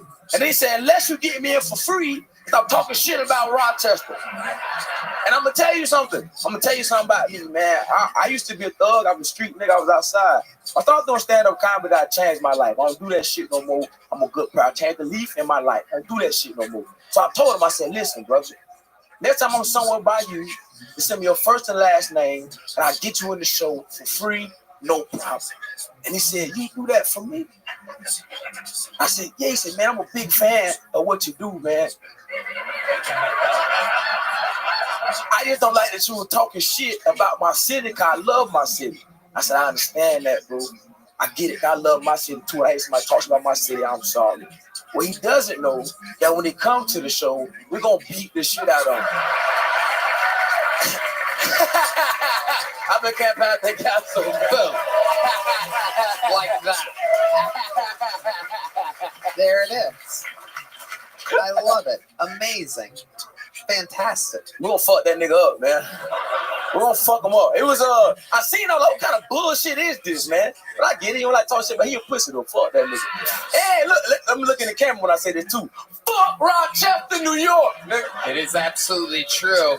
I fully endorse Cam's statements about anywhere in upstate New York. Yeah, it is incredible for anyone to stay there after being born and raised there. You should have run for your lives. Instead, you probably settled down with the first person that said that they like you too. And then you accidentally came inside of them, and now you're stuck there forever in eternal hell while literally the rest of America laughs at you right now.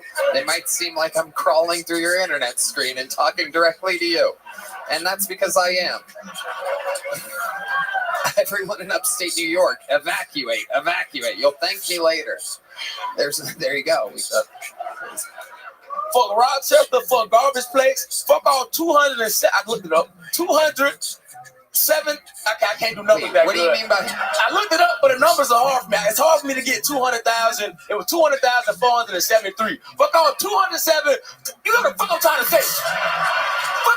Rochester, New York. I have no idea what any of that was. I don't know if I endorse that. I was trying to say numbers, but it's hard when they get to 6 of them bitches, nigga. Numbers is hard. You said garbage place for a second. I said fuck garbage plates. That's their food, and then I was trying to name the population. Just making sure you're not getting me in any trouble. No, I don't know of any garbage places. I've never heard of such a thing, and I would never reference any people as garbage. However, if you're still watching from chilly upstate New York, just know that I was talking to you for that moment. Dice, what do you think about upstate New York? Well, it's not even about upstate New York. Can I say something about him? Yeah. I did have a little talk with him New Year's Eve. Yeah. And I want to say to all you people watching, that I really feel, because I've been watching him, and he's only doing it, 3 years, you told me? And this guy has more stage presence and knowing how to work the audience and how to perform and create new material every week than I've seen out of a lot of comics doing it for 15 years. So I just really think that, in a very short time from now, I know you're doing shows and theaters, but it's just going to get bigger and bigger for him. That's what I believe. For real, I'm not even kidding. It is amazing. He just understands performance. What's that? Yourself, like a lot of comics will just come and they'll stand and just do that. You walk out of, let's say, at the Comedy Store in 2 minutes. He works the room. He works the stage. He's a true performer. It is amazing. Natural, very natural. Since day one, it was always like that. Make me want to cry and shit, man. I appreciate that, man. Yeah. I'm a thug. I don't cry, but that's made me. I'm happy. Thank you. Thank you. I appreciate it. The only guy crying at the end of this set should be the guy from Rochester that messaged you. Now, the funniest, I sent it to my homeboy. I sent it to my dog Lil, my brother. You know what I'm saying? Yeah. We'll be outside and shit. How did you have the dog ready that quick? We big dogs right here, nigga, but I sent him a dog Lil, right? I sent it. Sounded like a little dog. Sounded like a chihuahua. Yeah. What was that? There you go. Yeah. Soldier. Yeah. All right. Yeah, real. Fuck was that? All right. But I sent him my homeboy Lil. I sent him a picture. I sent his Instagram and shit. And then it was a picture of him and his girlfriend on his Instagram. And my dog just said, "She like she tired of you, little bro. What's her cash app? I had that bitch in Florida by Saturday." Why would you send the poor innocent guy that DM'd you something? You sent his profile off to your gang? Fuck that nigga, yeah, man. She said he was gonna smoke my dead friends in my face. Fuck that nigga, man. He said he was gonna smoke your dead friend? That's what he said. That's what the end of the thing was. I'm gonna smoke that dead in your face. What does that mean? That he's going to turn them into ashes and then sprinkle the ashes into a blunt? Yeah. And he would smoke them in front of you? Yes. And blow the smoke in your face? Yes. So fuck him, fuck his bitch, fuck his mama, fuck his grandmama, fuck his auntie. Yeah. Fuck who he believe in as a Lord. Even if it's God, don't do that. But fuck that nigga though. I agree.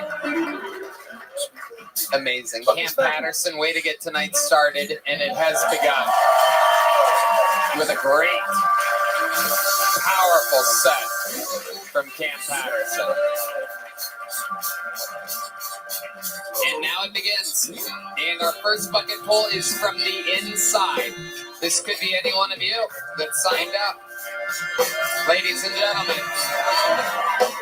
Ooh, the lovely Heidi has arrived.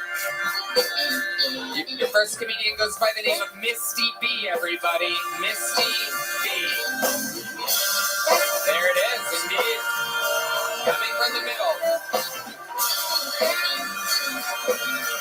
It has begun. Her table is very excited about this. Very much Price is Right energy. Coming from the middle table. She's one of you from the inside. Make some noise for her. I do believe this is the Kill Tony debut of Misty B, everyone. Misty B.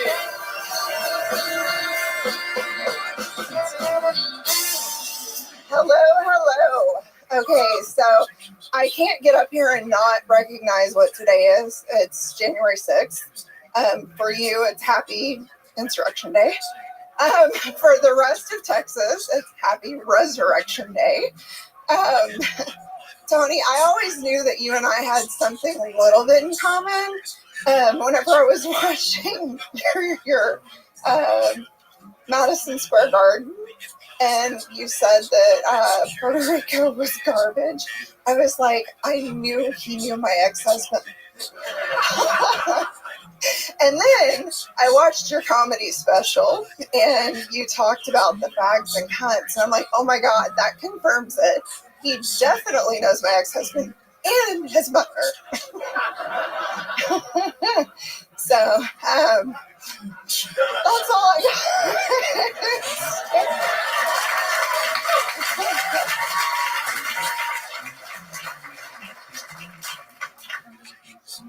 That's all I got. Okay, yeah, there you go.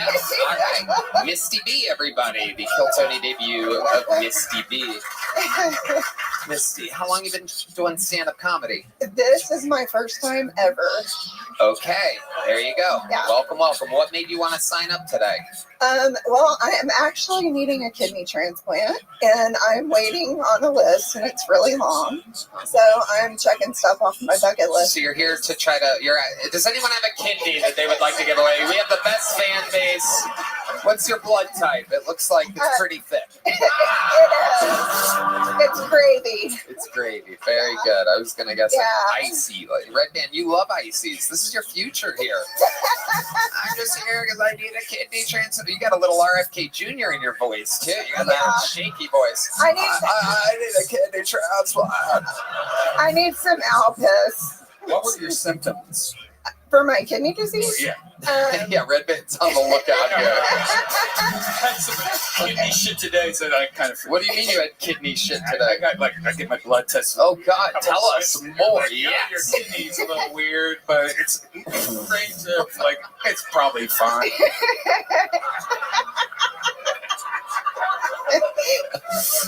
Hold on a second, Misty. Hold on. We're going full pause here. We've never had it come up where someone has an ailment and you're like, well, I'm going through some kidney shit today. Like, what? What are the odds that you're going through? This is clearly a sign from God. So weird. We both look like vitamin D deficient. And yes, for sure. What were your symptoms? You are pale. Well, if you go pee and it looks like a draft beer, that's protein, and that's a big sign. So you have a lot of bubbles in your pee. Yeah. Wow. Yeah. That's amazing. That's a fetish for some people.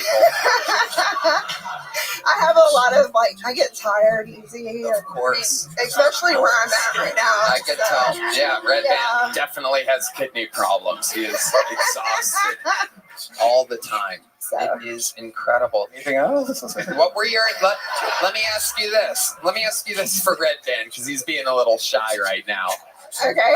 I would love it if you two end up in hospital beds next to each other. Craziest episode of Kill Tony ever. We give each other our own shitty kidneys. Right. That'd be great if you guys transplanted to each other. We could do dialysis together. Amazing. Okay, so tell us, what have you been eating and drinking in your life? Everything. Yeah, but seriously, what are your real guilty pleasures that you think got you this way? Like me, sometimes right before bed, I get a little craving. You know what I have? I've been a naughty boy. I go for the chocolate-covered pretzels sometimes right before bed. And I think to myself, this is so wrong. I shouldn't be doing this. But I'm a perfect specimen. Now, if I was you, it would be different. I'd imagine I would really know, fuck, I should not be drinking lemonade like this right before bed. So what is it exactly?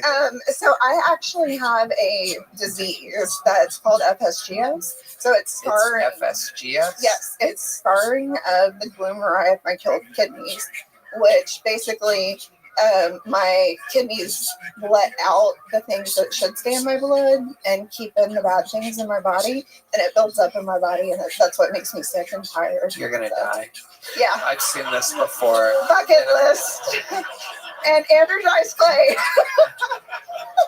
Dice, what do you think about her I performance? just think she has a lot of guts to walk out here. She literally does have a lot of guts. I'm looking at her right now. Everything you're going through, you know, with all the sickness and all, you know, I get sick a lot. And I had some stuff taken out. You know, through the years.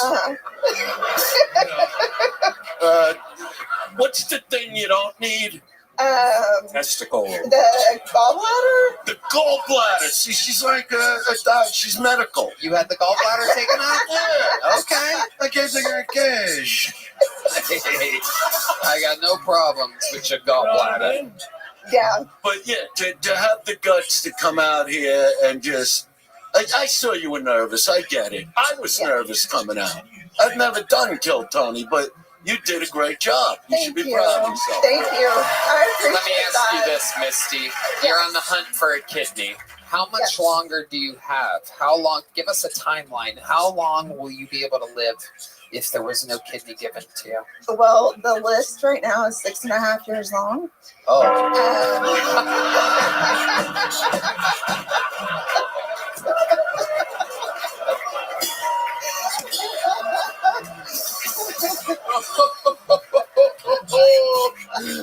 He's right. So 6.5 years. Yeah. And what are we talking about? What type of bubbles are you at? How filled up is the toilet after you leave? It's bad. It's bad, It's huh? bad. Oh my goodness. Can you imagine? Red Band's thinking of a bubble bath right now. This pig over here is like, I'll give you some kidney money. Come over, piss in my chest. But you look healthy. I mean, you said you were in good condition. So I am. I need both of my kidneys though, just in case. I have a lot of fun out there on these streets, and who knows? I might blow one day. Do you have DFBS or whatever it is? What's it called again? FSGS. FSGS. No, I don't even know what that is. It's called focal segmental glomerulosclerosis. Oh, wow. Probably have that. Yeah. Yeah. So you real look quick, like it. before we get back to the show, I got to know, what exactly did the doctors say about your blood results in your kidney? So I get like the full panel every couple months and stuff, and they just said, "Oh, it's a little high, but that's within that's probably fine." It's just Your normal creatine? I have a little bit higher. Oh yeah. Oh yeah. Here we go, ladies and gentlemen. In real time, you're getting the diagnosis. You remember the episode where Red Band found out he had a couple months to live? This is what's great about podcasting. There's nothing prepared. Anything can happen. That's right. Creatine's connection. Huh? Yeah, it is. It is. All right. Well, Misty. Estrogen, I guess, also. I have a lot of that. So.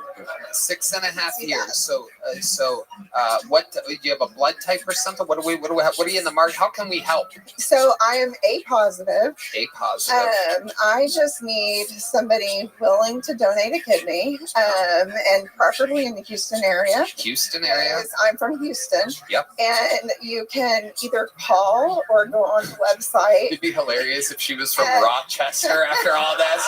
We're just like, if there's a good person out in Rochester willing to give a kidney, it's me, the evil guy from earlier. I didn't mean what I said. Please be a good person. What is that? Like, I would just chloroform him and bring him my own kidney. What was your question, Dice? Houston's like your neighborhood? Well, I mean, If they're in Dallas or saying like you're not interested in the kidney, I don't get that. I mean, the girl has FNTS. Isn't that what's it called? FSGS. What's that? FSGS. Oh, that's different. I'm thinking FNTS. Friday night plot session. It's a whole different thing. Yeah. No, but they just need to go online to the Houston Methodist website or call. And my name's Misty Boudreaux, and they can just sign up. And so you can listen. So you're telling me that right now there is actually a way that if they request that they will only want to give their kidney to one person, that they can actually give. I think we're going to save this lady's life. This is bad for the show. There's going to be a bunch of people with like eyes falling out and shit coming out. I didn't really ever care about stand-up. I need a fucking die here. Please God, I know I'm not funny at all. Please, fuck my asshole. I don't know. Do you have a reward for it? I'll give it $40. Oh. There you go. Red Band just wants bubbly piss pics. All right. Well, there you go. Misty Boudreaux in Houston. A positive. Yeah. I have the feeling 99% of our fan base doesn't even know what blood type they are. So it doesn't matter. So they do paired donations. So if somebody wants to donate in my name, they would find another donor. Oh, they would trade with an A and positive. they do a paired donation. Oh my God! Well, I'll tell you this: whoever in Houston donates their kidney, will put you on a guest list for a Kill Tony show. How about that? And here you go. Here's a big joke book for Misty. There you go. She caught it like it was FSGS. Everybody. There you go, Misty Boudreaux.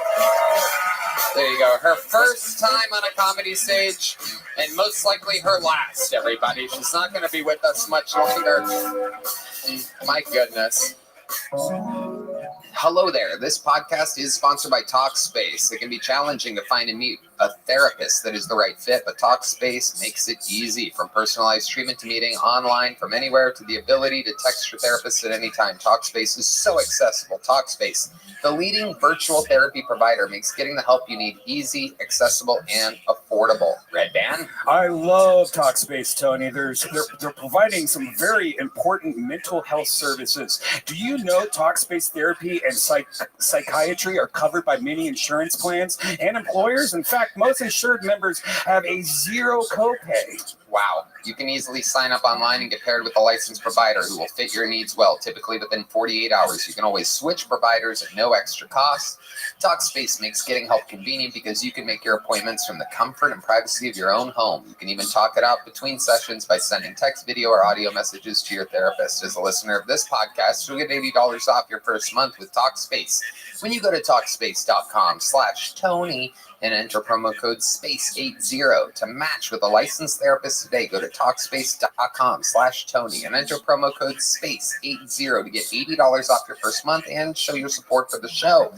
That's Talkspace.com/Tony, promo code SPACE80. Hey there, this podcast is sponsored by Shopify. Guys, there's never been a better time to start a business than right now. It's 2025. Let's do this. Now's the time. I started Kill Tony, and look how that turned out for me. Best decision I ever made. I love being my own boss, and more importantly, I love being Red Band's boss. And being your own boss has never been easier with Shopify. Red Band? Yeah. Tony, the best time to start your new business is right now. Shopify makes it simple to create your brand, open for business, and get your first sale. That's right. Get your store up and running easily with thousands of customizable templates. No coding or design skills required. All you need to do is drag and drop. Their powerful social media tools let you connect all your channels and create shoppable posts and help you sell everywhere people scroll. Shopify makes it easy to manage your growing business. They help with the details like shipping, taxes, and payments from one single dashboard, allowing you to focus on the important stuff like growing your business. What happens if you don't act now? Will you regret it? What if someone beats you to the idea? Don't kick yourself when you hear this again in a year because you didn't do anything now. With Shopify, your first sale is closer than you think. Established in 2025 has a nice ring to it, doesn't it? Sign up for your $1 per month trial at Shopify.com/KillTony, all lowercase. Go to Shopify.com/KillTony to start selling with Shopify today. That's Shopify.com/KillTony.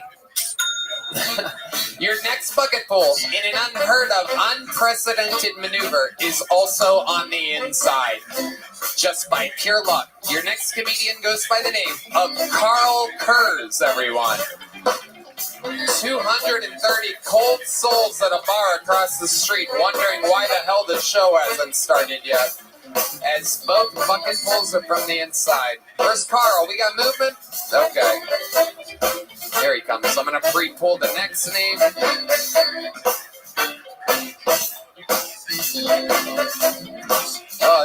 taking forever. Shout out to. Okay, the next one's inside too. That's crazy. Is this like their seat number? Can you wrangle them so that it doesn't take as long? It's not. Oh, okay. All right, ladies and gentlemen, make some noise. Another insider. Make some noise for Carl Kurz, everybody. Here we go. Carl Kurz.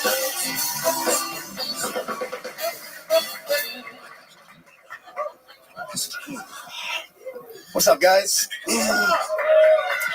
I have a kidney, but it also has Hep C, so I got picked on a lot in middle school, and I got made fun of a lot. I don't know if you could tell by looking at me. I tried to cover up most of my shame with tattoos. Look at this big fucking crow tattooed on my head. You don't get a crow like this tattooed on your head unless you've been called a f*** one too many times. So I get this crow on my head, like, who's a f*** now, Bryson? Not me. Anyways, I started doing drugs, and inevitably I went to prison. And I didn't want to go to prison poor, so I took a couple things up my ass with me. Took 30 methadone, 2 ounces of weed, half a can of bugler, rolling tobacco, can of bugler, and when I got there, I was a popular kid all of a sudden. I wasn't getting picked on anymore. I guess that's all my time. Was there more? Did you want to do more? Go ahead. Oh, that was it? All right, you were just naming stuff that you shoved up your ass. Okay. Yeah. I thought you were getting like a punchline or something. There's more, but yeah. Okay, well, if you want to do the rest, do the rest. It's long. How long? I don't know, 15 seconds? Well, go. Do the 15 seconds. Jesus, we spent 15 seconds telling you to do the fucking 15 seconds. Yeah. So the worst part about shoving all those drugs up my ass was all the times I went to court and didn't go to prison. Like, fucking, yeah. Yeah, it's very important that you do that part. That's called the punchline. Right. Yeah. All of that was set up. You're just naming things you shoved up your ass. I had a feeling there was something more there. Welcome. I'm nervous. Fun stuff. You did very good. Thank you. Good job, Carl. You rolled right off of the lady's kidney, right into it. How long you been doing stand-up? First time. Really? Wow. How old are you? 44. 44. Yeah. What have you been doing with your life up until this point? Oh, methamphetamines. Dice, what do you think about this guy? He's been working the asshole thing out. Yeah. I mean, that's a lot of stuff to get out of asshole. Do you know what I mean? Yeah, yeah, it's a lot. It's like you should pay a toll to go in. Yeah, look, I just shoved shit in there until there was no more room. That's a lot of stuff. Yeah, you grind up the weed and pack it down and kind of make like. I don't have to know the. Yeah. Well. I mean, you're definitely exaggerating, right? No, seriously. 100%. You're being dead serious? Yeah. 3 ounces of weed? No, 2 ounces of weed and half a can of bugler rolling tobacco. Like the big can. God, 2 ounces? Now you grind it up in a coffee grinder and you pack it in a pill bottle tight and then you put it in a condom and about a half ounce is about the size of an egg and you make anal beads with condoms. How many? Oh my God. Dude. So the day I got sentenced, I shot up like 300 milligrams of morphine and I ate an eighth of mushrooms. And I shoved all that shit up my ass. My mom was knocking on the door and she's like, "You're going to miss your sentence and get all that shit up your ass." Your mom was encouraging you to shove shit up your ass? She said, "Hurry up, get all that shit up your." Well, she wasn't going to stop me. No one's going to walk in and stop me. So why would his mom know about what's going on? That's a great question. Why did your mom know? Did you tell her? I don't know. I don't even remember my sentencing. I was fucked up. But you do remember your mom saying, I remember that part. That was right after. Your ass. Yeah, that was right after I ate the mushrooms. But by the time I got to the courthouse, I was fucking crying balls. So the painkillers, I understand, because you're about to shove so much shit up your ass. The mushrooms, that was just what? To make it all fun or something? Just to have some laughs? I took all the drugs that I had. Are you afraid that the mushroom giggling was going to make the stuff fall out of your ass? I actually never thought of that. Yeah. I'm a shove stuff up your ass genius. So if you ever have any more questions, if anyone wants to write in to my magazine, shove shit up your ass monthly, yes, that is our official sound effect. All right. sorry, Dice. What were so How you long have were you in prison? Oh, only like 18 months. and what was it for? Residential burglary. What? Residential burglary. Okay, so tell us about this robbery. Was this like Home Alone style? You broke through a window and then you're walking over a bed of nails. Just like anything fun happened during that? Here we go. Give me some good residential robbery music. Here we go. Nice and easy on the drums. So I used to just walk around in the middle of the day, and I would knock on doors, and if no one answered, I'd rob them. And if they did answer, I'd be like, "Hey, it's Steve here."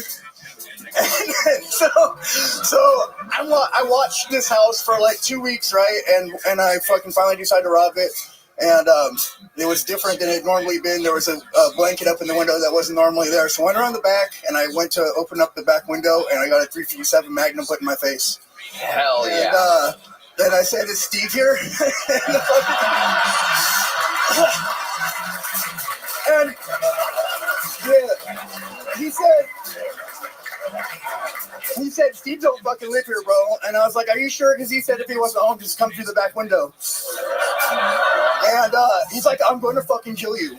So I left. So you just left? Yeah, I just walked away. So that was a time where you got close. How about the one that you got in trouble for?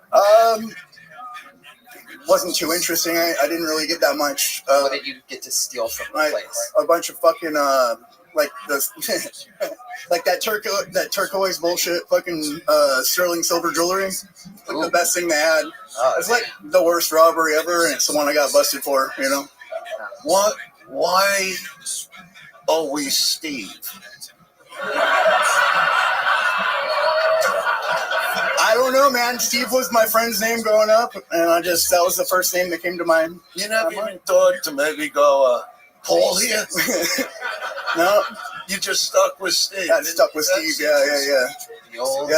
That got me. Yes. I don't know.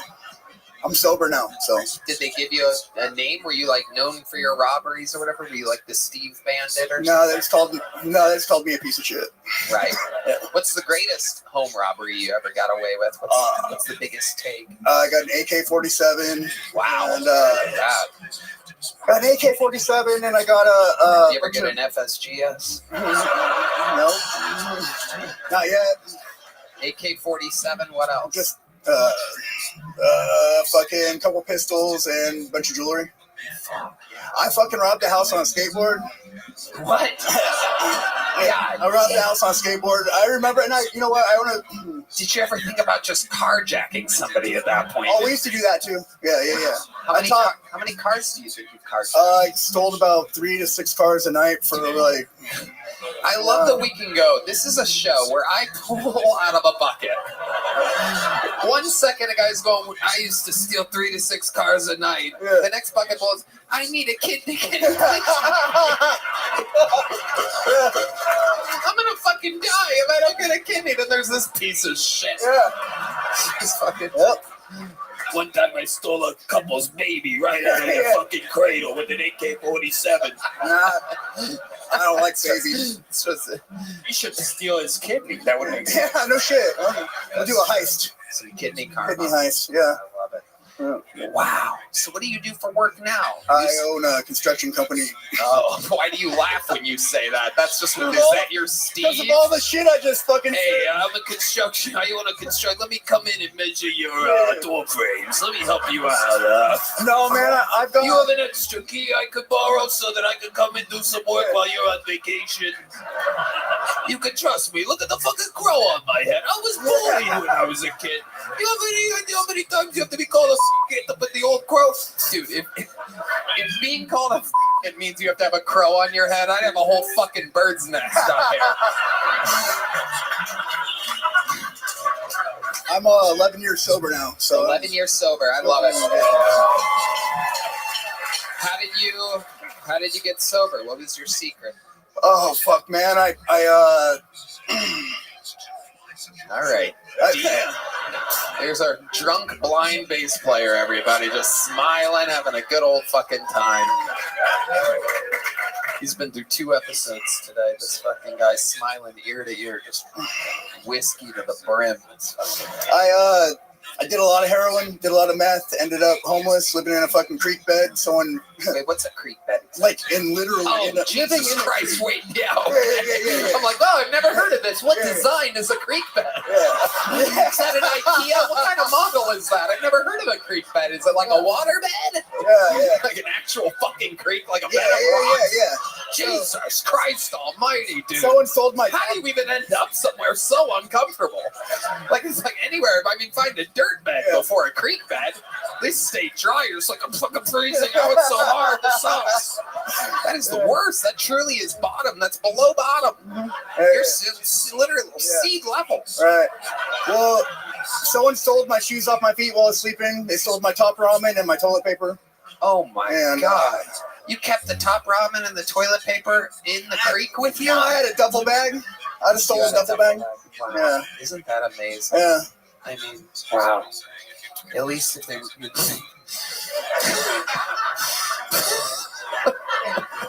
it's such an interesting collection. My shoes, my top ramen, and my toilet paper. They left you with almost nothing. I can't believe they took your toilet paper. I had a strike on my record. I had priors. I did I basically fucking threw a brick through a window and looted a store. And because of all my priors, O'Reilly's. Wow. Okay. Welcome to another episode of White Looters, ladies and gentlemen. It's a very rare show. No one's heard of it or pitched it before. It's a show called White Looters, where instead of your normal shoe stores or clothing stores like the normal looting types like to loot, it's called White Looters. I'm suspecting I got 8 wrenches, dude. Buck out. Got two $1,800 generators. Oh, I got so many generators, man.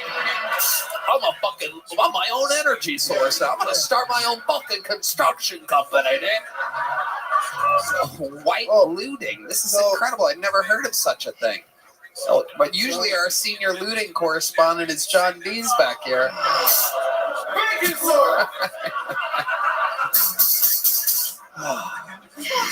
Wow. So I fucking was getting about 8 years in prison they were going to give me because of all the priors and shit like that. A parole officer came in my jail cell and said, you want to try rehab again? And I said, yeah, why not? I literally fucking didn't think I was going to, I was going to prison. I was like, fuck it. Rehab has peanut butter and jelly sandwiches. I'll go to rehab. Yeah. So I was literally living in a fucking creek bed with no top ramen. So I went to rehab. I got sober. You cook the top ramen if you were homeless? Bro, you just fucking... You just wet it? You just eat it. Dude. Water. You can put creek water in it. Yeah. Oh, God. That's gutter water. Oh, my God. Creek water ramen. Wow. This hasn't even been thought of before. No, dude. Holy shit. What's the worst? See, we're finding that this is a common thing for you. Like, yeah, creek water ramen. Yeah. So let me ask you this. What is the worst thing you've eaten in all your prison and all your rehab and all your homeless and all your drug-induced time? You're 11 years sober now. By a miracle. You're here performing. What's the worst thing you ever ate? Oh, fuck, probably shit. Wait, how did you eat shit? You had to eat it so that you could shove more drugs up your ass? What happened here exactly? Smoke shit. Wait, did you? No, after you get all that weed out of your ass, it always smells like doo-doo. Oh, wow. The worst. You realize millions of people are going to see this. Ain't gonna remember this shit in 2 weeks. I don't really give a fuck. I talk about this shit in AA meetings. So, AA isn't million. Yeah, but I have to see them again. You know what I mean? I don't have to see any of you again. I like your perspective.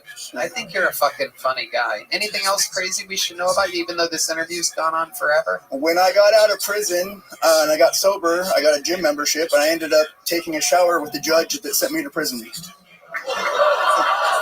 He had a gym membership at the same gym as me. Oh, wow. And so I walk into the fucking shower butt fucking naked, and there's Judge Curl. Hey, Judge Curl. You said hi to him? Yeah. Do you think he remembered you? He looked terrified, so yeah. Yeah, I bet he fucking did. Yeah. I just got out. I was probably about 20 pounds heavier muscle. Holy shit. Holy shit. So before I let you go, what's next for your He just said the judge's name to me.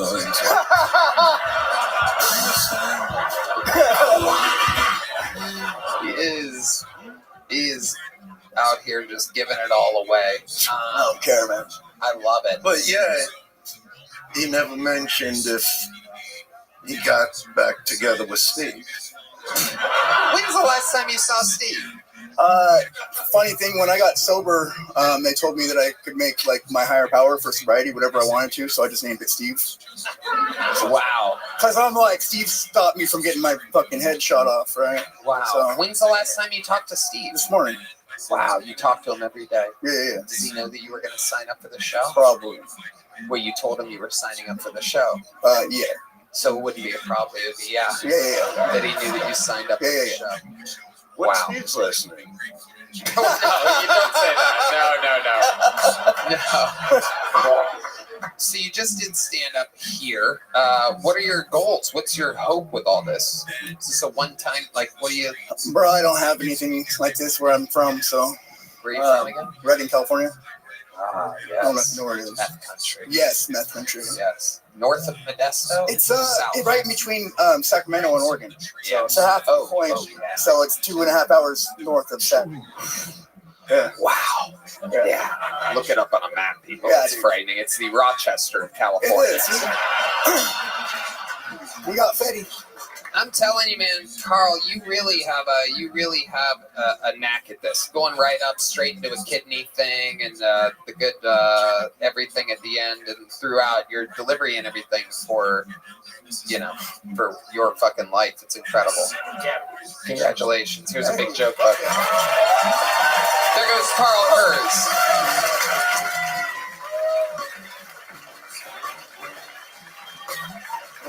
We're going to do something fun before this next inside bucket pool, which is Dante. So, Dante, if you want to come up and get behind the stage, you can do that now. It'll save us some time. Congrats to Dante. He's going to be next. But before that, we're gonna do something special real quick. A very, very special treat. Ladies and gentlemen, a few weeks ago, I and my friends did the roast of Jelly Roll, the 40th surprise birthday roast of Jelly Roll. And it was just a surprise for Jelly Roll for his birthday. It wasn't recorded or anything like that. It's not going anywhere. And one person in particular really roasted the fuck out of me. And she is one of my longest friends in comedy since I started almost 18 years ago. Ladies and gentlemen, here, just to share the roast jokes from the roast of Jelly Roll that were on me, I present to you one of my favorite comedians, one of the best. She just fucking lit New Year's Eve on fire on CNN. Ladies and gentlemen, make some noise for the one and only Whitney Cummings.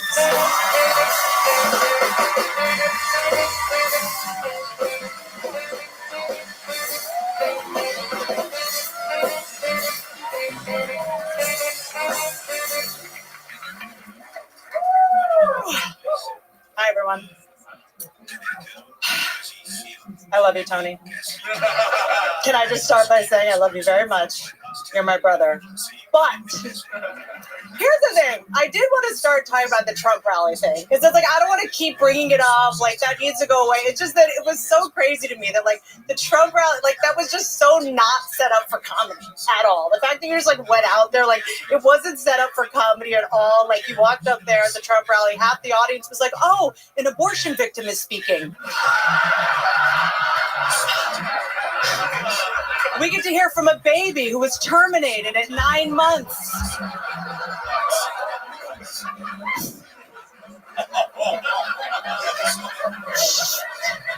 But I will say, to be clear, Tony Hinchcliffe is not racist, okay? He just looks racist. Tony looks like the kind of guy who says the full N-word when he's singing along to Broadway show tunes.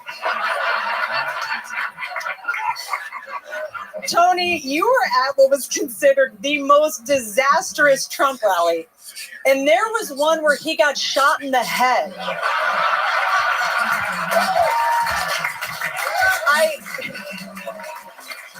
Two people died in Pennsylvania. Yours was the most upsetting. At least least when 2 people got shot in the head, at least we didn't have to hear Jennifer Lopez give a speech about it. Like, that was... And then the next day, do you remember Donald Trump pretended not to know who you were? This is a man who publicly admitted to being friends with Jeffrey Epstein. This is a man who wished Ghislaine Maxwell well when she went to prison. On TV, he pretended not to know you. Sucked Trump's dick, and then he pretended not to know you. Now you know what it's like to be a Miss USA contestant. So, and this was not the first time something like this happened. A little while back, Tony got in trouble for saying the C word. That's right. Some cunt got mad that he said shank. You know, Tony was actually, he came here, like, you know, during the pandemic. You know, I love his, like, new look, being in Texas, like, being a more Western guy. I didn't know they sold cowboy boots at Build-A-Bear. Tony, I love you so much. What an honor to be on Kill Tony, but it's true. Whitney fucking Cummings. What a cool drop-in. Here, roasting my ass. Make some fucking noise for the great Whitney Cummings, everybody. What a cool fucking cameo, huh? We having fun here tonight? Hey, y'all. This podcast is sponsored by Prize Picks. Prize Picks is the best place to get real money sports action. With over 10 million members and billions of dollars in awarded winnings, Prize Picks has made daily fantasy sports accessible to all. You just pick more or less on at least 2 players for a shot to win up to 1,000 times your cash. Run your game all season long on Prize Picks. Red Band? Tony, I love Prize Picks. This week on Prize Picks, I'm looking at the football board and selecting Travis Kelce.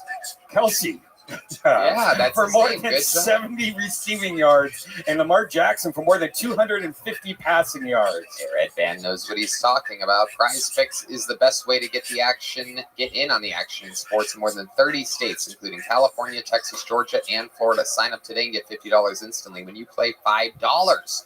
You don't even need to win to receive the $50 bonus. It's guaranteed. Prize Picks is the best way to win real money this football season. Which players are going off? Which ones aren't? Download the app today and use code TONY to get $50 instantly after you play your first $5 lineup. Again, download the app today and use code TONY to get $50 instantly after you play your first $5 lineup. Prize Picks. Run your game. All right. Back to the bucket we go. Like I said, 3 insides in a row. The odds of that are absolutely insane. It's never happened before. Again, there's literally hundreds of people, comedians in a bar across the street, and somehow the inside is that lucky. Make some noise for Dante, everybody. Dante from the inside.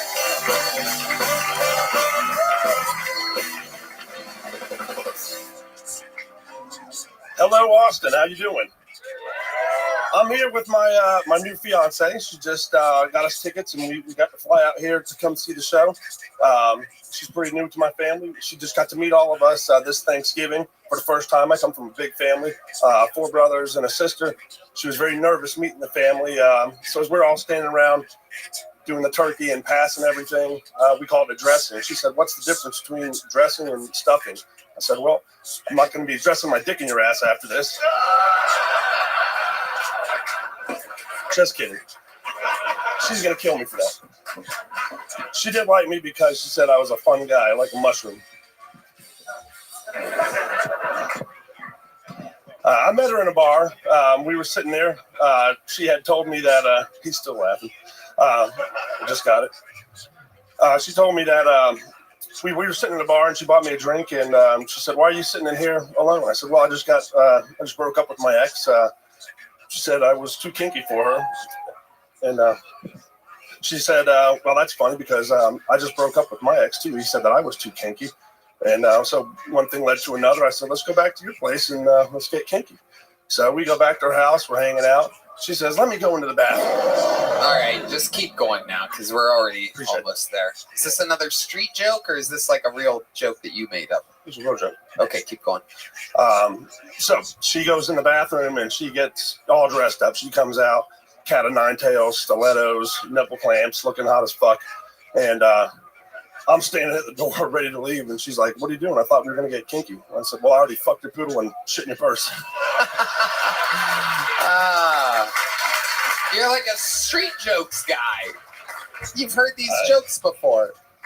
I've never done this. Well, I know, but you signed up and you just did jokes that you've been told by funny friends before. What's the difference between dressing and stuffing? What, Tom? I won't be dressing right? You didn't write these, right? No, I didn't. Right, exactly. That's what people are doing here. Well, the Thanksgiving one I wrote, I guess I didn't write anything. I just kind of memorized it. I gotcha. You know what it is. Yeah.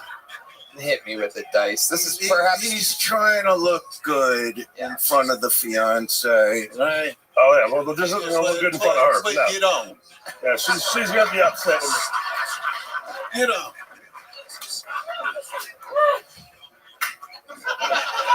Hey, we all agree. Even Michael She's Gonzalez. gonna get the ring back. Maybe that's what the aim was. I don't know. I'm just here. It is true. Dice is correct. This is backfire. Even Michael Gonzalez, one of the nicest guys in the world, yelled, "That's right," when Dice said, "You don't do that." So, do you think that she really loves you, or do you think that this may have entirely backfired? No, she loves me. Okay. How long have you two been together? About 5 years now. 5 years. How long have you been engaged? 4 months. 4 months. And when's this wedding planned? When's it going to take place? Do you know?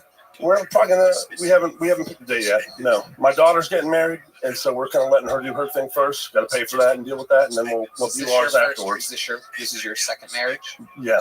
Yeah. Is this her first marriage, the fiance? Second. Also. This is the funny shit. This is the funny shit. Both of your second marriages. Yeah. The baggage of the fucking kids, the whole fucking thing. Get the fuck out of here. Did she sign up as well? Did your fiance sign up? No, she didn't. No. You guys came here just the two of you. Just the two of us, yeah. And where'd you come from again? We came from Orlando. Orlando. Okay. Is that that's where you live? Yeah. What do you Actually, we just saw you in Orlando 3 months ago. What do you do for work in Orlando? I build pools for a living. Okay. Seems like you'd be pretty busy up there. We are, yeah, we're busy. What part of the trip did you decide that you were going to sign up for the show? Were you driving here? No, she walked by when we were in line standing out there in the cold and said, "Does anybody want to sign up?" Wait, said, you decided then? I wasn't going to until she walked by because... well, I mean, of course she's going to walk by. People that were around you were there to sign up, right? Well, I had read on the website that you had to go across the street to Four Choices and sign up, and we didn't make it over there. We got here about 7:45, so we were just standing outside. I'm kind of confused. Was there a special sign-up thing that happened? Someone walking by? Yeah. You guys heard this as well? All right. And someone yelled, "Does anyone want to sign up?" And so just a bunch of dumbasses were like, "Well, yeah, if they need comedians, we'll sign up." Just me. I think I was you were the only one? Maybe, I don't know. There's a long line, actually. Well, no, yeah, well, that's a common thing. No, it's a common thing that we would have to do because they have to get the signups from the people that do want to sign up that are coming in from the audience. So yeah, it makes perfect sense. But the part that doesn't make sense is this is the first time I do believe in the show's history in which I ever heard that someone decided right then just because someone was taking, like, you know what the show is, and then here you are doing fucking, like jokes. Hey, I figured, fuck it, we came here. I'm gonna do it. How do you feel now? Now that's cool. People with courage. These are the people that would go fucking bungee jumping and forget to connect the cord. Like they're all just like, "Woo, adventure, yeah, go for it. Okay, I'll chase your dreams." But look at them now. Look at them now. Hey. I'm with Dice on this one. I think you may have just fucked up the rest of your life. How old are you?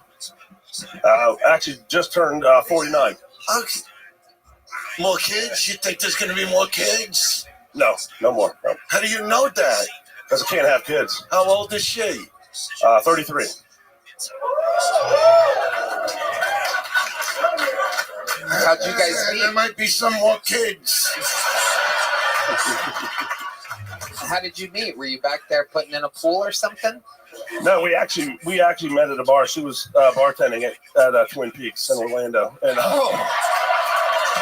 I saw her when she walked in, and I said, "Hey." He's clapping extra hard. I She said- fucking roots for Team Gold Digger over here. Look at this one. I said, "I need to get your number." A And I big did. win for fucking tits. Wow. She does have nice tits. Well, Where is she? Is she right here? No, she's somewhere back here. Are they out? Are the tits out tonight? Kino, give Right us there. some house lighting here. Let's see what's going on. Oh, wow. Okay. Oh, wow. All right. Okay. Wow. My pool just went above ground. Look at that. It's incredible. What do you think about frothy pee? Fucking disgusting. Unbelievable. Turn the lights back off. Okay. Dante, I spent way too much time with you. Here's a little joke book.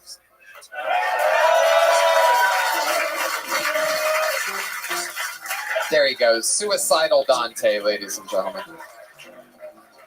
This is your next comedian. This was an actual comedian from across the street. Make some noise for him. He knew he was signing up for the show before he got here. Ladies and gentlemen, this is 60 Seconds Uninterrupted for Mike Jones. Mike Jones.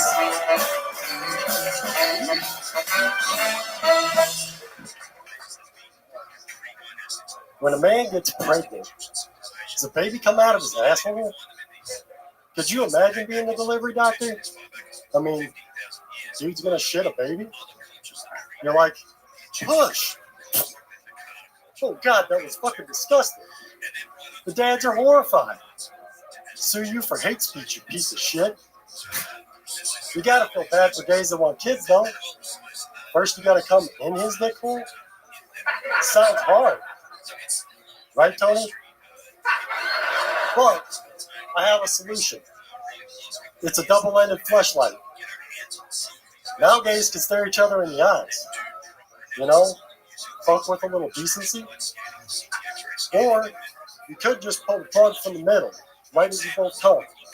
Then it's like a little gay fountain. So, basically, you can be as gay as you want with it, Tony. Very cool. Thank you. I guess I'm the gay one after somehow all that gay shit that you thought of and wrote and memorized, you fucking freak. Yes. Good one, Mike. It's the hardest I've been roasted the whole episode was your gay fantasies. And you go, right, Tony? It's like, how am I the fucking gay one? You're the gay one, you creep. You hurt my feelings, man. How's it going, bud? How are you? How long you been on stand-up? This is my first time on stand-up. What is going on tonight? This is just annoying at this point. It's a bunch of mentally ill people like, oh, you'll never believe it. This is my first time. It is. We're not surprised. It wasn't any better than we've had 3 first times before you tonight. They were all better.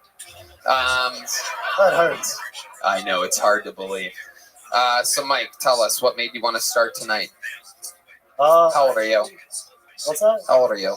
I'm 40. Yep. What made you want to start tonight? So, so I made a card game, actually. And, oh, God. All right. Here's a little joke book. I'm going to keep it moving along. Yeah, no, I don't know. Yeah, I don't want you to promote your stupid card game. Let's go. We're keeping it moving. It's okay. Put the mic back in the mic stand. There you go. Jesus fucking Christ. People used to come on this show to, like, try to make it. So many now it's fucking people. I got a new card game. I need a kidney. So many real comics. He made the guy. Hold on. He made the guy before him look like an absolute fucking genius. Yeah. Like I would buy a ticket to see the guy before him. I mean, that was what at 40 years old. Why, in your right mind, would you go? I'm gonna go out and talk about sucking cum out of another guy's dickhead. You understand? I agree. There's issues there. I agree. Dante is bawling out of control in the middle of the room right now. He's sucking on his fiance's tits in celebration of how good Mike Jones just made him look. See, you never know what's bad till you just see something way fucking worse. Yeah. Legit. So true. It's so true. Well, hopefully this gets better. We got another bucket pull. 60 seconds uninterrupted. Going to Candace August, everybody. Candace August.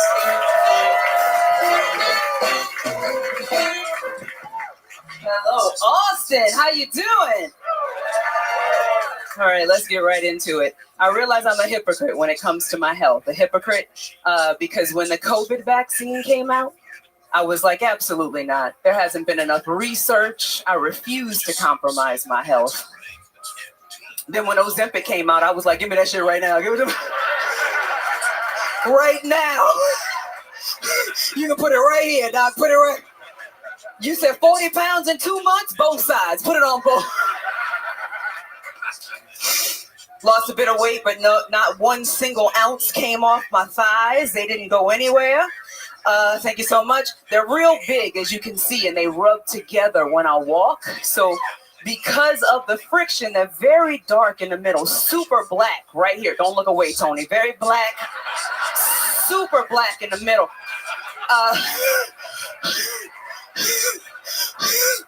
When I say black, y'all, these thighs could have marched with Dr. King. Just black as shit.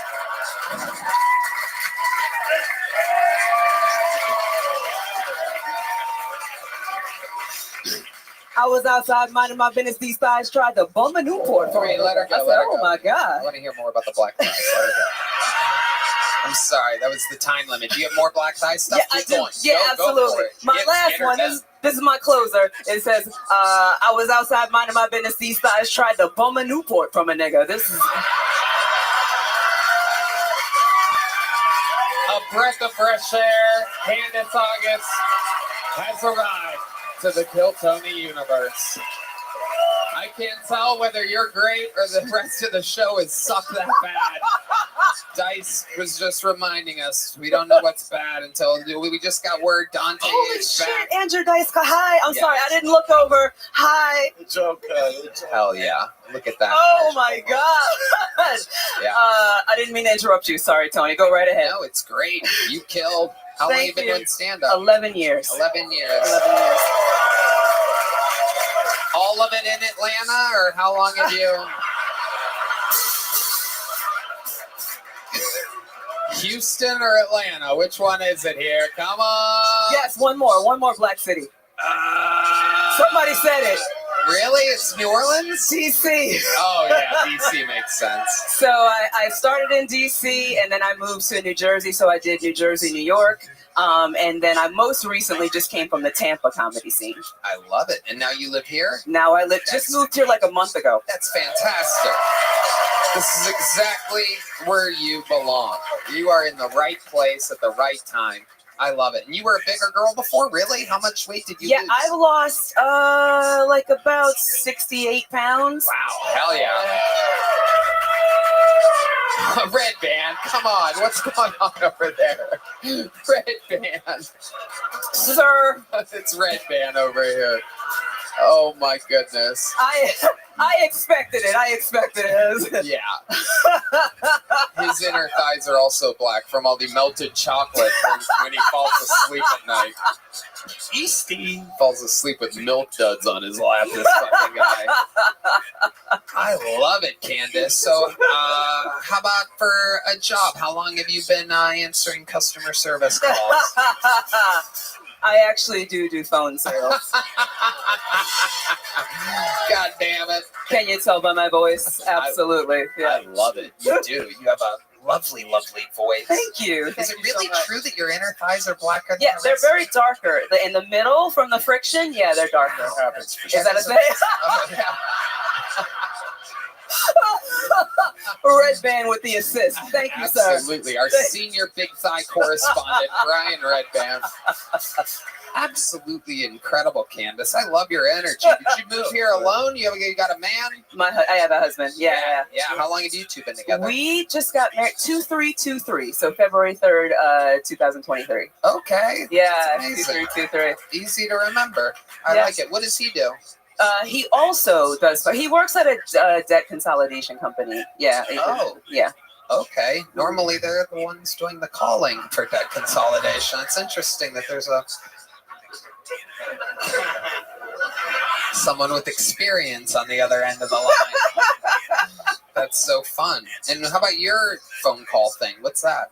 I also work at a debt consolidation company. We work at two different, but we both work at debt settlement and consolidation companies. That's amazing. Yeah. What are the odds that you guys met at work? We did not meet there. We met on Plenty of Fish. Wow. Yeah, years and years ago. I don't recommend it. Plenty of Fish is the ghetto of dating sites. Don't do it. Why is that? Explain that to us so that we understand. Why is it Plenty of Fish? I don't know. It just had the most horrible trash selection. He was like the only person on there who was great, and I happened to have him, and that's it. So there's no one left. There's no one left on there. Great. What was that first date like? What did you guys do? We went out for like just cocktails. We just had like a drink after work. He drank a really like his order was impressive. It was like this really top watermelon martini. No. Come on, what are you groaning for? We're having fun here. You are assuming that my husband is black, sir, and he is not.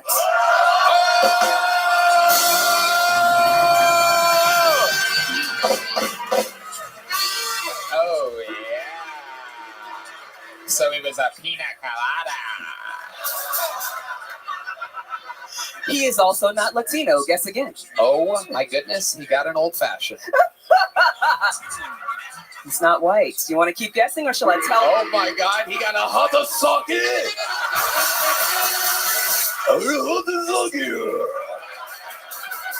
I would consolidate your debt. Consider your debt consolidated. You owe nothing no more. I will put you out of your misery. My husband is Indian. Oh my God! How did I not know with everyone working in a fucking call center? Wow! You should have known. Oh my goodness! So what was the order? What exactly does an Indian order? Mud water? You can't get canceled by the Indians. They don't listen to the show. They don't care about it. We're friends with the sauna mod. We're good. It was just a very, very top shelf scotch. He drinks, and I'm from New Orleans, so like a drink. Thank you.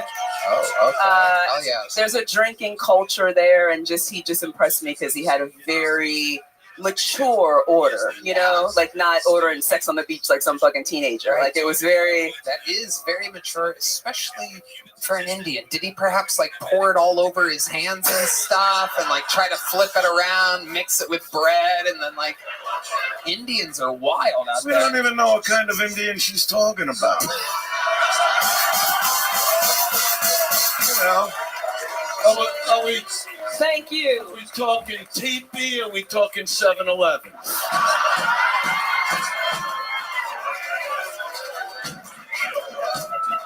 I'm a singer.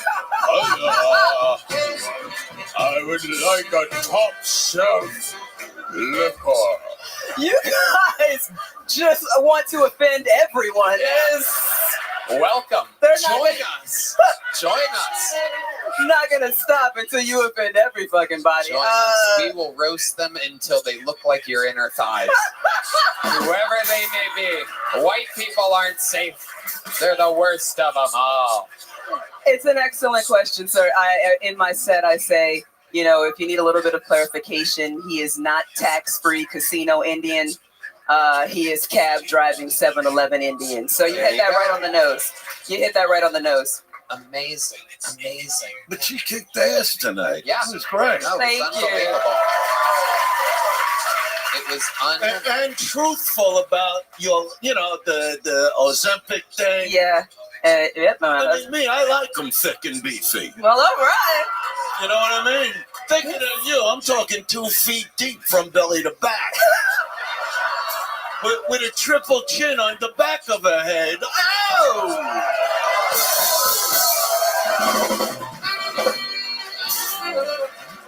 Oh my God, this might be the best day of my life. Oh my It God. really is. Like, And I gotta tell you, we needed you. Every bucket full has stunk up the stage so much that you would think it was your husband's wife beater in the hamper. You have a lot in common with him, like butter chicken, like Wait, what? Shut up. What does that even mean? What did you just say? I don't even know. Red Band may have actually just been racist just then. What is butter chicken? That is an Indian dish. Oh, buttered chicken. It is an Indian dish. That's actually, that was a good one, Red Band. Buttered chicken. I thought you said butter tripping. I'm like, oh, Jesus. I don't even know what that means. Wow, that's amazing. I don't think I've ever seen an Indian man with a black woman before.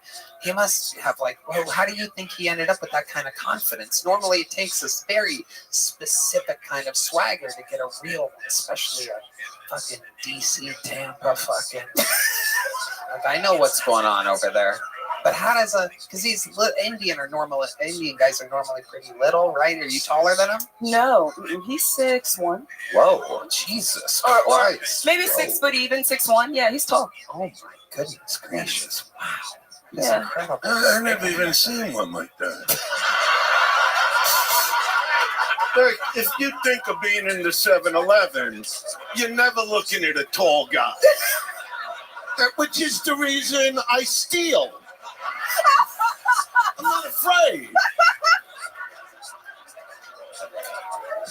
Exactly. It is incredible. But where do you think he gets that confidence? Even with height, I still think that it takes a certain type of guy. I've still never seen a tall Indian guy with a powerful black woman either. He's just, I don't know, he's just an amazing person. I just have kind of a quiet confidence, not very braggadocious, just kind and generous. Just a great person. I love him more than I've ever loved anything in my life. Unbelievable. Candace August, I hope you sign up more. I hope we get to see more of you. Red Band? I'd love to have you on the Secret Show. Whoa!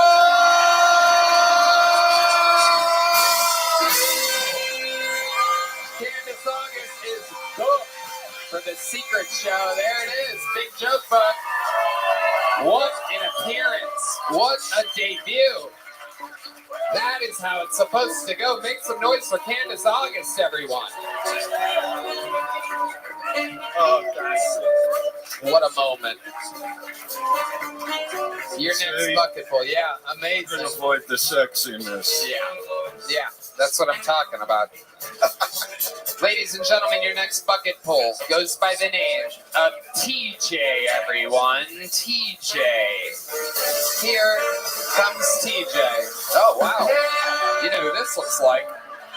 All right, let's start from scratch here.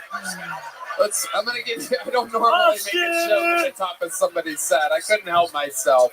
It was just right there. Ladies and gentlemen, a fresh start. Make some noise for TJ, everyone. Austin, thank you guys so much. Y'all are real friendly. Like, I had someone just the other day come up to me. He's like, excuse me, has someone ever told you look like Kobe Bryant? I'm like, nah, I just get Dalzine from Street Fighter. Yoga player. Yeah, but I'm not technically even black. Nah, like, I'm more like Kamala Harris. Yeah, like, we pretend to be black. So, fuck that bitch. Because today's Freedom Day. Justin Trudeau just resigned, and I'm fucking celebrating. 51st state, here we come. But yeah, I just got back from Japan, and people wanted to take pictures with me. I honestly, I didn't know why. Because I wasn't even wearing this jersey.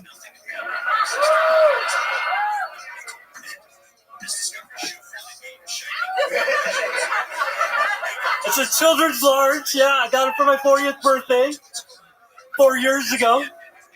But yeah, honestly, I just want to thank Semen Retention for the last 18 months because I'm manifesting this fucking moment right now. Thank you for even yeah. All right, TJ, there you go. That was your part. And now you are in it. You're in the interview part, TJ. All right. Wow. First of all, let me tell you, you are the biggest 7-year-old I've ever seen in my entire life.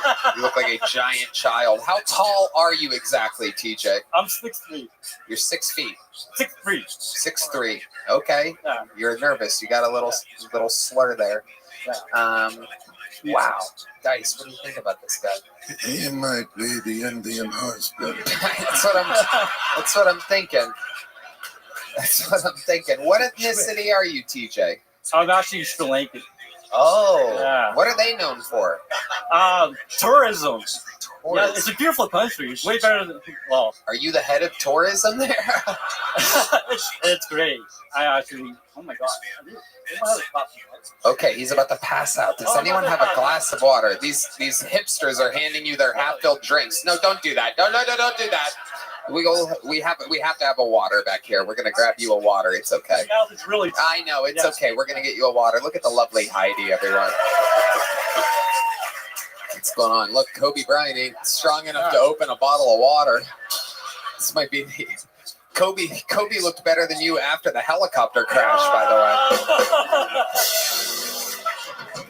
way. So TJ, how long have you been doing stand-up? Just over a year. I quit my corporate job. I've been doing this full time. Been touring. I went to Bangkok, open mics.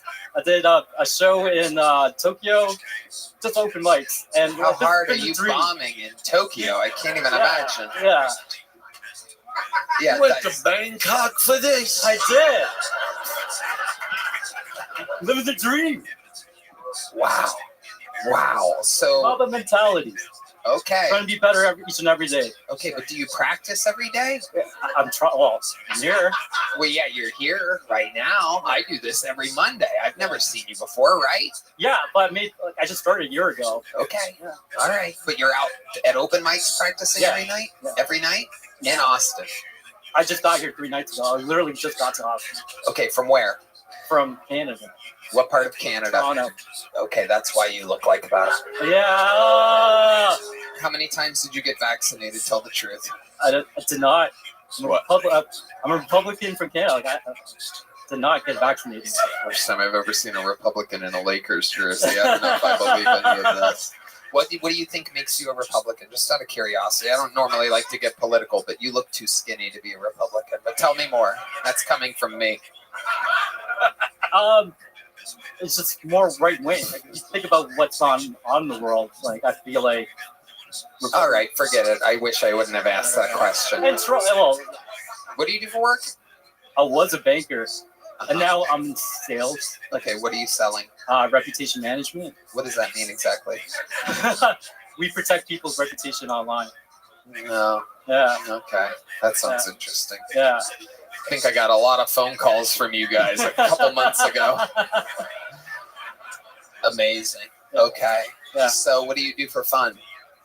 Play tennis, do comedy, hiking. Yeah. What else? There's no other dream you have? Damn. An instrument? Something?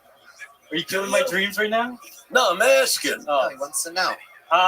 No, because I'm 44. I finally figured out this is what I like doing, and I'm finally fucking. What do you think made it take 44 years, 43 years? I didn't grow the balls, so with semen retention, like I actually finally grew the balls. So when you agree that your balls are the same size that they've been for over 20 years? Maybe. Did your Sri Lankan parents have anything to do with you not wanting to chase your dreams? Possibly. I don't know. No, they were pretty supportive. They're supportive of me being here right now, so they're fucking awesome. Okay. All right. Yeah. This is all good. Impersonations? Great question.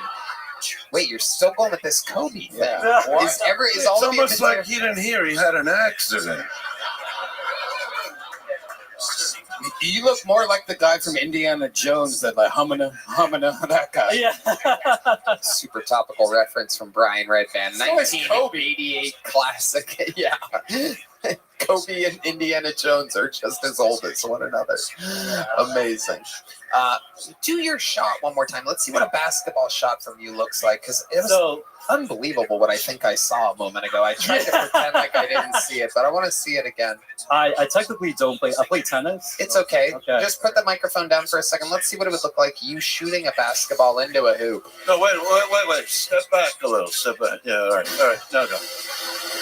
No, That's not how he did it. He had that foot in front. It's the right foot. I want to see Kobe Bryant, ladies and gentlemen. Here he is. Wow. There's a certain smell that just went over the entire room from that. That is a Sri Lankan salsa if I've ever smelled one. That is absolutely incredible. Drink less water. You're sweating too much. No. Okay, TJ, but this was fun. Here's I like your style, and since, even though I would normally give you a small joke book, it looks good with your jersey. Here's a medium KT joke book. TJ. So fast, so Kobe. What? Go Kobe, yeah. Kobe would have caught it. Yeah. Music for what? You're going to dance out? Give him some music to dance out. You know what? I've never had anybody ask for that before, and I'm just in the giving mood. Give him some. Can we get some Sri Lankan? Can we get some Sri Lankan dance music? Oh, Jesus. Wow. Okay. There he goes, everyone. TJ. Dancing his way back to obscurity. He didn't even dance. You forgot the book. You didn't take the water. He forgot his joke book, too.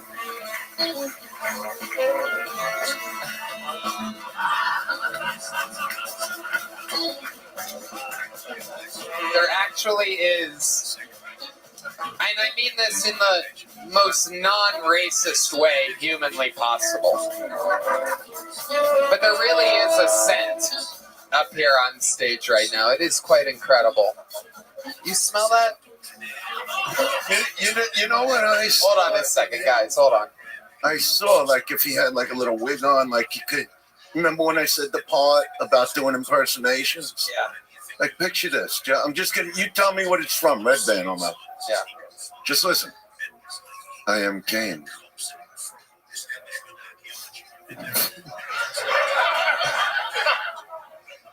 What show? You're right. Red Band will know that. This is from the 70s or 80s. Kung Fu. Right, yeah. David Carradine.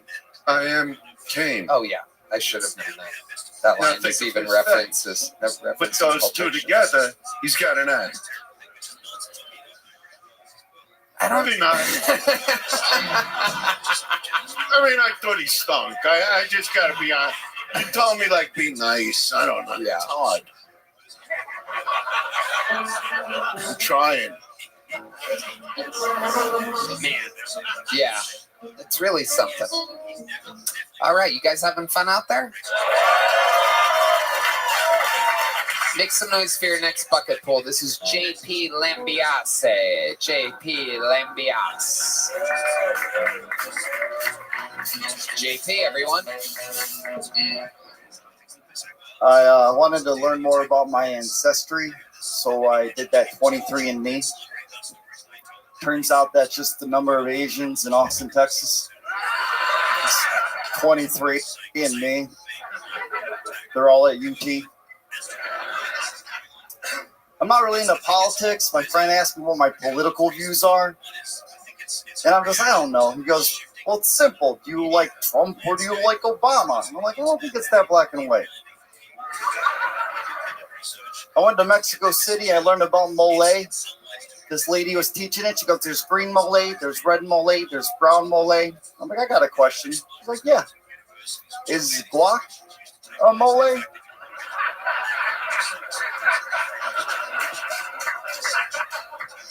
Thank you. JP Lambiase. Am I saying that correctly? Lambiase. Lambiase. Okay. Hell yeah. Now, what is Lambiase? What kind of last name is that for an Asian boy? It's a little interesting. It's actually French, but my dad's Italian. Amazing. I was bought by Italians. I was adopted. You were bought by a what? Italians. I was like adopted. Yeah. Yeah, that makes sense. Italians are good people. Yep. Out there saving Asian babies. You were bought from France? South Korea. South Korea. Just wanted to make. I still don't understand. Oh, I see. Did your Italian family pronounce it Lambiase? I think originally it was Lambiase, so right. Ironically you were correct. No, yeah. No, I know. Yeah, that makes sense. I read names every week on this show. I just found it interesting. I've never seen an Asian with an Italian name. Yeah, it's fun. What's JP short for? Jap?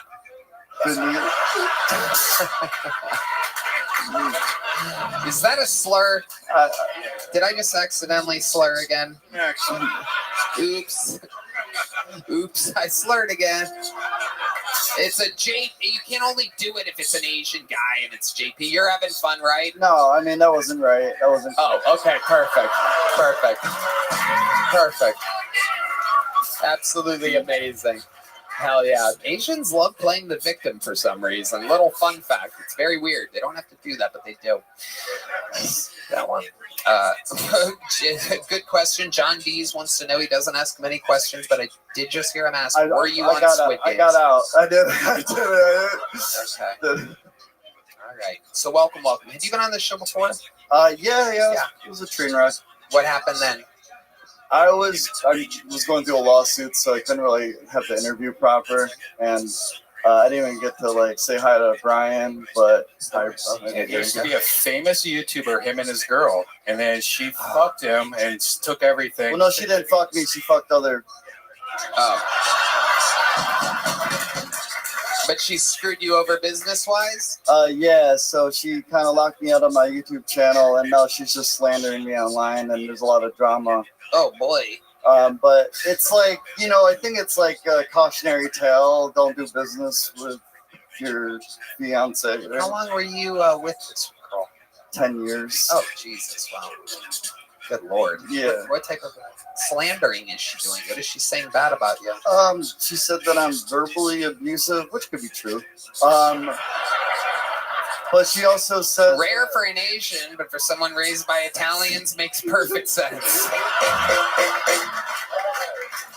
Do you get mad like an Italian? Did your parents teach you that when you get mad? Are you Asian or are you Italian? I'm actually pretty Italian. I was raised very Italian. My dad's like a capisce, mangia, but that's all he knows. So it's just all right, Dad, like mozzarella. I'm I'm not gonna say mozzarella sticks at an Applebee's. You know what I mean? Good. Now I got you being racist back to me, so we're good about the jab thing earlier. Just to let you know, Italians, we're just all mozzarella to one another. God, so racist. I feel like a real victim right now. Well, thank you, Red Band.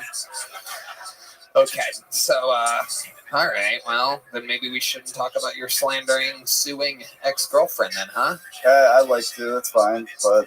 Well, what do you want to say? I mean, what's interesting about all that? Well, I mean, I guess she outed me as, a homosexual, so that's been kind of cool. I can relate to you on that, Right, sure. But does she have any... have you ever done anything homosexual like? Yeah, I texted her, I'm gay. Oh, that'll do it. That's gayer than anything I've ever done. So it looks like we can't really relate to each other at all. Yeah, well... Did you text her that because you're gay? No, she wouldn't give me my phone back. And I said, well, if I keep asking, that's not working. So why don't I try a different approach? Oh, that's actually kind of smart. Yeah, and so you're just you're at that point, you're just please, I don't have anybody else to go to. I'm gay. I'm gay. Please help me. And then she sent me what I needed. I was just like, dude, it worked. Holy and then shit. She said, it makes so much sense now. See what I'm saying? That's actually a smart approach. If all else fails with a crazy chick, just go gay.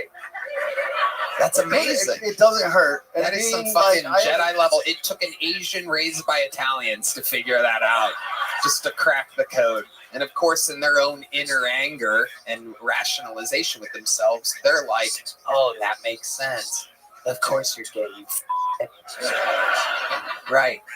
Did you have to prove anything? Did you Photoshop any dicks in your mouth or anything like that? No, I didn't have to prove anything. She bought it. She bought it. Amazing. And so did the internet. They're like, we knew. She's just a white girl? Just a white girl. Isn't that amazing? A white girl giving an Asian an Apple phone for a change. Isn't that amazing? Just absolutely incredible. Little role reversal there. Amazing. So, 10 years with her, though. Did you have fun in bed? No. Okay. How about now? Have you been now that you're finally, how long have you been single for? Like 2 years now. How about 2 years? Have you gotten some action? Yeah, that's what caused all the problems.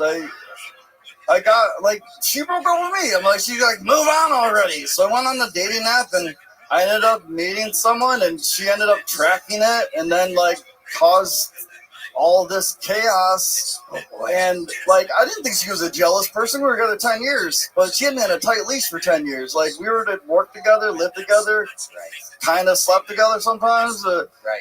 But when I finally moved on, she went, like, literally ape shit. She literally stormed, like I cheated on her. She stormed into my apartment, ransacked all the camera gear. I was in my underwear, and I'm just like, you wouldn't walk, when you walk into something in the bathroom, you're like, oh, sorry, you're in the bathroom. You don't just walk in like, oh, I just need to grab some stuff. You know what I mean? So I just... He's trying. He's got the Dice starter kit on. Yeah, he does. He's got the gloves. You know what I mean? Andrew Rice Clay over here.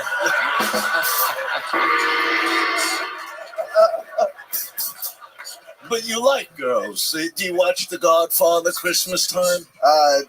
Yeah, well, I mean, like... You remember... The other two saw he brings the chick upstairs during the wedding. You like that scene? Yeah, absolutely. I mean, it's one of the best scenes. I mean, does it excite you when he's got that chick with her big tits nailed against the wall? Take that.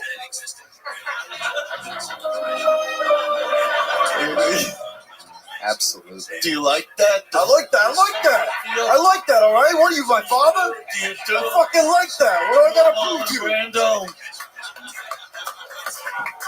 Let me see you do Marlon Brando, like the Asian. That's not it. That stinks. That's terrible. That's just me, like that. Oh, that's you. Jesus.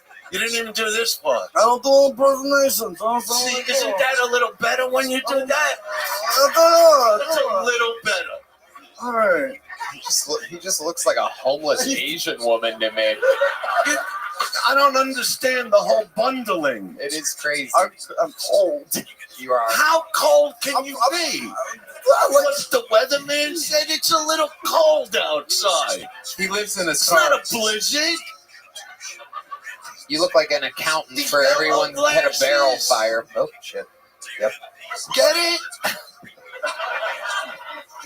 Okay. Sorry, Dad. All right. This is it. He is the Italian that adopted him. Wow. So JP, I mean, she's no longer bothering you, right? Everything's she's moved on. No, it's constant right now. Really? Yeah, but as we speak. Well, don't bring your fucking trouble to us, dude. We like you, whoever you are. Best of luck with everything. No, you're good. She wants to get on the show and tell her story. Oh boy, she wants to get on this show. Yeah. Oh my goodness. Yikes. She needs a minute first, but you gotta move on, my friend. Does she do stand-up sometimes? I wrote her a minute.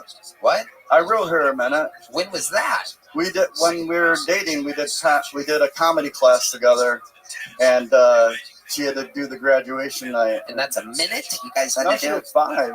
Wow. They're pretty good jokes. How many of the minutes did you write? This is so Asian doing the homework for the white person. You wrote all 5 of the minutes? No, I gotta give her some credit. I think she might have got like a couple Okay. of jokes in there. All right. It's pretty funny. So does she do stand-up comedy sometimes? No, not at all. She actually was terrified to do it. Did you guys start at the same time? You took No, that comedy not at- class before, or what? No, my friend Carmen Malone does a comedy class in Orlando. You just dropped a name. Now I don't like you. Oh, sorry. People giving shout-outs out here. I know. I'm sorry. It doesn't matter. Anyway, but he has a comedy class, and we just took the class. Yeah, Doesn't matter. The answer was oh, that's over now. it's okay. It seems like your whole identity is this girl, and it seems like her whole identity might be you. Do I don't you know. think? Red Band's looking at me like he agrees. I don't know. Red Band follows like Am I like YouTube your, shows and shit. I don't know what's going on. You think of me or your wife when? I'm gonna stop both of you as I'm talking for a second. Do you think there's a chance that you guys might still be deeply in love with one another? My ex? Yeah. The one that we've been talking about for 10 minutes straight? I didn't know what you were talking about. No, I know you and Red Band are deep. I mean, 10 years together, spent every day together. You do strangely like his girlfriend, though. Now that I think about it. Janice, is that you? I know she's been getting migraines lately. She might be a little swollen. She might have an inflamed head.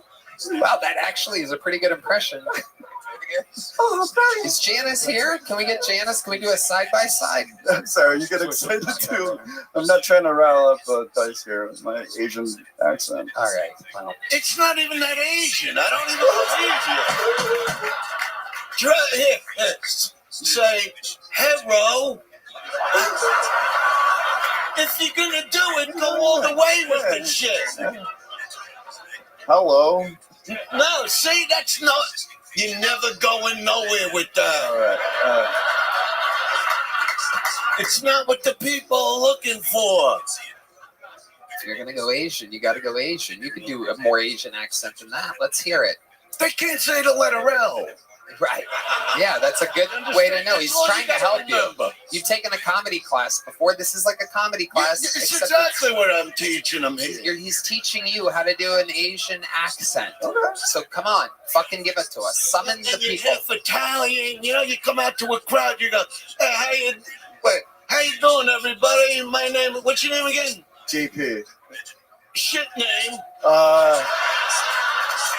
That's not an Asian name. Okay, like JP, Tiger. I know a JP. He's doing 20 to life. You understand? Ying. Ying, all right. All right. Hey, what? Hello. Hello. I'm Ying. Hello, I'm Ying. And then. Hello, I'm Ying, and you're a fuckface. You know, hey, look. If I dish it, I could take it. Okay, good job, smart man. Yeah. That's right. No, you got the wrong. I like your glasses. Not fart, man. Oh, man. That's a smart man. All right. You're stupid now. JP, shut up. Well. You're making it very weird. I can see why your ex fucking sued you and took your shit. I don't do it. It's creepy after a while. I don't even do those kind of jokes. I know. I'm sorry I even. No, it's great. No, that was fantastic. Remember I loved when it. I would have loved stuff. Well, yeah, I still do it. I'm very immature. I would never. JP, how did it feel doing an Asian accent? Do you feel like your ancestors that gave you away? All right. Okay. Where's the music? JP, you already have a joke book? No. You don't? No. You didn't get one last time? I got like the little one. Tic Tac thing. JP, I would love to have you on the secret show. Whoa! Look at this. What an amazing twist. Here you go, JP. There's a big one. Congratulations. There he goes, JP Lambiase. All right, your final comedian of the night out of the bucket goes by the name. She's been on the show numerous times, especially back in the day when we first got to Austin. Since then, she worked her way up as a door person here at the Mothership and gets regularly booked on shows all the time. One of Adam, the talent coordinator's favorite top young rising comedians. One of our favorite top young rising comedians. Make some noise for it. This is a brand new minute from Christina Mariani, everybody.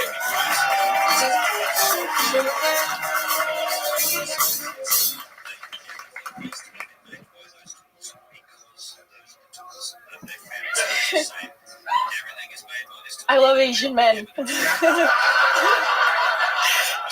I do. All my ex-boyfriends have been Asian, so technically I'm still a virgin.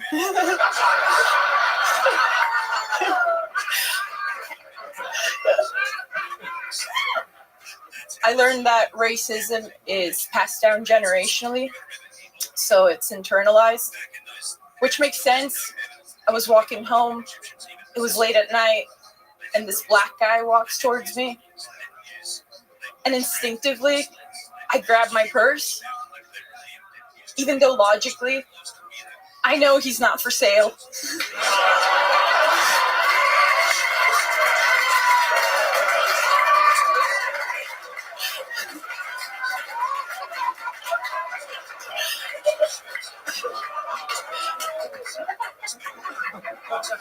He did steal my wallet, though. Thank you, guys.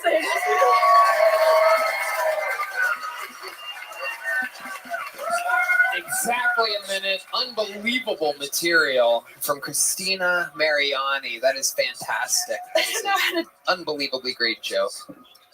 How you doing? Still as awkward as ever. Still just like the day you started over there. Never ends. How's it going, Christina? How are you? Good. I'm great. Thank you. Fantastic. Remind everybody, it's been a while since you've been on the show, right? Yeah. But you used to be on when you were at Vulcan. Yeah, when I was at Vulcan. Yeah. I got on a few times. Yeah. And things have been going good. How long have you been doing stand-up overall? 3 years. 3 years? Yeah. Okay, so you started back then. Yeah.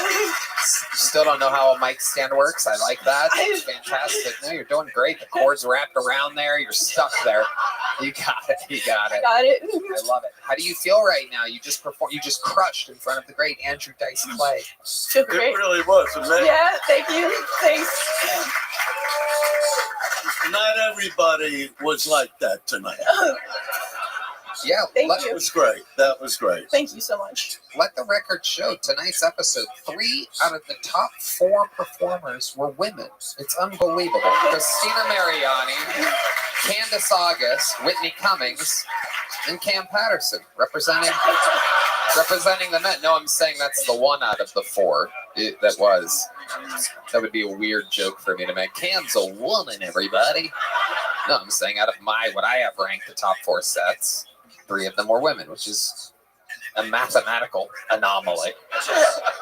It is unbelievable. But you, Whitney, Candace, very, very funny. How's life been going? What's it like out there for Christina Mariani? You're in Austin. You've been here for years. You're having great sets. You're on a lot of big shows. You're a shy, nervous. I'm not that nervous. I mean, right now I am, but I feel like I've gotten cooler. Okay. Can you tell us about some of that? What are some of the things you used to do that were uncool, and now you have control over them? Well, I mean, you tell me, right? I don't know. I don't know. I mean, yeah, you seem like you're blending in well. You're not you. sweating like a Sri Lankan right now. I can tell you that. We had that happen. Yeah, I am, but something else. No, I'm starting to headline, so I'm working on my headlining sets. I had a New Year's show. I'm headlining Black Rabbit on the 19th. Nice. So yeah, and then Vegas on the 21st. So I'm excited. Yeah. I love it. Where can people get tickets for your shows? Just on my Instagram. Can I? Yes. Okay. CRIIMARII. Wow. Is that your password or No, your it's- screen name? That's incredible. It's Creamery, but it sounds weird when I say it. I didn't mean to for it to sound like that. But I see. You kind of combined your first name and your last name. yeah, and I didn't realize it sounded so gross. Yeah. It is wild. What else do you do, Christina? What would we be surprised to know about you, about your life here in this interview portion of Kill Tony? I signed up for the half marathon in January, so I'm gonna. You too. Cool. Yeah. Wow. You signed up for a half marathon as well? Wow. Why just a half?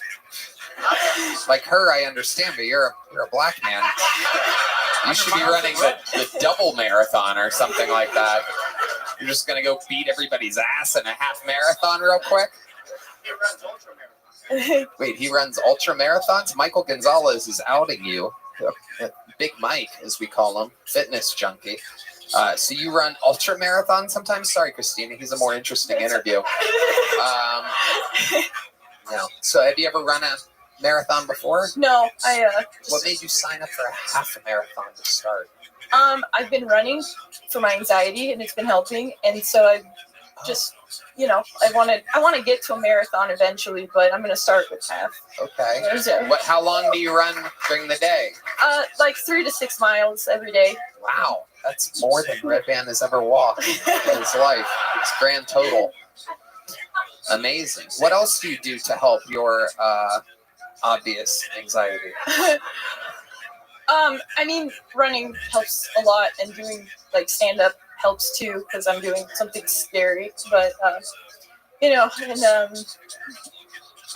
I'm in therapy too. So Oh, okay. This is great. Are you the Asian guy's ex-girlfriend? This is incredible. Okay. How long have you been in therapy for? Just a few months. How's that going? Did they already get you on a bunch of pills? No. No? Did they try a little bit? No. Not a little bit? No.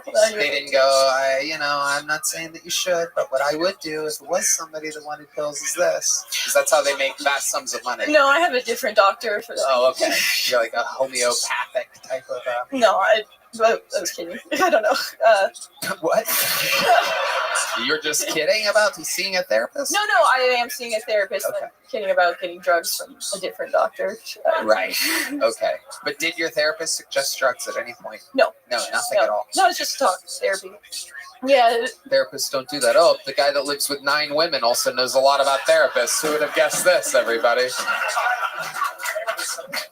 Well, yeah, but that usually a fucking therapist will see a nervous bundle like this and send them straight to the psychiatrist who writes I'm a not prescription. always like this. What do you normally like? No, I mean, like, it just depends on the situation. When you do something like more nerve-wracking, are you the same all the time? No. Yeah. Yeah, no. What would make you more nervous? I want to make you more nervous. Who wants to hear her sing a song, everybody? I'm kidding. I'm joking, Christina. God. That was a fun set. You're famously nervous and shut. Red Band, I'd love to have you on the Secret Show Thursday. All right, fantastic. You ever get one of these before? You want one? There you go. Christina Mariani, everybody. And that was tonight's episode. How loud can this place get? For the one and only Andrew Dice Clay, everybody. A historical episode for us to have the presence of the Dice Man. The artisan from Ryan J. Ebelt, and it is unbelievable. He drew that during the episode, our artist that draws every episode of the Dice Man. That is incredible. Very powerful.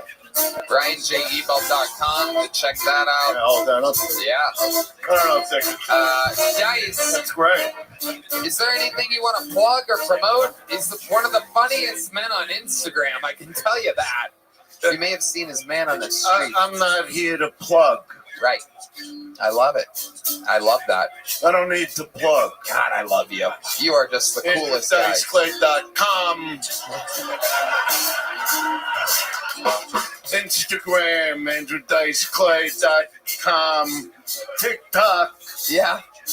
Yeah. Andrew Dice Clay. And maybe they'll get a picture one day. Yeah. Maybe you could this get a has picture. been an incredible experience for me. Dice has graced our stage. Tony Twice at Madison Square are incredible for real. Twice at the HEB Center, but to get to have you here at the table, I always knew it would be amazing, and it was good. No, it was unbelievable. Did you guys have fucking fun tonight? One more time for Andrew Dice Clay, the best damn band in the land. Thank you. Thank you to our sponsors, Red Band. Check out the movie Fort Fairlane, one of my favorite movies growing up. It used to be on my answering machine. My hair. I love you. Thank you. We love you guys. Thank you so much. God bless you. Have a great night, everybody.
Nashville, Tennessee, one of the finest cities in the beautiful United States of America. We are coming directly to you. The Kill Tony Show, live from the Bridgestone Arena, April 4th and 5th.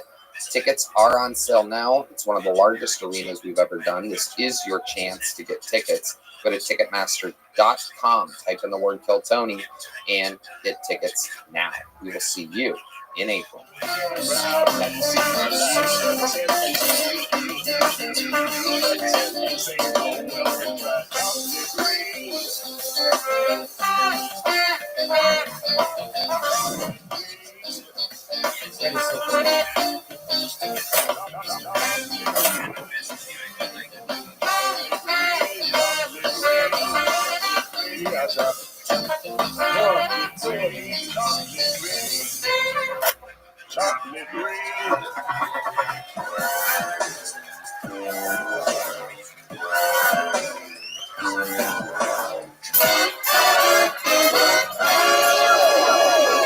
Hey, this is Red coming to you live from the Comedy Mothership here in Austin, Texas, for a brand new episode of Kill Tony. Give it up for Tony Hinchcliffe!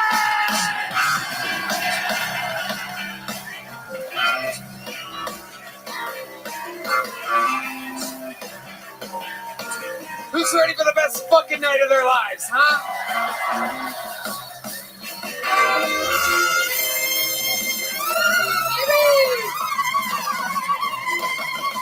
Thanks for Brian Red Band, ladies and gentlemen. You're here. Are you guys excited to be here? That's the best damn band in the land, the Kill Tony Band. Make some noise for them. You've been listening to them. That's Carlos Sosa, Raul Vallejo, and Fernando Castillo on the horns. Charles Reed joining us on the drums tonight. Crushing it. The male model Matt Muelling on the electric guitar. The great John Dees on the keys, and D Madness on the bass guitar tonight. An unbelievable episode for y'all coming at you. Before we get started, here's a little bit more from the amazing sponsors that made it all possible. The Sunset Strip Comedy Club in Austin, Texas is now open. Check out Red Band's secret show every Thursday. Go to sunsetstripatx.com for tickets.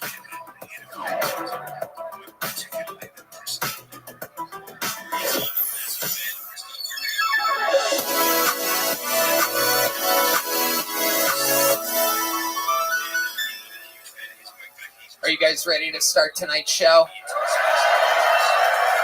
Wow. You know, every single week I am lucky to be able to book some of the funniest people in the world on this show. Sometimes it's up-and-coming talent that you've never heard of before that I like to show off first. Sometimes it is an old legend of comedy that's joining us. Tonight, it is three of our favorite guests in the history of the fucking show. It doesn't get any better than this. As I bring to the stage, indeed, coming out, debuting with his newest Netflix special tonight at midnight. It's called America's Sweetheart. It is Ari Shaffir, Shane Gillis, and Mark Norman. Oh, yeah. The boys are back in town. Shane Gillis, Ari Shaffir, and Mark Norman. Let's fucking go.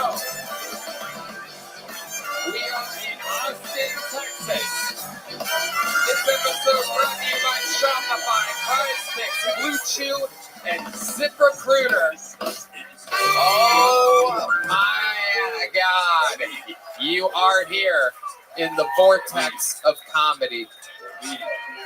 Fresh off of a brand new episode of Protect Our Parks, this is indeed The Boys. Mark Norman, Shane Gillis, and Ari Shaffir. American Sweetheart comes out tonight at midnight. America's or American? America's? America's Sweetheart. Belonging to America? Absolutely. That's me. That is you. The old red, white, and Jew. Mark Norman here, sunglasses up, long day, Protect Our Parks, 5-hour episode from what I'm understanding. All profits go to the Maui fires.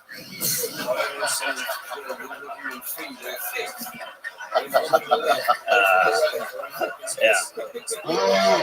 Oh, that's fucking black. And brought to you by Bud Light. Shane Gillis is here, ladies and gentlemen.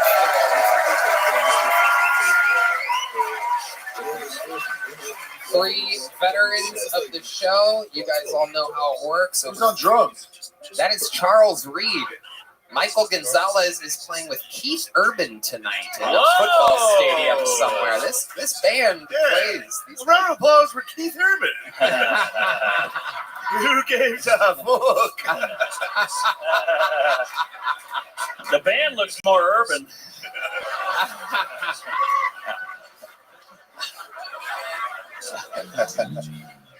You got some new digs here, Tony. Like nice new equipment. Yeah, we're leveling up. We're upgrading. We even got we got it all. We got a little fucking monitors here so that we can hear better for the first time ever. Just got to get rid of Red Band. And we're moving. Yeah. He's hanging on by his Oh thread. my god, that would be the. All he does is press fucking bird buttons. Oh fuck! He got you back on that. I pre-pulled the first name. We've gone to wrangle them across the bar. It's all over you. No, Brewski. Oh yeah, one Bud Light down, right on the new monitor. That's great. The table explodes. Oh yeah, it's on. That green light means that there's power right to it. Dude, Mark. That's my jizz rag. There you Oh go. my goodness, this is how There the you go. forest fire started. You guys know how it works. I pull a comedian out of the bucket. They get 60 seconds uninterrupted. You know their time is up and you hear the sound of a kitten. That means they have to wrap it up. Then I also bring out the Angry West Hollywood Bear, which rudely interrupts them and begins the interview portion of the show where I find out more about them, what they do, who they are, and what they could be talking about in this world. They go from a comedian to a podcast guest in a minute. You guys ready to start tonight's fucking show? All right, we're going to start it with a golden ticket winner who is from Los Angeles, California, currently escaping the fires. He's here with the new minute. It's been a while. This is your first comedian, 60 seconds uninterrupted, going to Jack Shaw, everybody. The return of Jack Shaw.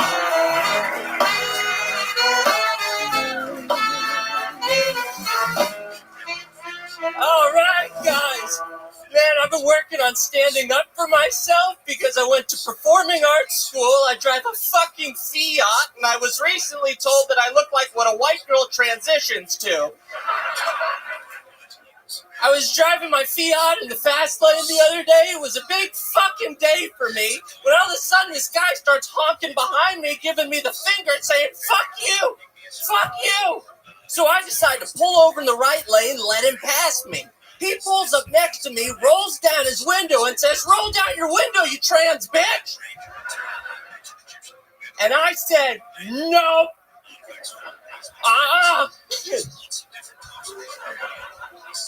This made this man so mad. I swear to you this happened. He took out pantomime finger guns and shot me. And I pantomime caught the bullet in my teeth. Ow! Don't pantomime with me, bitch. I went to performing arts school. Thank you guys so much. Exactly 1 minute from Jack Shaw. Not a second longer, not a second less. A man thrifty with his time. Ari Shafir, what's it like seeing your little brother? Baruch Hashem, my brother. It's so good to see you. Bro, you're gonna have a heart attack. You gotta chill. I know, dude. The blood is rushing to my cock and my heart at the same time. It's crazy, dude. Are you always this shaky, or is it just? Yes. Yeah. All right. Well, then you're calm. Yeah, he's a wild boy, Jack Shaw. How's escaping LA right now going? Oh my god, dude, I'm so happy to be here. The whole fucking city's burning to the ground. I shouldn't have thrown that joint out the window when I left, dude. I feel really bad about that, dude. That was really embarrassing, dude. Okay. Probably your fucking menorah. Yeah. A lot of candles. You're 8th night Hanukkah special, dude. Burned down the whole fucking city, dude. Great. But you're not in the line of fire there, correct? No, I'm deep in the concrete, dude. I cannot afford to live in the palace. However, you are wearing clothes given to you by the volunteer fire department. Yeah. Clearly, nothing fits you. You look like the little boy from the movie Big when he turns into a kid and is stuck with his grown-up clothes on. So. I got it free right off a body, dude. It was awesome. Okay. All right. Okay, you're really running with it there. If you're here, who's taking care of your shrunken kids? Some random black guy. One of the band members is going to knock him out. So, what's been going on? Tell us about your life, Jack, since we've seen you last. Anything crazy happening? Man, Aaron Belial's been taking me on the road with him, dude. He's been fucking awesome to me. He's been really cool. All right, so you're opening for Aaron Belial? Yeah, opening for a guy who can't talk. You ever walk me? My fucking career's starting at the bottom, dude. Yeah. You should walk in the room first and go, I'm curious. I know, yeah. It's me, Aaron. I'm totally fine. Oh, I love it. I love his audiences, man. I did a show with him in Sacramento, and this lady came up to me after the show, and she said, Jack, I love your comedy. You're such an inspiration to my son. He's also retarded. Yeah. Hopefully Aaron's audiences make more noise than he does. Hey, what's that car ride like between us two of you? Oh, They're strapped in the back of a van. dude, he was driving, dude, and he's trying to talk to me while he's driving. He's got one hand, he's texting and driving and talking to me at the same time. Oh, my God. Who is this guy? Aaron Belial. He's the one that we were talking about. He's secretly gay. You weren't supposed to talk about it. He loves cocks. Aaron Belial loves cocks, loves sucking them. Black, white, brown, whatever. Aaron Belial, the cocksucker. Oh, all right. I thought that was Ari Matty. All right. It's easy to get them all confused. Jack, what else? How was Hanukkah? Hanukkah was great. Hanukkah. Jesus Tony. fucking Christ. How was Christmas, Tony? God, if you were any Jewier, you would just fucking burn. Hey. Put me on the stake, Tony. I love it. Bro, your voice makes me hate Jews. Welcome. It is. If this was the Holocaust, Ari would be like, he's underneath the floorboards. Please, for the love of God, get him away from me. Ari, you look like an anti-Semitic drawing of a Jewish person. Son of a bitch! You son of a bitch! We're supposed to be friends! Get your fucking face! God damn it! Palestine right Look in your at house. the Jews. Look at the Jews turning on each other. Yeah. Arnold, old as Free time. Palestine! Don't free Palestine! Free Palestine! Don't free! We don't know what to do. That is quite an iron dome you got here. For real though, you got shit free Palestine. Yeah, no, that's definitely It's done. Let's do it on the count of three, Ari. 1, 2, 3. Free Palestine! Go home. More Okay. free. It's all about free with you guys. Yeah. Jack Shaw, way to get the fucking show started. Fuck yeah, Congratulations, thank you, and we have begun. It has begun. And to our first bucket pull, this is where we meet someone all together. Even though this name looks familiar, I do believe we've seen this person before. This is a new minute from your first bucket pull tonight. Andrew Tarr, everybody. Here is Andrew Tarr. All right. I saw the movie Oppenheimer. During the movie, they explained why Hitler never pursued nuclear weapons, and it's because he considered quantum physics to be Jew science. And I was just trying to put myself in Hitler's shoes, right? He's just watching a bunch of Jews working on atomic weapons, and he's thinking to himself, man, these people are so cheap, they're trying to split an atom. What the hell is wrong with these people? Smallest particle in the universe. They want to cut it in half. We have to do something about this.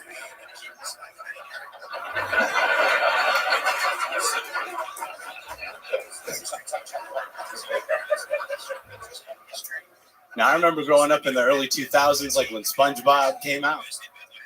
And everybody's parents were like, it's going to make the kids gay.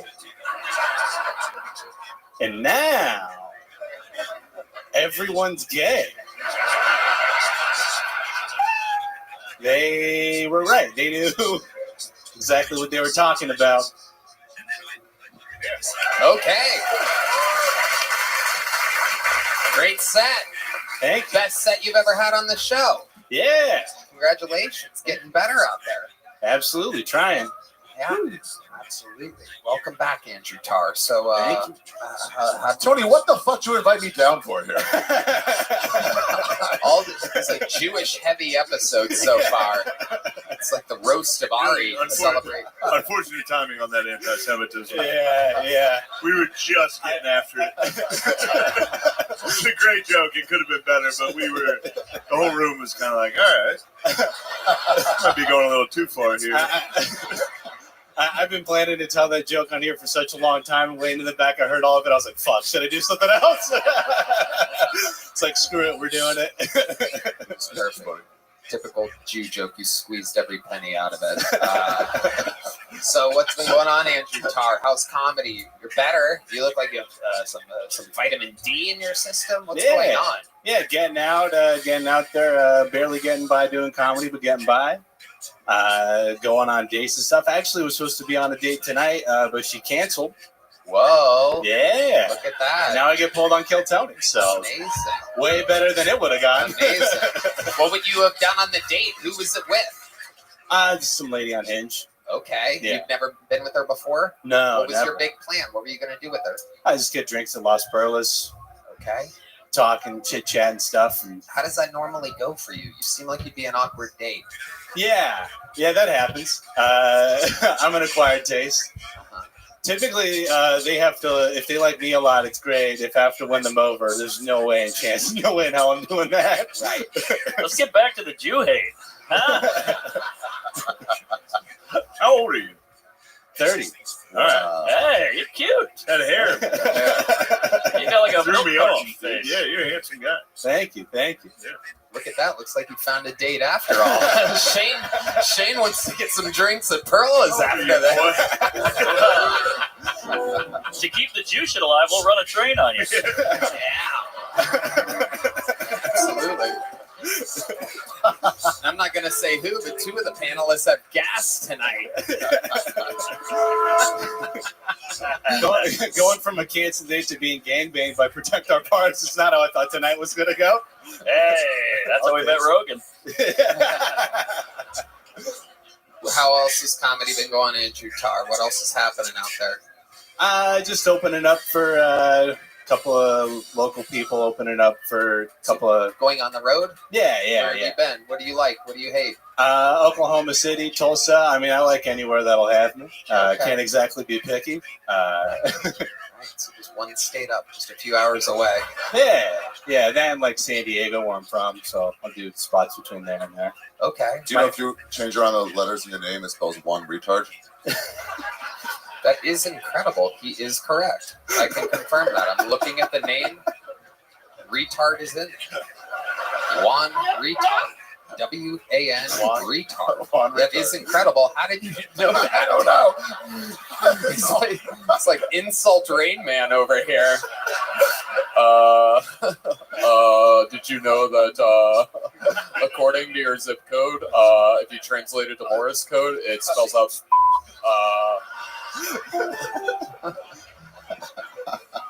wow. Anyone call you Tard? Oh, all the time, but I've never heard the one retard. I don't know how I'm just not hearing that after 30 years. It'll happen from now on. This is a pretty popular show. One retard. Oh, cool. I got a new credit. You might know this guy's the one retard from Kill Tony. Yep. Well, from one retard to another, you did very good tonight. You have a big joke book? No, I don't. You've only gotten small joke books before. No, the last time I was on the show, you didn't have the joke books yet. Oh, really? Yeah. Well, who's the Jew now, Tony? I am, because I don't even pay for these. These are made by the great Boneseye. They're available at killmerch.com. Here's a big joke book. And I'd love to have you on the Secret Show, man. Whoa. On the road. Tard, aka Andrew Tard. Whoa, there she is, the lovely Heidi, adding a little mustard to this sausage fest. Can I get a cigar? Do you guys have cigars back there? Yeah, thanks. All right. Hell yeah. What is for a cigar? Yeah. You gonna pull a Bill Clinton over there? What's going on? It's a good idea. I'll jizz on the dress. Yeah, he's gonna get one too. Hello there, everyone. This podcast is sponsored by Shopify. Shopify makes it so easy to seize the moment in the new year to become your own boss and start a business. Hey, if I can start a profitable business, then you can do it too. It's 2025 and a new year means new opportunities. For a lot of you out there, I know you've been thinking about one thing over the holidays, and that's starting your own business. But you have so many questions. How do I get started? How do I come up with a brand? How do I sell stuff to people? What am I even going to sell? Take a deep breath. Shopify's got you. How do I know? Because I had the same questions when I started. Red Band.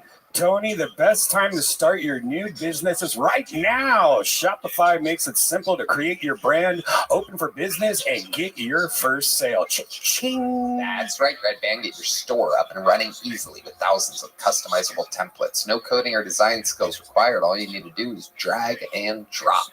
Their powerful social media tools let you connect to all your channels and create shoppable posts and help you sell everywhere that people scroll. Shopify makes it easy to manage your growing business. They help with the details like shipping, taxes, and payments from one single dashboard, allowing you to focus on the important stuff like growing your business. What happens if you don't act now? Will you regret it? What if someone beats you to the idea? Don't kick yourself when you hear this again in a year because you didn't do anything now. With Shopify, your first sale is closer than you think. Established in 2025 has a nice ring to it, doesn't it? Sign up for your $1 per month trial period at shopify.com/KillTony, all lowercase. Go to shopify.com/KillTony to start selling with Shopify today. That's shopify.com/KillTony. Ladies and gentlemen, this looks like a new name, and it looks like a type of name that I like out of a bucket bowl. Ladies and gentlemen, I do believe this is the Kill Tony debut of Big Vinny.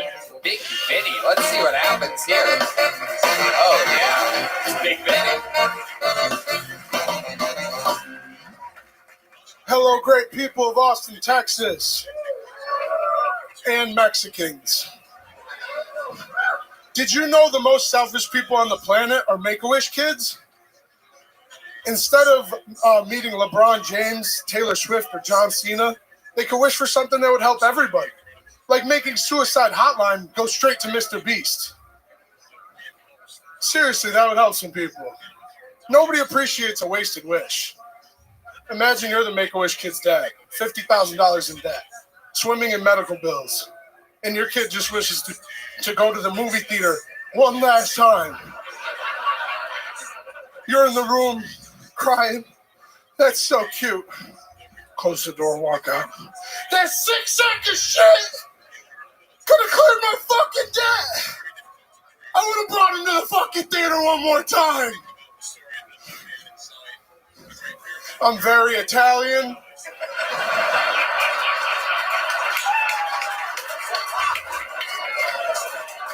There's more to that joke. Do you want me to finish it? So yes, my father did beat my mother within an inch of her life. All right. So you went over the time there. Big Vinny. Fuck yeah. What's happening? You're really Italian? Yup, and I love you guys, all of you. Fuck yeah. Textile Parks is my fucking shit. Tony is the fucking man. Okay, You're the fucking goat. Okay, relax. And you're a fucking pig. All right. Welcome, Big Vinny. He's a guinea pig. He is. Mark Norman. I love it. What the fuck are you wearing? What is that? It's a parachute, so I can save myself if I fall from a high building, if I want to kill myself after this. Okay. We'll see how it goes. It's been going well. I love you guys. I don't think you need to jump off that high of a building to kill yourself, by the way. The bigger they are, the harder they fall. I think you could jump off the trunk of a car and fucking explode like a blueberry. You are a big boy. How much do you weigh, Big Vinny? I haven't been weighed in a while. I'm excited. Well, we got a scale for that, everybody. We got a scale for that. Let's get. Let me do a guess. Take bets. All right, let's guess. Don't say it. Don't say it. All right, don't say it. Okay, let's start with Mark Norman. Guess first. I'm gonna go with 418. 418. That's a good guess. Ari Shafir. I'm gonna say 375. Same as Red Band. 375. I love the music coming from the horn players. Wait a second, Big Vinny. 325. What? 325? What are you talking about? How tall are you? 6'3". All right, Not a 335. 335. He's going Price is Right style over here. 335. One. He weighs one. Wait, Big Vinny, don't stand on it yet. I've never seen an obese guy this excited to step on a scale. When he stood on it for a second, the scale said, "Help me." Red Band? I'm guessing 420. Ooh, 420 is a good guess.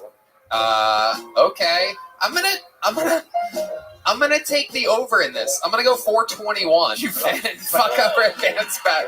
348. No, yeah. I think you have a good chance. 342. 342. You're at 335. I'm done. Ladies and gentlemen, this is that moment. Big Vinny steps on the scale. Let's see what happens here. Mark, what do we got over there? Wait a minute. Try again. It's malfunctioning. Hold on. It says the time. It's on Central. I think that's when you die. Hold on. Where's the producers? What is it? Here, play with that. Hold on. Here's Heidi. Oh, wait. We got to put it on pounds. KG. It was on kilograms. Somehow they knew. All right, here he is, ladies and gentlemen. One of the most morbidly obese people we've ever had on this show. Stepping on a scale. Oh, we're way off. 365. Whoa, 365. Yeah. That would mean that technically Shane Gillis wins with a 335. Ari overbid. Ari's closest, but this is the Price is Right rules. Yes. And the weight is great, one could say. You're incredibly not as fat as you look. Maybe you should stop wearing family tents. Yeah, you look like you're fumigating yourself.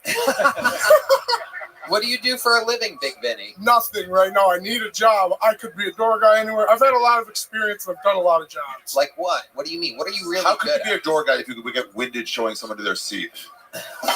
I'm very athletic. I'll beat you in a race, Ari. Wait a second. Wait Guaranteed. a second. Guaranteed it. What? Fuck yeah. I'll fucking dust you. Oh, Yes. Let's do it. oh Bro. my I God. Be careful, Ari. This guy clearly stormed the Capitol, so he can get those stairs in. Someone I went to school with did, but not me. Okay. Capitol Grill. Did you play football somewhere? Yes. Where? Brockport High School. Okay. Rockport High School. And how do you stay in shape? How could you beat Ari in a race? I always choose the highest apartments, so I have to walk up the stairs. I forced workout almost every day. And I go to the gym every once in a while, and I run with my husky, and I think I can catch him. You run? Yeah. At the park with my dog. That's the only thing that forces me to run. You have a husky? Yep. So does he. Oh, shit.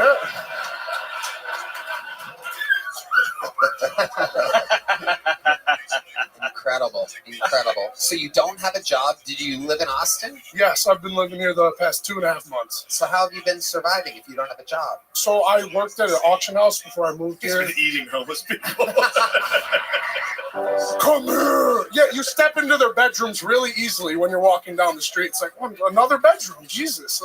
Goodness. So what did you do at the auction house? Were you an auctioneer?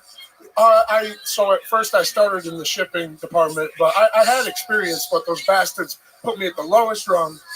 And then I became a lister, and fucking you list all the sports cards and autographed items, Tekashi 6ix9ine baseballs, shit like that. Okay. All right. What's your love life like? Are you out there crushing mattresses? I can work a bitch's clit really good, like a smudge on a window. Really? Yeah, You really are Italian. I have not gotten anything out here yet, though. I've been talking to ladies. I could have secured some shit, but nothing yet. Have you kissed a girl in Austin? No. Really? Yeah. 2.5 months, no kiss? Nope. What are you doing? I was close with a black chick, but... Whoa. And then what? You called her the N-word and ran away? Is there a girl out there that wants to give this guy his first Austin kiss? You know, we have some of the best fans out there. It has to be a volunteer. It's a segment on this show we've been doing for years. Is there a woman out there that wants to give this big... She's literally saying no, lady. We got fucking Jelaine Maxwell over here throwing her girlfriend under the bus. She'll do it. She doesn't even want to kiss this fucking... Is there a guy who will kiss him? This will be a first if there's not a woman with the courage to kiss this man. Is there really not a female that wants to give this guy his first Austin kiss tonight? I'm only 365 pounds! Come on! Really? Is there the spider from Charlotte's Web in the audience? White girls don't like me, Tony. It's mostly black chicks. I'm telling you, and there's no sisters in here. Is there any sisters? Is there any single sisters in here? Come on. Don't talk. We're close. All right. One of them's gonna break. You give me the kiss. Typical auctioneer problems. Going once. I've made eyes with a couple girls that are clearly considering it. You've got a chance. Now you just gotta wait them out. I like how there's a bunch of girls looking down like they want to be called on in high school. They're just like, all right, never mind. I was wrong. Man, this is worse than when I was going to play basketball. All right, never mind. That's oh my God! Wait, there's the woman that's gonna do it. Oh my God! Finally, shy. This is incredible. While we wait for her to come around, she's a sprinter too. Oh yeah! Look at this. Oh yeah! let's see some tongue. Oh my goodness. It's worth the wait. And by the wait, I mean she's the same weight as he is. It's time to get another one on the scale, everybody. Here, for his first Austin kiss, everyone. This is Big Daddy.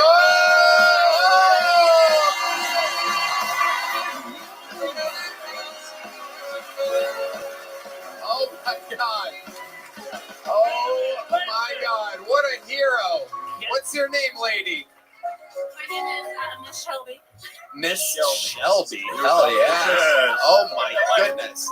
Absolutely incredible. Miss Shelby, how did that kiss feel? You didn't really kiss me. That's what fucking sucks. Yeah. Big Vinny says it. Big Vinny says it. Vinny, what's wrong with you? He keeps going to my side cheek. Vinny, kiss her. What are you doing? Why are you being a coward? Big Vinny, you said you could find the clip. Okay. Good fucking luck with that. Yeah, I'm not. Wait, Miss Shelby, where are you going? Get over here. Can we? Come on. Yeah. Can we get you guys both on the scale? The scales of justice. Did I kiss a teacher? Are you a teacher? What the fuck? A violinist. Oh my goodness. Say hello. What happened? There was no kiss? I did it for the show. I did it. Yeah. I'm not into you. Big Vinny. Oh, come on. Vinny, you nasty fuck. Did you think one of these girls was going to be into you? They're going to do it. Actual beautiful chicks. They're going to do it for fun. She's beautiful too, but I'm not. Come on. Because you're asking why I didn't stick my tongue down your throat. What the fuck? I'm not going to. Come on, give him a hand job real quick. Let's make him come. Let's make this pussy come. All right. I have standards. How about a hand for Miss Shelby, everybody? Miss Shelby, you're a superhero. Thank you. Hell yeah. You wanted me to be mean. Big no Vinny. one wanted you to be mean, dude. Big Vinny. How dare you? I kissed her, and then you're asking why I didn't go harder. Oh my God. I can get laid, bro. I've been laid. Don't need that. Vinny, it's been months. Yeah. What are you talking about? I turn it down. Like, I'm not even fucking around. Oh, Vinster, don't lie to me, Vinster. I'm not going to take the lowest rungest shit. Why are we talking about this woman like that? Yeah. She was nice enough to come up here. She was not. She saved you from it was sad when no one would kiss you. Yeah, literally, nobody wanted to kiss you. This woman came out of nowhere to save you. Yeah.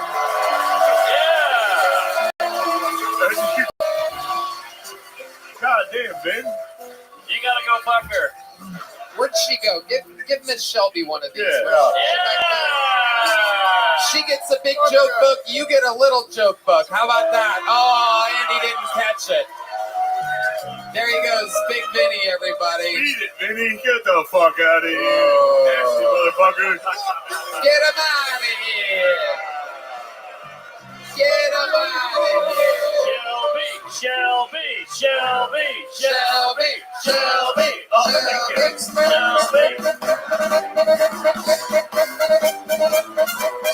All right, we're having fun in here tonight. Your next bucket pull, straight out of obscurity, goes by the name of Matt Bellick, everybody. Make some noise for Matt Bellick.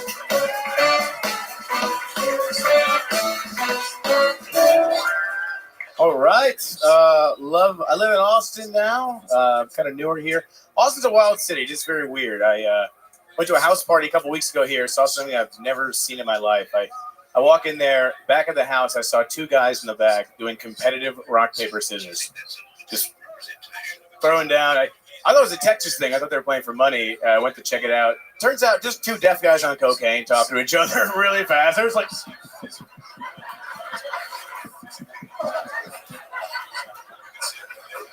we partied all night. We had they called it a silent disco. That's what we did. We fucking got down.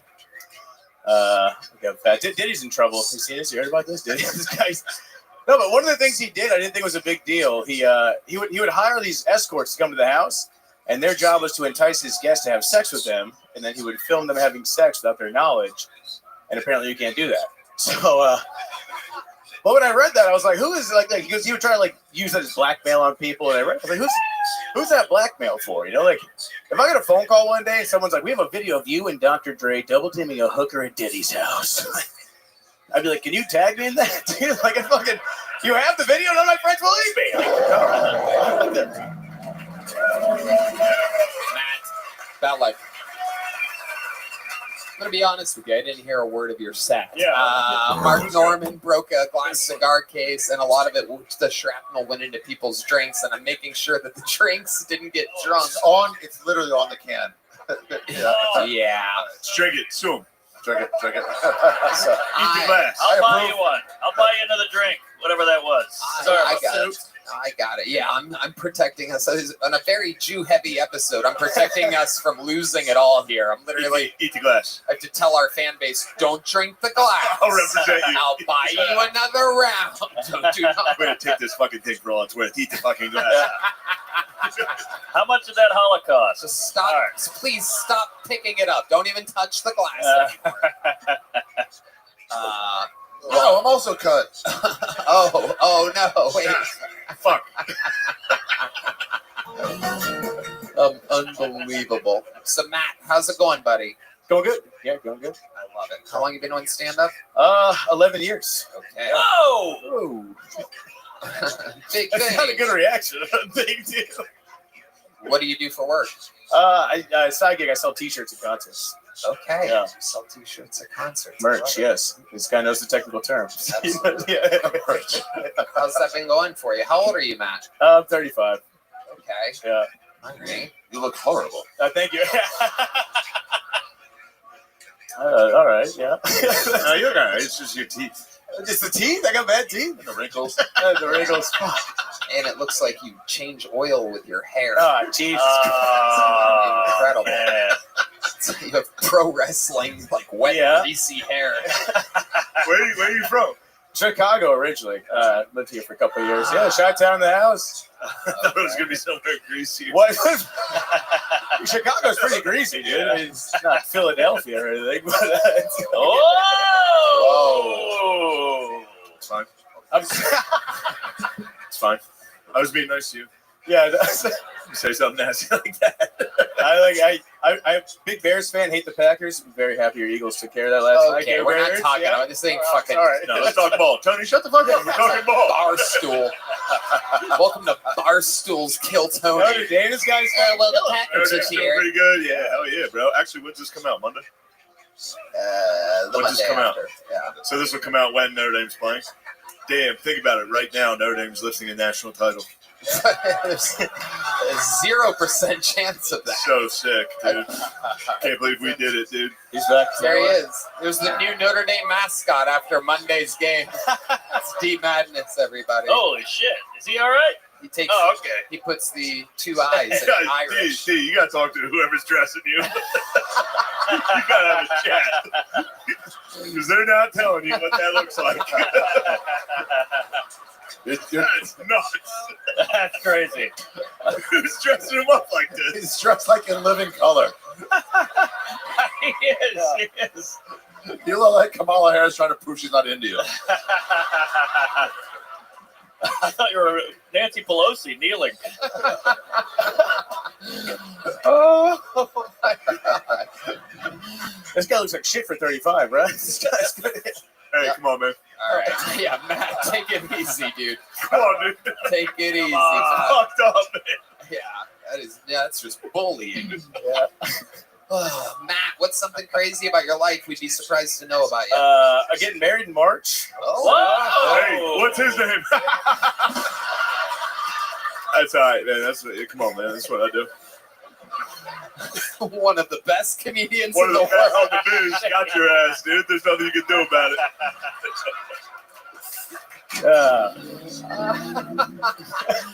Getting married in March, huh? Yeah. What does she do for work? She bartends here, Elena. Whoa! Yeah, down here she gets all you guys drunk. Yeah.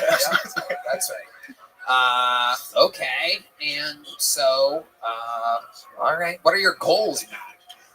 Get married in March. Wow. Okay. Just trying to lock that down, and then try to get less greasy, I guess, dude. what are you afraid of before I let you go? What scares you? Like, it's just an honest fear. You don't have to make something up. Yeah, no, honest fear. I mean, it's a cliche. I hate spiders. I know it's gay. I don't like them. Yeah, it's not good. Big spider guy. I like a spider. You like a spider? Sure. Spiders are scary, bro. They are freaks. See, yeah. Yeah. There's nothing wrong with that. Greece, spiders, Puerto Rico. Don't like Puerto Rico. Okay, there he goes. Do you have a little joke book yet? No, I do not. You don't? I'll take one. There he goes. Matt Bellick, everybody. There we go.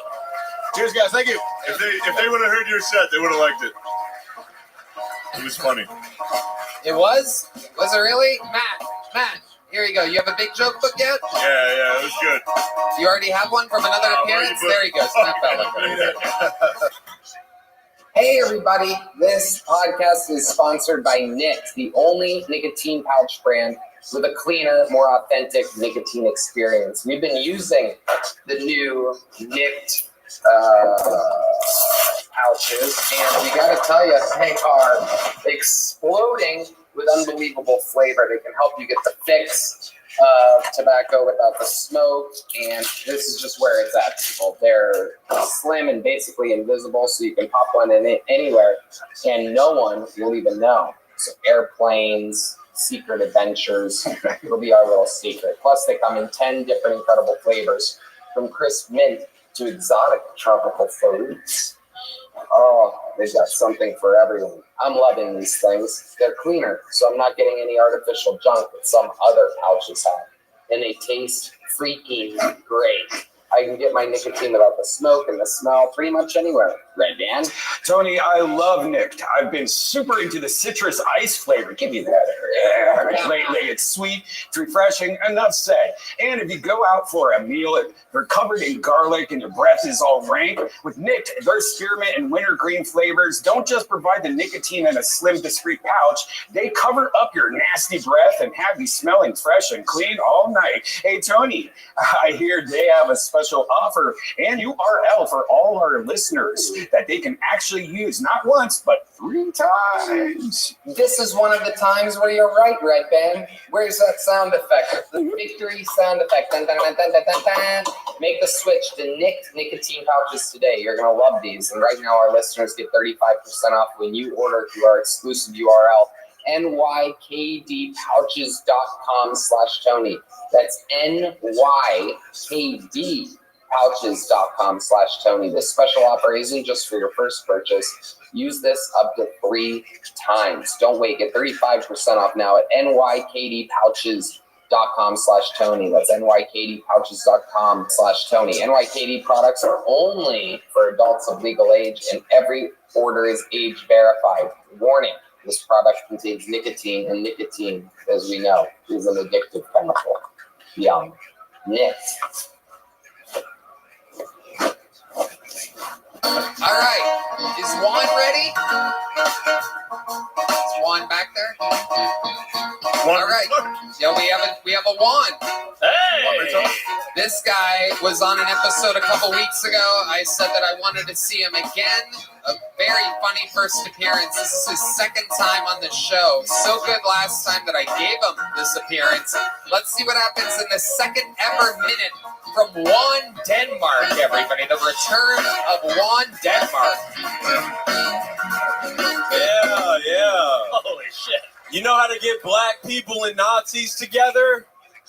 The Trump fist, all right? I love that fucking fist. He appropriated the Nazi salute and the black power fist all in one arm motion. It was crazy, y'all. The only thing blacker than Donald Trump's fists are the list of all the people Kamala Harris locked up. I'm going to be honest, y'all. I think Kamala Harris is just Hillary Clinton in blackface. I also think that Mexicans should have been the first slaves. You know what I mean? Like, if it wasn't for sports, music, and the prison system, slavery would have been a terrible business decision.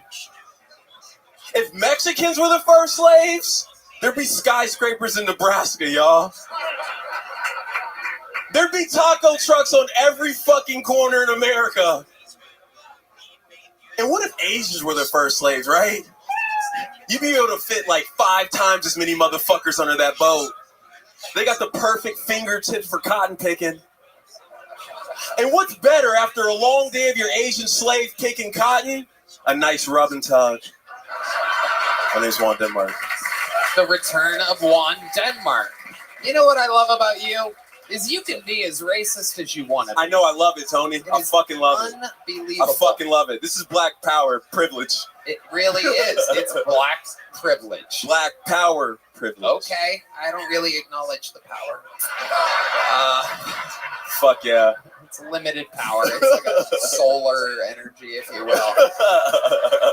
That's true. We are powered by the sun, Tony. That's why I'm in Texas right now. Absolutely.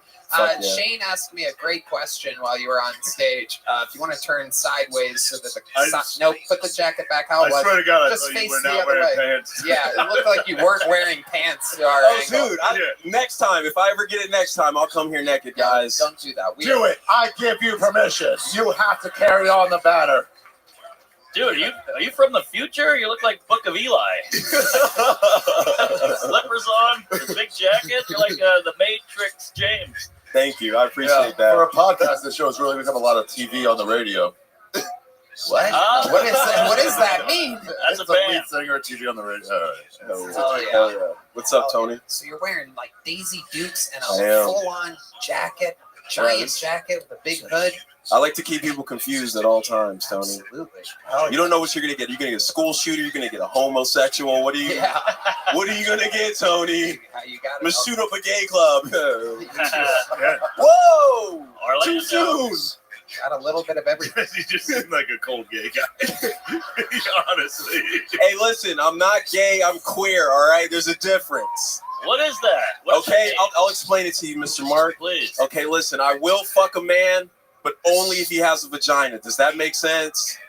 No, Like, you can have a face full of beard, but you better have a torso full of vagina, goddammit. All right, fuck him. It is incredible. What's the gayest thing you've ever done? Come to kill Tony and see you. Okay, what's the second gayest thing you've ever done? I was like, fair. What's with the? Oh, I've watched 2 men have sex. Oh. Okay, In real life. In real explain to life. us how that happened. Yeah, I was 15 years old. What? Whoa. This is a key way. Let's keep going, all right? P. Diddy party. Whoa. Close. I was walking downstairs to my basement, and I looked through the window of my basement, and my uncle was having sex with his partner, dude. You have a window in your basement? Back in the day, yeah, when I lived in Virginia, we had a house with a basement, and my uncle lived there with his boyfriend named Juan. Whoa. Yeah, he had a boyfriend with my fucking name, dude. Wow. Yeah, dude. And now I'm wearing these fucking shorts on Kill Tony. Fuck, dude. Damn. Fuck. You found those on the floor at your uncle's. Yeah, word. He couldn't put them back on after all that butt sex. I've never met many black Juans before. I'm Cuban. I'm Afro-Cuban. Afro-Cuban. Yeah. Okay. Yeah. What is the most Cuban thing about you, if you had to guess? I move my hips when I fuck. Whoa. Really? I do. It's crazy. Can we see that? You got to pay for that, Mark. We got some Cuban music for you here. Well, we really can't see the hip movement with that giant check. You guys are awesome. I love these niggas, man. Juan, remind us, what do you do for work? I go to school full time to be a clinical psychologist. That's right. Yep. Absolutely. Yep. Absolutely. Did you get What are you guys clapping for? Mental health. Clapping for? Yeah, what are you clapping for? It's a landmine. Somebody's gonna be like, "Oh, I have a nice black. My doctor is black." Yeah. And then you're gonna get in there and be, this guy is gonna be crazy. Don't do that. How old are you there, Obi-Wan? You said what? I'm sorry. How old are you? 31. Really? Yeah. I go to Face of a black guy from the 70s. Somehow. It is true. Shut your mouth. She. Jive turkey. Yeah. Jive, man. You look like a Tuskegee airman. Oh, fuck. Minus the syphilis, guys. Minus the syphilis. That's one of my jokes. You do have an old soul. You have an old soul, as I they do. would say. Yeah. Indeed. Yeah. Juan, what are some hobbies of yours? I love to ride my bike. I love your bike? my bike. It is my well. I think it was my bike. Hey, you snooze, you lose, dog. Yeah, I love to meditate.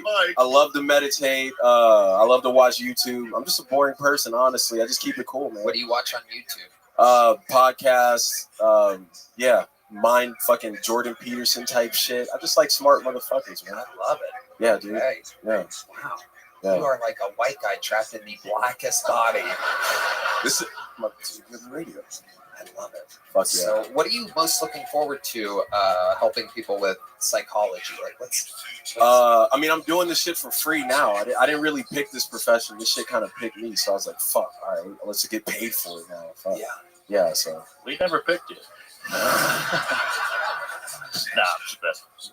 You look cool. You look like a leader of a cult, 45. I'm trying. This is the start. This is the start right here. This is where I gain my following, and then we go off into the woods in Utah somewhere. Yeah. Absolutely. I'm with you. Well, this guy is cool. Yeah. Fuck yeah. What's that button on your dick? S. That's a great question. It says real friend. This is my friend's merch. He told me to wear it, so fuck. I was like, I'll put it on my dick. You know what I mean? That's the best way of supporting your homies. I know what you mean. Yeah. We all know what you meant. If you really love them, put them on your dick. Okay. All right, Juan Denmark.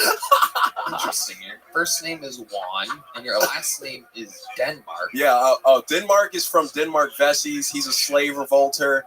Right before he executed. What does that mean exactly? He was trying to. It means nobody. Yeah.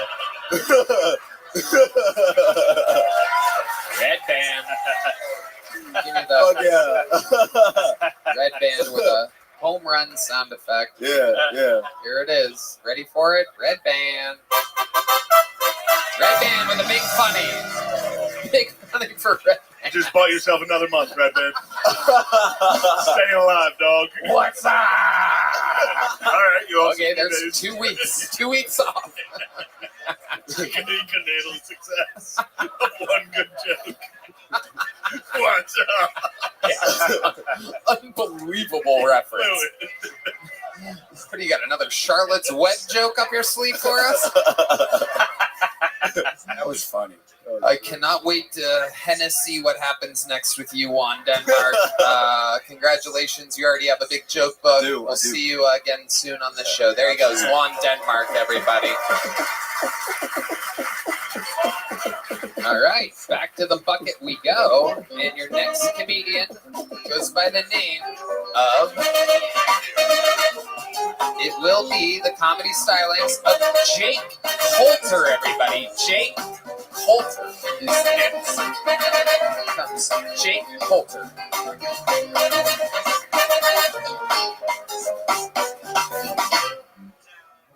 So, did anyone else see that horror movie Teeth about the girl with teeth in her coochie?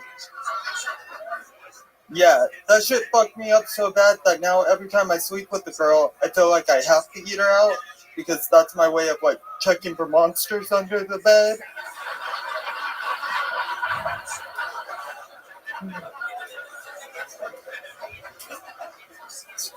But that isn't as traumatizing as growing up and my dad always telling me that black cats are bad luck, but only if they don't have a pink butthole.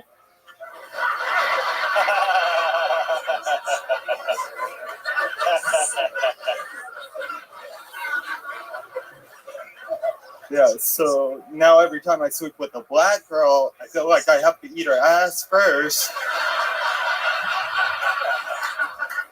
So that way I can see what color her butthole is and know if looking at her black cat is going to give me bad luck. All right, Jake Coulter out there eating pussy, checking out buttholes. Who did you talk to for research about those jokes about eating pussy? My dad. Okay. Jake, you've been on this show before. Remind us, how long you've been doing stand-up? I just reached a year in September. You reached a year in September. And you have a little bit of, what is your impediment exactly? Remind us. You have somewhat of a... I think I was on this episode and you said nothing, right? Yeah. No, it's nothing wrong with you. Yeah. Come on, you were molested. Probably, you're right. You got molested face. Yeah, you stayed young looking. Yeah. Trapped, forever young. Forever young. Forever young. Tell us about the molestation. Well, it all started when I was 7. Did something really happen to you? No. Did something traumatizing happen to you when you were younger, though? I mean, I dropped a bowling ball on my head. Oh my goodness. Whoa. There it is, ladies and gentlemen. There you go. You dropped it on your own head? Well, okay. See what? Trying to hold it above your head? Well, no. See, what happened was me and my friends were like doing stupid shit at the bowling alley, being the annoying kids, throwing it halfway down the. You're so gay. You're clearly gay. I No, love he's that not you gay. think. He's not gay. He's not. No, He's he's something else. He's nothing, dude. He would never. There I might be swear to God, he's nothing. There might be a dude's ass out there with teeth in it. So. You and your uncle were bowling. What happened? Oh shit. How old were you when you were bowling this time? Probably about 13. Okay, so you're And, 13. You're out there Right. being a bowler. Yeah, and so I decided I was going to throw it over my head, and I tucked with my hand, yes. You don't just talk with your hands. Yeah. You talk with an upside down, like fucking. John Dees has pointed out that your neck is also gay. You do gay things with your neck. There is a little bobblehead, fucking. And I just was Bro, throwing just- a bowling ball, and there's teeth in a pussy. Just claim autism. You think that's crazy? Claim autism. Avoid all this gay fucking bullshit. Yeah. Okay. Just go, yeah, I'm retarded. I'm not gay. Because you have to be one. You gotta have something, man. Come on. Yeah, you're totally not gay. Now tell us more about dropping balls on your head. Hey, when your uncle used you as a bowling ball? Yeah, the old 3 finger smash. Oh no, I just I tried to throw it over my head and went too far up and not enough back. And went boom. Okay, did you immediately get knocked out? No, it didn't hurt at all. Did you start talking like that immediately? Probably. Yeah, how were you talking before this incident? I don't remember. That's right. That's right. Damn, you got knocked into gay. Y'all keep saying I'm gay. I mean, Wonder what's about to happen now. Y'all keep saying I'm gay, but Tony over there. These two divas going back and forth.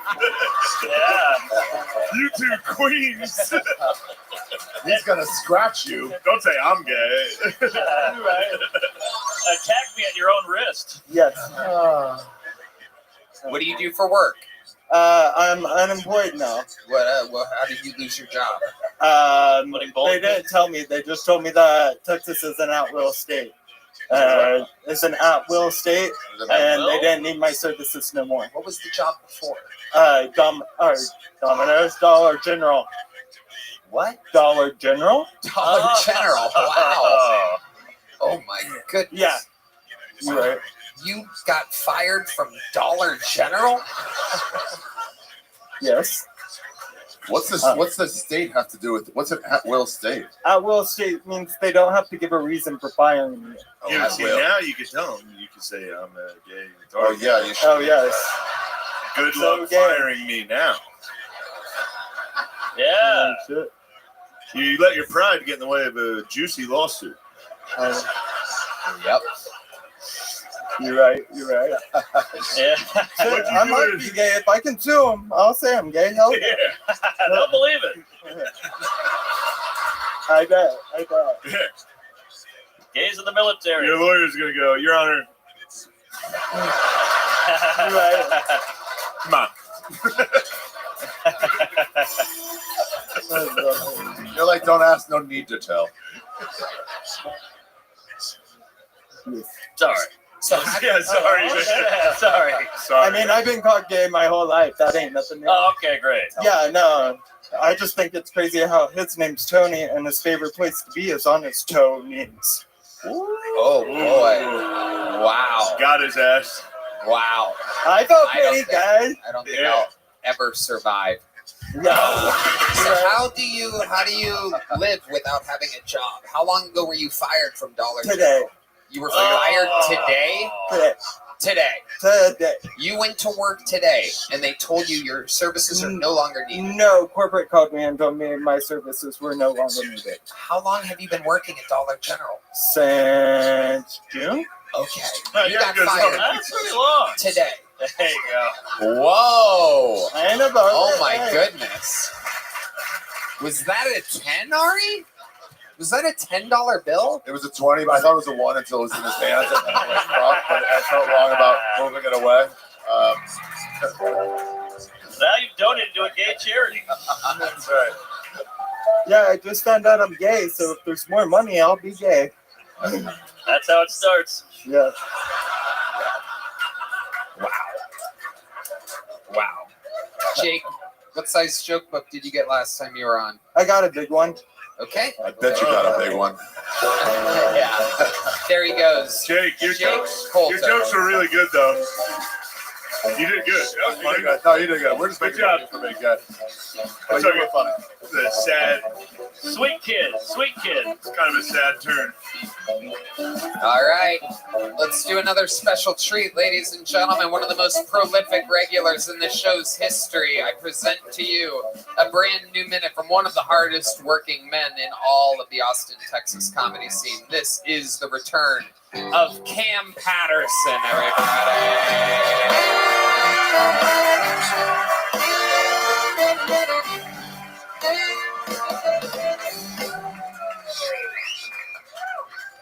I didn't even know Dollar General had like corporate. I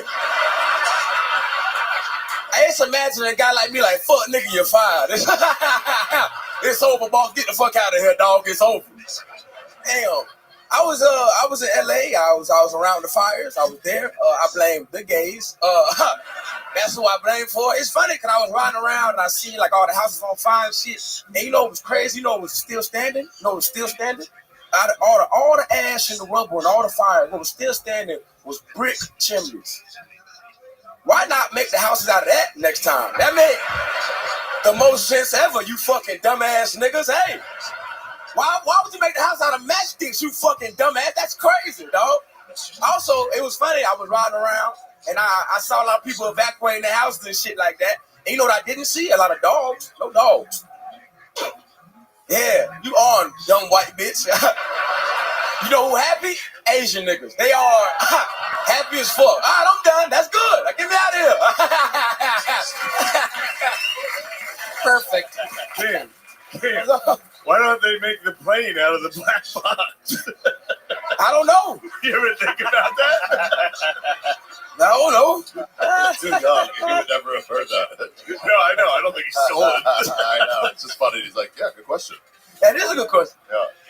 I love it, Cam. Right out of the Dollar General thing. Yeah. Funny. Blame the gays. Black chimney, brick chimneys, and ended with Asian N-words. Yep. I was rushing this one. Beautiful. An absolute masterpiece. How's life going? You good? You were just in LA? Yeah. Tell us more about it. Shit, man, run around for 5 days. I helped people out. That was cool. My homeboys out there, so we dropping water off, shit like that. You help with looting? Huh? Oh, sorry. Nah, but it wasn't Chase that was on fire, and I was excited about that. I was like, "Ooh, if I ain't had no money, nigga, I'd go get that." You know what I'm saying? I think your hair It seemed like a good idea. You still mad at Bart Simpson? What the fuck that even mean, man? Sideshow Bob, he's a character on the. You gotta get a TV. Nah, yo, I've seen it. I've seen the show. Okay. I've seen the show. I've heard it before. You gotta loot a TV. Exactly. You really help people out there? Yeah. That's amazing. Yeah. We can tell you're still covered in ash. So is Ari's dad.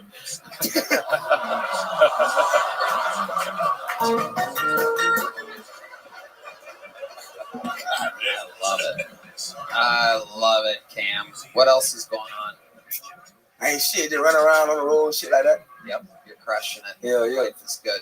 Anything else from the panel here for Cam Patterson? He's did it again. No, Cam's man. Super consistent. What were you doing? How are you helping people? What were you? Well, we got a bunch of water and shit. You just bought a bunch of water? Yeah, and then nigga, they need what? It was on fire, dickhead. But you got they didn't need water. Bought a bunch of water. Now we got a bunch of water. And then it was people helping out. See about them places they put food on and shit like that. You know what I'm saying? Hell yeah. Just run around. How bad is it? Is it rough? It is pretty bad. It's pretty bad. Obviously, it's pretty bad. Fucking fights. Fucking literally scraping the bottom of the barrel. Like, we need Cam. Somebody's got to put these fires out. I'm here to help. I'm here. I love it. Cam, you fucking did it again. You are the man. Absolutely unbelievable. A new minute from Cam Patterson. Watch it happen right in front of your eyes. One of the best work ethics. We were talking about it earlier. Him and Ari Matty every night going 5, 6, 7 spots in this city. Your next bucket pull is from the inside, everyone. It could be one of you. Ladies and gentlemen, your first inside the room bucket pull tonight goes by the name of Joe Bean, everyone. Joe Bean. Where you at, Joe? Is he here? Oh my goodness, here he comes, Joe Bean. Hell yeah, here he comes.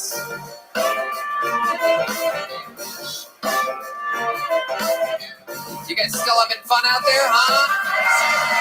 Yeah. No tickling shame. Oh, he loves tickling me. Come on, make some noise for the inside zone, Joe B. What's up, Comedy Mothership? My name is Joe Bean. I got a question for y'all. And if y'all ever grown up skinny in a fat-ass Mexican family? Hell no. Bunch of white folks here tonight. Oh, there's a Mexican, right? Fat. Never mind. Let me tell y'all what it's like growing up skinny in a Mexican family. Man, we get shit on. My grandma used to call me Skin and Bones when I was a kid. I'm like, come on, Grandma, you're skinny as fuck, too. The fuck? My grandma's dead now. I'm like, who's the Skin and Bones now, Grandma?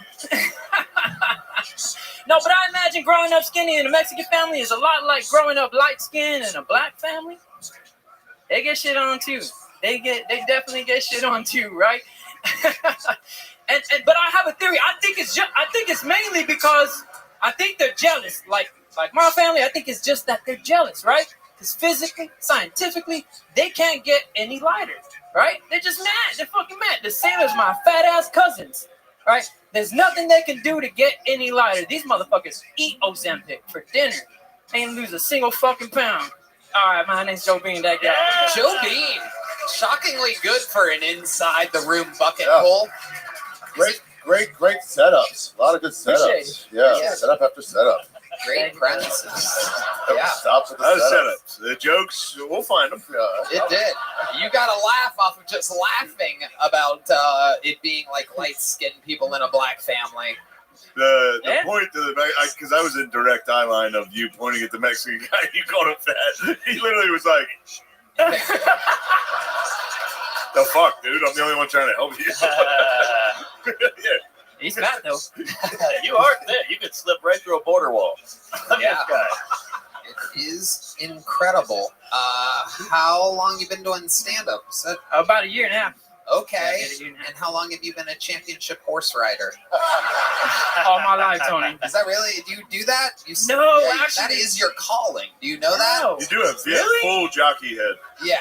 Yeah. Jockey body, jockey Everything. head. How tall are you? I say 5'6" on my IG. Oh, come on. You're a hood ornament. Wait. Hold on a second. Get the tape measure. Yeah. Oh, Did you just say say that you're 5'6", but you're really 5'5"? I got a cousin who fights in the UFC. I'm taller than him. Oh, That's the only thing yes, I got. there are weight divisions in the UFC. Oh, get off your toes, Joe. Joe Bean. I'm on the. How much do you weigh? How much do I weigh? About 120. Wow. Yeah. Tell me how much do you weigh? Ask me how old I am. I'm about 150 something now. How old are you? 41. Wow. Look at that. 41 years old. I got a 22-year-old. He's sitting right there. Your son is 22? 22 years old, yeah. Oh, God damn it, Yoni. Come on, Yoni, you're not supposed to listen to him. No, this is me. Shoes on or off? Shoes off? Shoes off? Shoes off, Joe. What kind of shoes are you wearing over there? No Zapatos. Got some weight. Oh, shit. No, Joe, stand up. Take those Zapatos off. And take off that hat. Go to the top of his head, Yoni. Get that hat Take out that here. sombrero. Take off the hat. We don't know what's in there. Oh, there it is. Yoni getting a good measurement here. What do we got? My guess is 5'4". 5'3". 5'4" and a quarter. And bad news, Ari just picked up that quarter. That qualifies.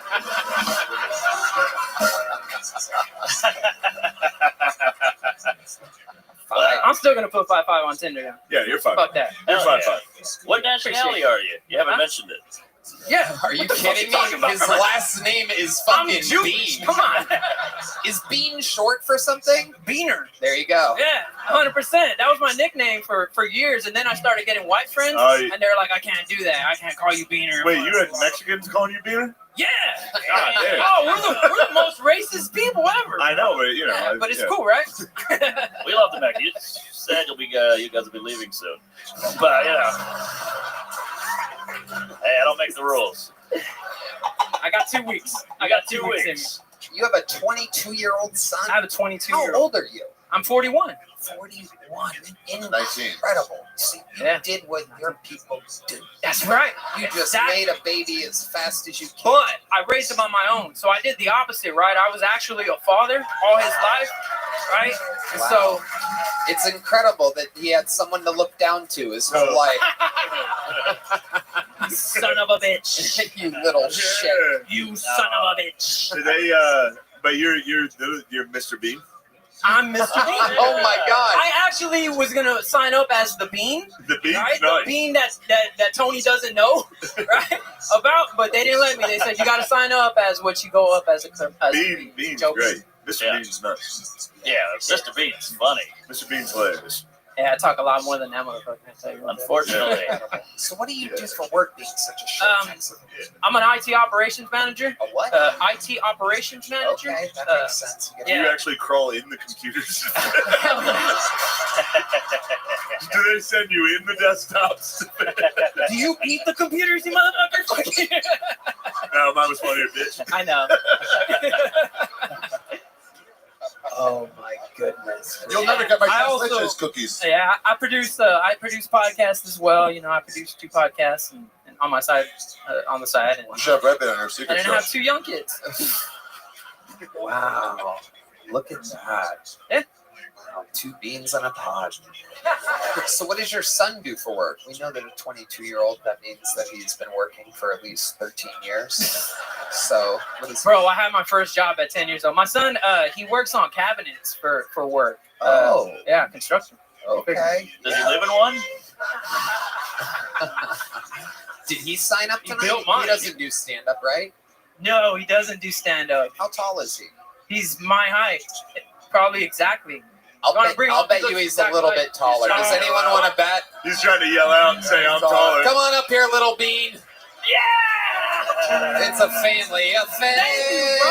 Fuck yeah, man. Oh, look at this. We've been to fucking both HEB arena shows with him, man. He's got the tickets to the both of those shows, bro. Like this right here is so much different, so much fucking better. It's so much like intimate. That's right. Horn players, you know, when it's getting a little too Mexican, they start playing the fucking Mexican. I just want to thank you. Donating is like a big deal. There you go. There it is. Oh my goodness. Oh, Man. Well, I guess you guys are about the same height. Look at this. All these beans, we need some rice. That's right. So wait. Make it official, Yoni? Gonna make it official? Hey, little Beaner, let me ask you a question. Look this way. Your mom was Jewish? Oh my God, she is? Is she really? Yes! Oh my God, that is incredible. Ari Shafir, with just using his massive nose, is able to guess and smell who's Rudolph with your nose He's so amazing bright. with money too. He's so fucking amazing with money. It's Really? crazy. Let's measure noses. Yeah, let's measure noses. Oh, yeah, I like that. Are we going to do water displacement? If somebody put a dollar bill in the back and hide it, we'll smell where it is. Wow. The bean doesn't fall far from the tree here. What's your name, little bean? Alex. Alex Bean. Alex Bean. Oh my God. Nice. What was it like having a father like Joe?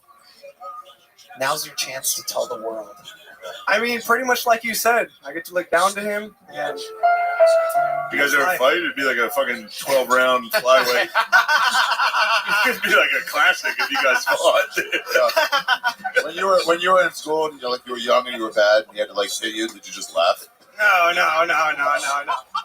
So your mom's your mom's Jewish? No, my mom's fully white. Oh. She just got the nose. Just the Oh, nose. I thought I was gonna say that's a clean concentration camp. You know. But yeah, half white. Half white. Is your half white? Is your Jewish mom still around? No, she's never been around. Really? No. She's not Jewish. This is so backwards. So the Jewish mom abandoned you. Yeah, 2 years old. No, you guys are lying. Was she actually a Jewish woman? No. No? All right, I missed that part. I'm sorry. But she was white, so I'm like, She was yeah, a honky. Yeah, 100%. And she left. Yeah, she left. Well, that's your job. Yeah. She left What the at 2 years old. hell? Yeah. That's Thank God. so unusual. Why do you think she left? Were you a big crier? No? What the fuck, dude? I was talking to your son. No, I think it's bro. Why does he think she left? You want? Okay, let's hear both of your theories. I think my dad is a little dick. Well, it is genetic, so judging by me, I would say that's probably fair. Okay. No, we're asking about your mom then. Yeah. Yeah, no, I think she was raised kind of by helicopter parents. When she became an adult, she got into the party life and then went wild. I was the opposite. I started partying when I was like 12 years old, and I was done by 18 years old. When I found out I was having a kid, I was like, all right, I'm going to be a father now. I think it stunted your growth. Fuck yeah, 100%, bro. And the Mexican didn't help either. Right. And then she kept partying. Yes. And then to this day. Oh, she's still partying. Yes. You're in communication with her? No. How do you know she's still partying to this day? I don't know. I hear things. Right. Okay. It sounds like it's not really a fun party. It's one of those heroin. Right. Scary parties. Sounds like it's a scary party. Yeah. Yeah. That's all right. All right. 100%. Yeah, sorry, I'm guys. feeling better already. You seem pretty well adjusted. The mom gone, the little dad, you're hanging in there. I appreciate it. Little dad. Hey, it's all luck. All luck. You make good cabinets? Always. Is Yes, it sir. your own company? No, sir. I service cabinetry. Okay. I'm as Mexican as it gets. They have me crawling in them, putting them up, everything. Absolutely. That's your only job? You ever work as an elf and around Christmas time? Yes, sir. It's my only job. The old Mexican elf down at the South Pole. I'm a big fan of the beans. Absolutely, and I am as Elite well. beans. So much so that I am giving you both a big joke book from the Great Bonsai. There you go, one for you, one Give for him you. one.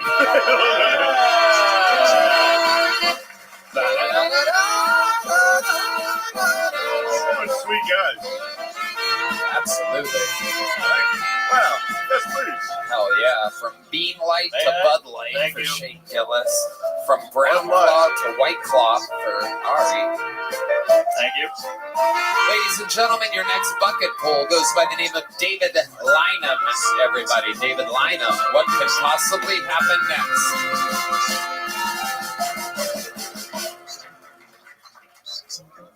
A school teacher in Florida got arrested for sleeping with a student last week.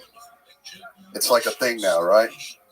The teacher of the year. Parents were outraged. They were like, how does something like this happen in our community?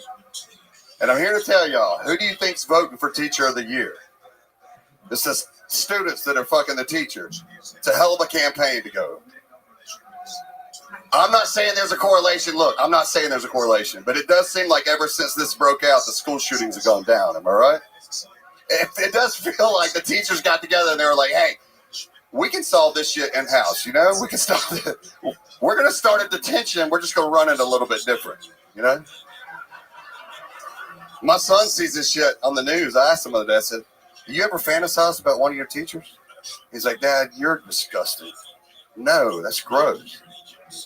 And I don't know if he's socially awkward because we homeschool him or what his problem is, or roll tide, right?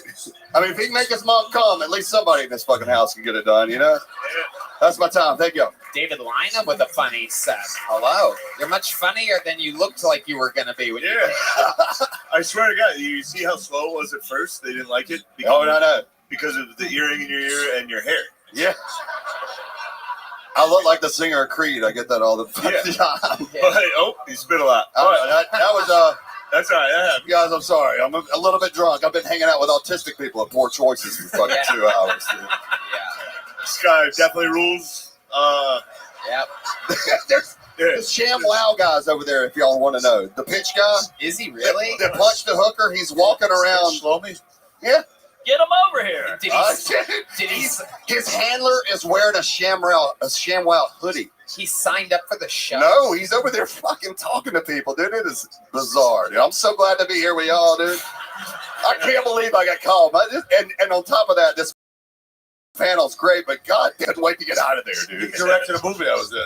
Me and Brody with a movie directed by the Sham. How insane is he? Should we get him over here? Yeah. You gotta get him over here. All right, somebody go get the Sham Wow guy.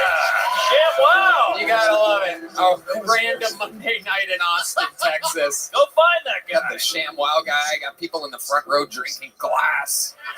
Anything can happen. He could clean that up. David, tell us about your life. How long you been doing stand-up? I'm a career drummer that quit a year and a half ago to do comedy. You're a career drummer? I paid for my house playing drums and quit to do this. Well, boy, oh boy, do I have white news man's for coming you. for your job. No, I don't. We have a tradition on this show. It's called a Mexican drum off. That's where we have a drum solo competition between two people. David, you're going to be going first here tonight. Here's the deal, David. If you win, you're the new full-time backup drummer for the band. Michael Gonzalez is playing a football stadium tonight. We are lucky to have the unbelievable stylings of Charles Reed as our full-time backup drummer. So you do about 20 to 30 second long. Wait a second. Is he about to balance that? Oh my God. Wow. Look at that. That's his Ari Shaffir impression, everybody. That's what Ari looks like without the drumstick. That is incredible. His new special, America's Sweetheart, out tonight at midnight. Just any jokes you make up, maybe like, Every time I roast you, you get a plug. You disgusting Jew. At midnight, America's Sweetheart. So anyway, if you win, you're the new full-time backup drummer here in Austin, Texas for Kill Tony. And you get to do comedy in Austin, Texas, too. You know what I mean? That would make you here in Austin. So now is the time, a tradition unlike any other. Okay, it's in his nose. The Charles Reed playing it cool, even though that's very disrespectful. There you go. Oh, he pulled back on the fist bump. Ladies and gentlemen, doing a drum solo, this is Charles Reed.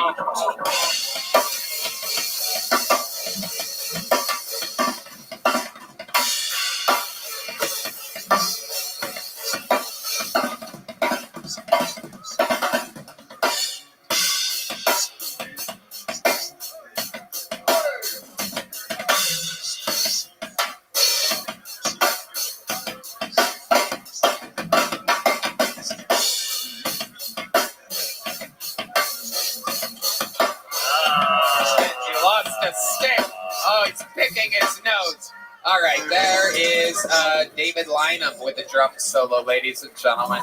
Charles Reed about to bury him. Do we have to do it? Yeah, it's going to be cool. All right. Crowd's going to go wild. Ladies and gentlemen, here to defend his throne as the backup drummer, one of the great freak talents of this, the live music capital of the world, Austin, Texas. This is Charles Reed.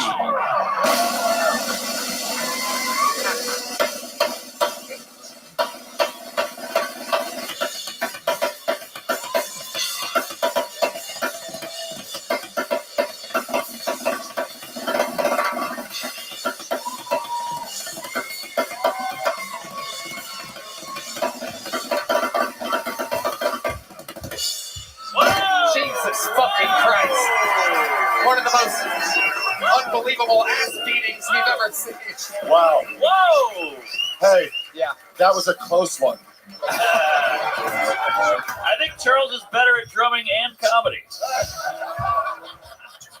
Unbelievable. This is the first time I've ever seen a black guy put his knee on a white guy's neck before. Oh my God. That is incredible. Oh boy. Oh my God. You see why I quit, right? Yeah. I paid for my house and got out of that industry. Charles, how do you feel? Your house with that. Oh, it's off. Okay. How many of you have David Lynham winning that? Just a boo from the crowd. Just one boo. How many, nasty motherfucker. How many of you have Charles Reed winning?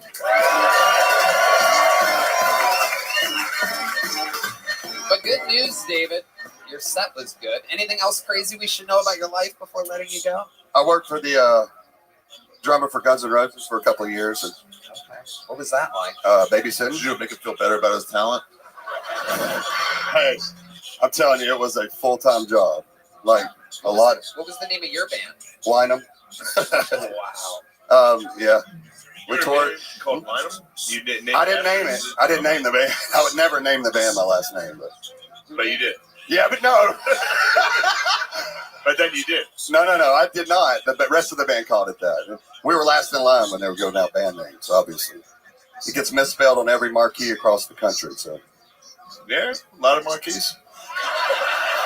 Yeah, we did. We flew below your radar, but we made enough money to pay for a house in Alabama. So. Well, you just got beat by Biz. Show. You just got your ass handed to you by Biz Marquis. Yeah. See, that's about as old of a reference as Charlotte's Web. We liked your set, though, David Lynham. Here's a big joke book. Congratulations. There you go. Thank you guys so much.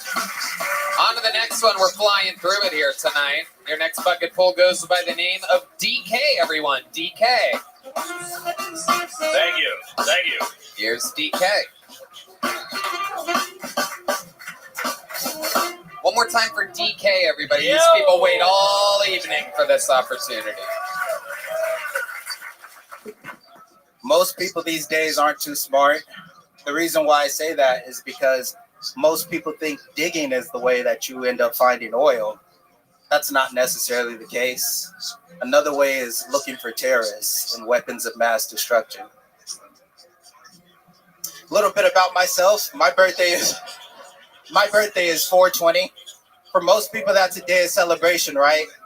But every so often, I get somebody who will come and let me know, like, hey, do you know you share a birthday with Hitler? And I go, wow, that's an interesting fact. No one's ever told me that before in 27 years.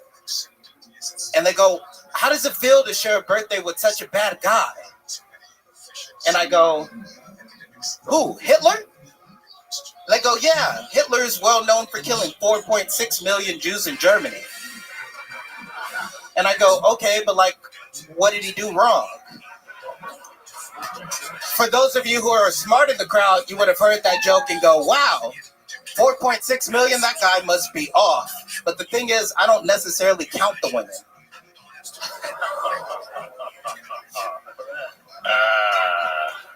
Thank you. I think I'm gonna leave it there. Okie dokie. Hell yeah. DK, fresh off of winning the drum solo competition. Dare I ask what DK is short for? Because I'm thinking of a video game right now. So I'm thinking doesn't That's kill. the first thought that usually comes out of people's mouths. I think it's for how it's spelled Dairy Queen. Yeah. Spam Patterson. Yeah. It's my son, Dairy King. I'm one of the ones that are good at spelling. What does DK stand for? It stands for Drama King.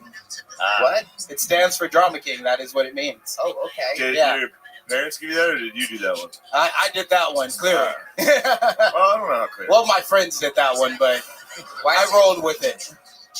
Why they be calling you Drama King? Because I'm a bit dramatic, Tony. Can you give us an example of a time in which you were dramatic? Yeah. You got pulled over. I'm one of those guys. Oh, we're groaning now. 2 hours into the episode, we're going to start groaning. I just called him Donkey Kong a second ago. Everyone was fine with it. I say he gets pulled over. The black guy just gave me a thumbs up. Thank you, sir. I can tell because the inside of his thumb is white. Okay. All right. Oh, my God. I dug myself into a deeper hole, and now we're getting applause. Let's go. Okay. So give us a time in which you were dramatic. So the reason why I got this name is because I'm very emotional for a man. Like, I like to sit around with my friends and talk about God and consciousness. And I'm like, I think we should be loving each other. They're like, that's gay. You are very dramatic for a man. Okay, yeah. So, I mean, that's who I am. And I roll with that, you know? I love it. Yeah. I love it. What do you do for work, DK? So I work as a valet driver at this hotel up the Who street. the fuck would trust you with their keys? I definitely get a lot of side eyes, Ari. Mr. Drama King, please take my car. No. My real name is Timothy. That's not a hidden fact. Yeah. Timothy. Nice. Yeah. That's Drama King. No, but the people just call me DK. Drama King. I've gotten word that Drama King, that you once tried to fight one of the nicest humans in all of show business, Yoni, the producer of Tony. Would you like to tell us exactly why it would take a man named Drama King to ever want to hurt sweet, sweet Yoni? As I said, I'm very emotional. What happened? Yoni told me this was a while ago, so my memory might be a little bit scratchy. None of it was on Yoni. All of it was on me. Absolutely, I already knew that. Yoni, if you're wondering who that is cackling, that's Yoni. Yeah. So I didn't know who Yoni was. He came and he approached me and told me to step away from the sidewalk while smoking. Nobody tells Drama King to step off the sidewalk. No, that wasn't the issue. I felt the intention behind it was kind of malicious. Like I didn't know who he was. Clearly had the authority to be doing that, and it made sense at the time. And he's one of the nicest guys. He is. Yeah, I've had a conversation with him after. He's a great man. You thought it was some random guy telling you to get off the sidewalk? Yeah, I thought it was somebody who worked at Poor Choices. Oh, okay. So, all right. That also would have been a weird. I'm not even at the building. Like I'm off to the sidewalk, so right in front of the door, I'm guessing. A few feet away from the door. But yeah, it's confirmed by Yoni. Definitely right in front of the door. What were you smoking? Black and crack. Oh, okay. Nice. No, it was definitely weed. It was weed. Yeah. That makes perfect sense. Yeah, I mean, I smoked a blunt with you about 2.5 years ago. Really? Whoa. Yeah. We're freaks, Tony. Yeah. How's it feel? Where the fuck were you and Drama King hanging out? Where were you, Drama King? Were you at his apartment? Did he bring you news? Did you guys kiss? Let me show you where I get up on the hot tub. Who's getting tickled?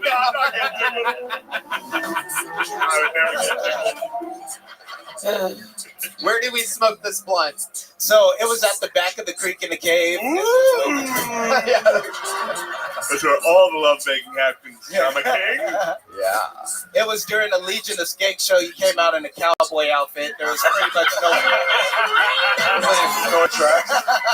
Sounds about right. We've taped a little episode of Broke Black Mountain. Yeah. It was right after the ping date. So I was smoking a blunt and you walked up and hit it. No, I was smoking a blunt and I asked you if you wanted to hit it and you were like, sure, man. Yeah, that's right. I don't know why you had to do that voice, Drama King. God damn it, Drama King. You want to hit this? Yeah. Sure, I'll fuck you. What else happened though after that? What did you guys talk about? What did you guys do? So it was right after Tony was going through a situation and he was the pang dang. You said, right? We were talking about the state of comedy, etc. And he was like, "Yeah, man, people." All right, what's going on? You nasty motherfucker, Drama King. Come on. There you go, Timmy. He got you in one word. Yeah. All right. Two more. You more Tony. I mean, this is wonderful. All right, whatever, dude. Yeah, it was a terrible impression. Okay. Anything else crazy we should know about you before letting you go, DK? Drama King. No. I mean, if there is anything you should know about my character, it's that I've done a lot of psychedelics, and that's just about it. Hell yeah. Okay. The only thing that I consider very significant, over 100 heroic dose trips. So, Whoa. Yeah. Over 100. Yeah, like doing ounces of mushrooms. Wow. Yeah. Drama King. Yeah. That's too many trips. Yeah, that is a lot. But I'm here and I'm lucid and I'm cognizant, so. No, you're not actually here right Must now. be some lies. Together. Barely. Yeah. You be tripping, dude. Yeah, I guess we do. It's one thing that I'm very known for, tripping. Both physically and mentally. What the fuck was that, Red Band? He doesn't even know. Red Band, that is crazy. Red Band, what did you just do? Have fun bleeping that in the edit, you creepers. What was that? Holy shit, nothing. It was nothing. I ran out of big joke books. Here's a little joke book. Thank you. There he goes. Drama King, on behalf of Red Band, I apologize. I don't know what that was. Nobody knows. So we moved on. We're not editing that out. We're going to keep that one in. Red Band, disgusting. Drama King, we all apologize. Sweet, sweet Drama King.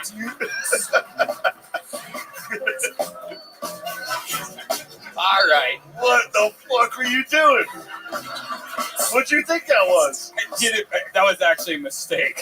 No way. When he was talking about Donkey Kong, I had it. Thank you. Very good. Yes, great. Let's talk about it for as long as fucking possible, please, everybody. Can we talk about it all night? I'm going to bring it up every time. You can't edit it out.